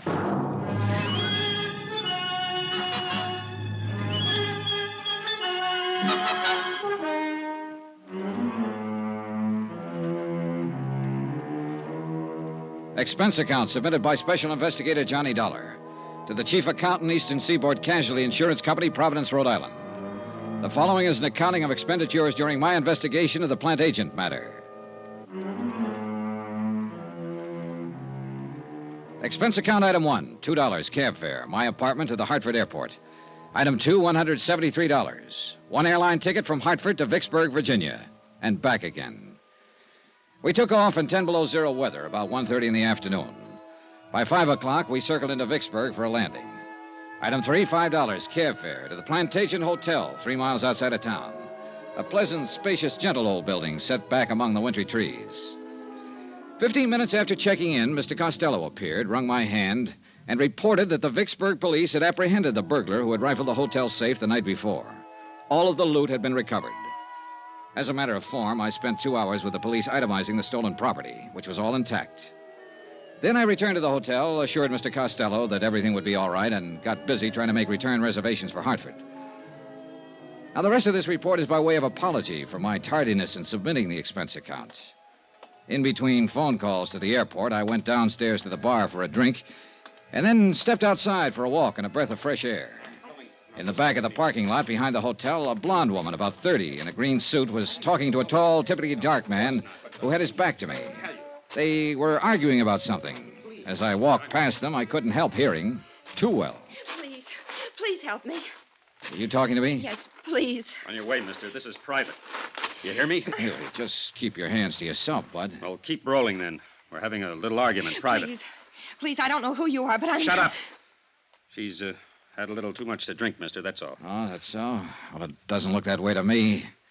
Now, what's this all about? I just told you, Nosy, she's had a little too much to drink. Now, go on, bud. Get on your way. Wait a minute. I told you to keep your hands to yourself. Yeah. Honey, you want to keep it up? You hear me? Yes. I hear you. And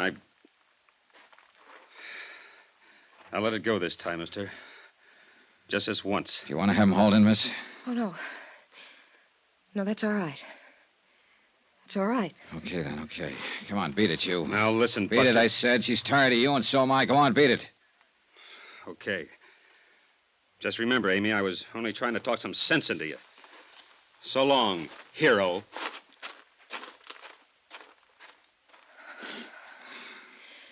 Thanks. Thank you very much. That was awfully kind of you. Okay, did he hurt you? Yes. Where it hurts the most, I guess. I'll never get accustomed to being disappointed in people. Oh, well, he didn't look like your type anyhow. So why don't you just... Oh, I'm sorry. Hey, look now. This is just the end of everything. Everything. Yeah, I know. Well, maybe it looks that way, but maybe it isn't. I'm sorry. I'm very sorry to have caused you all this trouble. Oh, that's okay. It must look rather cheap and dingy. I mean, I don't know what I mean. Well, look, let me ask you something. Did you really have too much to drink tonight? No. No, I only had one drink with him. All right, then maybe you'll let me buy you one. How about it? You're very kind. You look like you should be with someone for a little while right now. So what do you say? How about it? You're a very kind man.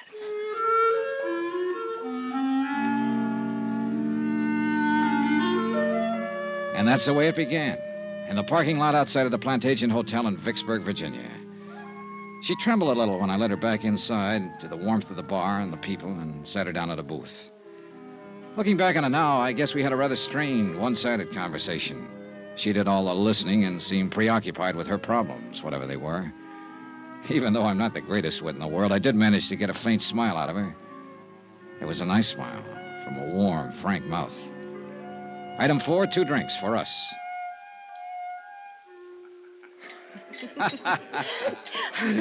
That's cute. Hey, see there? Next thing you know, you'll be telling me a joke. Oh, that reminds me. That reminds me of another one. It's one of the oldest and most respected jokes in the country. You probably heard it 1,000 times. It seems 10 men were standing in the rain under an umbrella, and none of them got wet. Well, just about then, a fellow walked up. You've been very, very kind to me. Thank you again. Well, I'm I'm glad you feel better. Miss, Are you, from here in Vicksburg? No, my home's in Hartford, Connecticut. I flew down here this afternoon on business. I'm waiting for a flight out. Oh. What's your name? Johnny Dollar. Thank you again, Johnny Dollar. Hmm? Thank you for not asking me my name. For not asking me about the man in the parking lot. For not asking me to explain what my trouble is. Thank you, Mr. Dollar. And thank you for sitting here with me this little while and trying to make me laugh. You really feel all right now, huh? Yes, I think so. Good, that's swell. Because I wouldn't want to let you go if I thought you were going to step outside and start crying again. No. No, I won't do that, I promise. You sure? Positive. Okay. Ah, you want one more for the road? Oh, thank you, but I'd better not, Mr. Dollar. I really should be getting home. Well, will everything be all right at home? What? Oh, yes. He wasn't my husband, or my boyfriend, even. He won't bother me. Okay, then. Here, let me help you on with your coat. Thank you. There you are. Do you have a car? No, I'll get a cab. There's always one out in front. Good, I'll help you. Thank you.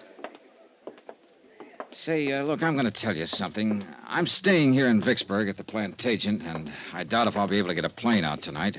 Probably not until tomorrow sometime. So, look, if you need me for any reason at all, why don't you just call me? Okay? Yes. Thank you. Good, then. Cab, taxi. You're still worried about him, aren't you? Why do you say that? The way you looked around when we stepped outside here just now? Would you like me to see you home? Oh, no. No, thank you. You've done enough already. And about him, I made a mistake, that's all. Oh, we all make mistakes, so forget about it. Well, I'm afraid this one can't be corrected very easily. But here's my cab. Good night, Mr. Dollar. Good night. You and I will probably never meet again. But I shan't forget your kindness. Thank you. Okay, good night. Downtown, please. I hope you have a nice trip home, Mr. Dollar. Hey, whoa, driver, hold it. Hey, anything wrong? What is it? I don't know. I have the strangest feeling. Wait a minute, driver. Hey, look, do you feel all right? You're shivering. Yes, I know I... Oh, it hurts. Oh, what hurts? Hurts. I didn't think he... What is it? What can I do? Help me. Please, Mr. Dollar. Help me. Let's go, driver. She fell back across the seat of the cab, writhing with pain. I took her in my arms and tried to find out what it was, but by that time she wasn't able to speak. In another 10 seconds, she was unconscious. The cab driver delivered us to an emergency hospital 5 minutes later. They carried her in through the ambulance entrance. I let the driver go and waited around the desk to see if I could learn what happened. Just waited. Vicksburg emergency. Waited. One moment, please. Go ahead, please. Vicksburg emergency. Not at this time of the night, sir. You'll have to call first thing in the morning. I'd suggest any time after 7:30. Yes, sir. Yes? Hey, look, would it be all right to go back and talk to the doctor now? I'm afraid not, sir. Well, could you bring him out here? I've been waiting for quite... I'm sure he'll be out in a very short while. He knows you're waiting to talk with him. I thought maybe he forgot me. No, sir. I just want to make sure she's all right. The doctor will be out. Vicksburg emergency. Just a moment. I'll connect you. Go ahead, please. Has she had many of these attacks, sir? Oh, I don't know. I just met her. Oh. Well, if you'd like, we could call you at home and let you know how she is. This isn't my home. I'm on my way out of town as soon as I can get a plane. I'll wait. Certainly. Excuse me. Yes, doctor. Yes, he's right here. Yes, sir, thank you. The doctor will see you now, sir. Good, thanks. End of the hall, room 111. Okay, thank you. I don't know what it was or why that hallway looked so long to me. Call it an old-fashioned premonition or what have you. That's what I had walking down the hall to see a doctor about a girl I'd known only a few minutes. There were 3 people in the room, 2 doctors in their white clothes and a nurse.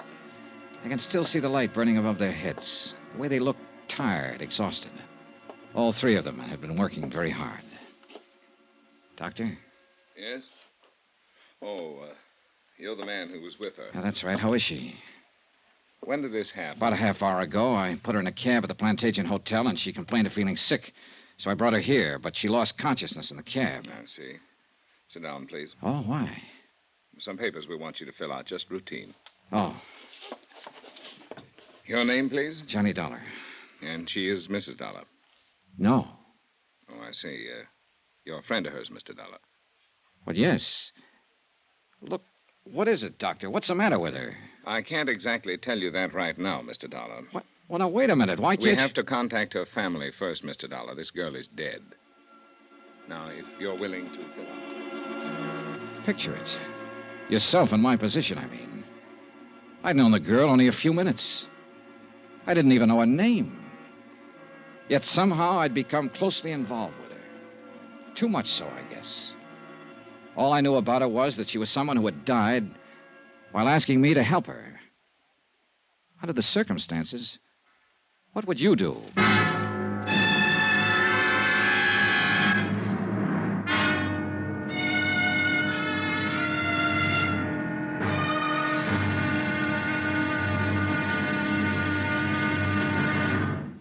Now, here's our star to tell you about tomorrow's exciting episode of this week's story. Tomorrow, how can you help a dead girl? Somebody had to help her. And guess who? Join us, won't you? Yours truly, Johnny Dollar.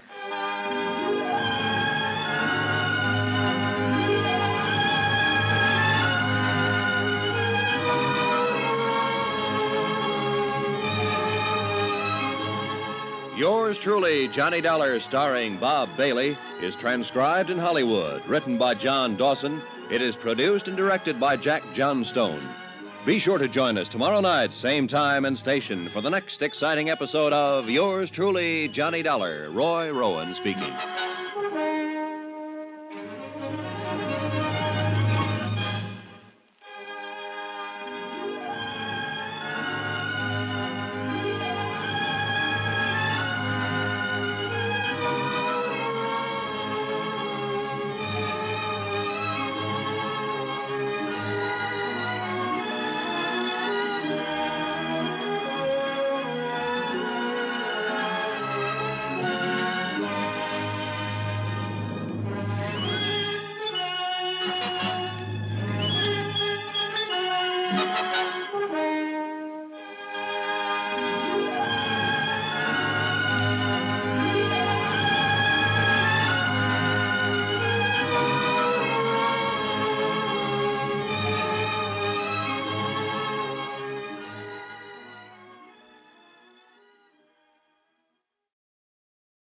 From Hollywood, it's time now for...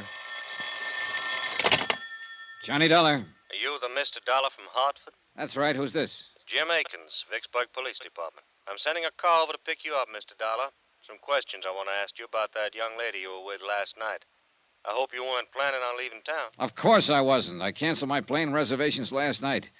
If you tell me where you're located, I'll come down by myself. No sense getting head up. You aren't in your own backyard now, you know, Dollar. I know where I am, the town where a girl died in my arms. If you can stop getting lazy with me for a minute, maybe you can tell me who she was. Why? Because I'd like to talk to her family. I was the last one to see her alive. Who is she? We haven't identified her yet. To us, she's still Jane Doe.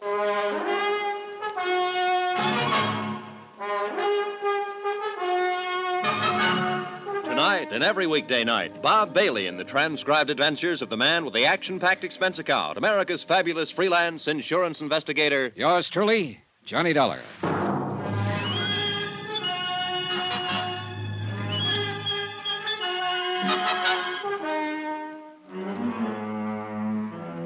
Expense account submitted by Special Investigator Johnny Dollar. Location, Vicksburg, Virginia. To Special Investigator Johnny Dollar.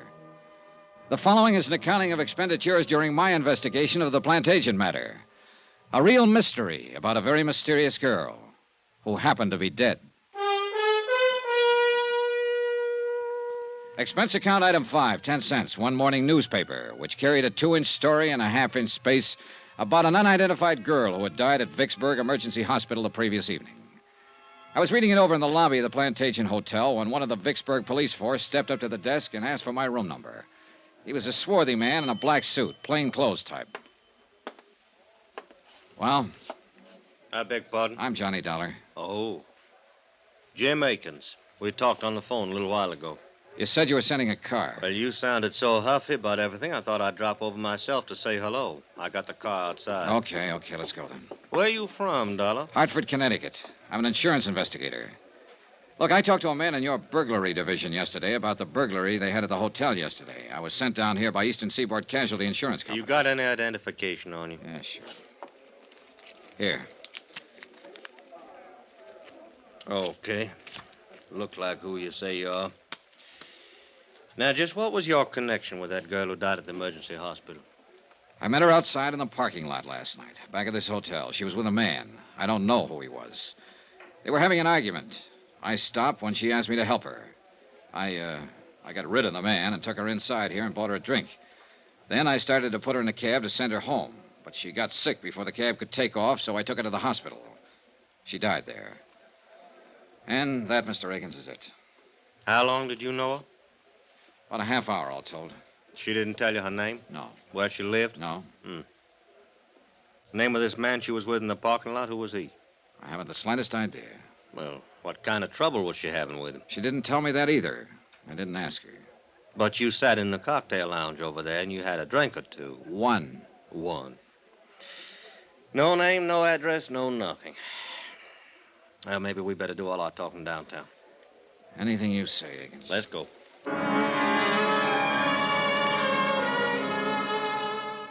Akins turned out to be a lieutenant. And it took him the whole ride downtown to thaw out and make up his mind that I was just as concerned about what had happened to the unidentified girl as he was. He rephrased, but asked me the same questions in front of a stenographer when we got down to his office. He was still asking me questions when he led me and the police stenographer to the basement of the building, the morgue. And she didn't say anything to you about herself before she collapsed, huh? No. All I know is what I've told you. You're sure? Positive. Hey, look, let me ask you one. I've put up with yours for over an hour now. Why, sure. What killed her? Yeah. Well, do you know? No, we're still trying to find out. What did you talk about while you were having that drink with her? She asked me for help, that's all. It seems she needed somebody else to do the talking at the time, so I did it. I made jokes and tried to get her to laugh. I was a great big cut-up. Get sawed me if you want. It won't do much good. Still got some things to find out.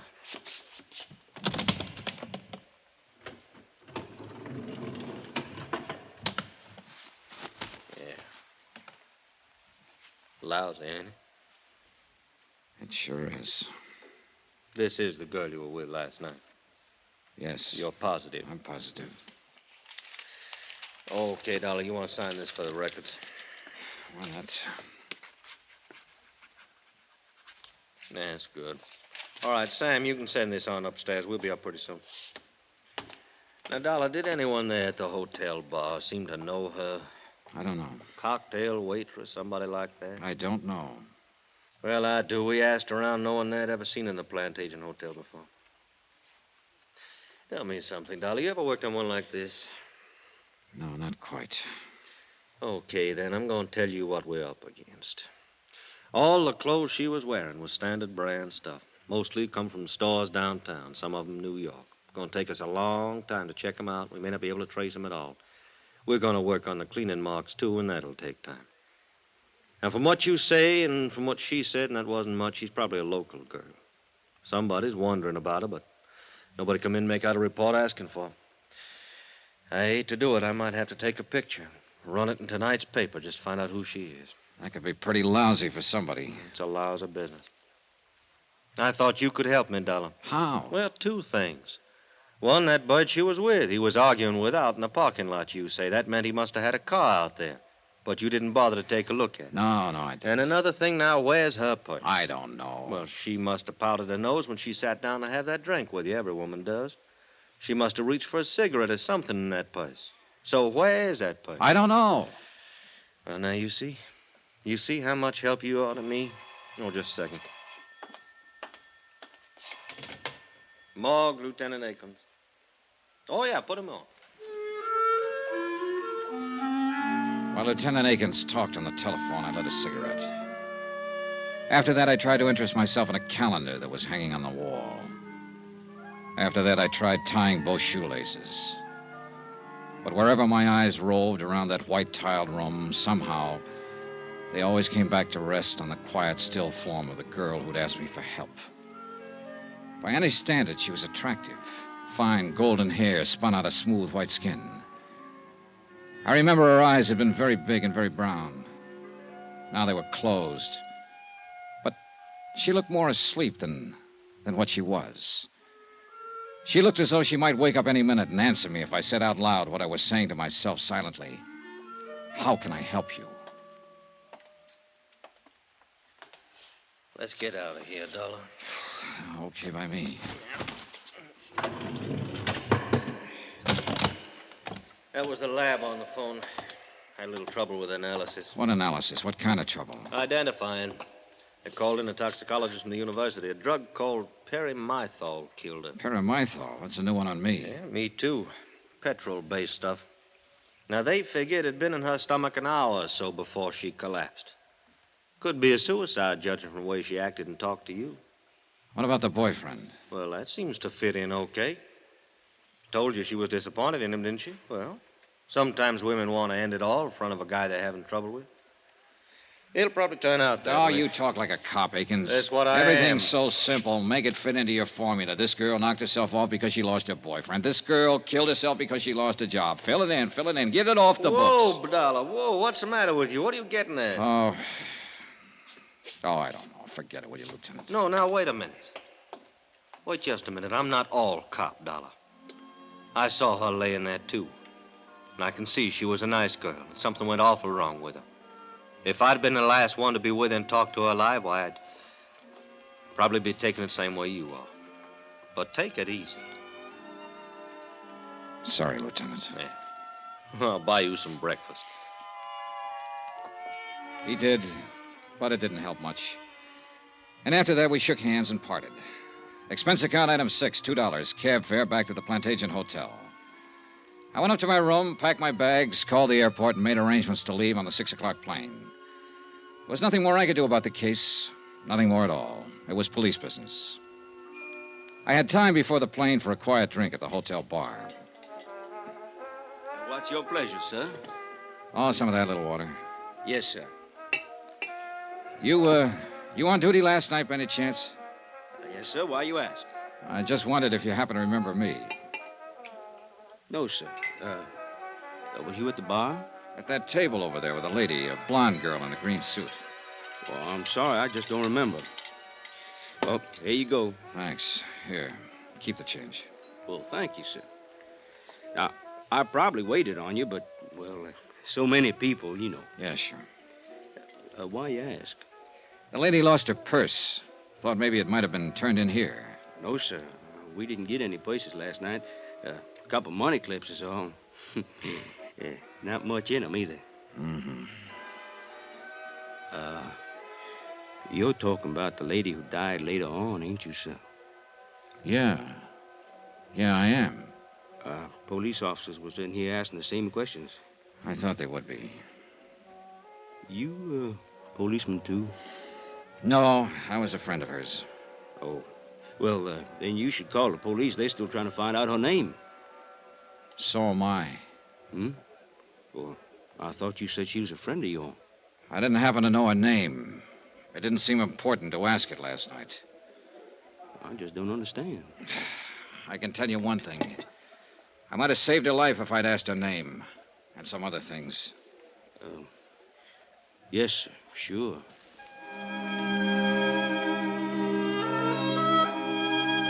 Expense account item 7, $3, 3 drinks. I sat there for almost an hour talking to the bartender. Once, when he stepped out to the kitchen, I went over to the booth where I'd sat the night before with the unidentified dead girl. I searched down on the cushions, behind the table, under the chairs, hoping the missing purse might still be around. I found nothing. Then I had another idea. I left, went out to the parking lot where I'd first seen her. Get your car, mister? No, I don't have one. Oh, well? Hey, look, last night I was out here with a lady. I met her and a man here in the parking lot, about over there where that Chevy is. Uh-huh. So what? Well, the lady lost her purse last night. I just wondered if it might have been lost out here someplace. Well, it might have been. Nobody turned anything into me. Want to take a look? Sure, good. All right. About what time last night? Oh, around 10, maybe a few minutes after. Uh-huh. A lot of cars in and around that time of night. Did you look last night? Oh, I didn't know it was missing until this morning. Oh. About here, you say, huh? Here's the Chevy. Yeah. Well, let's take a look. Yeah, make it a good look. Yeah. Well, hey! I think you're in luck. Huh? Yeah. Yeah, here's a purse. Hey, you're in real luck. Is that hers? It was hers, all right. A green suede purse, the same color as the green suit she'd been wearing. It still carried the faint, sweet odor of her perfume as I remembered it. I looked inside, but there was nothing to tell me her name. Lipstick, comb, a $10 bill, and some small change. And one other item. A .32 automatic, recently fired.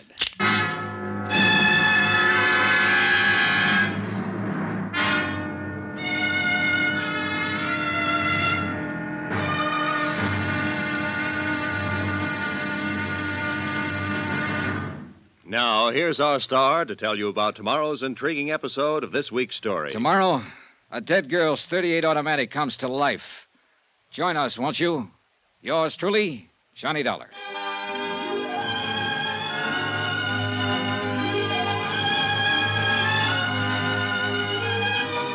Yours truly, Johnny Dollar, starring Bob Bailey, is transcribed in Hollywood. Written by John Dawson. It is produced and directed by Jack Johnstone. Be sure and join us tomorrow night, same time and station, for the next exciting episode of Yours truly, Johnny Dollar. Roy Rowan speaking.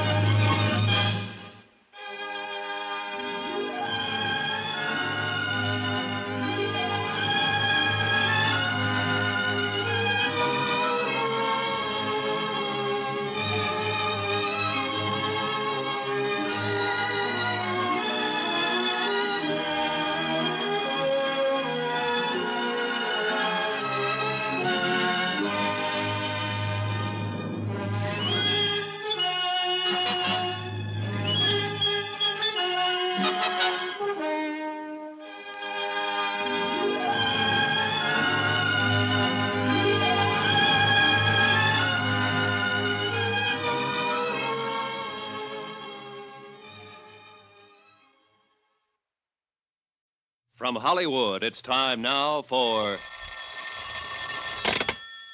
Johnny Dollar.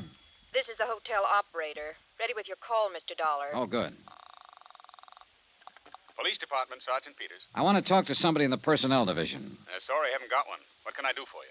I want to get some information about a gun, find out who it was licensed to and so on. Come down to licensing division. I think we can help you there. Where's that? 220 City Hall. Do you have the weapon? Yes. Be sure and bring it along with you.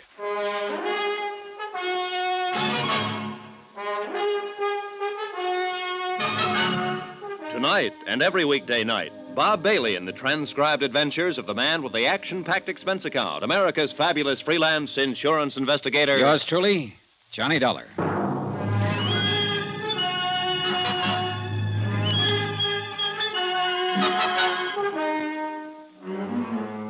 Expense account submitted by Special Investigator Johnny Dollar to Special Investigator Johnny Dollar for personal reasons. Location, Vicksburg, Virginia. Purpose? Well, it all started as an investigation of a burglary at the Plantation Hotel. Once that was out of the way, I happened to run across a girl having an argument with a man in the hotel parking lot. She asked me to help her. I did. Girl suddenly gets sick and dies. Poison. I stay around to help find out who she is. I don't know that. But I do know that she had a .38 in her purse. 3 bullets recently fired. Expense account item 8, $2. Cab fare from the Plantation Hotel, the 2 miles into Vicksburg City Hall, and room 220 as per instructions of Sergeant Peters. I felt more than a little guilty bypassing Lieutenant Jim Akins, who had questioned me earlier about the case. Yes? Sergeant Peters? That's right. Can I help you, sir? I hope so. I'd like to know if this gun's been registered with you people. Let's have a look. You just buy it? Yeah. Got your bill of sale with you? Well, do you have to have one? You should. Who'd you buy it from? Oh, a fellow I met in a bar. Have you a permit to carry this weapon? Well, no, I haven't. Are you going to carry it? Oh, no. Then why'd you buy it? Oh, I just wanted it, that's all. Is there a law against that? No. But there's a law against practically every other thing about a gun. You want to read those numbers off to me? Sure. JJJ-4769-992. And then there's an X. Okay. Make, Colt, caliber, 38, automatic, 7-shot. Yeah. Here, you'll have to fill this out. Pencil's over there. This will take a minute for me to check. It took 15 minutes. In the meantime, I filled out the form which notified the Vicksburg police that I was in possession of the above described weapon, that I did not wish to apply for a permit to carry it, and so forth and so forth. After that, I stood around and smoked a cigarette and wondered if I should step downstairs and tell Lieutenant Jim Akins that I had found Jane Doe's purse and the gun. But before I had time to make up my mind... Here we go. The gun was purchased in 1950 by the Piedmont Banking Service. That's a local armored truck outfit over on Maypole Street. The gun was permitted for carrying to Raymond W. O'Connell, 232 Polk Street, this city. Thanks. Raymond O'Connell. Yeah. Anything else? Well, that's all. Thanks.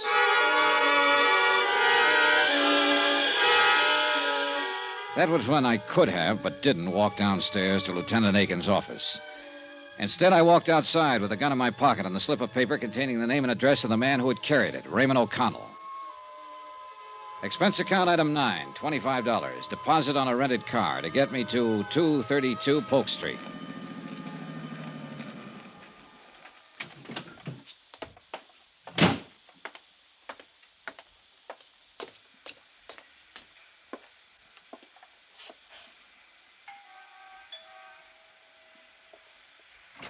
Oh, Paul, darling, you're early. I'm hardly ready.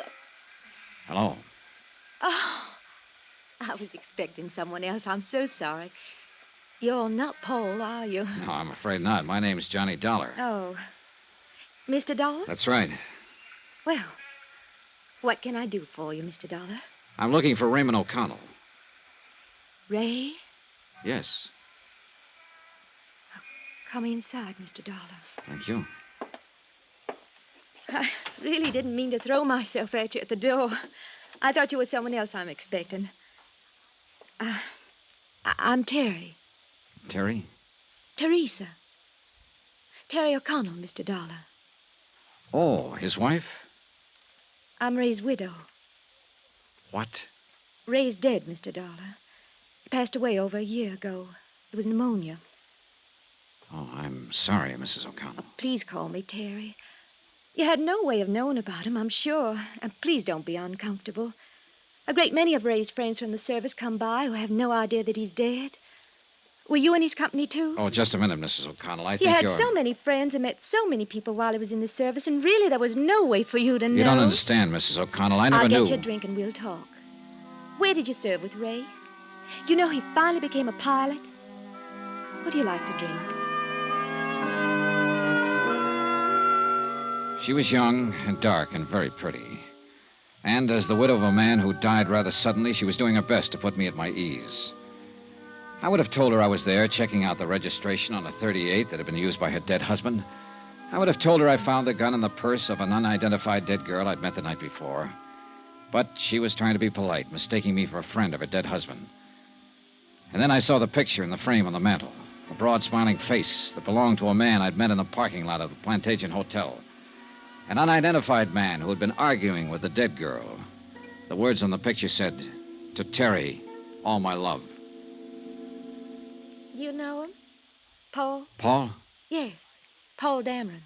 I think I met him once. I really didn't know his name. Was he a friend of your of Ray's? Oh, no. No, he never knew Ray. He's a darling, Mr. Dollar. Paul is. A real darling. After Ray died, I tried something very foolish. I tried to end my life. And then Paul came into it. He's been very lovely to me. Well, I don't know why I shouldn't tell you. We're going to be married. I think that's fine, Terry. Do you really? Sure. I'm glad you say that.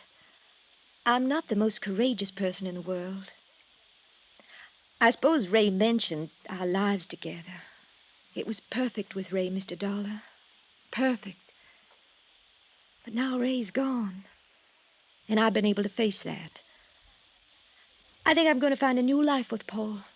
You must meet him. He'll be here soon. We're dining out tonight.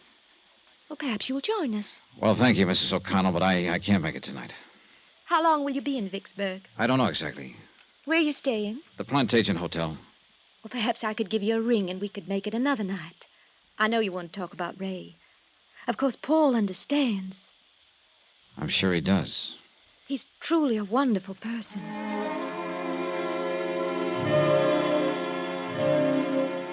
He hadn't looked very wonderful the night before, standing in the parking lot arguing with a girl who had died. But then there was my side of the picture, and it wasn't complete. And somebody still had to explain the .38 with the 3 bullets missing. I left Terry O'Connell, went outside and bought an evening paper, and then sat in my rented car reading it. The photographer at the morgue had done a good job. The unidentified girl's picture was on page 1. I was reading the story over a second time when a dark business coupe pulled up behind me, and Paul Dameron got out, heading for Terry O'Connell's doorway. Just a minute. What? Just a minute. Hello, Paul. What? You? Yeah, me. Now, look, Dameron. What are you doing here? How'd you know my name? Or are you some professional gunsel coming around to sock me again? I still don't... Stop it, will you, Dameron? My name's Johnny Dollar. I want you to tell me who that girl was last night in the parking lot. The one you had the big argument with. Huh? Oh. Well, you were the big hero there, butting in where it was none of your business. I didn't like it then, and All right, simmer down, will you? Who was she? Come on, what's her name? What's it to you? Look, Dameron. Okay. It's Amy. Amy Duran. Amy Duran. Yeah. We work at the same office. Now, look, Buster, I'm not afraid of you, but I don't want any trouble, see? So if you'll just go somewhere else and Wait a minute, will you? How does Amy Duran tie in with Teresa O'Connell? Look, I don't know who you are or what you're after, but you've certainly got your nerve about... Answer me, Paul. Okay. Terry is Amy's sister. Satisfied? I don't know. Who are you, anyhow? A policeman or something? My name is Johnny Dollar. I'm here because if you aren't, I want to know what right you have to ask me all these questions. Cool off, will you? I've been trying to find out who she is, because last night after you went off, we had a drink together. Then she got sick, and I took her to a hospital. She died there. What? She died. She's lying in the morgue right now, unidentified. It was some kind of poison that killed her. Amy... dead? No, I don't believe it. Here. It's in the paper tonight. The police are trying to identify her right now. I can't believe it. Poison. Oh, Dollar, I didn't think Amy was that desperate. There was a way out. She could have solved it without this. Way out of what? There was no need for her to do this. I told her I'd help her. I had no idea she... Poison. Does Terry know? Not yet. I've got to tell her before she sees it like this in the newspaper. It'll be awful for her, Dollar, awful. Look, I apologize for the way I've acted, the way I was last night. I was upset. I can see now you're trying to help. Now, let me go in and break this to Terry. Call me later. Here, my card. Call me.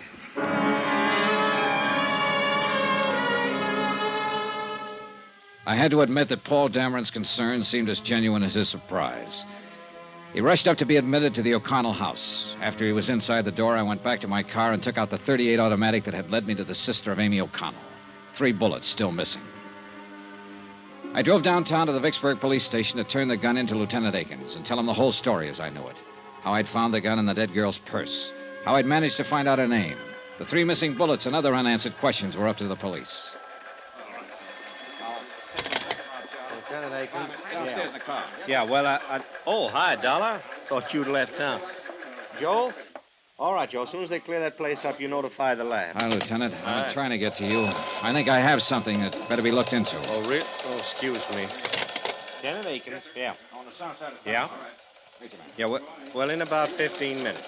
Right. I'm sorry, Dollar. What was it you were saying? Why all the hustle? Something big? Oh, homicide. Happened yesterday sometime. Yeah? Who got it? Guy named Belden. Somebody shot him 3 times with a .38.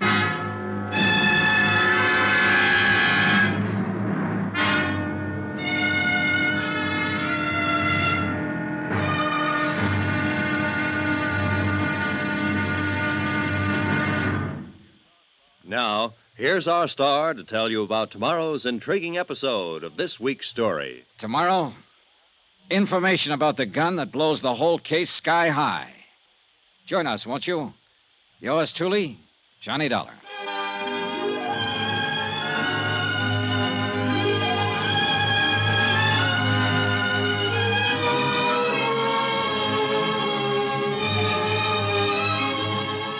Yours truly, Johnny Dollar, starring Bob Bailey, is transcribed in Hollywood. Written by John Dawson, it is produced and directed by Jack Johnstone.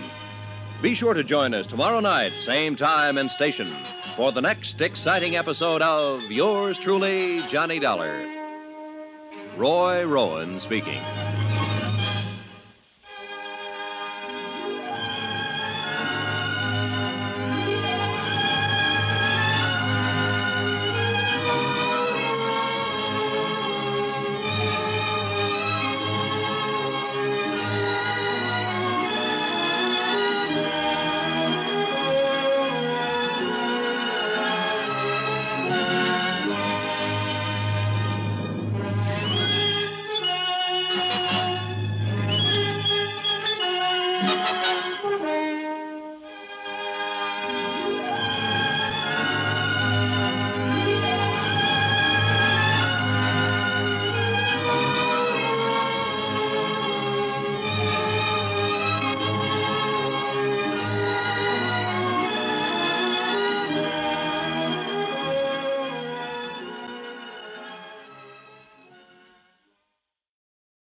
From Hollywood, it's time now for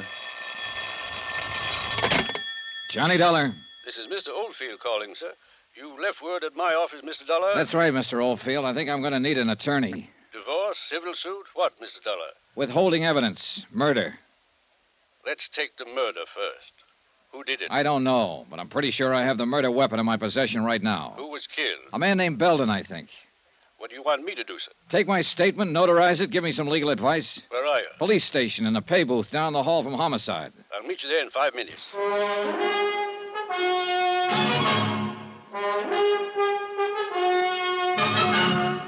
Tonight and every weekday night, Bob Bailey in the transcribed adventures of the man with the action-packed expense account, America's fabulous freelance insurance investigator. Yours truly, Johnny Dollar.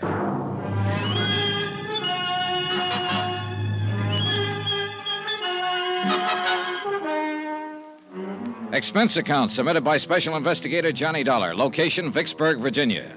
To Special Investigator Johnny Dollar for personal reasons.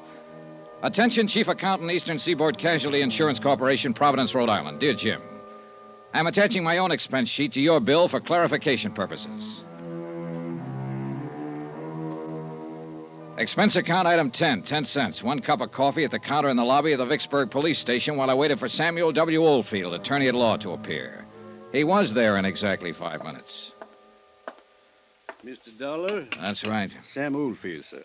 You're the only one here in the lobby, so I figured you were the right man. Yeah. Cup of coffee, Mr. Oldfield? No thanks. Gives me heartburn. But now sit down, will you?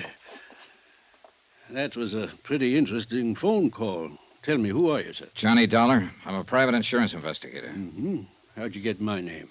I looked it up in the yellow pages of the telephone directory. You don't live here in Vicksburg? No, I'm from Hartford, Connecticut. All right, sir.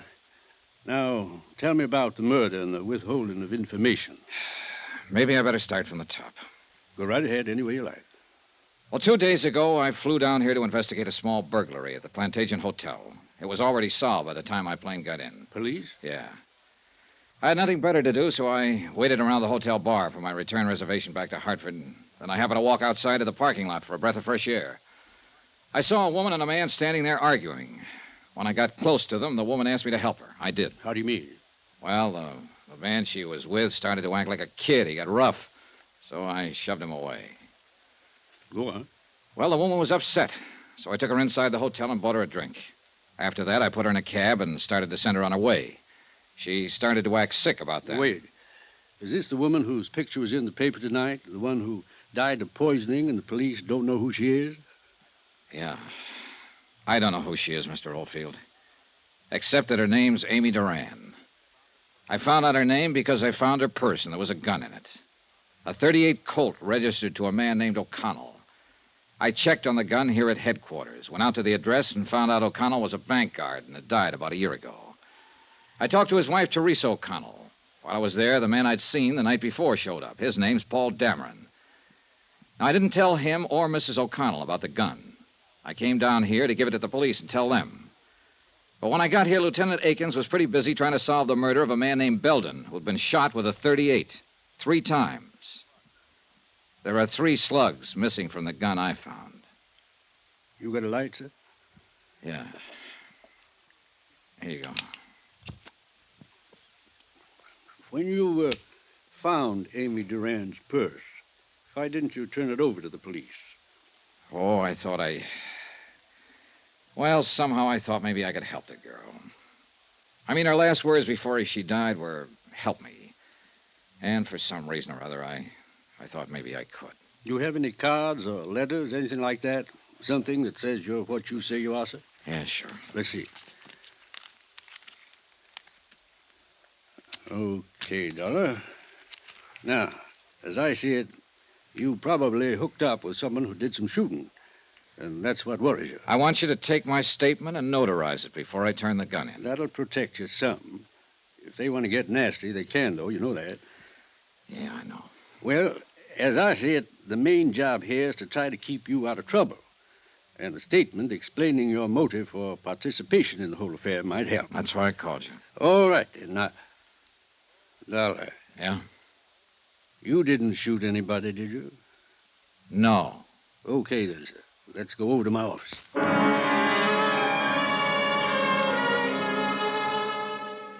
We did, and I made the necessary statement, and Mr. Oldfield notarized it. After that, I went back to the Vicksburg police station to talk to Lieutenant Akins. The .38 I'd found in Amy Duran's purse was still in my pocket, and her words were still in my mind. Help me. Please help me.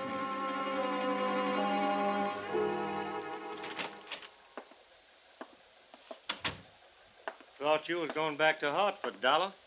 Oh, I decided to hang around and see what came up. Mm-hmm. Nothing so far on the girl. No one's recognized a picture in the paper. Had to turn that over to missing persons. This murder case going to eat up all my time. What happened, Lieutenant? Old maid at the apartment house where this man Belden was staying found him late this afternoon.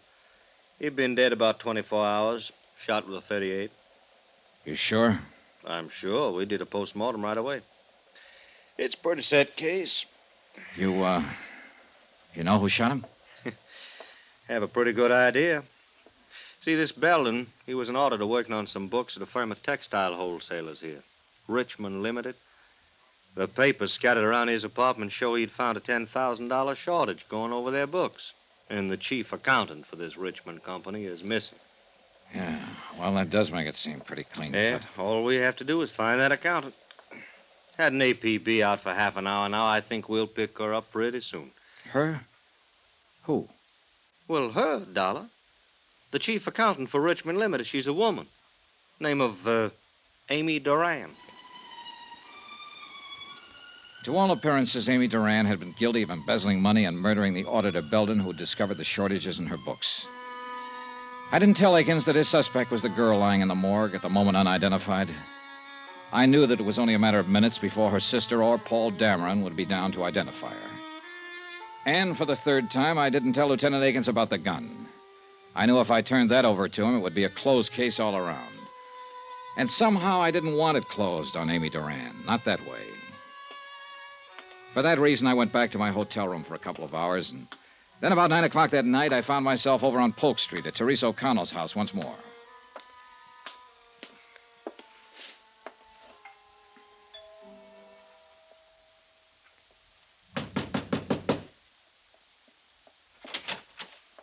Oh. Hello, Mrs. O'Connell.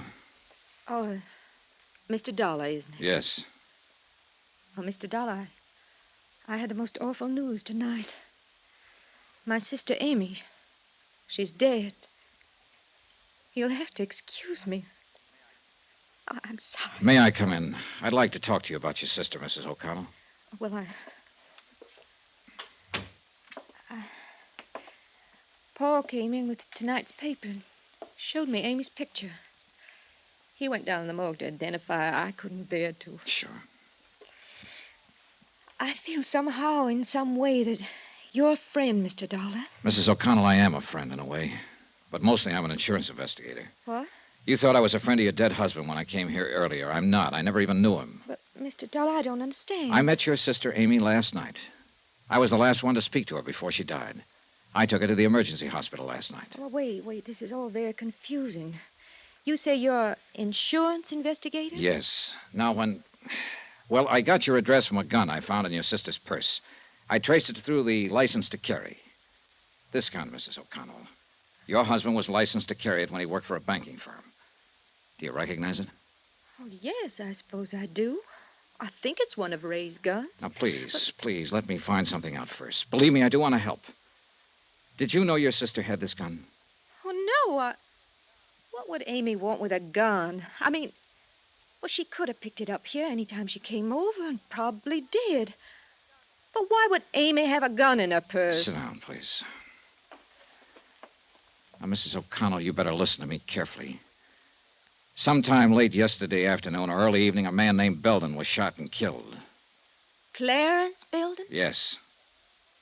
Why, he worked with an auditing firm. Amy spoke of him. Mr. Dollar. Wait. Listen to the rest of this. Belden had been working on books for Richmond Limited. As I understand it, your sister Amy was responsible for those books. Right now, the police have enough evidence to figure that your sister stole $10,000 from Richmond Limited. Amy? Oh, no. Now, hear me out, Mrs. O'Connell. They have that evidence in bulk form. They certainly have reason to assume, and they are assuming, that your sister shot Belden to keep him quiet about the shortage. How can you say those things about Amy when she's not here to defend herself? Please, I'm just telling you what's going on downtown, what they've found. This gun they don't have yet. I've withheld it. It has been fired 3 times recently. Belden was shot 3 times. By now, your sister's body has no doubt been identified.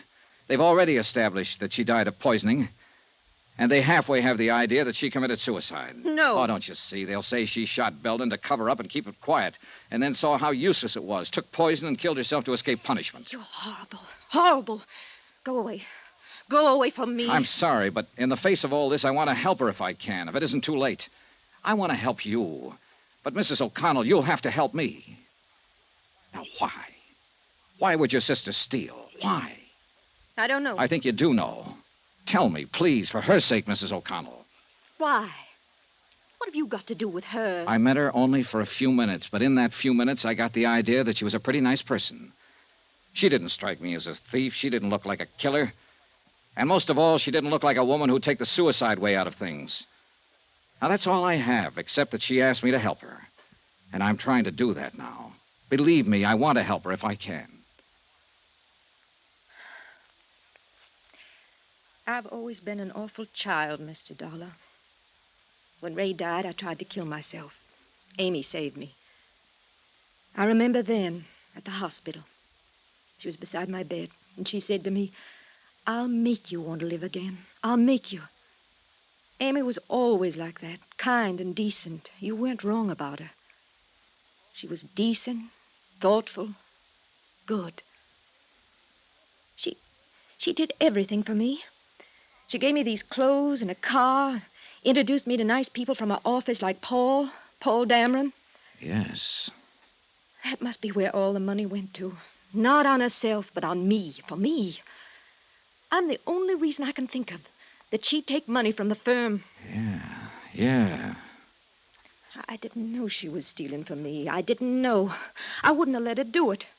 She didn't have to pamper me that much. I'm not that much of a child.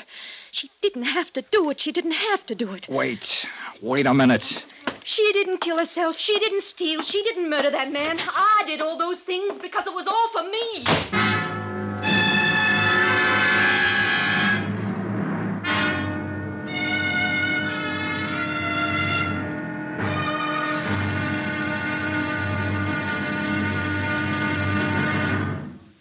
Now, here's our star to tell you about the final intriguing episode of this week's story. Tomorrow, all the evidence comes true.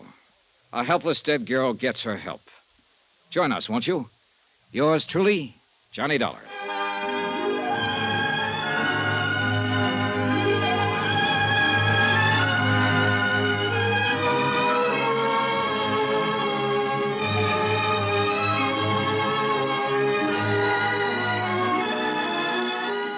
Yours truly, Johnny Dollar, starring Bob Bailey, is transcribed in Hollywood. Written by John Dawson, it is produced and directed by Jack Johnstone. Be sure to join us tomorrow night, same time and station, for the next exciting episode of Yours truly, Johnny Dollar. Roy Rowan speaking.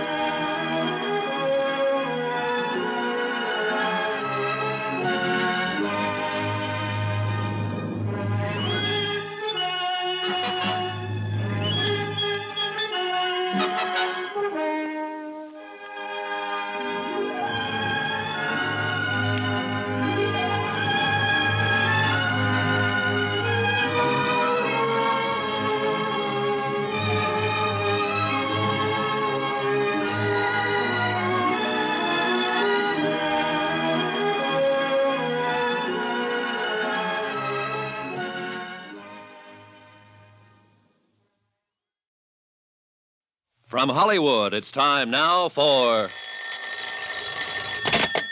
Johnny Dollar. This is Paul Dameron, Mr. Dollar. I was afraid you left town, and I wanted to talk to you. Mm-hmm. I wanted to thank you for your kindness about Amy and the way you handled Terry. It was darn decent of you. And of course, I want to apologize for my attitude again. How's Mrs. O'Connell? Terrible. I mean, the papers this morning connected her sister Amy with murdering Belden and committing suicide. I'm curious. How did you get to her? I found Amy's purse, and there was a gun in it. I looked up the registration. Oh, the murder gun. I don't know. I haven't turned it over to the police yet. Why? Because I still can't believe Amy Duran was the kind of girl who'd shoot a man and then take poison.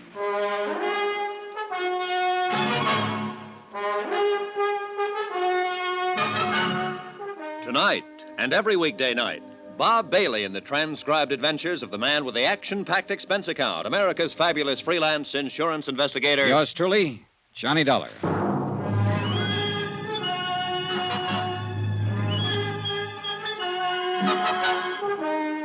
Expense account submitted by Special Investigator Johnny Dollar. Location, Vicksburg, Virginia. To Special Investigator Johnny Dollar for personal reasons in connection with the plant agent matter. Expense account item 11, $15, legal fees for services rendered by lawyer Sam Oldfield. Now, sign here, Dollar. And here, sir. Okay, I guess that's it. What now, Mr. Oldfield? This statement you've made to me clearly states your intentions in this matter, your motives. You attempted to help a girl who died in your company. You had no idea she might have committed a murder or embezzled $10,000.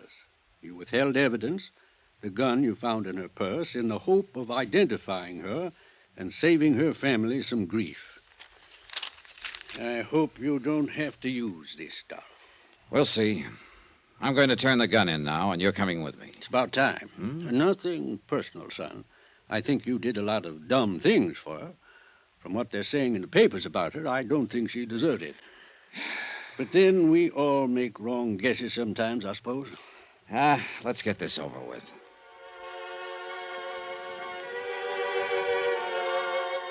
Lawyer Sam Oldfield accompanied me downtown to police headquarters where we sought out Lieutenant Akins and turned over the .38 automatic. Oldfield handed the statement over to him, and he read it through. Then he called in his ballistics man to make an immediate check of the gun. When he'd done that, Akins asked Oldfield and myself to wait. He left. An hour later, he came back. You are a lucky boy, Dollar. First off, I'm going to tell you, that gun you've been withholding, that's the same weapon that killed the auditor, Clarence Belden. Okay, now, you played it as safe as you could, and you hired this lawyer to protect you when it came to turning it in. Well, you didn't need him. Huh? Any other time, I'd have put you in the pokey so fast you'd have thought you was born there. This time, I'm feeling generous. You can go, Mr. Oldfield. Me? You. No charges against Mr. Dollar of withholding information? No, not this time. I got my Jane Doe identified. I know her motive for killing the auditor. I know why she took the poison.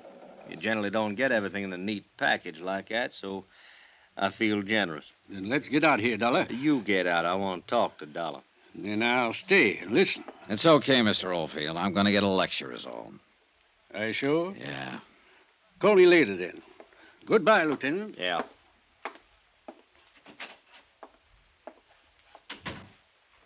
One thing more, Dollar. We found an empty bottle of paramythol in Amy Duran's medicine cabinet, and that cinches that suicide part, in case you had any doubts. It's a closed case. Uh-huh. But you didn't help me close it, Dollar, and you could have. You worked with the police for years. You were an officer yourself once. What makes you think you can come down here and run around doing all these things you've done and get away with them? Why didn't you turn that gun in with the purse as soon as you found it?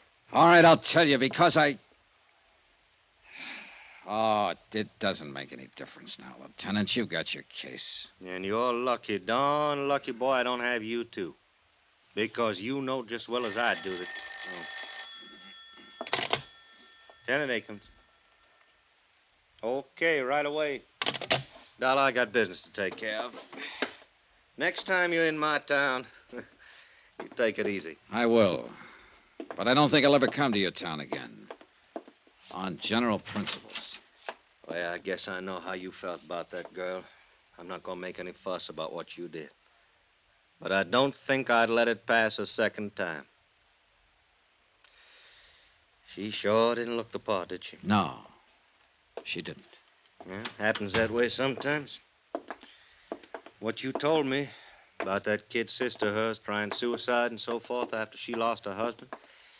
Well, Amy Duran had a good motive for stealing that money, if motive can ever be good. Dollar, Lieutenant? Huh? I was just on my way to see you, Lieutenant. I'll be back in my office in a couple of minutes. You can go on in and wait, Mr. Dameron. I'm glad I saw you, Mr. Dollar. I think there's something I should explain to you. You'd be interested in this, too, Lieutenant. Mr. Dollar saw me arguing with Amy Duran in a parking lot at the Plant Agent Hotel last night. She just told me about the shortage in accounts.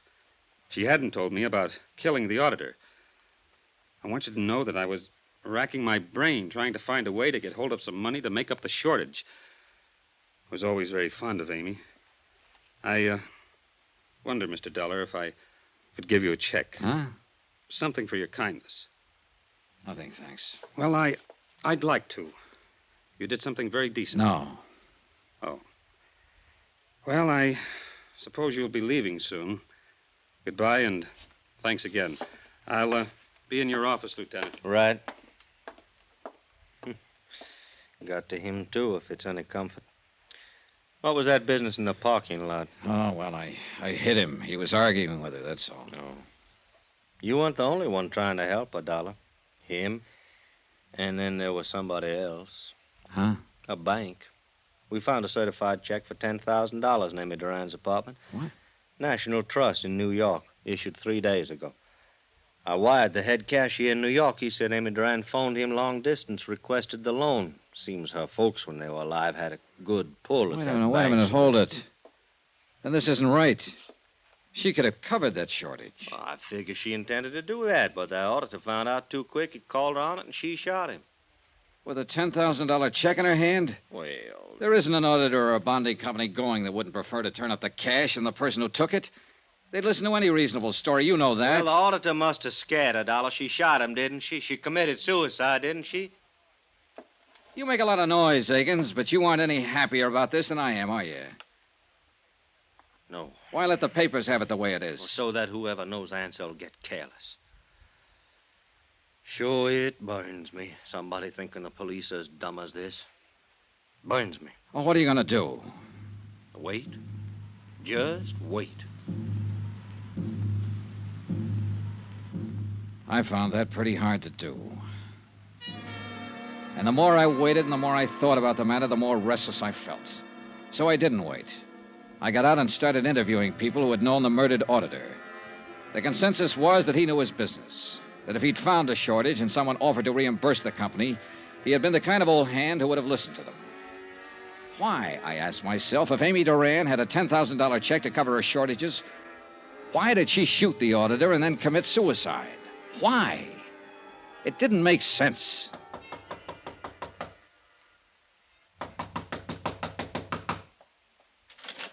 Oh, Dollar.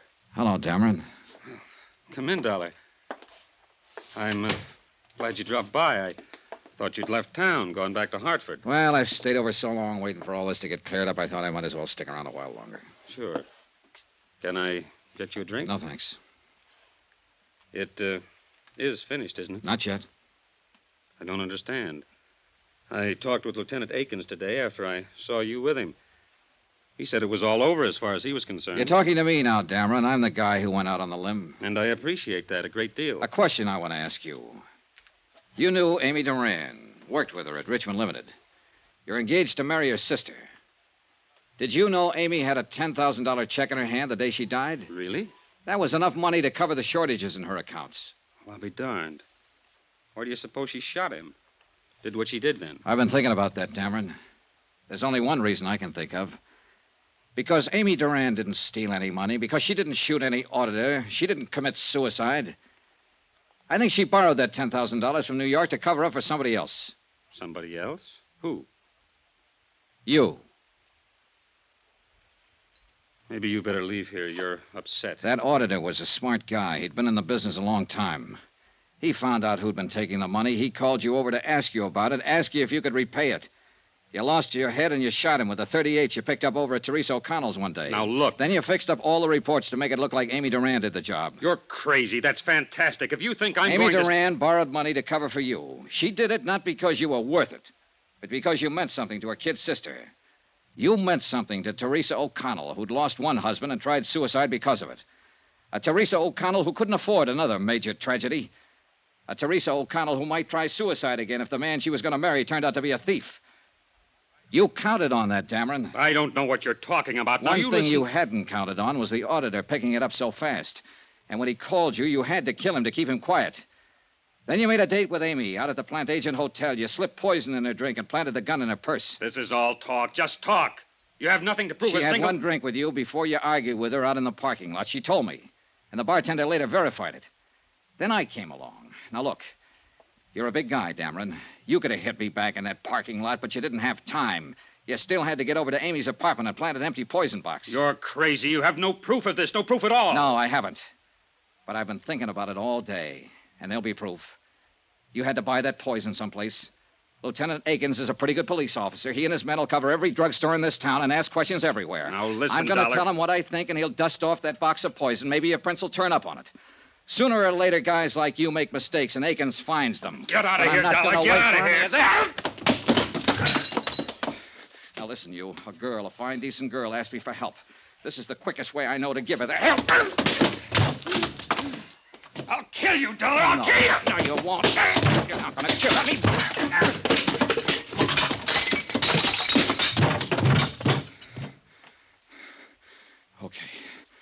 Okay, come on. Get up. Get up. I've had enough. I want you to tell it now, right now. Over there. Pick it up. Go on, pick it up. Okay, here. And you know who to call.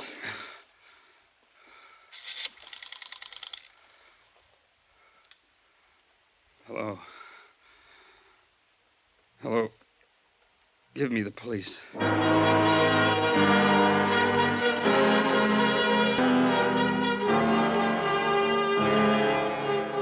Expense account item 12, $55, room and board. Item 13, $55 airfare and miscellaneous getting me back to Hartford. Total expense account, $702.13. Yours truly, Johnny Dollar.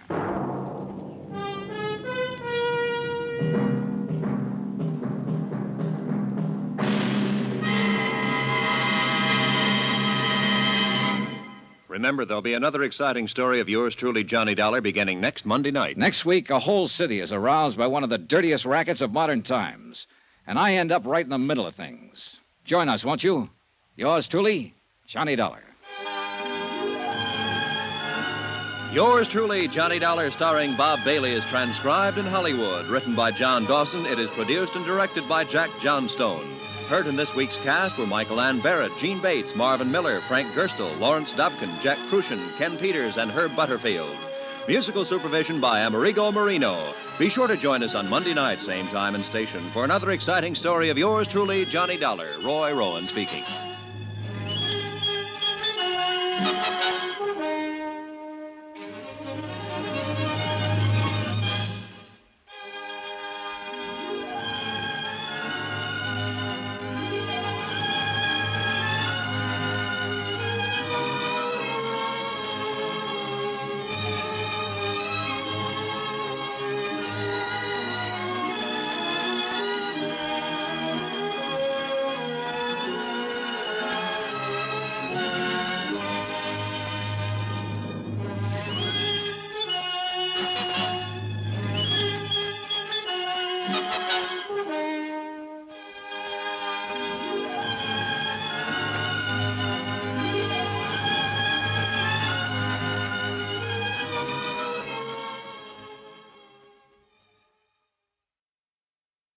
From Hollywood, it's time now for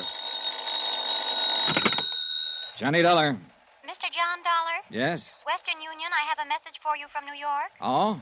Please proceed Northern Hotel, Clinton, Colorado, as soon as possible. Yeah? Building irregularities suspected affecting several insurance companies. Will advise. Regards. Signed, Albert Davies, Chief Investigator, United Adjustment Bureau, New York, New York. Uh-huh. Would you like that mailed to you, Mr. Dollar? No, don't bother. Can you take an answer? Go ahead. To Albert Davies, Chief Investigator, United Adjustment Bureau. You have the address. Confirming. Exact time of arrival to follow. Sign that, Johnny Dollar.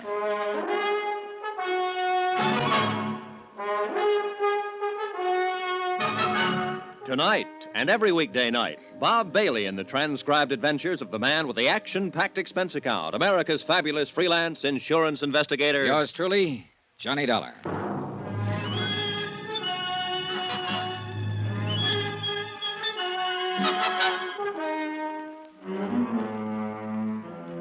Expense account submitted by Special Investigator Johnny Dollar to the United Adjustment Bureau, New York City, New York. The following is an accounting of expenditures during my investigation of the Clinton matter. Or maybe racket is a better word. Expense account, first item, $105.63. Transportation by air, Hartford to Denver. Item 2, $28.50, Denver to Grand Junction. A place busy and bustling with uranium hopefuls. Third expenditure, $100. Deposit and rental on a car, which I used to drive the 105 miles through the rugged mountains due north of Grand Junction to Clinton, Colorado. A place that the rental agents had described as a sleepy little mountain town. When I got there, everybody was running in the direction of what was very shortly not going to be the new school building. Like everybody else in Clinton, Colorado, I spent the next 3 hours or so helping to try and get the fire under control. Then finally, I left the scene and located the Northern Hotel, where the clerk was standing by waiting for me. Mr. Dollar? Yeah. Operator 18, New York City, has been calling you for the last 4 hours. Mr. Davies, I believe. Oh, yeah. Could you put the call in for me? Certainly, I'd be glad to. I'll take it up to my room. I want to change my clothes. Certainly. Boy, take Mr. Dollar's bags up to 310. I shaved and showered, changed clothes, and unpacked. From my window, I could see the still glowing embers of the fire, red against the winter night. The school building was completely destroyed. Beyond, the snow-covered Rockies rose all about the town of Clinton, which I had yet to see. Johnny Dollar. I have your call now, Mr. Dollar. Oh, good, thanks. Johnny? Hi, Al. Say, I've been trying to get to you all day. I thought you were going to let me know the minute you got into town. Well, there was a fire here, Al. I had to pitch in and help along with everybody else. Oh, I see. Well, has Osborne contacted you yet about this case? Osborne, who's that? Julian Osborne. Look, I talked to him in Clinton last night. He said he'd wait around the hotel until you showed up. He lives there, Johnny. He drove into Denver 2 days ago and told the insurance broker he thought a building that Great Eastern Fidelity covered was in real bad shape. Now, what building? Well, a new school that they just put up there, Johnny. Al, it was in bad shape. Worse shape now. It fell down about 4 hours ago. That was the fire, Al. Oh. Well, Great Eastern's in for $200,000. Look, Johnny, contact Julian Osborne and see what he has to say. Right. And call me back when you find out what's what. So long.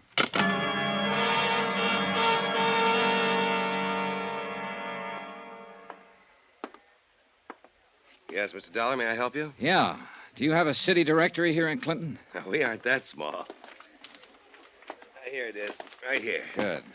After all, we have 14,263 people. Okay, thanks. I know most of them, Mr. Dollar. Who do you want to get in touch with? A man named Julian Osborne. Julian Osborne? Yeah. Know him? I didn't know him, but it came over the radio a little while ago. They found his body in the fire. He burned to death.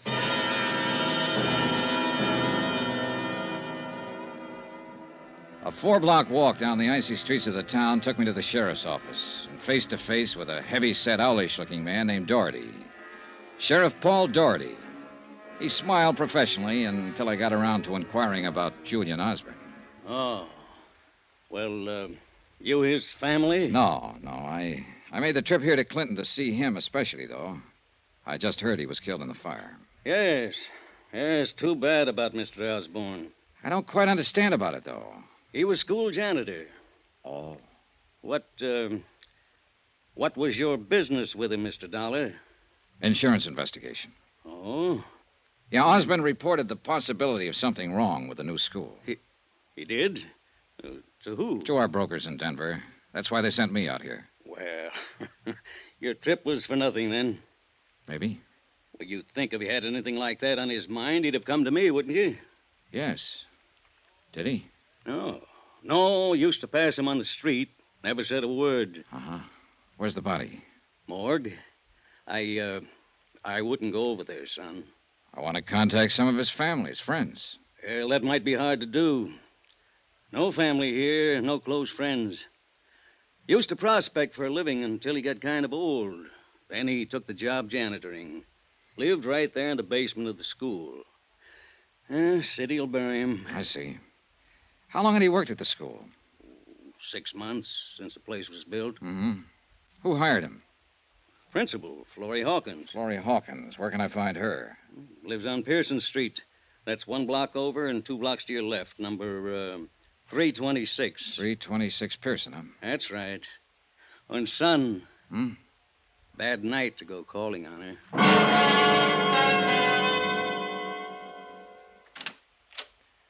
I'd like to see Mrs. Hawkins, please. I'm Miss Hawkins. Well, I'm an insurance investigator. My name's Johnny Dollar. Insurance? Yes. Why do you want to talk to me? Well, I'll be frank with you, Miss Hawkins. I came to Clinton to talk to Julian Osborne.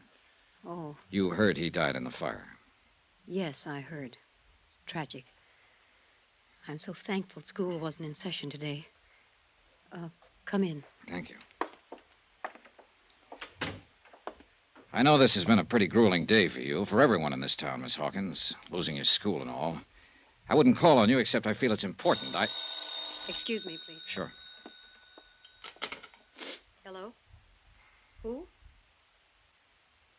Yes, Sheriff. Yes, he is right now. Yes. Good night. There's just a couple of questions I'd like you to answer about Julian Osborne so I I'm can afraid get... I can't help you with anything, Mr. Dollar. What? You'll have to go now. Well, look, now, wait a minute. If you'd only... Please. I don't want to be impolite, but I'm tired. Very tired. Yeah, sure. That phone call wore you out.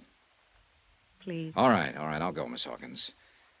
But I think you should know why I came here. I can assure you, Mr. Dollar, whatever the reason, I'm simply not interested. I was sent here because Julian Osborne advised the insurance company that he suspected certain building irregularities had gone into the new school. Miss Hawkins, did Mr. Osborne ever mention anything like this to you? No. Now, will you Do you have an idea to whom he might have confided such information here in Clinton? No. I rather think he was imagining things. You noticed nothing irregular yourself? No, of course not. Mm-hmm. Would that call you just had from Sheriff Doherty cause you not to notice anything? Is that all? I'm dreadfully tired. Thanks for your time. Oh, Miss Hawkins. Yes? If Sheriff Doherty calls again, tell him I'm at the Northern Hotel. Northern Hotel. Good night, Mr. Dollar. Expense account item 4, $10.80. One long-distance call to New York. I got Al Davies out of bed and told him the fate of Julian Osborne. Davies requested me to stay on in Clinton to see the matter through. About 11 o'clock that night, I walked over to the site where the new school had once stood. A few firemen and policemen were still around, searching the ashes by the light of lanterns and spotlights. One of them told me the cause of the fire had not yet been determined. I started back to my hotel. Turning a corner by an alley, 2 men in dark clothes were holding a third man in a sheepskin. A fourth man was giving him the works. Hey, just a minute here. Come on, let's get out of here, boy. There, easy now, easy now. You need some help, mister. Everybody needs help. But let me tell you who I am before you help me. Maybe you won't want to. Easy, just take it easy now. I'm David Baines. You're from out of town, aren't you? Yes. I thought so. I architected that school that isn't anymore. Well, don't you understand, Samaritan? Don't you see? That group of citizens who were working me over just now have kids. The kids could have been in there when the fire broke out. You're easy now, I'm afraid. I'm afraid they feel I don't design especially good buildings. I took David Baines over to my hotel room, still half unconscious from the beating. I sent the bellboy out for bandages, iodine, and something to take off the chill. While I was patching him up, I was thinking how he'd stood there and taken that beating. Stood there in sight of half a dozen policemen and firemen and let them do that to him. Yeah, try a little more. Thanks. Who are you? Johnny Dollar, insurance investigator. I came here about the school. I see. Do you want to beat me up, too? Company you're working for will be liable. Want some more of this? What'd you say your name is? Dollar. Johnny Dollar. Mr. Dollar, I'm in a curious position. I designed the school. I planned every feature of it. But I had nothing to do with the building. You don't believe me? I wish you'd explain that. A week before they broke ground, a very important thing happened to me, Mr. Dollar. I went to Europe. I couldn't pass it up. It was a chance to study for another year under some men I'd admired all my life. Consider it a scholarship, Mr. Baines. That's what he said. Who said? The man who paid my way to Europe. His name was Roy Vickery. So I went to Europe, and I studied. I came back, and my building was all built. Now it's burnt down. I'm a local boy who's made bad. Very bad. Who's Roy Vickery? The contractor who built it. I better talk to him. Yes, talk to him by all means. You represent a rich and powerful company, Mr. Dollar. But in Clinton, you're wasting your time. You'll learn no facts, no information, nothing helpful from anyone here. Particularly Roy Vickery. You're in a tight, hot, mean little burg, Mr. Dollar. All right, let's have it. Was that building fired on purpose? I just told you. You won't find out anything in this town.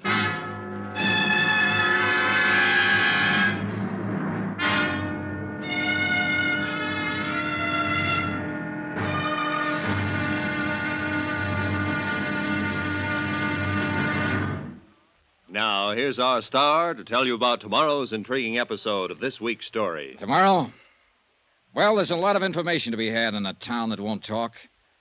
And there are times when the silence screams all over the place. Join us, won't you? Yours truly, Johnny Dollar.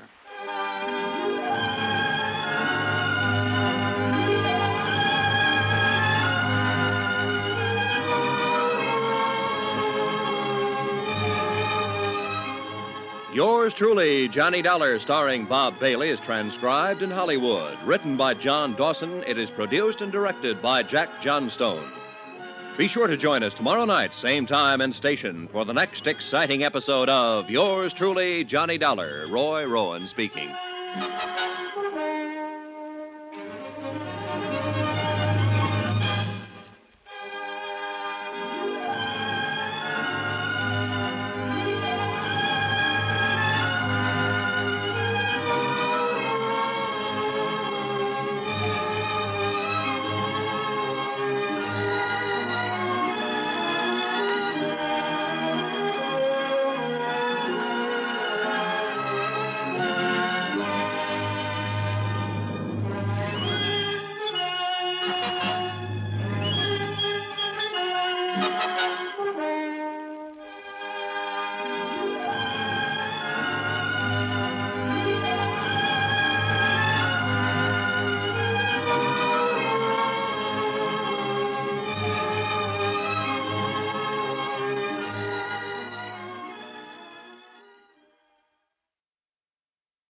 From Hollywood, it's time now for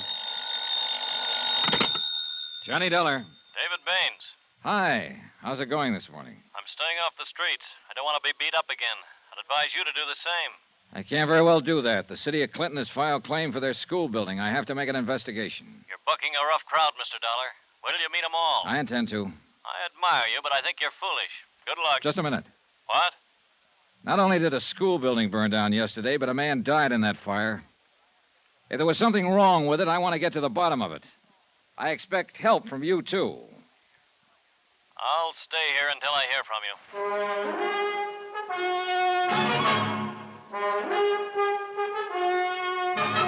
you. Tonight and every weekday night, Bob Bailey in the transcribed adventures of the man with the action-packed expense account, America's fabulous freelance insurance investigator. Yours truly, Johnny Dollar.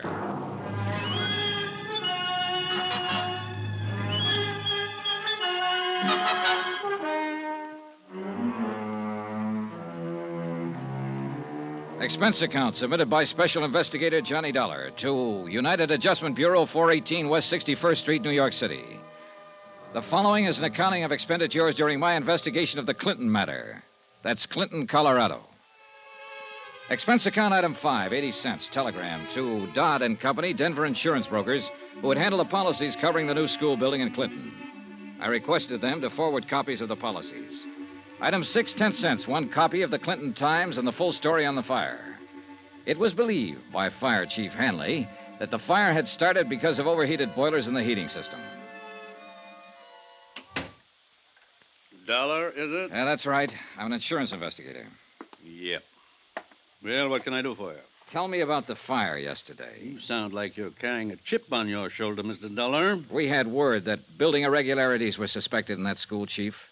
The word came from the janitor, Julian Osborne. He burned to death in that fire yesterday, and the building's gone now. You get as head up as you want to, boy. I got my own troubles. I'll tell you what we think, and you can take it, whether you like it or not. We think old Julian Osborne might have passed out, got drunk, or had a heart attack in that building. We think something like that happened, and the boilers kept right on going and built up the pressure. We think the boilers exploded, the fire started, and that was that. And why do you think the whole place went down? Because it spread so fast. Why did it spread? I didn't build the building. I just took care of the fire. You're going to have to change your attitude around here if you want anybody to cooperate with you. All right, then tell me this. Why, on a day when school wasn't in session, would those boilers be fired up at all? I don't know. Chief, last night I talked to Sheriff Doherty, trying to get information about Julian Osborne. He didn't know anything either. I also talked to Florrie Hawkins, the school principal. She didn't know. Now you don't know anything. Who does? I've done my job, boy. I've determined cause. You've also given me a chance to look at you, which was about the only reason I came here. I'll get information elsewhere, Chief. There's some people in this town who want to talk and tell me things. You and your sheriff and whoever else is involved can't keep every mouth in this town shut. And I'll tell you like I told Miss Hawkins. I'm at the Northern Hotel. In case you remember anything. I can't hear you, boy. Not one word.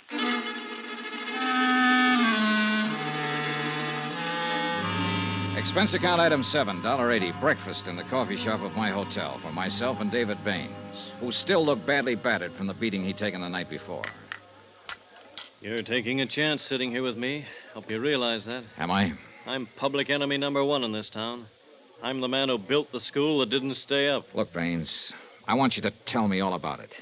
If you have any information or knowledge that would be helpful in this investigation, then you better give out with it right now. What specifically do you want to know? First, the town. Do you know what this place is?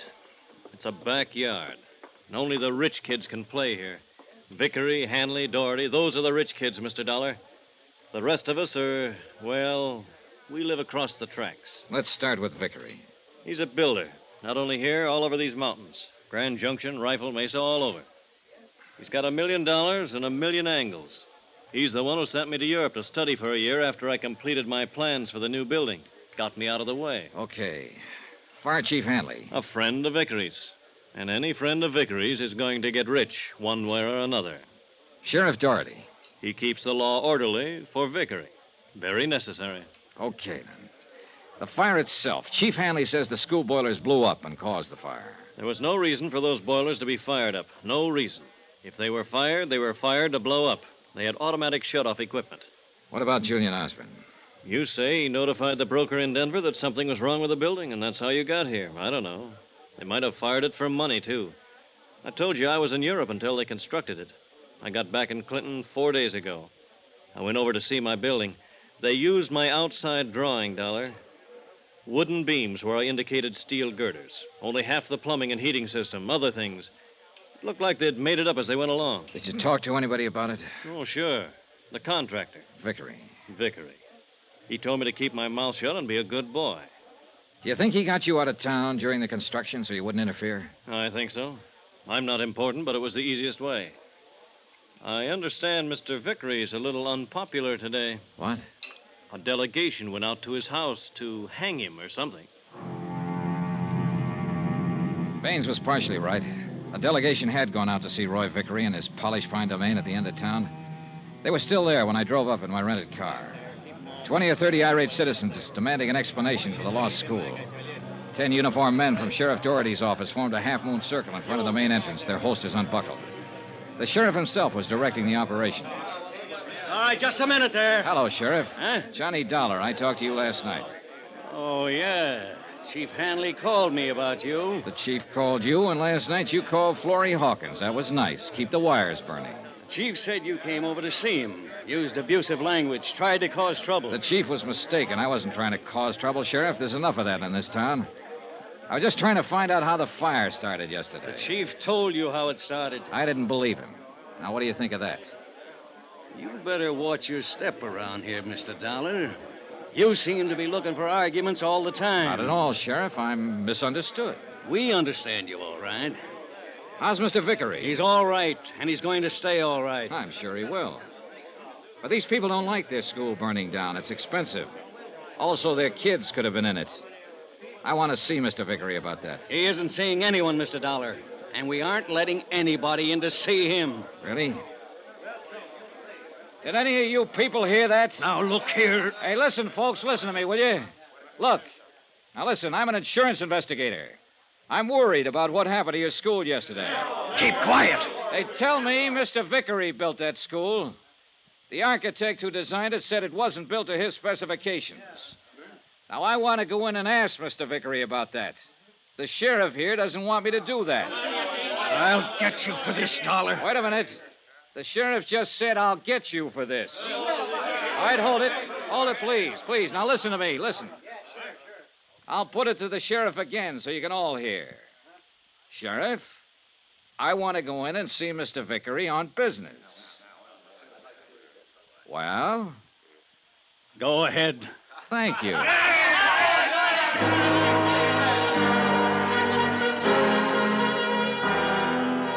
At At a direction from Sheriff Doherty, the wedge of deputies opened up long enough for me to walk through the wrought iron gate and up the steps to the Vickery mansion. A tall man in a white jacket answered the door and ushered me into a den that was stocked with good liquor and big leather chairs. Finally, a big man in a blue suit walked in. He had lots of good teeth, and there wasn't an ounce of fat on his 230 pounds. I'm Roy Vickery. It was quite an act with Sheriff Doherty just now. I watched you from upstairs. That's a good, safe place to watch from, Mr. Vickery. Now that you're in, what can I do for you? Tell me everything you can about that school building. Mm-hmm. Has the city of Clinton made a claim yet? Yes, $200,000, building and contents. You got in town pretty fast. We heard there might be something wrong with that building before the fire. Apparently there was. Now, who told you a thing like that? Julian Osborne. He's dead now, you know. Oh? Well, 2 boilers explode, and there's something wrong with the building. Is that the way you people figure? Yep. Well, so do we, and we couldn't find anything wrong. Who's we? Officially, we're the Civic Construction Department. We just had a meeting. We thought we ought to. Yeah. I figure those people hanging around outside should be worrying. Well, they don't worry me, and you don't worry me. A drunken janitor goes to sleep and lets the boilers kick up, and the joint blows apart and burns down. That's what we decided in the meeting. It was a terrible accident. We'll have to use an old garage or something for a school, but then we'll get around to building another school with the insurance money we have coming. And that's that? That's that. Mr. Vickery, I'd like a copy of the specifications that went into that building. Sure, anything at all. There you are. Okay? That'll do for now. Good. Now, you can get out of my house, Dollar. You smell smoky. There were 50 pages of specifications on the building materials used in the construction of that school. They looked all right. They also looked as though they could have been forgeries. Expense account item 8, $6. 1 bottle of whiskey for David Baines and myself in my hotel room. Baines went over the specifications page by page. Okay, what do you think? These are my specifications, more or less. This is what's on paper that went into the building. How about what actually went into it? Well, the little I saw, they cut corners everywhere. The outside was just a shell of this stuff. You sure? These are my notes. I can remember this much. Can you remember it in front of a notary? I want a sworn statement. I don't know. You what? Well, don't look at me that way. You can get my statement and possibly a half a dozen other statements. On paper, you'd have a case. Then what would you do? Go to the district attorney? We haven't got a district attorney. We got a county attorney who's elected for a 4-year term. All right, I'll go to him. Vickery? Then I'll go to somebody else, the insurance commission. You try to go any farther, they'll kill you, Dollar. Well, let me worry about that. Now, will you make a statement? Sorry. That'd kill me, too.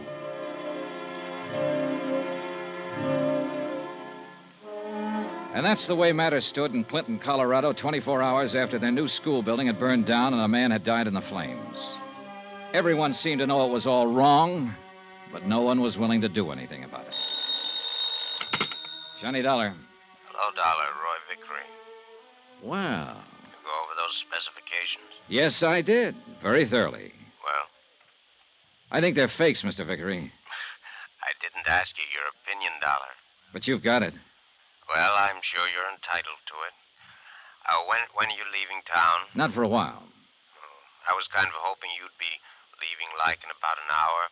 You'd make good connections then. Sorry. I haven't really gotten around as much as I want to yet. You saw me. I can tell you anything. Oh, I'll get around to you again. Get out of town, Dollar. Now. Vickery, there are times when I don't hear good.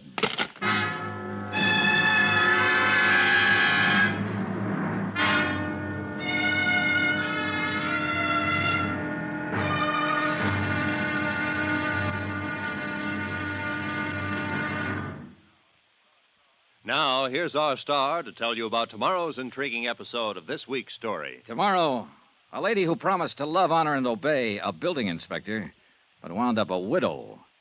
Join us, won't you? Yours truly, Johnny Dollar.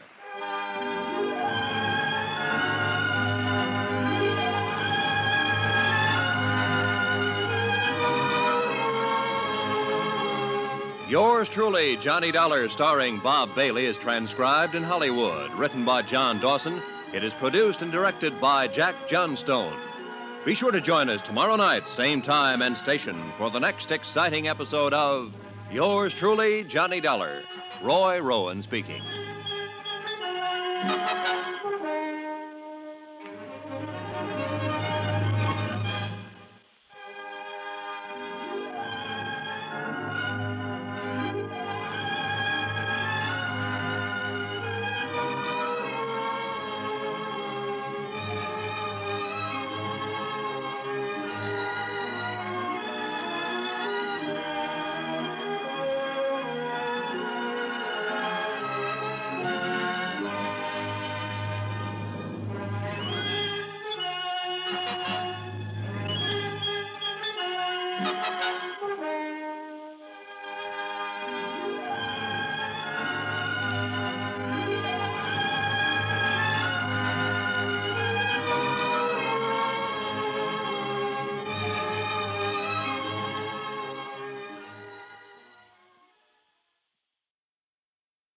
From Hollywood, it's time now for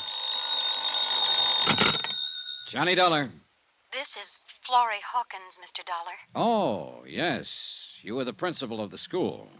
I'd like to talk to you if I could. All right. Would you care to meet me for a cocktail? There's a place called the Trader's Inn not far out of town. I could be there in an hour. All right. Miss Hawkins, Yes, Mr. Dollar. what changed your mind about talking to me? Well, I've heard how you've gone about this. I mean, you forced Sheriff Doherty to let you in to see Roy Vickery. You defied Chief Hanley, and, well, you don't seem frightened of any of them. Also, I suppose I'm a little sick of everything I've seen around here. Okay. I'll see you in an hour. I'll be there.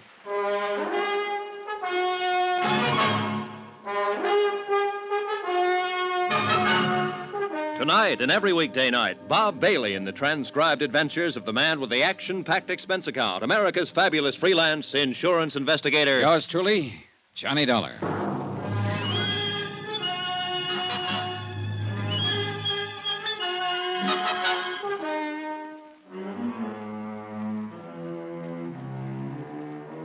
Expense account submitted by Special Investigator Johnny Dollar to the United Adjustment Bureau, 418 West 61st Street, New York City. The following is an accounting of expenditures during my investigation of the racket in Clinton, Colorado.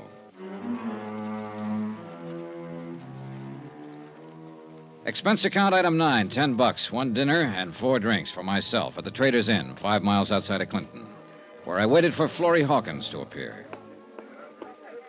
I'm sorry I'm late. Oh, well, that's all right, Miss Hawkins. Sit down, please. Would you like something to eat? A drink, maybe? No, thank you. What's the matter? What is it? Oh, I can't help looking around. I hope no one sees us together. I mean, that would be difficult to explain. To explain to whom? Your friend, Sheriff Doherty, for one. Oh. Last night when you came to inquire about Julian Osborne, Sheriff Doherty called and told me to get rid of you and not answer any questions. Yeah, I guessed that. Did he tell you what would have happened if I had stayed and you had answered some questions? No. I can imagine it would have been something that would have barred me from teaching for the rest of my life. That sounds incredible. No, not too. I've been looking at your little town, Miss Hawkins. A school building can be made of paper, go up in smoke, a man can be killed, and none of the responsible people, the man who built the building, the fire chief, the sheriff, seem to care too much. You asked me about Julian Osborne. I knew he wrote your insurance company, or called them, and told them the school building wasn't right. He told me he was going to do it. I see. I knew it wasn't right, too. Everyone who worked in there, who worked on the building, knew it wasn't up to specifications. Then I'll contact some of those people. Well, that may be difficult. Julian Osborne spoke up, and he burned to death. Yeah, but that doesn't mean you can't speak now, or any of the others. I'm willing to speak about that building now. Now I'm willing to help you. I don't know about the others. Will Mr. Baines help you? Well, he's frightened of going up against Vickery and the others. But I think I can talk him into it. That would be 2 of us. Yeah, that's right. 2 people speaking out. And then there'd be others. Once it gets rolling, it won't stop. Unless I've missed my guess about the townspeople of Clinton. You seem to know a lot about people, Mr. Dollar. How to say what will stimulate them at the right time or make them speak out. I have to confess you did that to me. You looked hurt and bewildered last night when I insisted you leave me alone. I realize, you know, very deeply, I realize there could have been 1,400 pupils in that school when the fire broke out. I didn't sleep last night thinking of it. Yeah, I guess that was the only good feature of it. No children died. But as you say, Miss Hawkins, it could have happened the other way. Now, look, besides yourself and possibly Mr. Baines, can you think of anyone else who might be able to supply information about the construction of the school? I don't know. Let me think. Somebody who'd have evidence in hand, possibly. Wait. Yes, I can think of someone. Who? The building inspector, the one who approved the building. Oh, well, that doesn't seem likely. If he passed that building, he must have been in with them. What's his name? His name is Richard Hobb. Oh, I've known him for years. Oh, he is in with them in a way, but I know he'd get out of it if he could. He was a very decent man when I knew him well. I think he's still decent. Richard Hobb. All right, who else? Well, that's all I can think of. Well, that's a start. Well, what will you do? I'll ask you to take a plane to Denver, register at the Cosmopolitan Hotel, and wait until you hear from me. What? I'll want a statement from you before you go, but I want you to be safe. I'll get around to Hobb and Baines. All I want are sworn statements to the effect that Vickery built a bad school, that he violated insurance specifications. That'll start it rolling. Oh, when do you want the statement? Tonight, right here. All right. Let's get busy.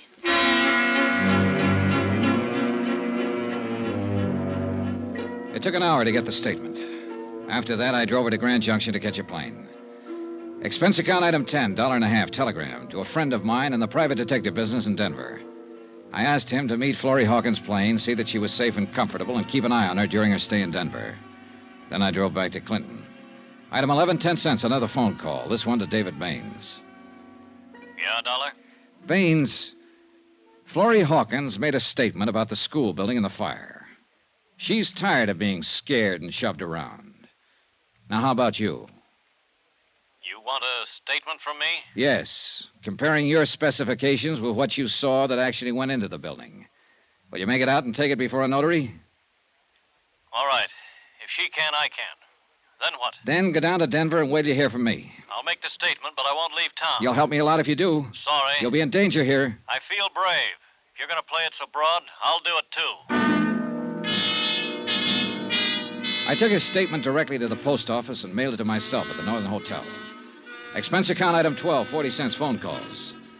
I telephoned Sheriff Doherty, Fire Chief Hanley, and County Attorney Contractor Roy Vickery and told them that I had a sworn statement regarding building irregularities. Sheriff Doherty snorted and hung up. Chief Hanley yawned and told me not to bother him. And Roy Vickery just laughed. About 8 o'clock that night, I was at the home of Building Inspector Richard Hobb, a nice home in a nice part of town. The woman standing in the doorway was tall and blonde, holding a drink and smoking a cigarette. Yes?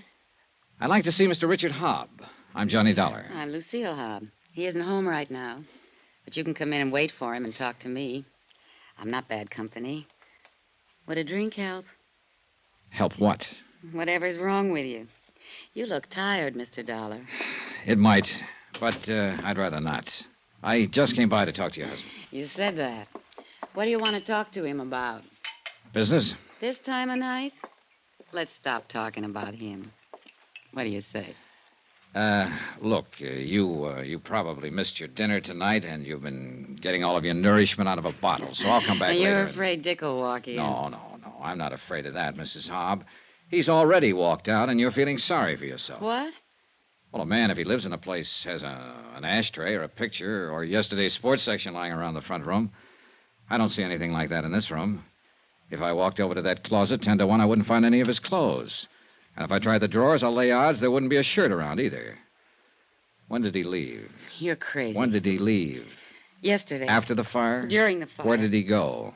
I don't know. Did he go alone? I don't know. Did Vickery tell him to get out of town? No. I'll ask that again. Did Vickery tell your husband to get out of town? I don't know. You said no the first time I asked. Vickery a pal of your husband's? Well, they know each other, naturally. Look, Mrs. Hobb, I don't know how much you've had to drink, but if I'm reading your eyes right, you're scared.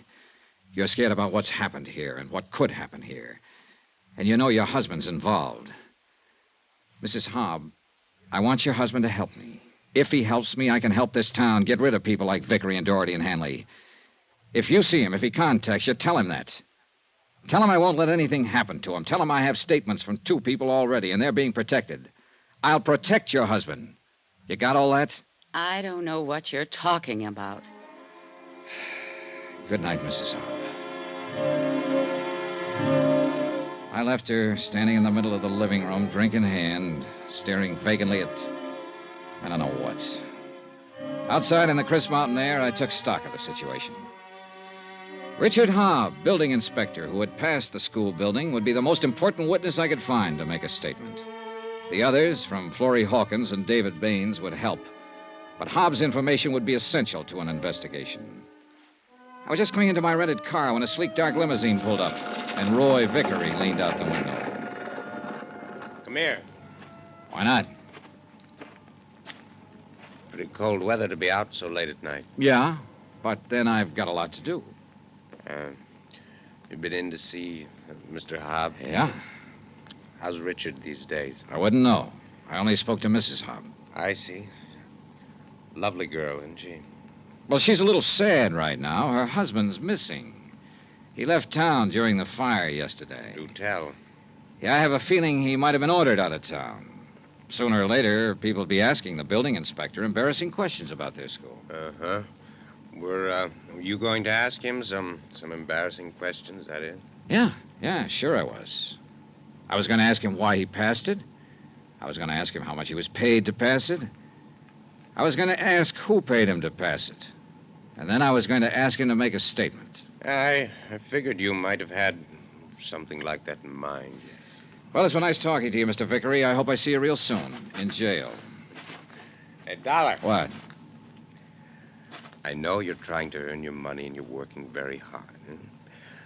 But I'd stop it if I were you. I admire a man like you, someone who calls a spade a spade. Or a liar a liar. Or a liar a liar. But, Dollar, it just won't do you any good here in Clinton, you see. Tell you what, you worry about your problems and I'll worry about mine. Have it your way.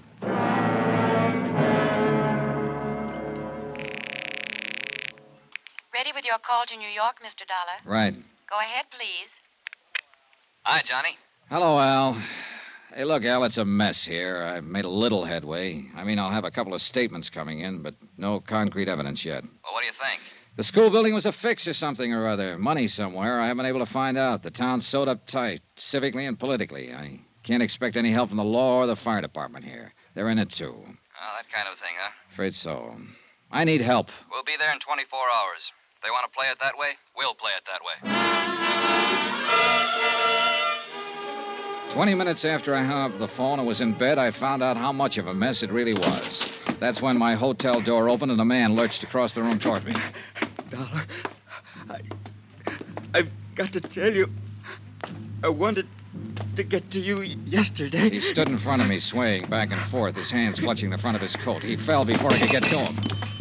3 bullet holes formed a neat trio across where his tie pin should have been. I ran my fingers through his coat, pulled out his wallet. The license read, Richard Hobb, age 39, occupation, building inspector.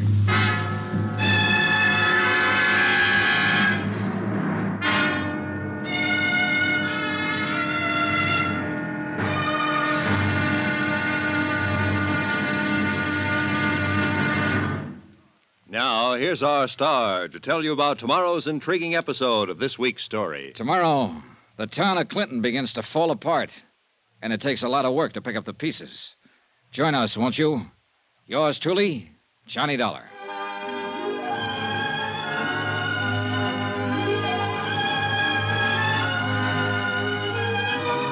Yours truly, Johnny Dollar, starring Bob Bailey, is transcribed in Hollywood. Written by John Dawson, it is produced and directed by Jack Johnstone.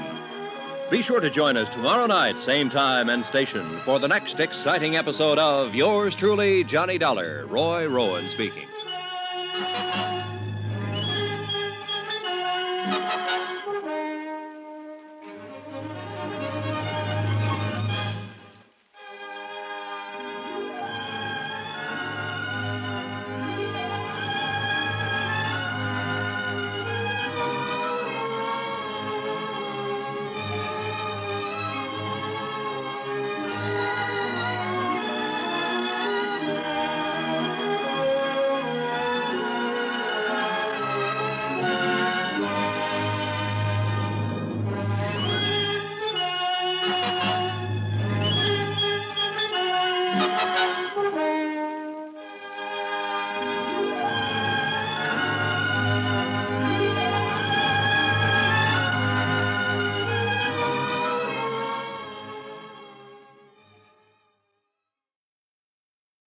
From Hollywood, it's time now for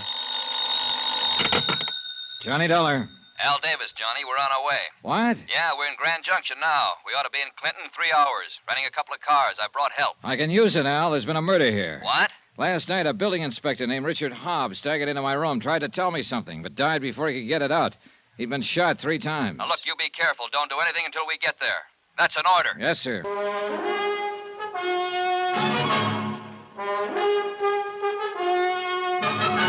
Tonight and every weekday night, Bob Bailey in the transcribed adventures of the man with the action-packed expense account, America's fabulous freelance insurance investigator. Yours truly, Johnny Dollar.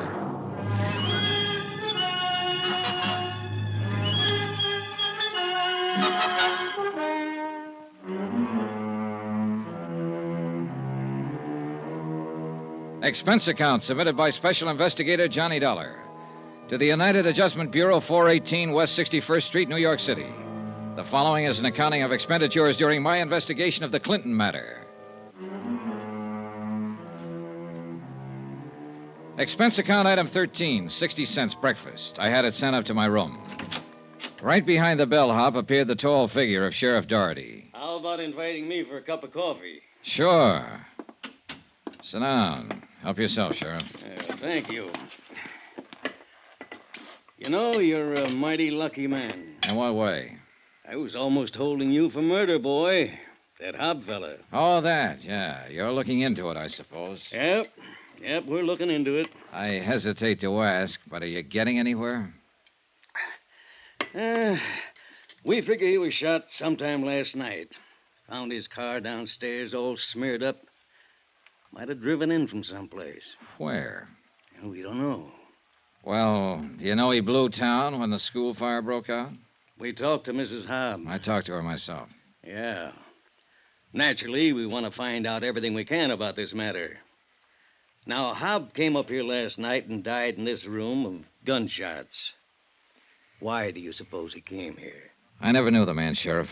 I talked to someone who did know him once. She said he'd been a pretty decent man at one time.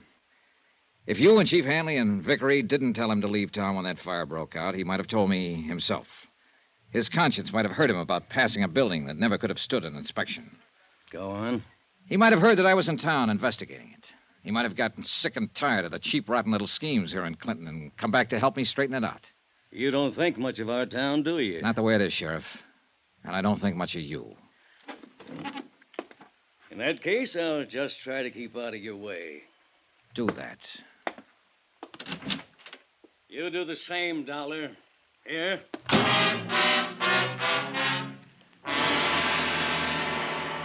2 hours later, Al Davies and a contingent of special operatives arrived in Clinton. Toby O'Brien from Continental States Insurance. Rob Schwartz and the Minx twins from Columbia Adjustment, giving us a friendly hand. Todd Weaver, who just finished a case with the Canadian Adjusters Limited. Lou Doniger and Thad Thomas from Chicago. A pretty imposing group of expert investigators. Well, Johnny, you look okay. Yeah, still in one piece. Hiya, Thad, Lou. Fine. You want to get the door, Toby? Oh, sit down there, Joe. Now, this isn't any vacation trip, boys. We're all going to have to roll up our sleeves. All right, Johnny, you want to break it down? Yeah, all right. Well, this is a big one, fellas. If you'll all sit, I'll bring you up to date. Yeah, sure. No, sit right there. 3 days ago, I came here on a tip that building irregularities were suspected in the new school building. The man who tipped the insurance company was the janitor, name of Julian Osborne. I never talked to Osborne because he died in the fire that destroyed that building. I did talk to the man who designed the building. His name is David Baines. He claims none of his specifications were followed in the construction. So that's why it caught fire and went down so fast. His statement right here. Now, I talked to the school principal, Florrie Hawkins. She supports Baines' statement. I wanted most of all to get a statement from the building inspector who passed the building, Richard Hobb. Hobb was murdered last night. No wonder you need help. All right, now, the sheriff, the fire chief, and the building contractor are all in on it. And there are too many leads for one man to follow, too many people for one man to talk to. The sheriff is making an investigation of Hobbs' murder, but we'd better make our own. Now, you, Toby, and you, Thad, Hobbs, your job. Find out everything about him, his bank account, his friends, his troubles, everything. Especially who killed him. His widow's Lucille Hobb. I met her last night. Leave it to him to find the woman. Okay, now. Rob? Yeah? Your man is the building contractor, Roy Vickery. He's big and tough and shrewd, and he talks softly. He owns and runs the whole show, if I'm guessing right. Now take Toby and run Vickery down. Bank accounts, purchase orders, what kind of money he spends, and so on. Jim and Al Minks? All right, you two, find out everything you can about Julian Osborne, the janitor who was burned to death. I want Lou Doniger to stick close to Fire Chief Hanley. Same thing, everything and anything you can get on him. Al, you can handle Sheriff Doherty. The rest of you spread out. Start talking with anybody in town who might know anything. When you find one who's sick and tired of watching their town being run by a pack of hoodlums, send them up here to the room. We'll try to get statements from them making specific charges, Al. Yeah. I want to guarantee every one of them security. So take them down to Denver, give them protection until it's safe to walk the streets here. If that's necessary, I'll arrange it. It's necessary. All right, now report back to me anytime you want. Don't push anybody around. Don't let anybody push you around. Okay, let's get to work.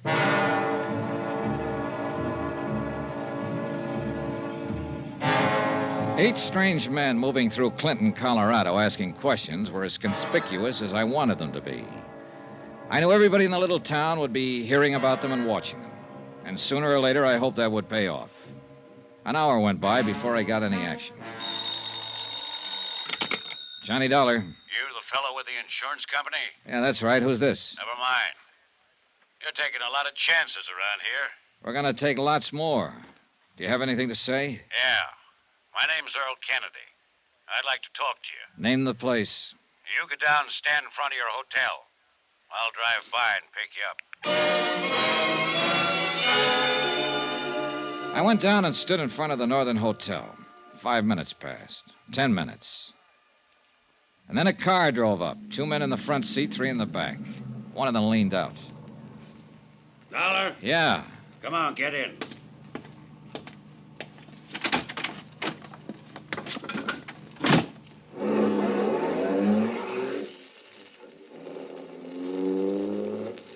Better turn here, Earl. Head out toward Conifer. Yeah.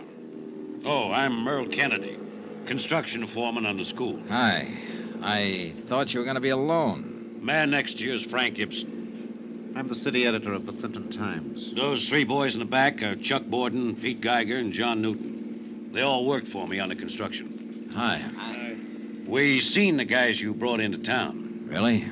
Some pretty heavy boys. You know, the town's a little edgy with all that's happened. The fire, the janitor getting burned, murder of Dick Hobb. None of which were caused by any of my investigators. How long are they going to be in town? As long as they have to be. We're going to get to the bottom of all this. How many did you bring in? 8. I'll bring in 80 if I have to. Aren't you talking kind of big? This is a big job.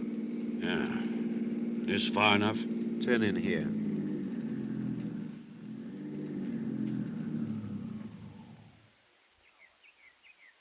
Now what? Just want to talk to you. Earl? Yeah. We're all willing to make statements, Dollar. I can charge Vickery with shortchanging the city on materials. These guys in the back seat will tell you the same thing. They came to me to ask my advice. I told them to talk to you, see what kind of man you were. I'll print anything that's the truth. Well, that'd help a lot, Mr. Ibsen. The paper's at your disposal, provided it's the truth. Fair enough. All of you be willing to testify? I am. Okay. Now, a couple of other things. First, about Richard Hobb. You tell him, Frank. Hobb had big ideas, and he played ball with Vickery and the rest of them. It also looks like he was murdered because he was going to try to make it right. Now, about Roy Vickery. He was born here in Clinton, brought up here. He's built about 1/3 of the structures in this town. Every one of them standing today. Every one except the school. Any angle on that? Your insurance, $200,000. Okay. Where can I get a copy of the actual purchase orders used in the building? From Vickery, but I don't think he'd let you have them, if you still got them. Well, he gave me specifications that look like forgeries. I want the real thing. I'll have to have the real thing. Well, let me look around. Now, when and where do we make the statements? Let's go over to my hotel room and do it right now. Better use the newspaper office. You're probably being watched by now, Mr. Dollar.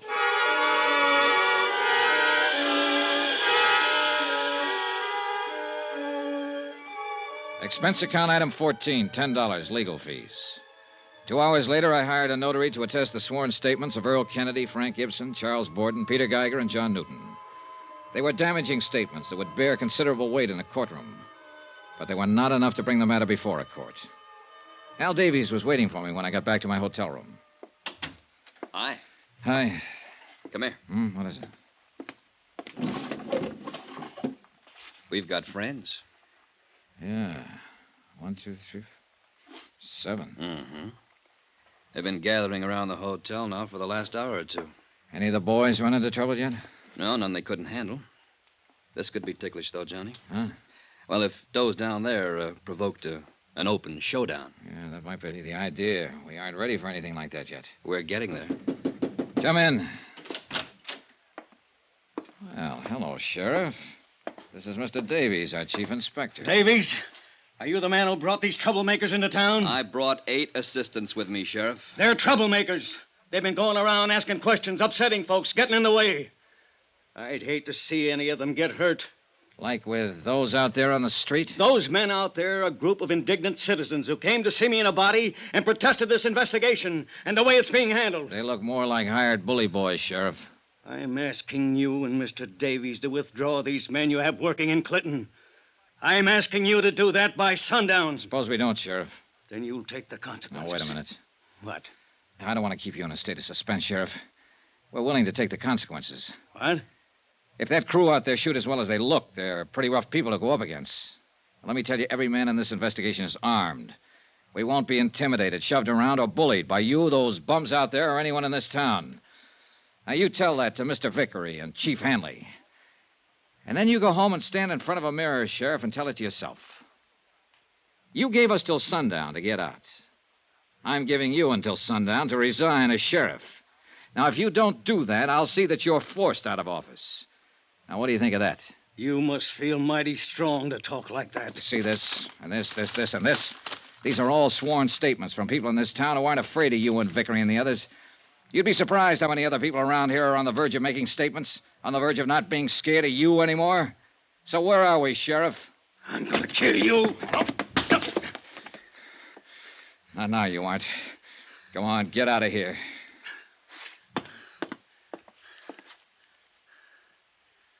I'll kill you, Dollar.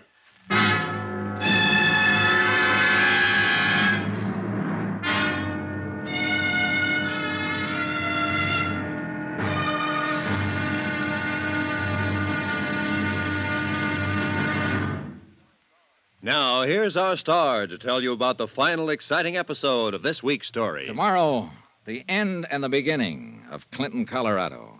It all happens when the smoke clears. Join us, won't you? Yours truly, Johnny Dollar.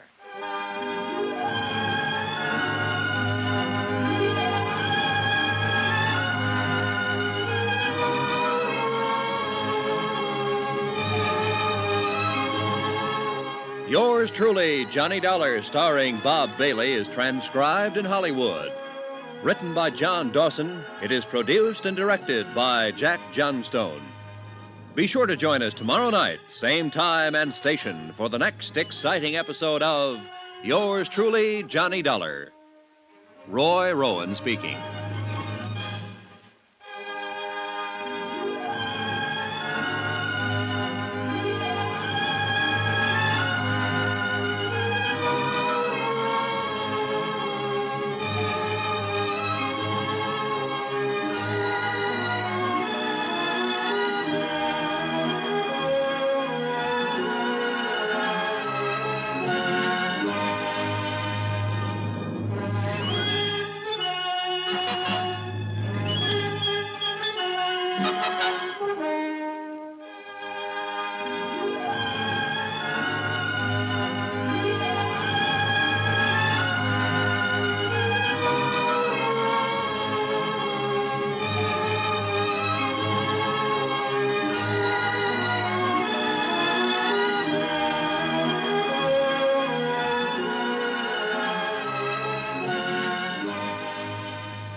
From Hollywood, it's time now for Johnny Dollar. Toby O'Brien, Johnny. Heard you had a run-in with Sheriff Doherty. They say you gave him till sundown to resign his office. Yeah, I don't think he will, though. He'll have to do something close to it. I got some information on Richard Hobb, the building inspector who was murdered. Yeah? Hobb deposited $20,000 in the bank last year. What's that? Now, wait. Hobb's salary as city building inspector was $7,500 per annum. The $20,000 went in 4 $5,000 deposits. Holy. And now wait, there's more. Those deposit dates coincide with OKs Hobb made on the school building. He was paid off after each inspection. Johnny, we got it on paper. We got some other things on paper, too, Toby. Hold on. Keep digging.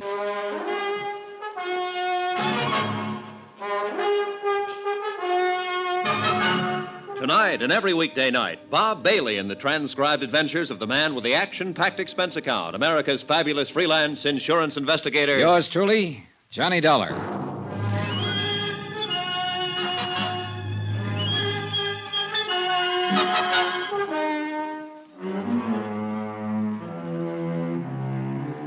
Expense account submitted by Special Investigator Johnny Dollar. Location, Clinton, Colorado.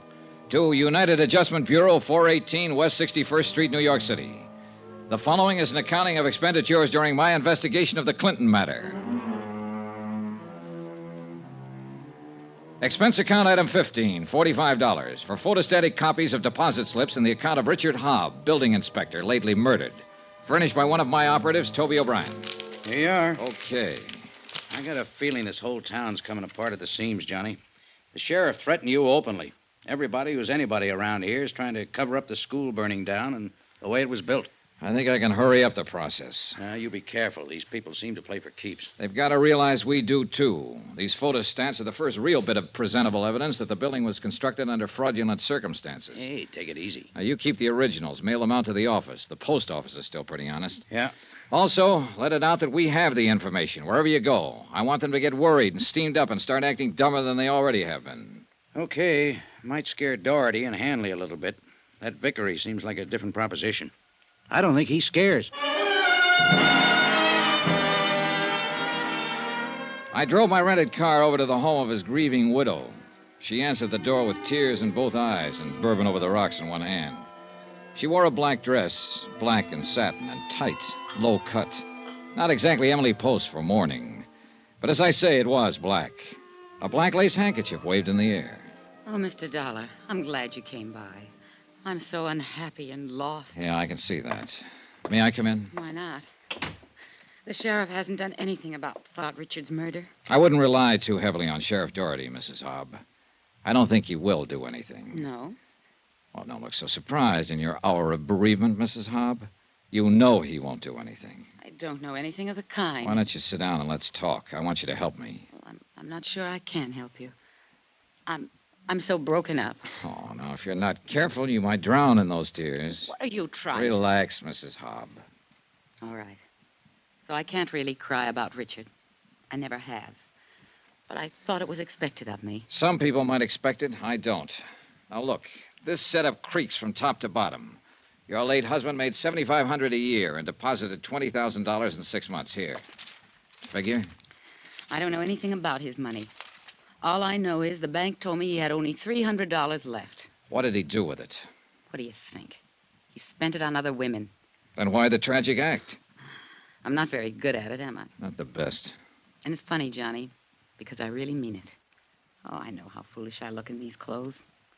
I wanted to cry because, well, I really loved him once and he loved me, but we kicked it away because we both wanted more excitement than this town or his salary could give us. He was always out spending his money on other women, being a big shot. What about the money? He got it for falsifying the inspection papers, didn't he? Yes. Who gave it to him, Mrs. Hobb?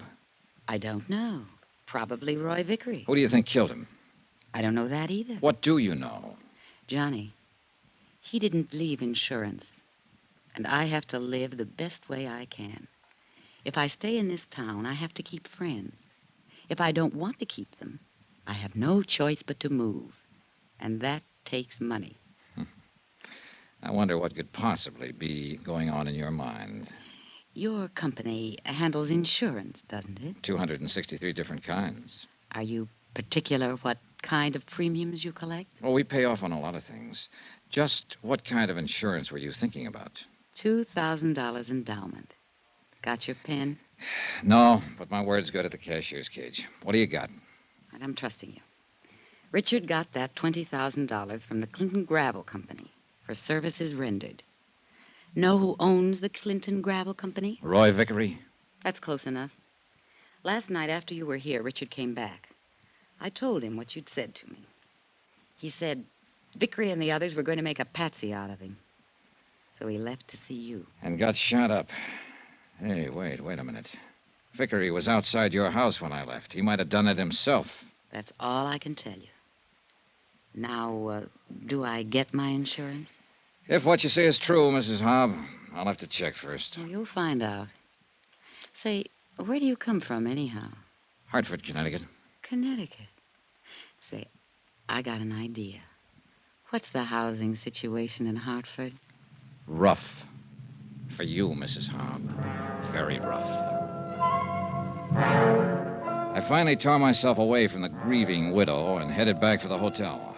On my way down the main street of Clinton, someone with a wrinkled coat and bourbon on his breath stepped out and stopped me. David Baines, the architect. Dollar. Well, hi. Yeah, I told you I was going to stick around and do something brave. Oh? I finally got up courage enough to do something decent. Decent for me, anyway. For anybody else, it'd be too low to talk about. What was it? Well, I'm not much of a lawyer, but they say there's a statute in the books that says a private citizen may commit a crime to prevent a greater crime from being committed and still go free. Is that right? I wouldn't know. Well, I committed a crime. 2 crimes. Dishonor to my noble character, disappointing the trust of a young woman. That was the first one. Then engineering a theft. I'm a Fagin, that's what I am. Under the guise of loving a young female secretary eternally, I have, well, here, the purchase orders from Roy Vickery's office. The actual purchase orders for the school. What? She stole them for me. For you. With my best regard. I looked at them. They were as advertised. Purchase orders complete down to the last 10-penny nail. Expense account item 16, 48 cents, postage. Not being a technical expert, I sent them down to Denver for perusal by the original brokers. 14 hours later, the verdict came back in a long telegram. The materials used in the school construction were not passable. The insurance company would never honor the claim of the city of Clinton. This text I turned over to Frank Ibsen, publisher of the Clinton Times. He promised it would be in the late afternoon edition. There were other developments. Toby O'Brien again. Yeah, Toby. We located 2 witnesses to the Hobb shooting. Vickery put Hobb out of the way himself. Get their statements and get them on a train to Denver right away. Right. Then you better gather up the rest of the boys and come over here. Right.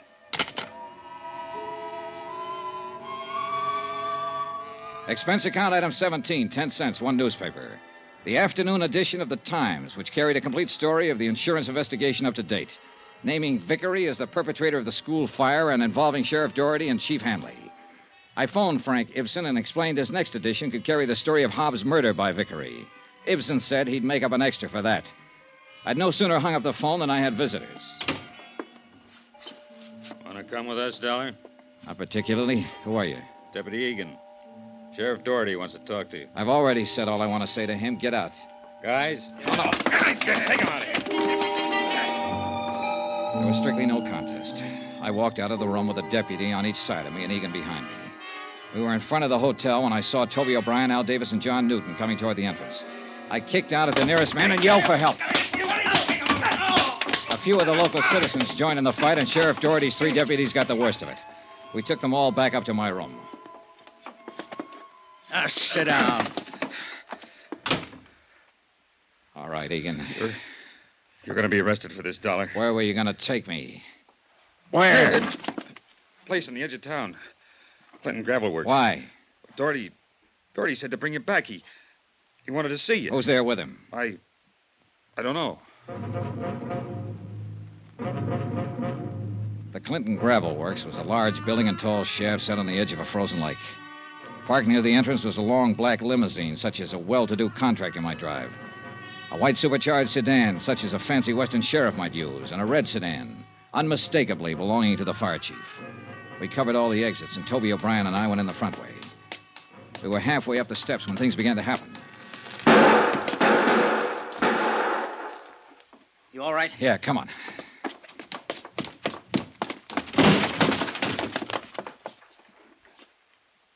Wow.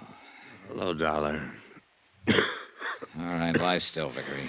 I stayed still for you too long. I should have put you out of the way. The same as you put Hobb out of the way. Better. This one's gone. Who is he? Fire Chief Hanley. Vickery, where's Doherty? He's out shooting his gun some more, Dollar. I hope he gets you, too. I hope. He's backstairs, Johnny. Yeah. Stay away from me, Dollar. The place is surrounded. Throw down the gun and walk out with your hands behind your head. Toby, I'll go down the front way. Get the guys to step around through the shaft. Right. You coming out? Doherty, you coming out? No. Doherty. You ought to go over a place good before you think you got a man trapped, Dollar. You're trapped, Sheriff. The men are waiting I'm for up you. here with you, and you're the one I want. I told you I'd kill you. I've still got my gun in my hand. Vickery had his gun, and so did Hanley. Look at them. Yeah, you did pretty well. Made it look like they shot each other. And now it's your turn, Dollar. No! Get back!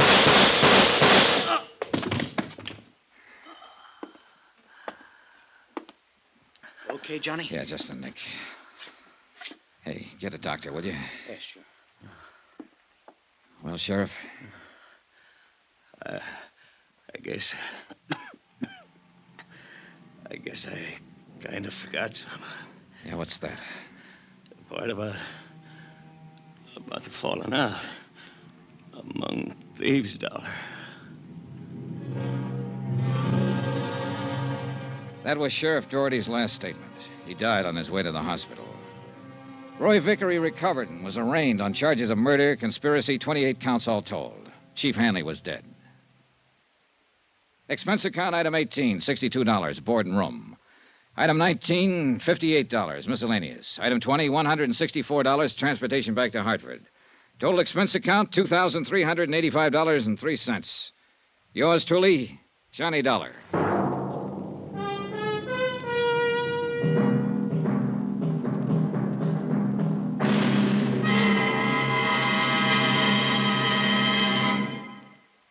Now, here's our star to tell you about next week's exciting story. Next week, the Jolly Roger fraud matter. And, yeah, that means piracy. Of a kind that would have made Captain Kidd look like a bungling amateur. Join us, won't you? Yours truly, Johnny Dollar.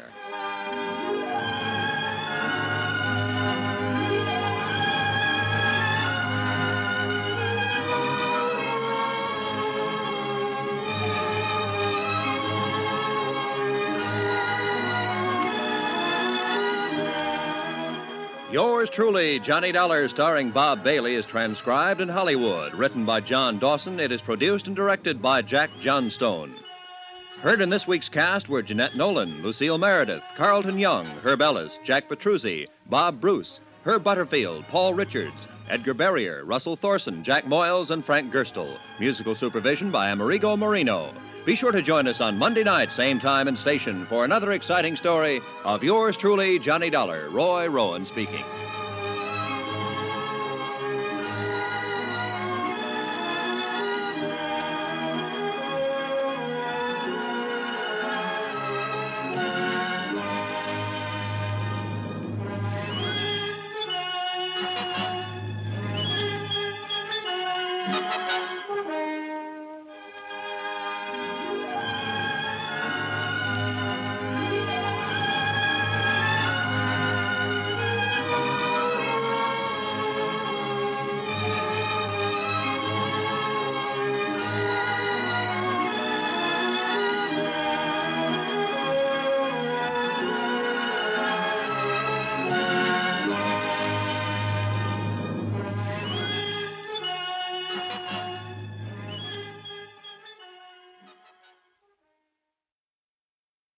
From Hollywood, it's time now for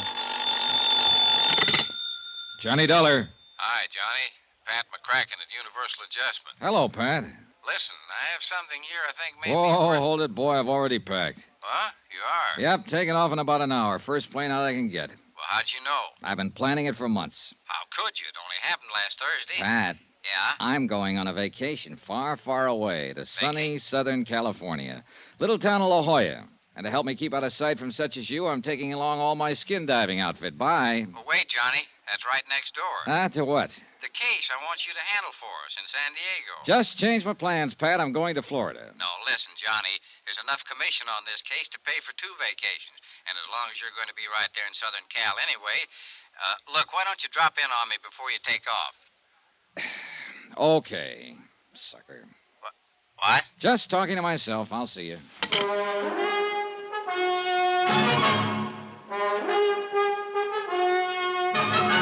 Tonight and every weekday night, Bob Bailey in the transcribed adventures of the man with the action-packed expense account, America's fabulous freelance insurance investigator. Yours truly, Johnny Dollar.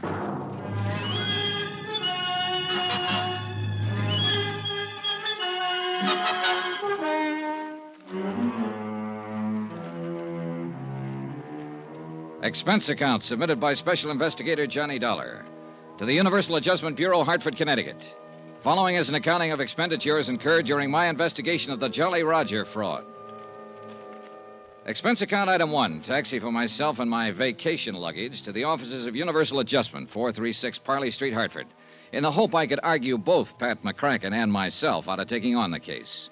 The last 2 cases I'd handled for Pat had almost cost me my life, and I was beginning to be a bit superstitious about anything he had a hand in. But trying to talk him down was like trying to talk down your mother-in-law. Maybe your skin diving trick will help you crack the case. But the main thing is you're going to California anyhow. This way you can put your whole vacation on expense account. Pat. And, baby, if I know you, you'll run down the case in about 2 days, come up with a swindle sheet for a couple of weeks. Pat. To say nothing of the commission I mentioned over the phone. Listen, will you? You see, the Jolly Roger was insured by Southwest Maritime Insurance and Liability for 460 G's. Bert Parker, in their San Diego office, can give you all the dope on it. Bert Parker? Sure, you remember him. Handed you the Molly Kay matter a few months ago. A very profitable case for you, wasn't it? Well, wasn't it? Yeah. Yeah, but now look, So you'll clean up on this, too. The Jolly Roger, you know, was one of the finest seagoing yachts on the West Coast. No, I didn't know. But, Pat, I'm not going Big diesel job, 110 feet long. Floating palace. Probably the most luxurious wooden hull job built since the... Wooden hull? 110-foot diesel job? Wooden hull? And that, unfortunately, is why she burned to the waterline before the weight of her engines carried her down to Davy Jones's locker. Total loss, huh? Total. $460,000 gone. That's too bad. Well, Pat, it was nice seeing you again. Now I got to get my plane to New York to get my plane for the coast. But I haven't even told you why we want you to look in on this thing, Pat, I am going to the coast on a vacation, remember? But I told Bert that you were on your way. You told what? Sure. Phoned him right after I talked to you. Well, you dog. Sure. He's promised to contact the Mexican authorities that you may need to help you and have everything all... How are they involved? Oh, now, look, Pat, enough of this. I got to get along. Sure. My car's right downstairs, and I can tell you the rest I know. No. Tell it to somebody else. I'm going out there on a vacation. Baby, you can't let me down on this one. Look, we haven't got any regular man out there, only a couple of part-timers like Bert Parker. You know, sell the policies with one hand and act as adjusters with the other. I got to go. Sure. You see, here, I'll take that back. And this one. You see, that works out all right on small accounts, but on these big ones... Wow, what do you got in here? A case of scotch? Pat, will you shut up a minute and let me tell you? On your life. That'd give you a chance to change your mind about taking on the... Here's the elevator. Oh, excuse me, lady. Sorry. Now, I still haven't told you why we smell something wrong in this whole case. It's simply and clearly this, John boy.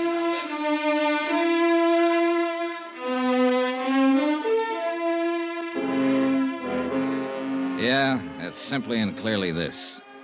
The diesel yacht Jolly Roger was owned by one Paula Zaganian, ex-rum runner, ex-gun runner, ex-shipping magnate, suspected spy through 2 world wars, and generally undesirable character, despite the millions he'd made. During the last war, he cleaned up by scaring some of the smaller countries into buying a lot of obsolete military equipment that was hardly fit for the scrap pile. And in more than one place around the world, there was anything but a welcome mat waiting for him. And in a lot of places, a lot of countries, the minute he landed his seagoing palace, the gendarmes would stick to him like flies to a molasses barrel just to make sure he behaved himself. Anyhow, trying to argue with Pat was useless, so I agreed to take on the case. Expense account items 2, 3, and 4. $190, 4 cents. Plane fares and incidentals, Hartford to New York, New York to Los Angeles, L.A. to San Diego, where I hope to grab a cab to La Jolla before Bert Parker could find out I'd arrived. But I was met at the airport, but not by Bert Parker. Mr. Dollar. Yeah? I thought you were by the description. Oh, don't tell me they've got me on those wanted posters out here, too. Oh, silly. I'm Jan Penny, Mr. Parker's office. You know, Southwest Insurance and Liability. Maybe I ought to take the case after all. I'm going to work with you on it. Oh, no, I'm sure I will. You see, Mr. Parker's in the hospital. When he received Mr. McCracken's wire about your time of arrival, he asked me to meet you here. Hospital? What's the matter with him? It's supposed to have been an accident. Hit and run. Well, what do you mean, supposed to be? Bert thinks they tried to run him down deliberately. Who? I think he'd better tell you about it. Yeah, I think somebody better.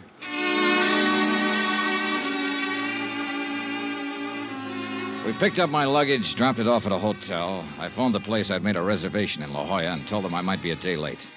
And Jan Penny and I went on over to the Queen of Mercy Hospital to talk with Bert Parker. On doctor's orders, I went into his room alone. Bert looked terrible. So glad you could make it, Johnny. Hey, you sure you want to be trying to talk, Bert? Look, why don't we forget it now? I have to talk.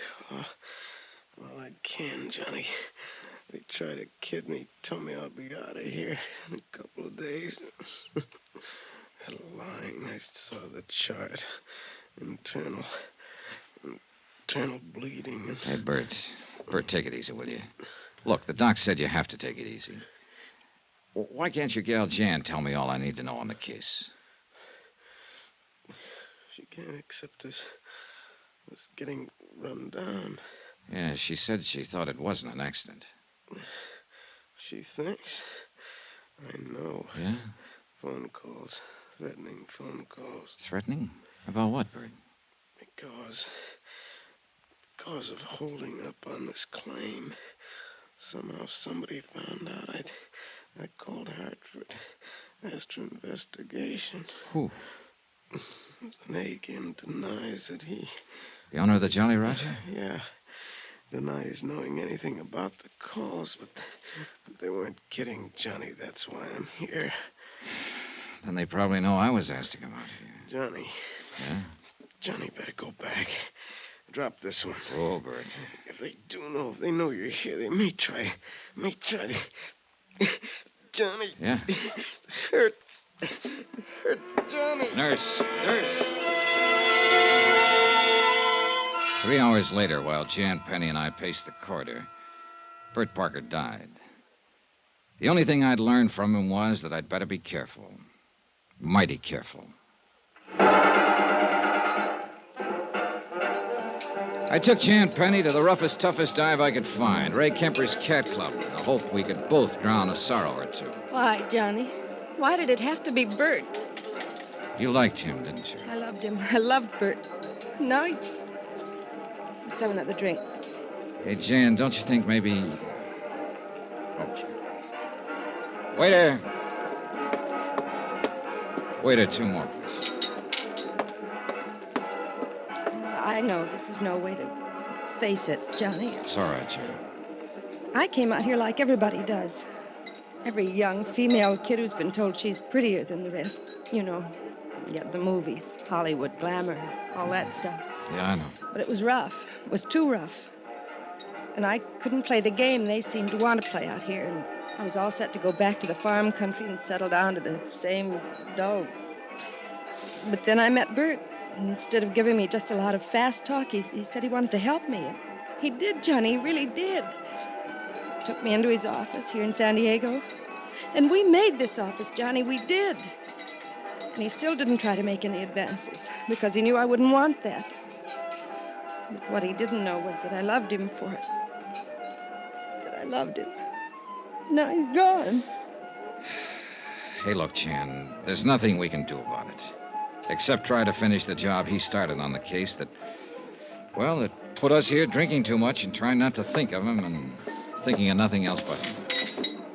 Oh, thanks, bud. Here, keep the change. Johnny?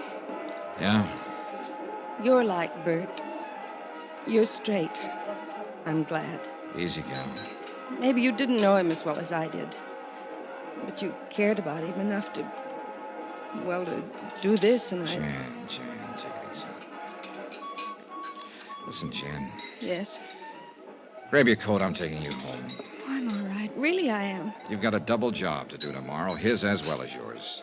How can you talk? I know. I'm out here. I'm out here to knock off the Jolly Roger, make sure the payment of the claim is okay. At least that's why I came out here. Well, then how... Now I've also got to find out who... Well... Bert? Yeah. And I'm going to need your help. All right, Johnny. Come on, Jan. Grab your coat.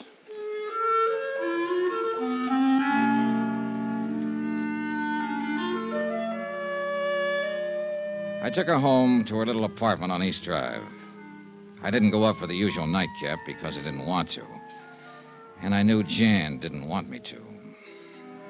I dropped into police headquarters, homicide first, and then traffic detail to see if they'd been able to dig up anything on the hit-run driver who'd killed Bert.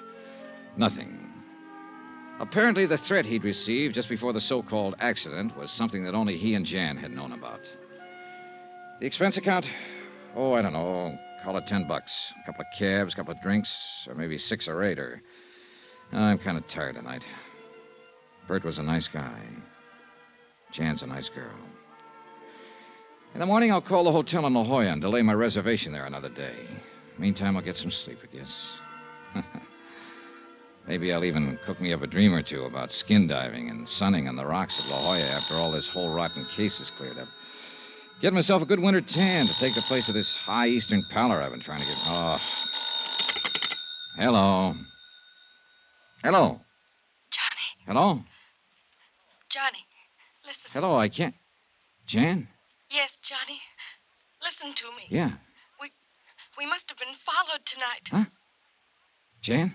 I got a phone call just a minute ago. Yeah? A man. He threatened me. What do you mean he threatened you? How? Who was it? I don't know. He said, if I help you, Yeah? there'll be another accident. To me. Jan. And to you. And to you. Listen, Jan. Oh, Johnny, I'm afraid.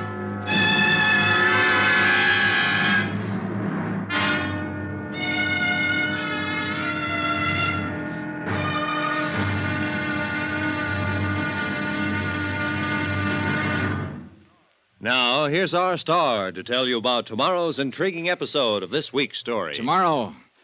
Well, it may sound corny, but where there's smoke, there's fire. Join us, won't you? Yours truly, Johnny Dollar.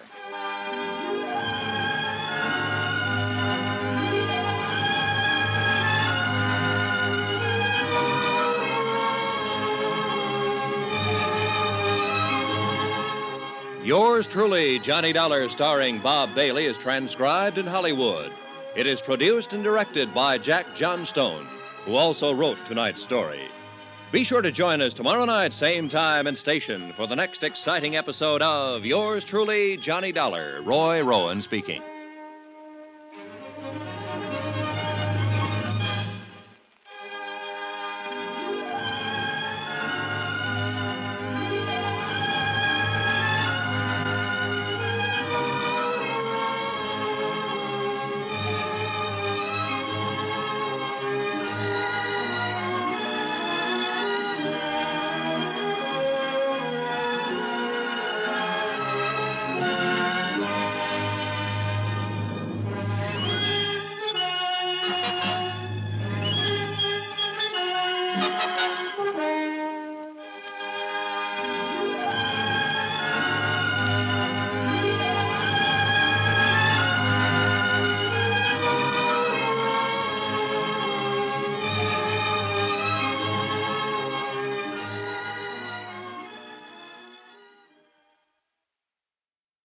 From Hollywood, it's time now for...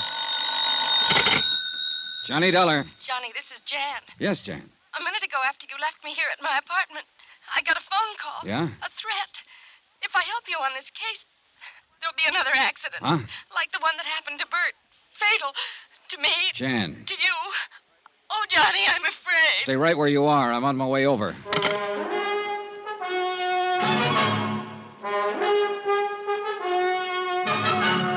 Tonight and every weekday night, Bob Bailey in the transcribed adventures of the man with the action-packed expense account, America's fabulous freelance insurance investigator. Yours truly, Johnny Dollar.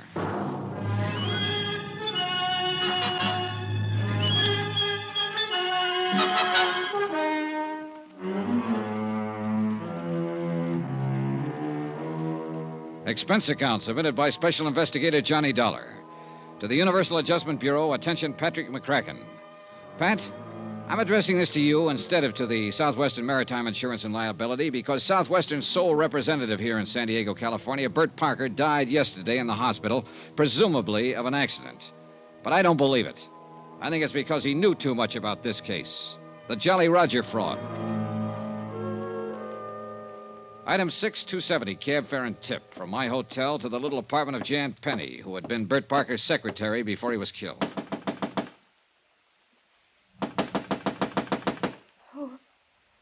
Who is it? Johnny Dollar, you all right? Come in, Johnny, quick. Oh, I'm scared. Easy now. Who was it threatened you over the phone? Did you recognize the voice? Yes. Well, who was it? I don't know. Huh? It was the same voice that called Bert at the office and warned him before he was run down by that car and killed. But you don't know who it was? No. Oh, Johnny, I'm so scared. Please hold me. All right. No, I don't mean that. It sounds like I'm trying It's to... okay, Jan. It's okay. Just take it easy. Here we are. Come on, dear. Sit down. Here, have a cigarette.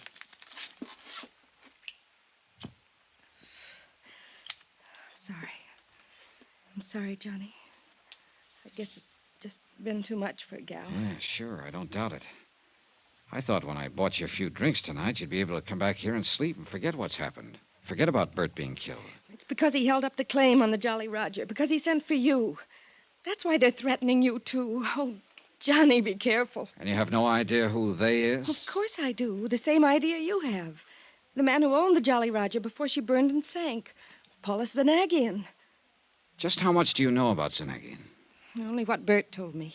He was an international crook, gun runner, spy, shipping magnate, international troublemaker. Yeah, and just about as welcome in any decent country of this world as the plague. Bert didn't want to insure the Jolly Roger. Certainly an appropriate name, all right. If ever there was an international pirate. Well, go on, Jen. Bert didn't want to insure it. $460,000, wooden hull and all, but he had to. Southwestern is a small company, Johnny, and the premium, 2 years premium in advance, was too much to turn down. So that was the clincher. Yes. Bert needed it so much. But then it burned and sank. Yes. When they submitted the claim, Zanagian himself. Oh? Yes, Johnny. It was Paulus Zanagian himself who bought the policy, and he made the claim. Demanded immediate payment. But when Bert decided to hold up until you could come out here and investigate it. The warnings and the so-called accident that killed him. Yes. Now they're warning me. You. Oh, Johnny, why don't you give this up? Where's Zanagian now?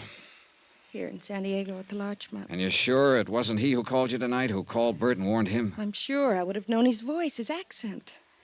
But, Johnny, I'm frightened. All right, now look. Go on in there into your bedroom and sleep. No, Take a sleeping pill, whatever you like, but get some sleep. Look, there's nothing we can do tonight, and there'll be plenty for us to do tomorrow. But after that phone call, I'll stay right here on the sofa. And look, I've got this. Have you any kind of a gun?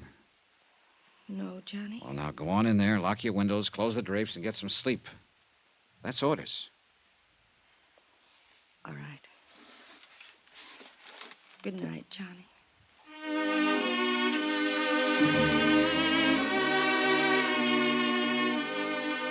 I hope Jan slept better than I did. Expense account item 7, 90 cents. Taxi to police headquarters, first thing in the morning. I spent a solid hour talking with Detective Sergeant Joe Franklin. Yes, they were working on the hit-run death of Bert Parker.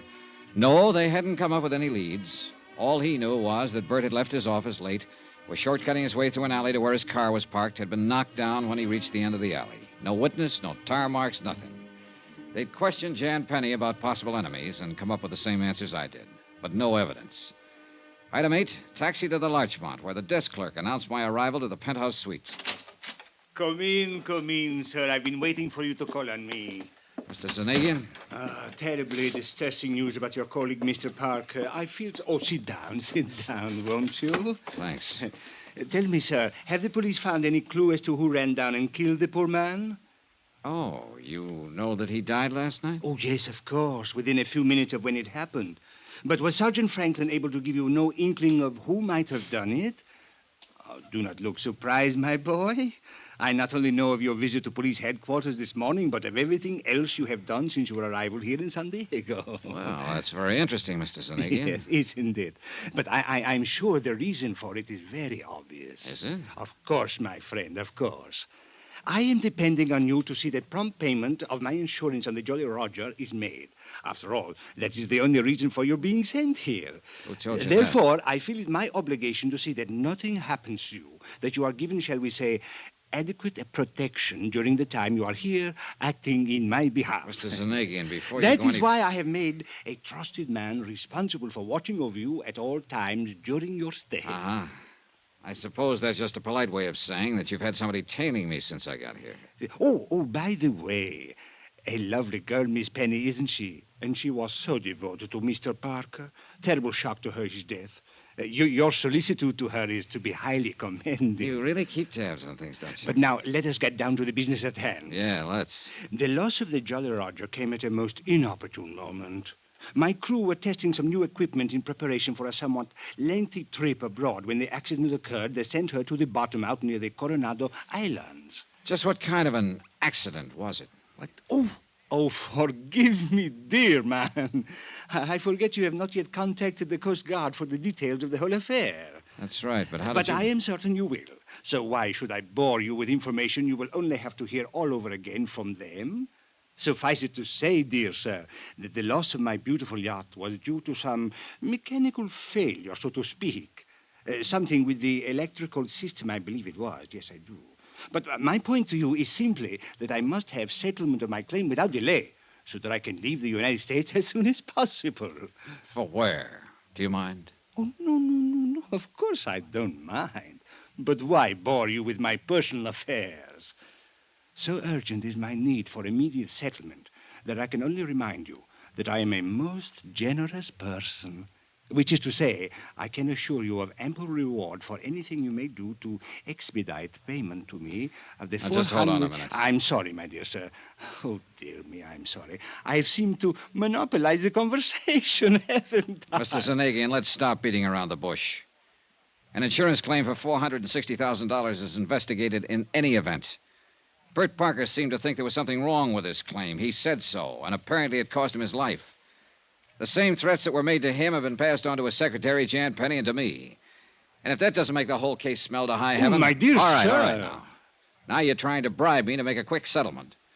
So, mister, if I weren't suspicious of the whole thing before, you can believe me, I am now. Oh, my dear Why man. anyone with your reputation for millions should be in such a hurry to get his hands on a few $100,000, I don't know.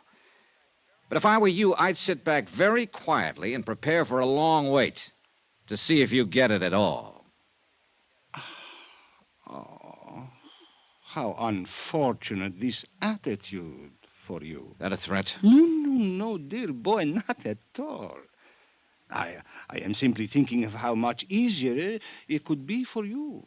And, of course, profitable. Perhaps you will change your mind. Not a chance. Then, sir, since settlement of my claim seems to rest entirely on your shoulders at the moment, and since someone, I can't imagine who, has seen fit to threaten you, and please, don't forget that, dear boy. Mr. Zanagian. Yes? I don't scare easy. It was pretty obvious that Paula Zanagian was used to having his own way, would stop at nothing to get it. Bert Parker had been right. I'd have to watch my step. I checked with Jan, then grabbed a taxi to pay a visit to the Coast Guard. Lieutenant John Smith, believe it or not. You can take your choice, Dollar. Read the report on the burning and sinking of the Jolly Roger here, or the copy I let Bert Parker have. I take it you talked to him. Parker's dead. What? Yeah, hit and run, after he received a couple of threats to lay off this case. You locked up Zanagian yet? On what charges? Well, who else? Well, that's a lot to go on. If he didn't sink that boat himself, I'm a wall-eyed monkey. You find out anything to back that up? No, not a thing. The Jolly Roger sank in about as bad a spot out there as could have been picked. It's deep, bad current, dirty water from onshore silt. We tried to send on divers, got nowhere. Hey, wait. I thought she went down in Mexican waters off the Coronados. Yeah, she did, but we supplied the divers, or tried to. International cooperation, that sort of stuff. But we got nowhere. How'd you find out about it in the first place? One of our planes on routine patrol saw the puff from the explosion out over the water. By the time it actually got there, the hull was nothing but a mass of flames. Sank 10, 15 minutes later. What about the crew? The crew were lost, except for one kid, a cabin boy. Yeah? Where's he? Mexican fishing boat out of Rosarito picked him up. He was in bad shape. The explosion had blown him clear. He's in the hospital in Tijuana. Well, look, wait. Hasn't anybody talked to him? He was too badly hurt at first. But I spoke with the hospital just before you got here, and they think he might be able to talk by sometime this afternoon. Well, what are we waiting for? Come on, let's get down there. And I can't until later. Look, have you got a car? No. You want mine? Well, sure, let's go. How far is it? Even within the speed limit, you can make it in a half hour. Out this way. Car's out in the lot in the back. Hey, look, you're mighty generous, Smith. I'll try to make this up to you somehow. Forget it. I'd like to see you get the goods on Zanegian just as much as you would. I didn't like having him come into port here in the first place. And then when I learned that both Holland and Switzerland had tied up all of his funds... They what? Sure. In early last week's papers. That's why he needs the money. Well, here's my car. And if you can learn anything down there, if I can be of any help, I'm on pretty good terms with it. Hey, Dollar. Oh, Mr. Dollar. Oh, about that. My car and excellent chauffeur Ortiz here would have got you to Tijuana much more rapidly and comfortably than you might drive, I am sure. Now, wait just a minute. Which is why I came to meet you here. I knew you'd want to talk with the cabin boy who survived the accident to my ill-fated Jolly Roger. Oh, you did? Yes. However, I fear it is too late. What do you mean? As I was leaving my hotel, I heard from one of my, shall we say, associates. He informed me that he had just learned from one of his, shall we say, contacts in Tijuana. Well? Alas, the poor cabin boy died only a few minutes ago. Pity, sir, isn't it?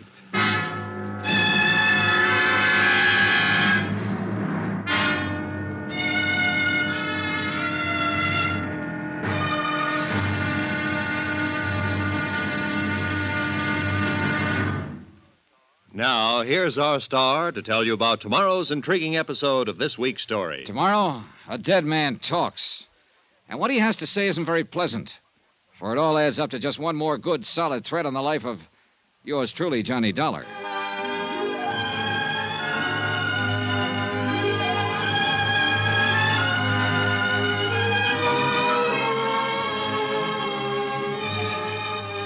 Yours truly, Johnny Dollar, starring Bob Bailey, is transcribed in Hollywood. It is produced and directed by Jack Johnstone, who also wrote tonight's story. Be sure to join us tomorrow night, same time and station, for the next exciting episode of Yours truly, Johnny Dollar. Roy Rowan speaking.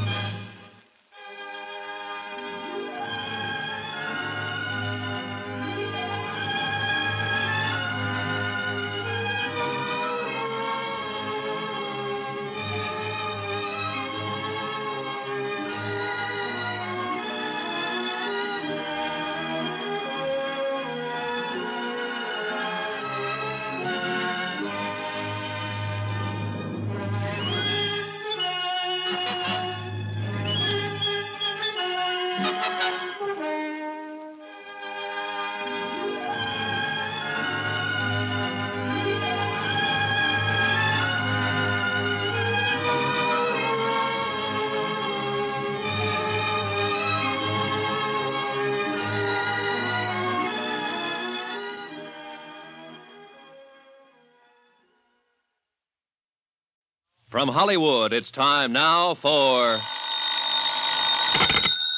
Johnny Dollar. I have your call to the Corazon de Los Angeles Hospital in Tijuana, Mexico. Good, operator. One moment. Hello? Oh, this is Dr. Fernando Hernandez. I'm Johnny Dollar, investigating the wreck of the yacht, the Jolly Roger. The only survivor reported was a cabin boy, and I understand he just died in your hospital.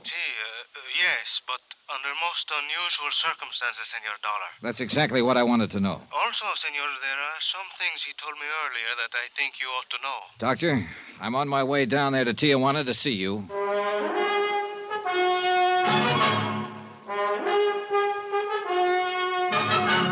Tonight and every weekday night, Bob Bailey in the transcribed adventures of the man with the action-packed expense account, America's fabulous freelance insurance investigator. Yours truly, Johnny Dollar.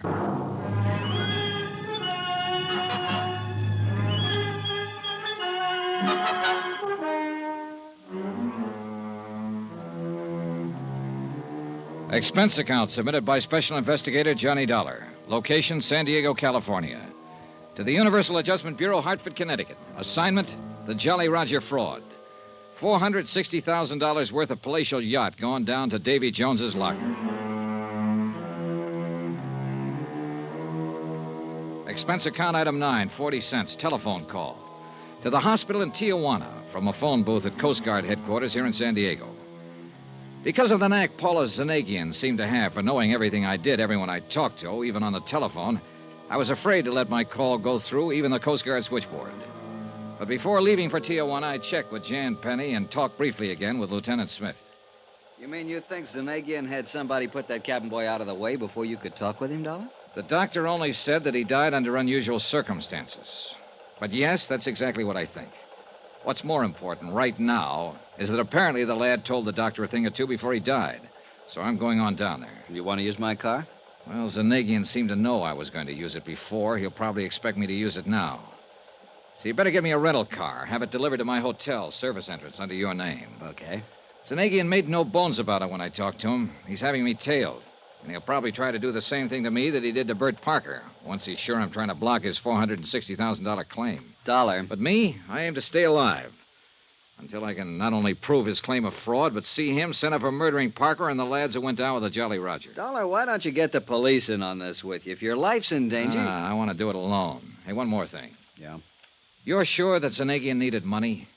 I thought from all I've ever heard that international racketeer was loaded. According to the papers, both Holland and Switzerland locked up his bank accounts just within the last week or so. That's why he needs a pot full of cash to get over there. That's why he sank his ship, so he could collect from your insurance company. Accident. Some mechanical failure. Is that what he said? Uh-huh. Something to do with the electrical system, to use his own words. But if the cabin boy was the only survivor of the explosion, and he didn't talk to anybody... Except this Dr. Hernandez I'm going to see. Right. Then how could Zanagian know what made his yacht burn and sink? What's your guess?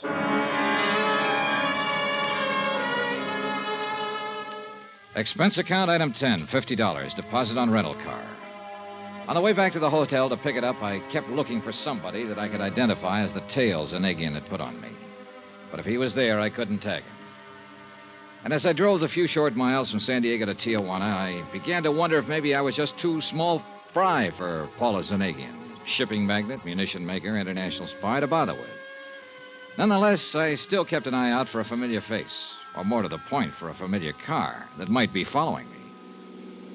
Midday traffic on the big broad highway was astonishingly sparse. A handful of tourist-type cars loaded with families on the way across the border for a quick look-see at Mexico. A handful of movers who were on their way to see how far and how long their American dollars would keep them in favorably exchanged Mexican pesos. Some smart Cadillacs, some of them towing outboard runabouts and filled with eager-eyed fishermen. And the usual run of trucks, big trucks and trailers. The boys who made a living behind the wheel, the best drivers on the road, wherever they were, loaded with goods for transport between states or countries or what have you. I drove fast, I drove slowly, and I still didn't see any car that might have been following me. To make sure, I took off on a gravel side road, drove a mile or more, and waited. Nobody followed me.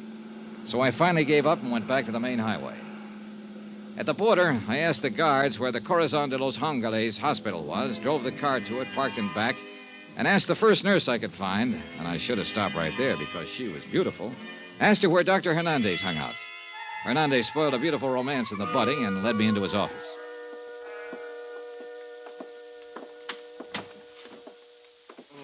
Please do. Sit down, Senor Dollar. Thanks, Dr. Hernandez.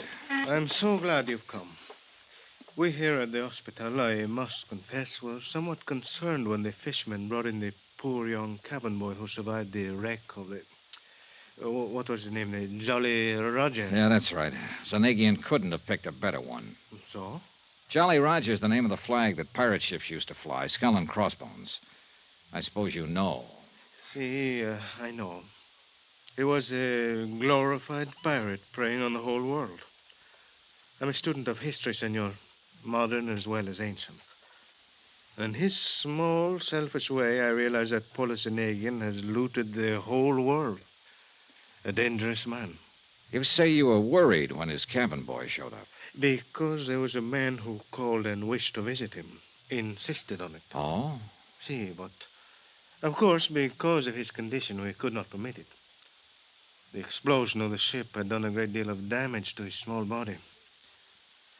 When he was brought in here, I could see that immediate surgery was necessary to save his life. Well, go on, Doctor. So I operated. And as I did so, realized that divine providence would permit me to save the life of this poor unfortunate. My operation was a success. But you told me over the phone that he died. We are a poor hospital, and usually we're not able to provide such things. But I appointed a special nurse to look after Doctor, him I'm while sorry. I ordered that man who would not give his name but who insisted on seeing him be kept away. Doctor, you said... However, 2 hours ago, the nurse left him only for a brief moment and only to inform me of the remarkable improvement he'd made. Look, and Doctor... when I entered his room, he was dead. Look, Doctor, I'm sorry if you lost your patient, of course, but you told me over the phone that there was something unusual about his death. That's why I came down here. He would have lived. He would have lived, Senor Zola. Yes, I know. Except that someone got into the room with him during the brief moment he was left alone. Got into him and killed him with this. What is it? A knitting needle? I think so.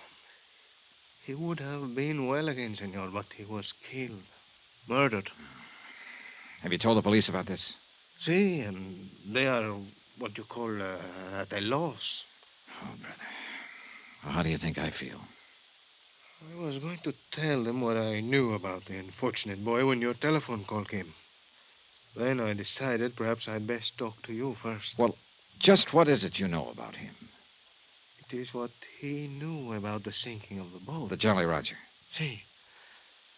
Thanks to adrenaline and other stimulants I administered even before we began the anesthetic for the operation that saved his life. Only it didn't stay so long.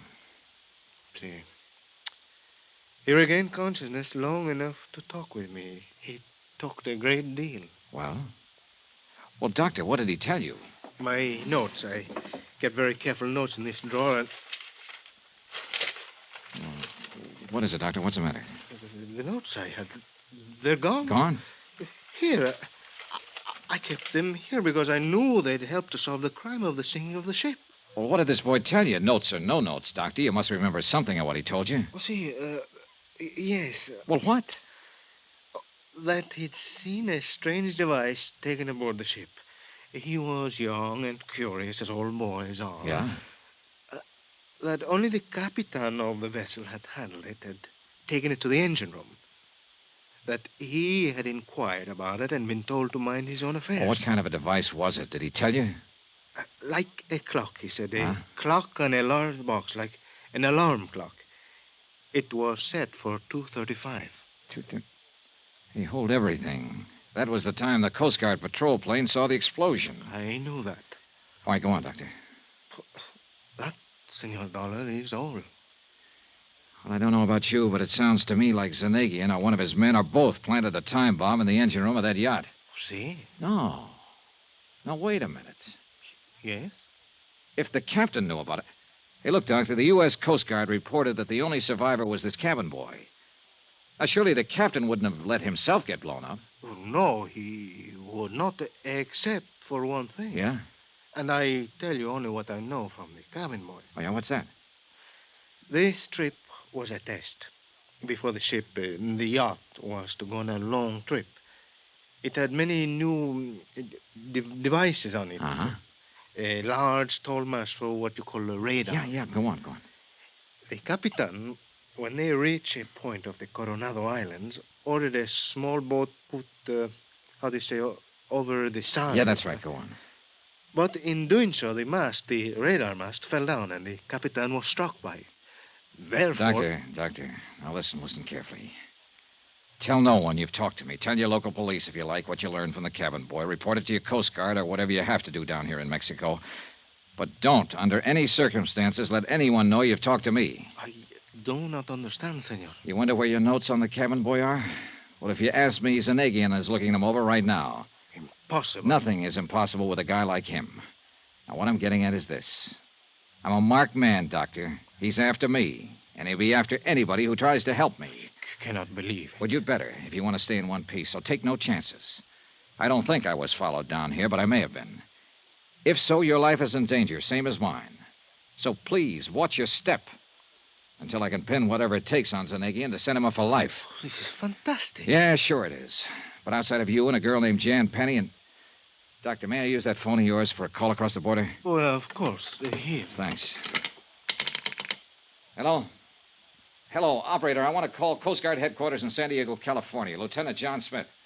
You know something? Your Mexican operators speak as good English. Hello? Yes, thank you. You seem alarmed, Senor Dollar. Are you Doc, sure? I just hope you find no cause for alarm before this mess is over. But I say it again. Watch your step. The mere fact that you've talked with me that... Hello? Oh, where can I reach him? Well, sure, I'll talk to anybody there at headquarters. Hello, I'm calling Lieutenant John... I see. Thanks. What is it, Mr. Dollar? Lieutenant Smith is dead. What? A hit-and-run accident. About an hour after I left him. Watch your step, Doctor. See. And you too, Senor Dollar.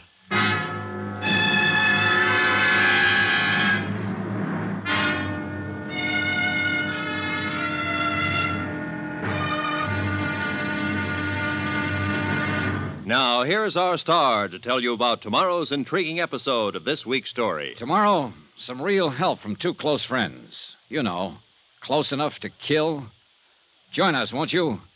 Yours truly, Johnny Dollar.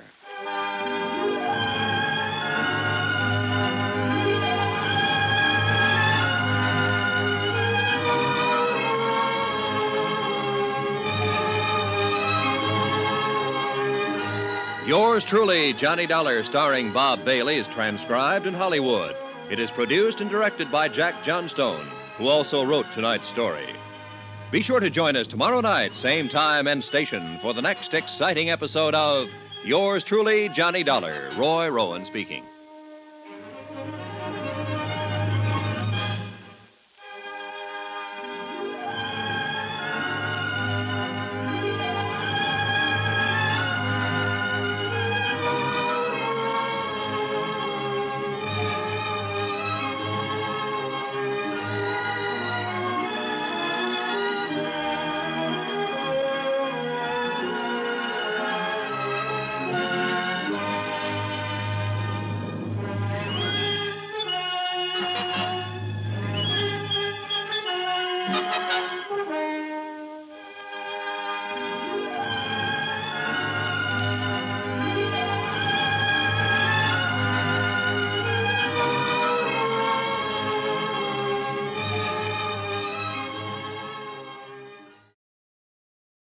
From Hollywood, it's time now for...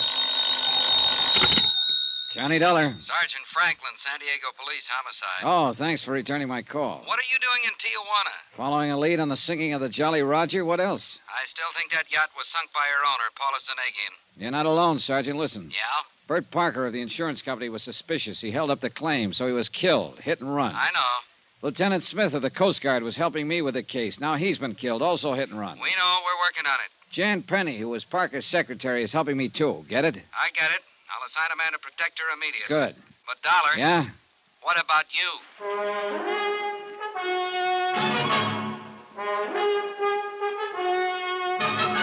Tonight and every weekday night, Bob Bailey in the transcribed adventures of the man with the action-packed expense account, America's fabulous freelance insurance investigator. Yours truly, Johnny Dollar.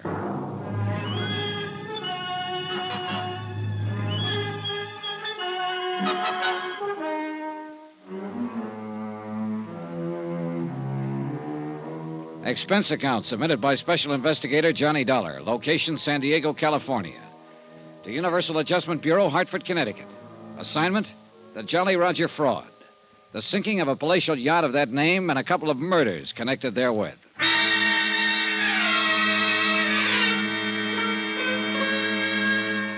I thought I was going to Southern California for a vacation. You know, a couple of easy weeks at La Jolla, sitting around in the sun, doing a bit of skin diving. Maybe even some personal investigation to see if the publicity pictures of the contents of some of those bikini bathing suits were really true. But I ran headlong into what looks like a very, very fraudulent insurance claim. $460,000 worth. Claimed by an international troublemaker named Paulus Zanagian for the loss of his yacht, the Jolly Roger. Only the crew were aboard when it headed out toward the Coronado Islands on a test run. A tryout for a lot of new radar equipment. After a big explosion that caused the Jolly Roger to burn and sink, only one man came back.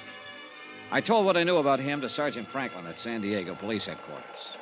And then the poor lad died there in the hospital in Tijuana, huh? Yeah, but not until he told the senior medico a couple of things that make me surer than ever that the owner, this Paula Zanagian, planned the explosion and sinking. Evidently, Sergeant, the captain took a time bomb on board. And let himself get blown up with a yacht? Now, look, Dollar. No, not that easy. He'd have been able to get off before the time bomb exploded. If he hadn't been hit over the head by a falling radar mast. Oh, I see. But what I don't see is why Zanagian had his ship blown up in the first place. Well, if you've read the papers, you know that the Swiss and Dutch governments have put all of Zanagian's funds under lock and key. Oh? Yeah. In spite of the millions Zanagian has made off his international arms smuggling rackets, his fomenting of revolutions among the smaller countries, he suddenly found himself without enough money to get over there and do whatever is necessary to free his money. Somebody finally caught up with this international racketeer. That's right. His credit, of course, isn't any good anywhere. Big yacht, sure. But he didn't have enough money to pay his way back to Europe.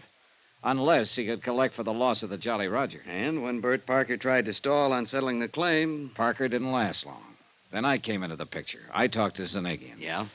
He told me if I didn't see that his claim was settled immediately, well, he casually mentioned Bert Parker's sudden demise. Dollar, I wonder if there isn't some technicality on which we can hold that guy. Jan Penny, who was Parker's secretary. Yeah? Jan has been helping me on the case. Result, a warning threatening both her and me. And you know what happened to Lieutenant Smith as a result of his giving me a hand. Have you got somebody keeping an eye on Jan? I'll get Tommy Golden, one of the best men on the force. Good. And he's smart enough to keep her from knowing he's watching over her. Fine. Things have happened so fast since I got here that I haven't had time to check thoroughly with her on the background of the whole case. Well, it really shouldn't be too disagreeable a job, Dollar. Huh? I've seen her. What's your next step? Well, first, what progress have you made in finding out who ran down Lieutenant Smith? Same story we got when your friend Bert Parker was run down and killed. Yeah? The few witnesses just weren't on the ball. In each case, it was a black Buick sedan, 54 or 55. Nobody saw a license plate. You mean there was none on the car? Apparently not. Traffic Division's going to have something to answer for. Unless the license plates were hidden just during the time of the... Well, murders is probably the right word. Possible, probable. So forgive your traffic detail. Needless to say, we're checking every public garage in town and every car in the streets, but beyond that... Dollar, we're just as sure as you are that Zanagian himself is behind all this. He's not only a man, he's an international organization. Oh, brother, don't tell me. For all I know, you're one of his boys. Oh, now, wait a minute. He's known every move I've made since I got here, almost before I've made it. When he met me outside Coast Guard headquarters and tried to stop me from going down to Tijuana, I thought, heaven help me, that maybe Lieutenant Smith was one of his boys, until Smith was killed. He's had somebody on my tail every minute since I hit this town of yours. I'm sure of it. But I can't spot him. Dollar. Yeah? We feel the same way about Zanagian that you do.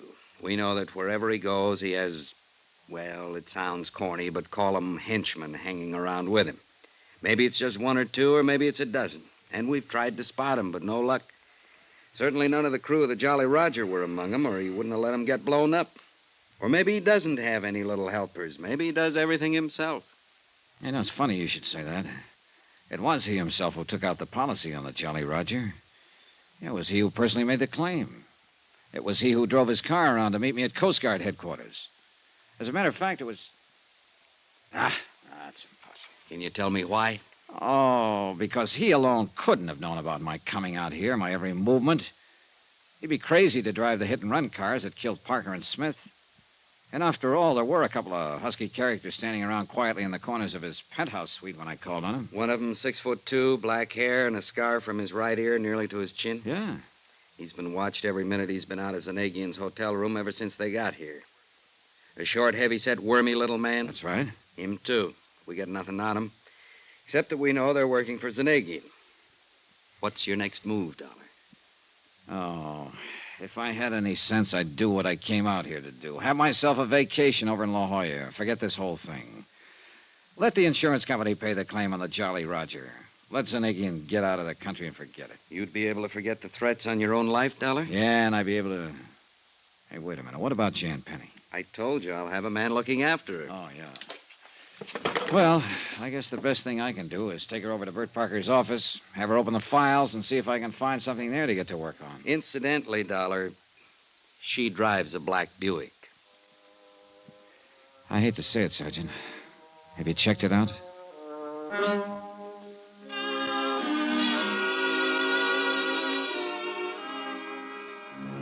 I probably shouldn't have thought what I thought about Jan when I asked that question. I was sorry I had when I reached her apartment a few minutes later.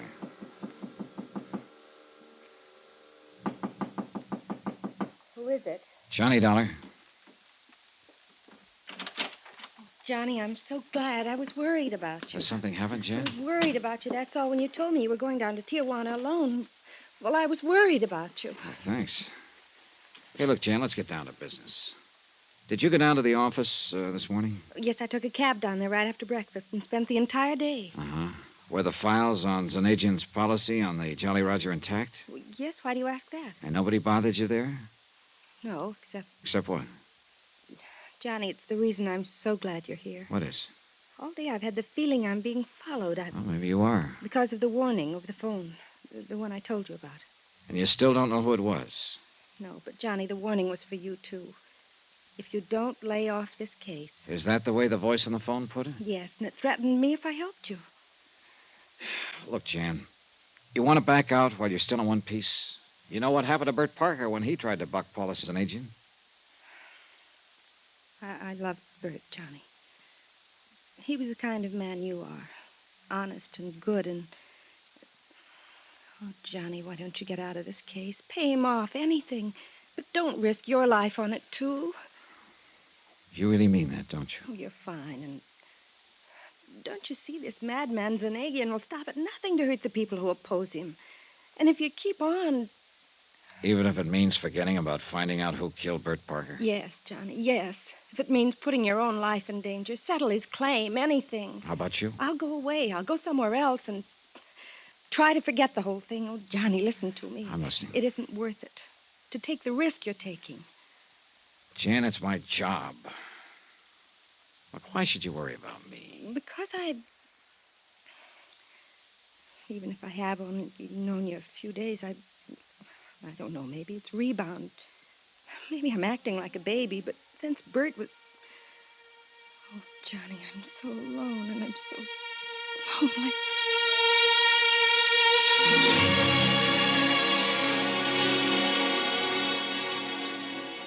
Jan was a very pretty girl.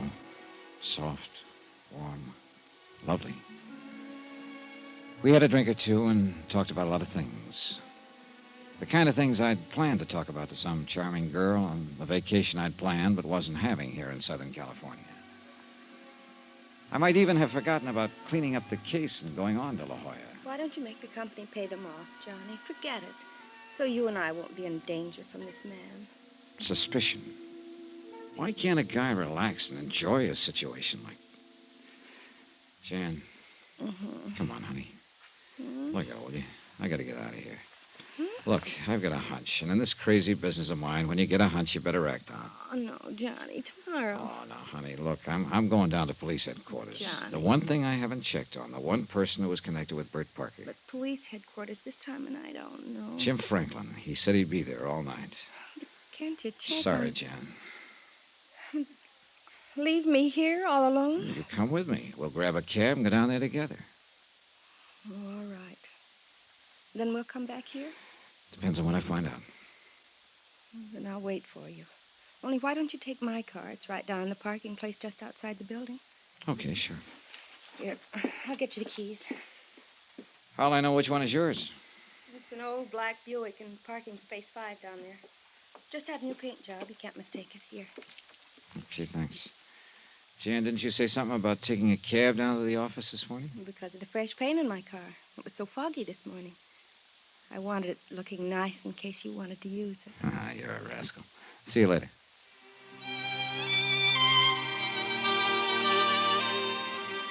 I kissed Jan goodbye for the time being and left.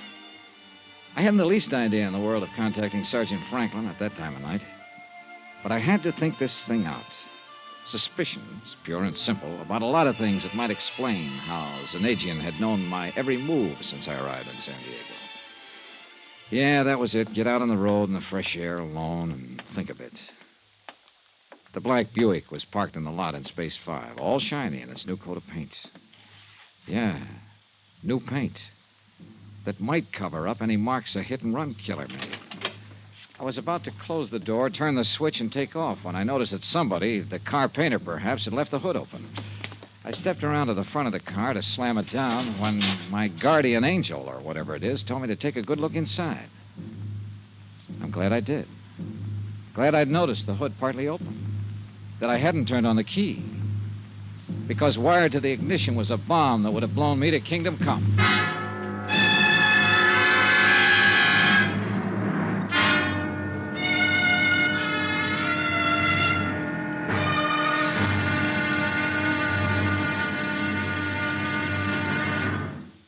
Now, here's our star to tell you about the final intriguing episode of this week's story. Tomorrow, the wind-up, where the obvious becomes only too obvious. Join us, won't you? Yours truly, Johnny Dollar.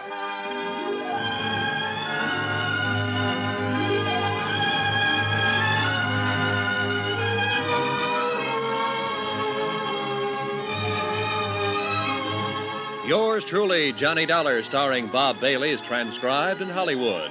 It is produced and directed by Jack Johnstone, who also wrote tonight's story. Be sure to join us tomorrow night, same time and station, for the next exciting episode of Yours truly, Johnny Dollar. Roy Rowan speaking.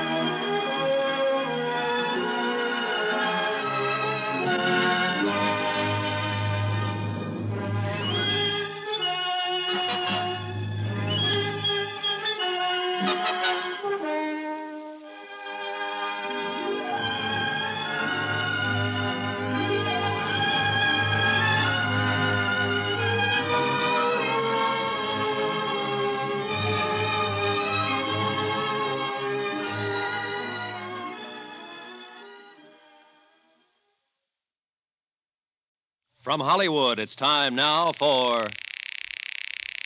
Hello? Johnny Dollar. Johnny? You sound surprised, Jan. Well, yes, I am, dear. I thought you were going over to police headquarters. I changed my mind. Then you didn't need my car after all. No. Are you coming back here to my apartment? Johnny? After I take a little walk. As I told you, I've got to think this case out, and I can't very well do it wrapped up in your arms. Oh, can I? Why don't you take a drive along the shoreline in my car? Want to come along? Jan? I'll wait for you here. Yeah. See you in a little while. Much sooner than you think, baby.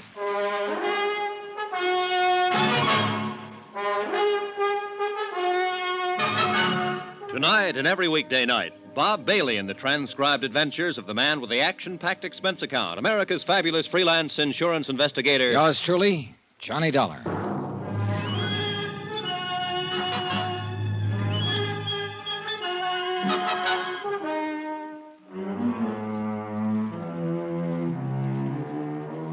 Expense account submitted by Special Investigator Johnny Dollar, location San Diego, California.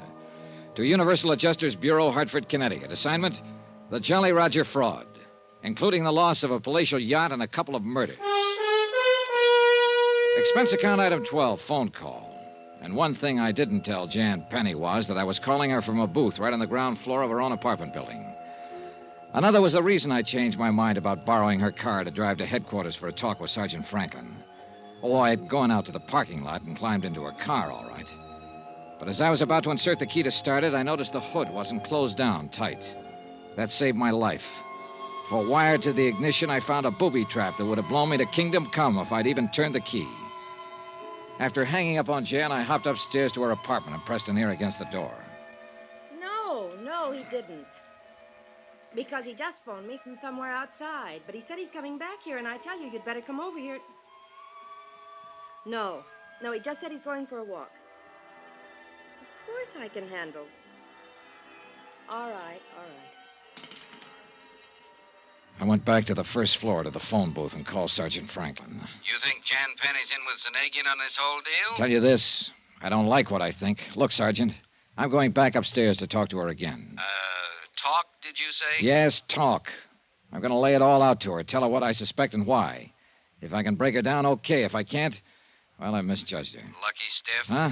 I've seen her, Johnny boy. What's that supposed to mean? I hope you have misjudged her for your sake. What? Reconciliation. What a lovely way to spend the rest of the evening. Look, you dope. Go to it, boy. And happy hunting.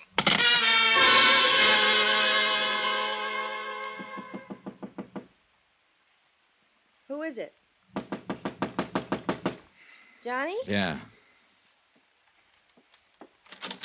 My, that was a short walk. But I'm glad. Are you? Or are you sorry I didn't stay away longer so you could get some help? Help? Sit down. Sit down, Jan. I want to talk to you. Oh, how masterful. Here? As you know, I didn't borrow your car after all. Sit next to me, darling, and let's continue from where we left Because off. fortunately, somebody goofed, left the hood partly open. Closer, Johnny. That's why I discovered the booby trap that would have gone off as I turned the ignition key. Closer, Johnny. Booby. What are you talking about? That's why you didn't hear the expected explosion right after I left you. Oh, no. Then they are after me, too. The warning over the phone. If I didn't stop helping you in this case, they... Oh, Johnny, what'll I do? Johnny. For one thing, take your arms back to yourself. And move over to your own corner of this couch so I can pull a gun if any of your pals suddenly... Ah, my dear Mr. Dollar. Zanagian. I fear it's too late. Artis here will pull the trigger if you so much as move a hand toward your gun. He's an excellent shot. Yeah, I'm sure he is. Awkward coming in the service entrance, but I was concerned lest your phone call in the lobby might have been to the police. Now, here now. Permit me to take charge of your gun. Just a minute, Zanagian. I shoot. Yeah, thank you. Oh, yes, this is Artis, the man I've had following you since your arrival here in San Diego. You don't recognize him, dear boy?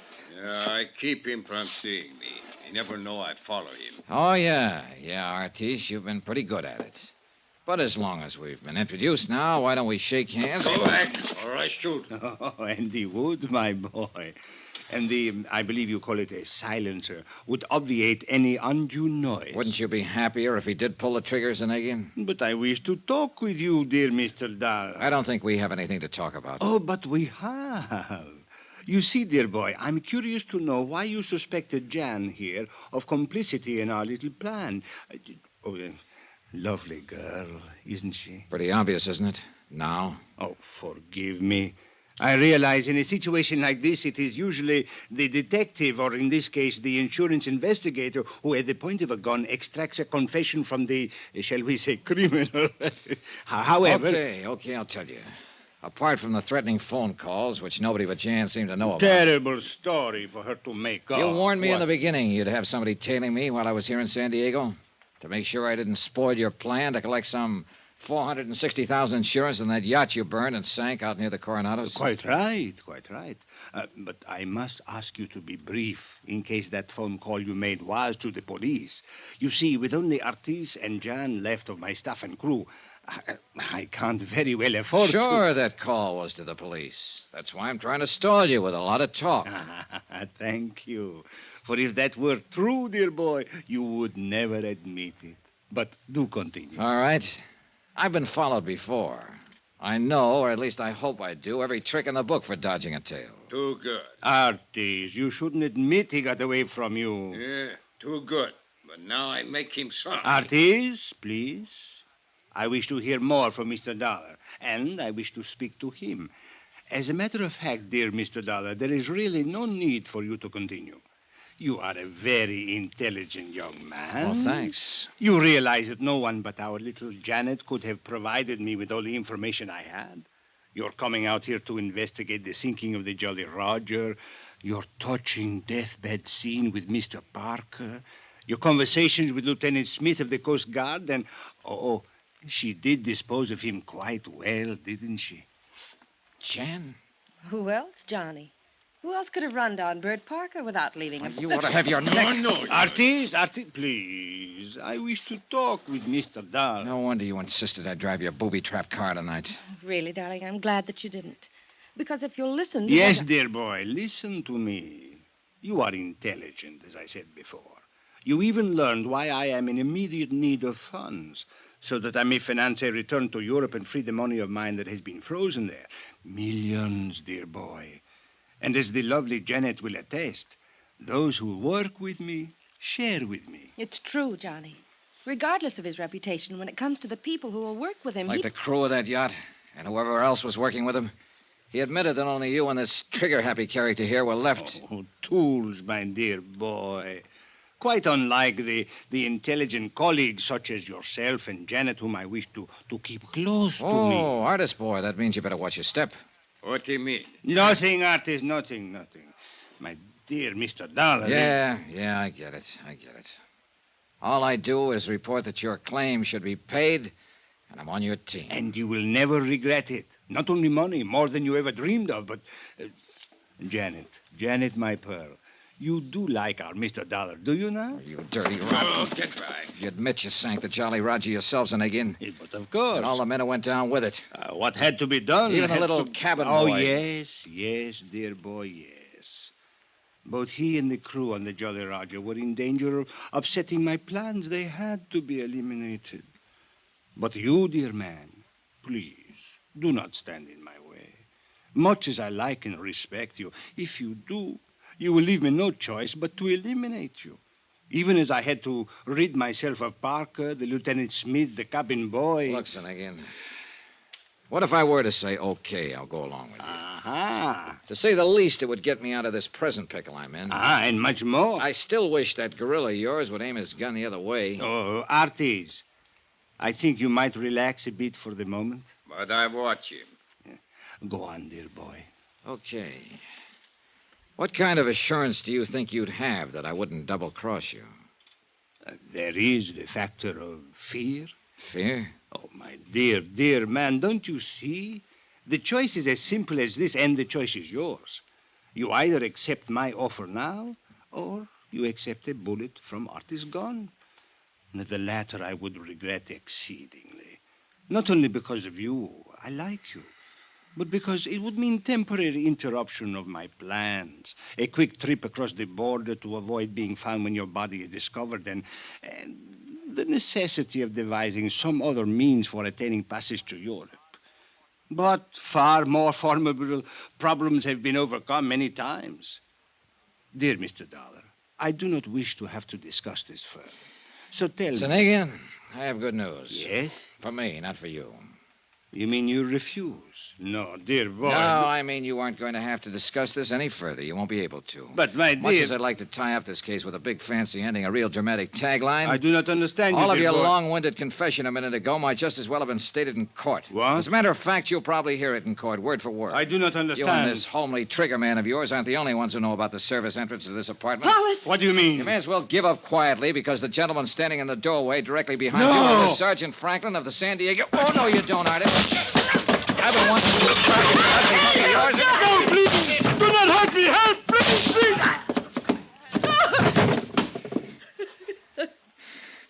Thanks, Sergeant. What a mess. Better tie up this gorilla, boys. Okay. I'm glad you took the hint and came over. You know my call was being listened to. I kind of thought so. Well, no more Zanegian. Dead? Yeah. By a slug from this big monkey's gun. If I'd known he was that bad a shot, I might have tried to jump him earlier. Come on, Artis. Up. After the way you hit him, he'll sleep for a long time. Well. Johnny. Huh? Johnny, listen to me. Oh, shut up.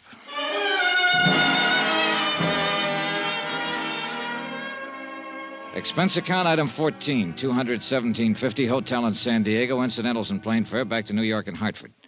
Expense account subtotal $523.23. I'll give you the rest when I finish my vacation in La Jolla, the one you promised me. Remarks? The fabulous crooked empire of Paulus Zanegian is kaput. the same way it happens when every man who tries to break the rules of international law and order.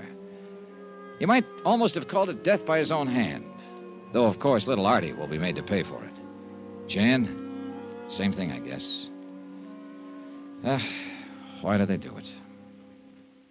Yours truly, Johnny Dollar.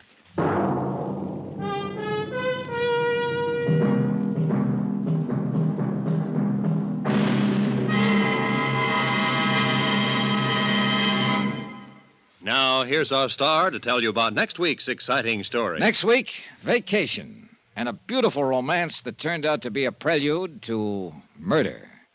Join us, won't you? Yours truly, Johnny Dollar.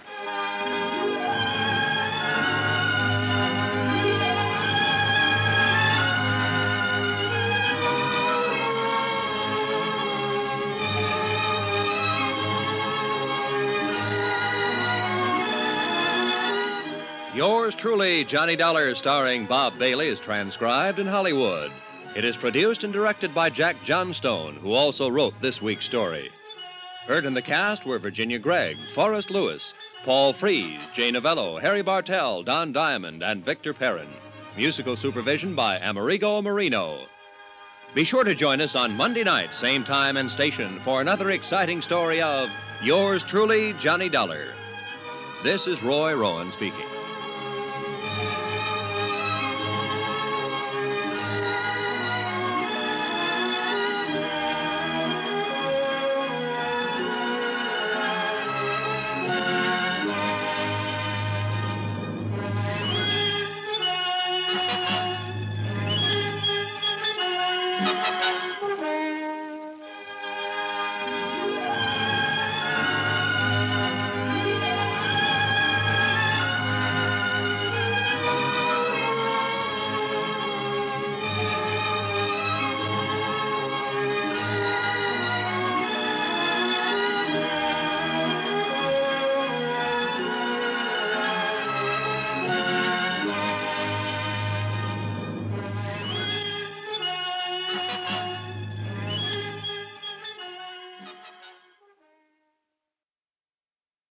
From Hollywood, it's time now for Johnny Dollar. Pat McCracken, Johnny, returning your call. Oh, hi, Pat. How's Southern California? My vacation on expense account? I love it. Well, don't overdo it. Just because the Jolly Roger matter interfered with that vacation you'd planned is no Now, reason. wait a minute. You promised full expenses. Okay. When are you coming back to Hartford? As soon as I clear up the Lamar case. Want okay expenses on it now? Huh? Lamar? Yeah, Pat. This is a case that'll make your hair curl.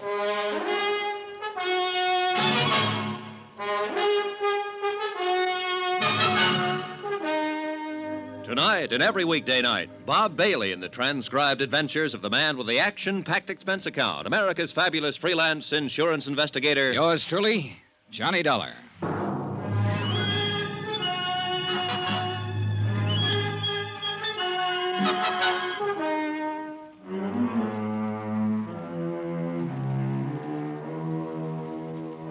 Expense account submitted by Special Investigator Johnny Dollar to the Universal Adjustment Bureau, Hartford, Connecticut.